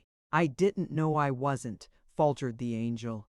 It seems to me, said Freckles, his breath beginning to come in sharp wheezes, that you got us rather mixed, and it ain't like you to be mixing things till one can't be knowing. If they were telling you so much, did they say which hand was for being off that lost boy? The angel's eyes escaped again. It was the same as yours, she ventured, barely breathing in her fear. Still Freckles lay rigid and whiter than the coverlet. Would that boy be as old as me? He asked. Yes, said the angel faintly. Angel, said Freckles at last, catching her wrist, are you trying to tell me that there is somebody hunting a boy that you're thinking might be me? Are you belavin' you found me relations? Then the angel's eyes came home. The time had come. She pinioned Freckles' arms to his sides and bent above him. How strong are you, dear heart, she breathed. How brave are you? Can you bear it? Dare I tell you that? No, gasped Freckles. Not if you're sure. I can't bear it. I'll die if you do. The day had been one unremitting strain with the angel. Nerve tension was drawn to the finest thread. It snapped suddenly. Die, she flamed. Die if I tell you that. You said this morning that you would die if you didn't know your name and if your people were honorable. Now I've gone and found you a name that stands for ages of honor. A mother who loved you enough to go into the fire and die for you, and the nicest kind of relatives. And you turn round and say you'll die over that. You just try dying and you'll get a good slap. The angel stood glaring at him. 1 second, Freckles lay paralyzed and dumb with astonishment. The next, the Irish in his soul arose above everything. A laugh burst from him. The terrified angel caught him in her arms and tried to stifle the sound. She implored and commanded. When he was too worn to utter another sound, his eyes laughed silently. After a long time, when he was quiet and rested, the angel commenced talking to him gently, and this time her big eyes, humid with tenderness and mellow with happiness, seemed as if they could not leave his face. Dear Freckles, she was saying, across your knees there is the face of the mother who went into the fire for you, and I know the name, old and full of honor, to which you were born. Dear heart, which will you have first? Freckles was very tired. The big drops of perspiration ran together on his temples, but the watching angel caught the words his lips formed, "Me, mother." She lifted the lovely pictured face and set it in the nook of his arm. Freckles caught her hand and drew her beside him, and together they gazed at the picture while the tears slid over their cheeks. "Me mother, oh me mother, can you ever be forgiving me? Oh me beautiful little mother," chanted Freckles over and over in exalted wonder until he was so completely exhausted that his lips refused to form the question in his weary eyes. "Wait!" cried the angel with inborn refinement, for she could no more answer that question than he could ask. "Wait, I will write it." She hurried to the table, caught up the nurse's pencil, and on the back of a prescription tablet scrawled it, "Terence Maxwell O'More, Dunderry House, County Clare, Ireland." Before she had finished came Freckles' voice. "Angel, are you hurrying?" "Yes," said the angel. "I am. But there is a good deal of it I have to put in your house and country, so that you will feel located." "Me house?" marveled Freckles. "Of course," said the angel. "Your uncle says your grandmother left your father her dower house and estate because she knew his father would cut him off. You get that and all your share of your grandfather's property besides. It is all set off for you and waiting. Lord O'More told me so. I suspect you are richer than McLean, Freckles." She closed his fingers over the slip and straightened his hair. "Now you are all right, dear Limberlost guard," she said. "You go to sleep and don't think of a thing but just pure joy. Joy. I'll keep your people until you wake up. You are too tired to see anyone else just now." Freckles caught her skirt as she turned from him. "I'll go to sleep in 5 minutes," he said, "if you will be doing just one thing more for me. Send for your father. Oh, angel, send for him quick. How will I ever be waiting until he comes?" One instant, the angel stood looking at him. The next, a crimson wave darkly stained her lovely face. Her chin began a spasmodic quivering, and the tears sprang into her eyes. Her hands caught at her chest as if she were stifling. Freckles' grasp on her tightened until he drew her beside him. He slipped his arm around her and drew her face to his pillow. "Don't, Angel, for the love of mercy, don't be doing that," he implored. "I can't be bearing it. Tell me." "You must tell me." The angel shook her head. "That ain't fair, Angel," said Freckles. "You made me tell you when it was like tearing the heart raw from me breast, and you was for making everything heaven, just heaven and nothing else for me, if I'm so much more now than I was an hour ago. Maybe I can be thinking of some way to fix things. You will be telling me?" he coaxed, moving his cheek against her hair. The angel's head moved in negation. Freckles did a moment of intent thinking. "Maybe I can be guessing," he whispered. "Will you be giving me 3 chances?" There was the faintest possible assent. "You didn't want me to be knowing me name," guessed Freckles. The angel's head sprang from the pillow, and her tear-stained face flamed with outraged indignation. "Why, I did too!" she cried angrily. "One gone," said Freckles calmly. "You didn't want me to have relatives, a home, and money." "I did!" exclaimed the angel. "Didn't I go myself, all alone, into the city and find them when I was afraid as death? I did too!" "Two gone," said Freckles. "You didn't want the beautifulest girl in the world to be telling me." Down went the angel's face and a heavy sob shook her. Freckles' clasp tightened around her shoulders, while his face, in its conflicting emotions, was a study. He was so stunned and bewildered by the miracle that had been performed in bringing to light his name and relatives, that he had no strength left for elaborate mental processes. Despite all it meant to him to know his name at last, and that he was of honorable birth knowledge, without which life was an eternal disgrace and burden, the one thing that was hammering in Freckles' heart and beating in his brain, past any attempted expression, was the fact that, while nameless and possibly born in shame, the angel had told him that she loved him. He could find no word with which to begin to voice the rapture of his heart over that. But if she regretted it, if it had been a thing done out of her pity for his condition, or her feeling of responsibility, if it killed him after all, there was only one thing left to do. Not for McLean, not for the Bird Woman, not for the Duncans would Freckles have done it, but for the Angel, if it would make her happy, he would do anything. "Angel," whispered Freckles with his lips against her hair, "you haven't learned your history book very well, or else you've forgotten." "Forgotten what?" sobbed the Angel. "Forgotten about the real night, Lady Bird," breathed Freckles. "Don't you know that, if anything happened that made his lady sorry, a real knight just simply couldn't be remembering it? Angel, darling little swamp angel, you be listening to me. There was one night on the trail, one solemn, grand white night, that there wasn't ever any other like before or since, when the dear boss put his arm around me and told me that he loved me. But if you care, Angel, if you don't want it that way, why, I ain't remembering that anyone else ever did not in me whole life." The Angel lifted her head and looked into the depths of Freckles' honest gray eyes, and they met hers unwaveringly, but the pain in them was pitiful. "Do you mean," she demanded, "that you don't remember that a brazen, forward girl told you, when you hadn't asked her, that the Angel choked on it a second, but she gave a gulp and brought it out bravely, that she loved you?" "No," cried Freckles. "No, I don't remember anything of the kind." But all the songbirds of his soul burst into melody over that one little clause.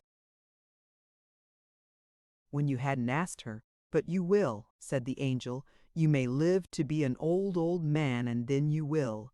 "I will not," cried Freckles. "How can you think it, Angel? You won't even look as if you remember." "I will not," persisted Freckles.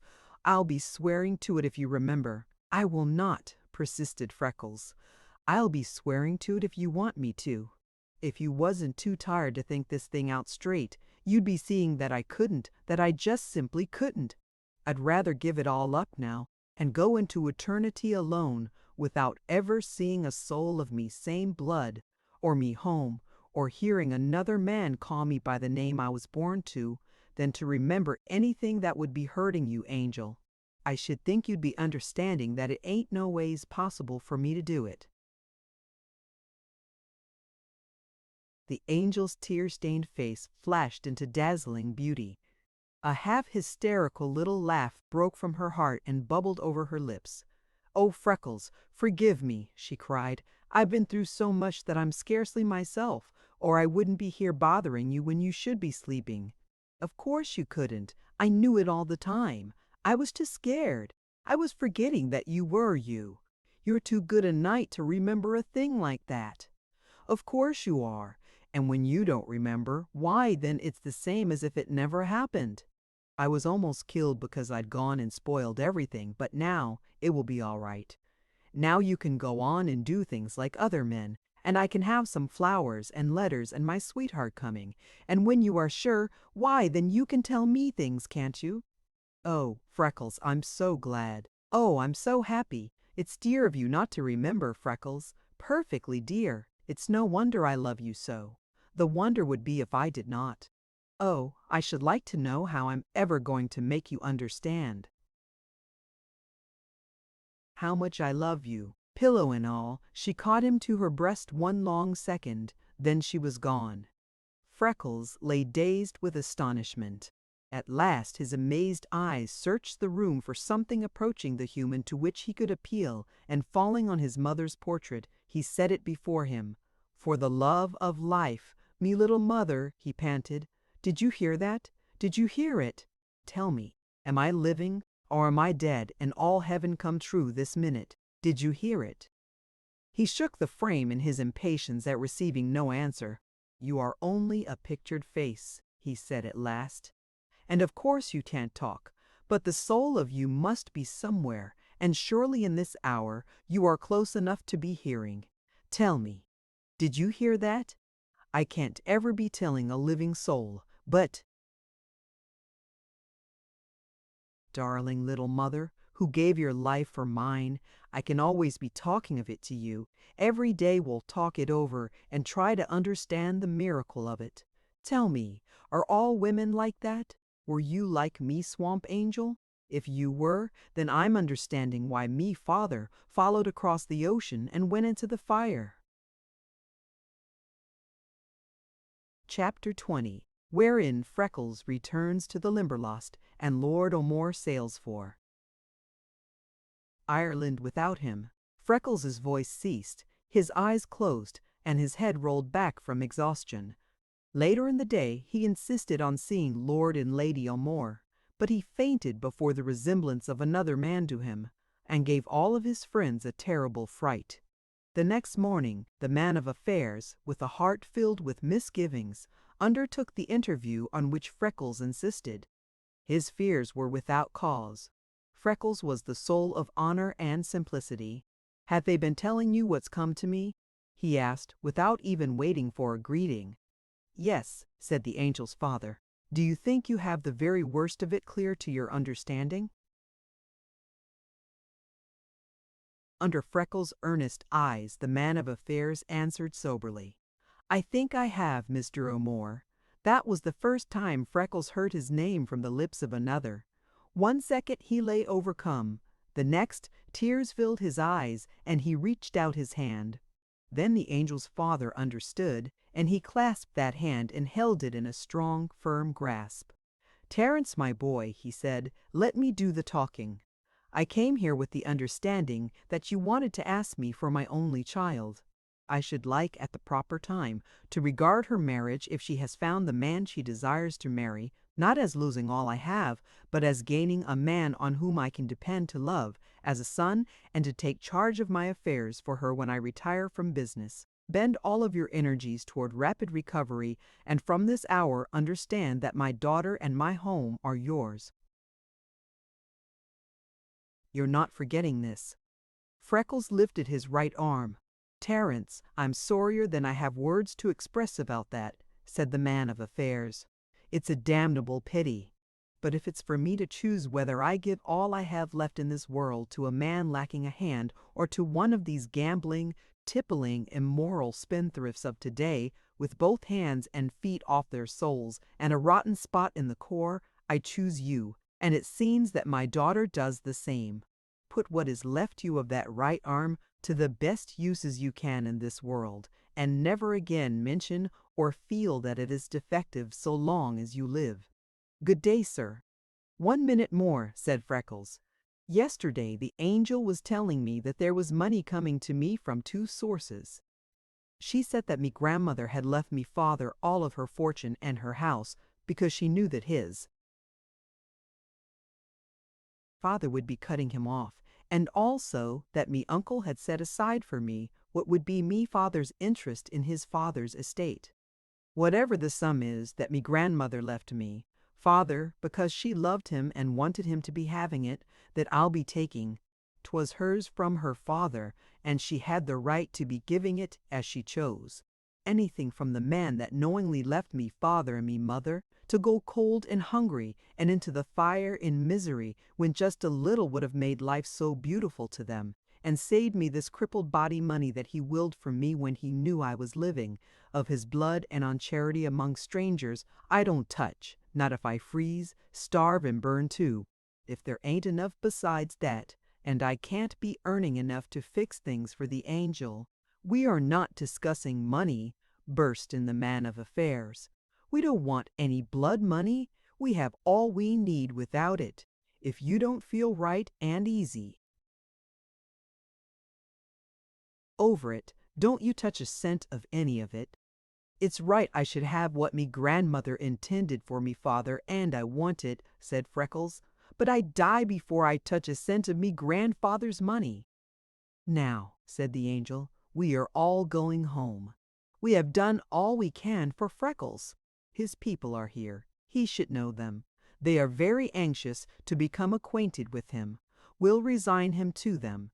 When he is well, why then he will be perfectly free to go to Ireland or come to the Limberlost, just as he chooses. We will go at once." McLean held out for a week, and then he could endure it no longer. He was heart hungry for Freckles. Communing with himself in the long soundful nights of the swamp, he had learned to his astonishment that, for the past year, his heart had been circling the Limberlost with Freckles. He began to wish that he had not left him.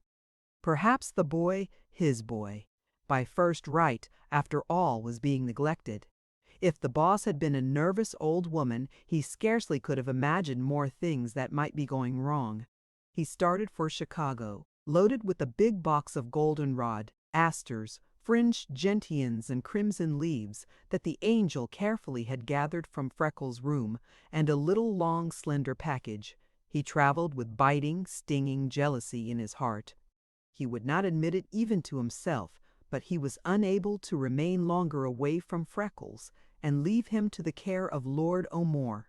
In a few minutes' talk, while McLean awaited admission to Freckles' room, his lordship had chatted genially of Freckles' rapid recovery, of his delight that he was unspotted by his early surroundings, and his desire to visit the Limberlost with Freckles before they sailed. He expressed the hope that he could prevail upon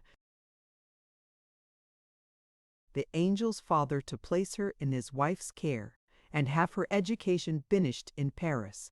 He said they were anxious to do all they could to help bind Freckles' arrangements with the angel, as both he and Lady O'More regarded her as the most promising girl they knew, and one who could be fitted to fill the high position in which Freckles would place her.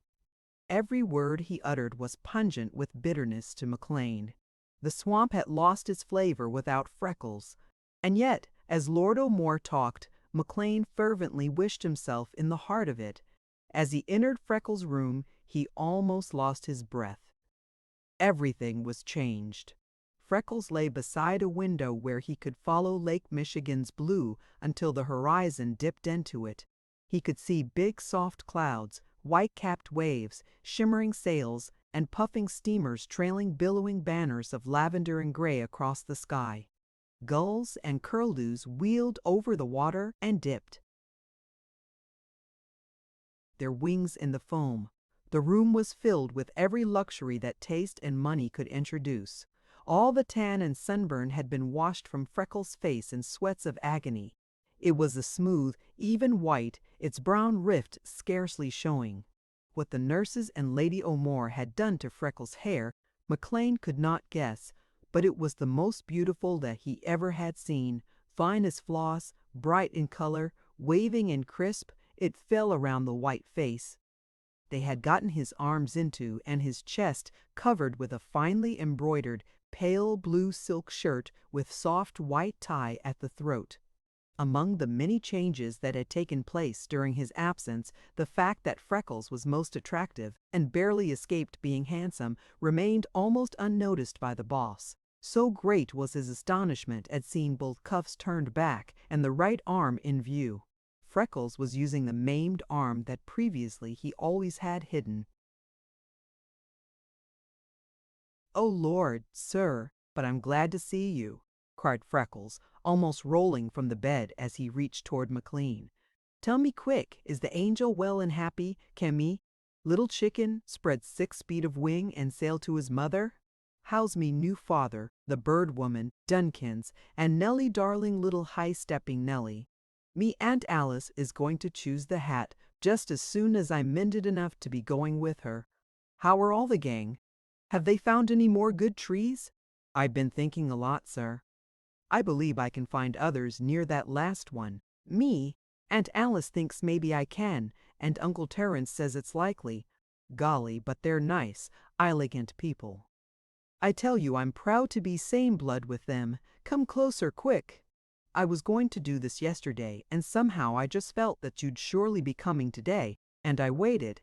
I'm selecting the angel's ringstone. The ring she ordered for me is finished, and they sent it to keep me company. See? It's an emerald, just me color, Lord O'More says." Freckles flourished his hand. "Ain't that fine? Never took so much comfort with anything in me life. Every color of the old swamp is in it. I asked the angel to have a little shamrock leaf cut on it, so every time I saw it I'd be thinking of the love, truth, and valor of that song she was teaching me. Ain't that a beautiful song? Some of these days I'm going to make it echo. I'm a little afraid to be doing it with me voice yet, but me heart's tuning away on it every blessed hour. Will you be looking at these now?" Freckles tilted a tray of unset stones from peacocks that would have ransomed several valuable kings. He held them toward McLean, stirring them with his right arm. "I tell you I'm glad to see you, sir," he said. "I tried to tell me uncle what I wanted, but this ain't for him to be mixed up in anyway, and I don't think I made it clear to him. I couldn't seem to say the words I wanted. I can be telling you, sir." McLean's heart began to thump as a lover's. "Go on, Freckles," he said assuringly. "It's this," said Freckles. "I told him that I would pay only $300 for the angel stone. I'm thinking that with what he has laid up for me, and the bigness of things that the angel did for me, it seems like a stingy little sum to him. I know he thinks I should be giving much more, but I feel as if I just had to be buying that stone with money I earned myself, and that is all I have saved of me wages. I don't mind paying for the muff, or the dressing table, or Mrs. Duncan's things from that other money, and later the angel can have every last cent of me grandmother's, if she'll take it. But just now, oh sir, can't you see that I have to be buying this stone with what I have in the bank? I'm feeling that I couldn't do any other way. And don't you think the angel would rather have the best stone I can buy with the money I earned myself than a finer one paid for?" "With other money? In other words, Freckles," said the boss in a husky voice, "you don't want to buy the angel's ring with money. You want to give for it your first awful fear of the swamp. You want to pay for it with the loneliness and heart hunger you have suffered there, with last winter's freezing on the line and this summer's burning in the sun. You wanted to stand to her for every hour in which you risked your life to fulfill your contract honorably. You want the price of that stone to be the fears that have chilled your heart, the sweat and blood of your body." Freckles' eyes were filled with tears and his face quivering with feeling. "Dear Mr. McLean," he said, reaching with a caress over the boss's black hair and his cheek.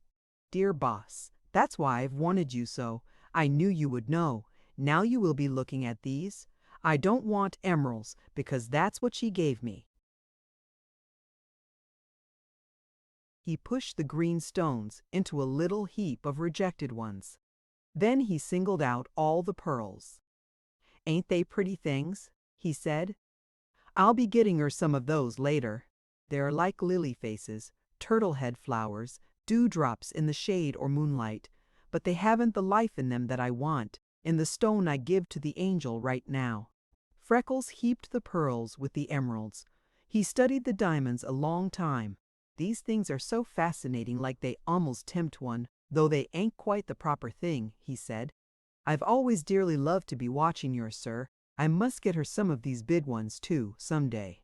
They're like the Limberlost in January when it's all ice-coated and the sun is in the west and shines through and makes all you can see of the whole world look like fire." Ice, but fire and ice ain't like the angel. The diamonds joined the emeralds and pearls.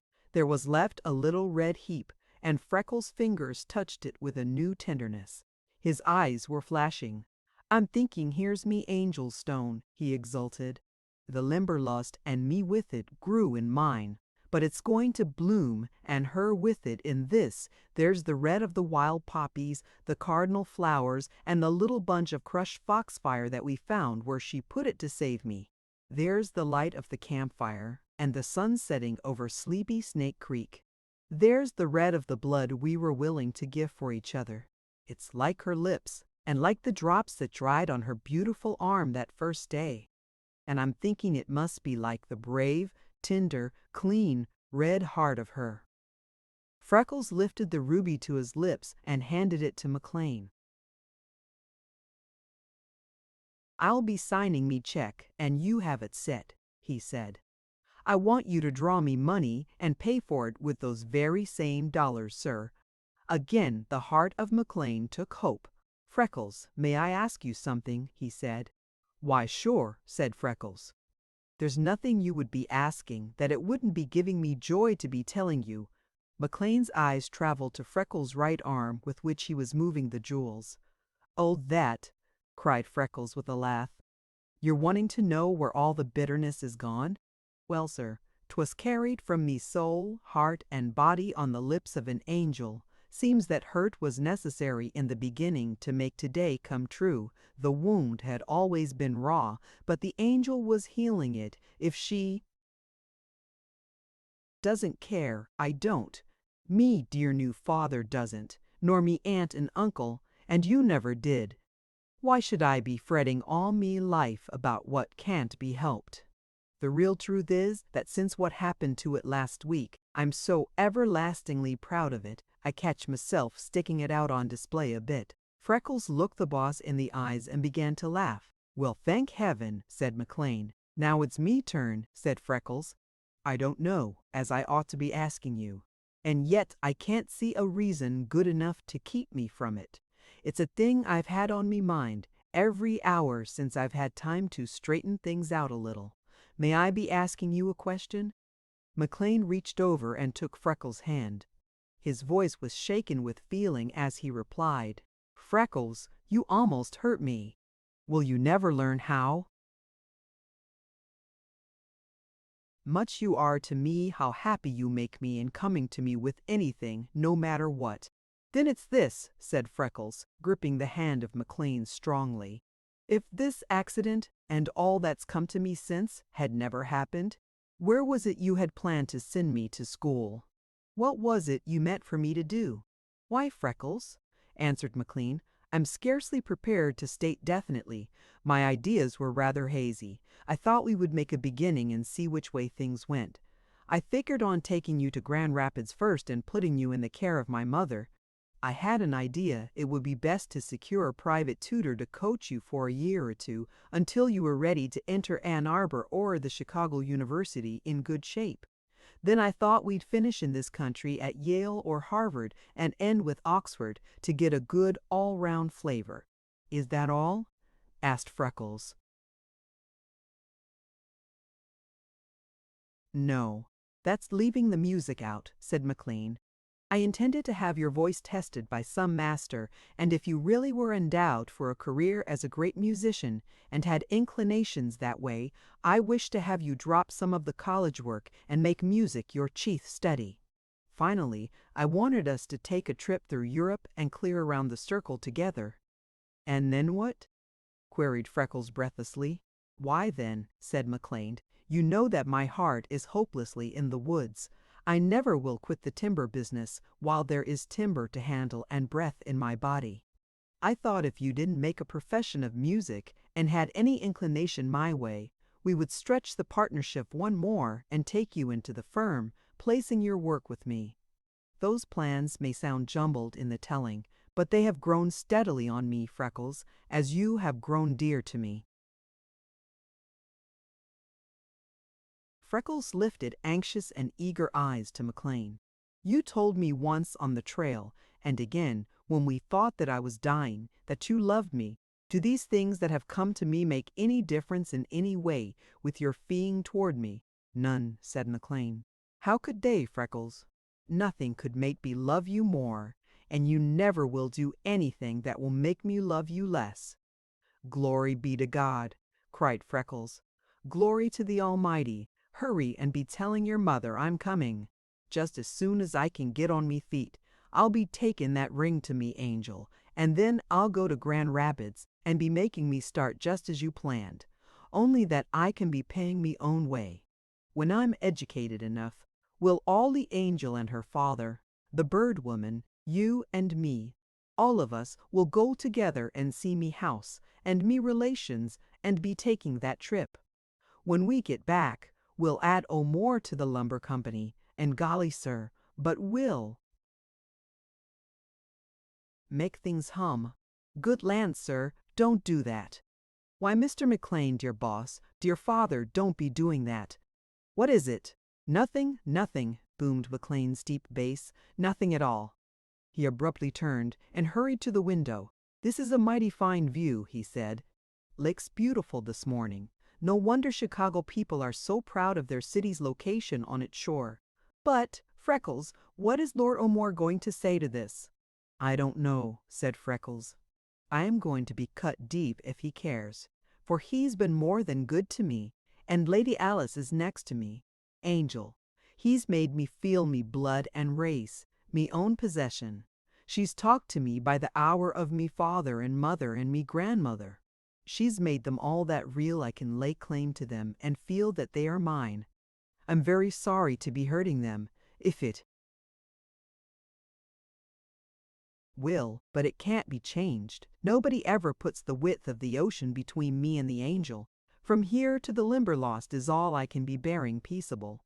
I want the education, and then I want to work and live here in the country where I was born, and where the ashes of me father and mother rest. I'll be glad to see Ireland, and glad especial to see those little people who are my kin, but I ain't ever staying long. All me heart is the angels, and the Limberlost is calling every minute. You're thinking, sir, that when I look from that window, I see the beautiful water, ain't you? I'm not. I see soft, slow clouds oozing across the blue, me big black chickens hanging up there, and a great feather softly sliding down. I see mighty trees, swinging vines, bright flowers, and always masses of the wild roses, with the wild rose face of me, ladybird, looking through. I see the swell rocking, smell the sweetness of the blooming things, and the damp, mucky odor of the swamp, and I hear me birds sing, me squirrels bark, the rattlers hiss, and the step of Westner or Black Jack coming, and whether it's the things that I loved or the things that I feared, it's all a part of the day. Me heart's all me swamp angels, and me love is all hers, and I have her and the swamp so confused in me, mind I never can be separating them. When I look at her, I see blue sky, the sun rifting through the leaves and pink and red flowers, and when I look at the Limberlost, I see a pink face with blue eyes, gold hair, and red lips, and it's the truth, sir, they're mixed till they're one to me. I'm afraid it will be hurting some, but I have the feeling that I can be making my dear people understand, so that they will be willing to let me come back home. Send Lady O'More to put these flowers God made in the place of these glass house elegancies, and please be cutting the string of this little package the angel sent me. As Freckles held up the package, the lights of the Limberlost flashed from the emerald on his finger. On the cover was printed, "To the Limberlost Guard." Under it was a big, crisp, iridescent black feather, 528. The end. Thank you for listening to this story. I hope you enjoyed the journey, the characters, and the world they carried with them. If you enjoyed this audiobook, please subscribe to the channel and leave a comment below. Your support helps keep these stories alive and allows more timeless books to be shared with listeners around the world. Until next time, thank you for listening.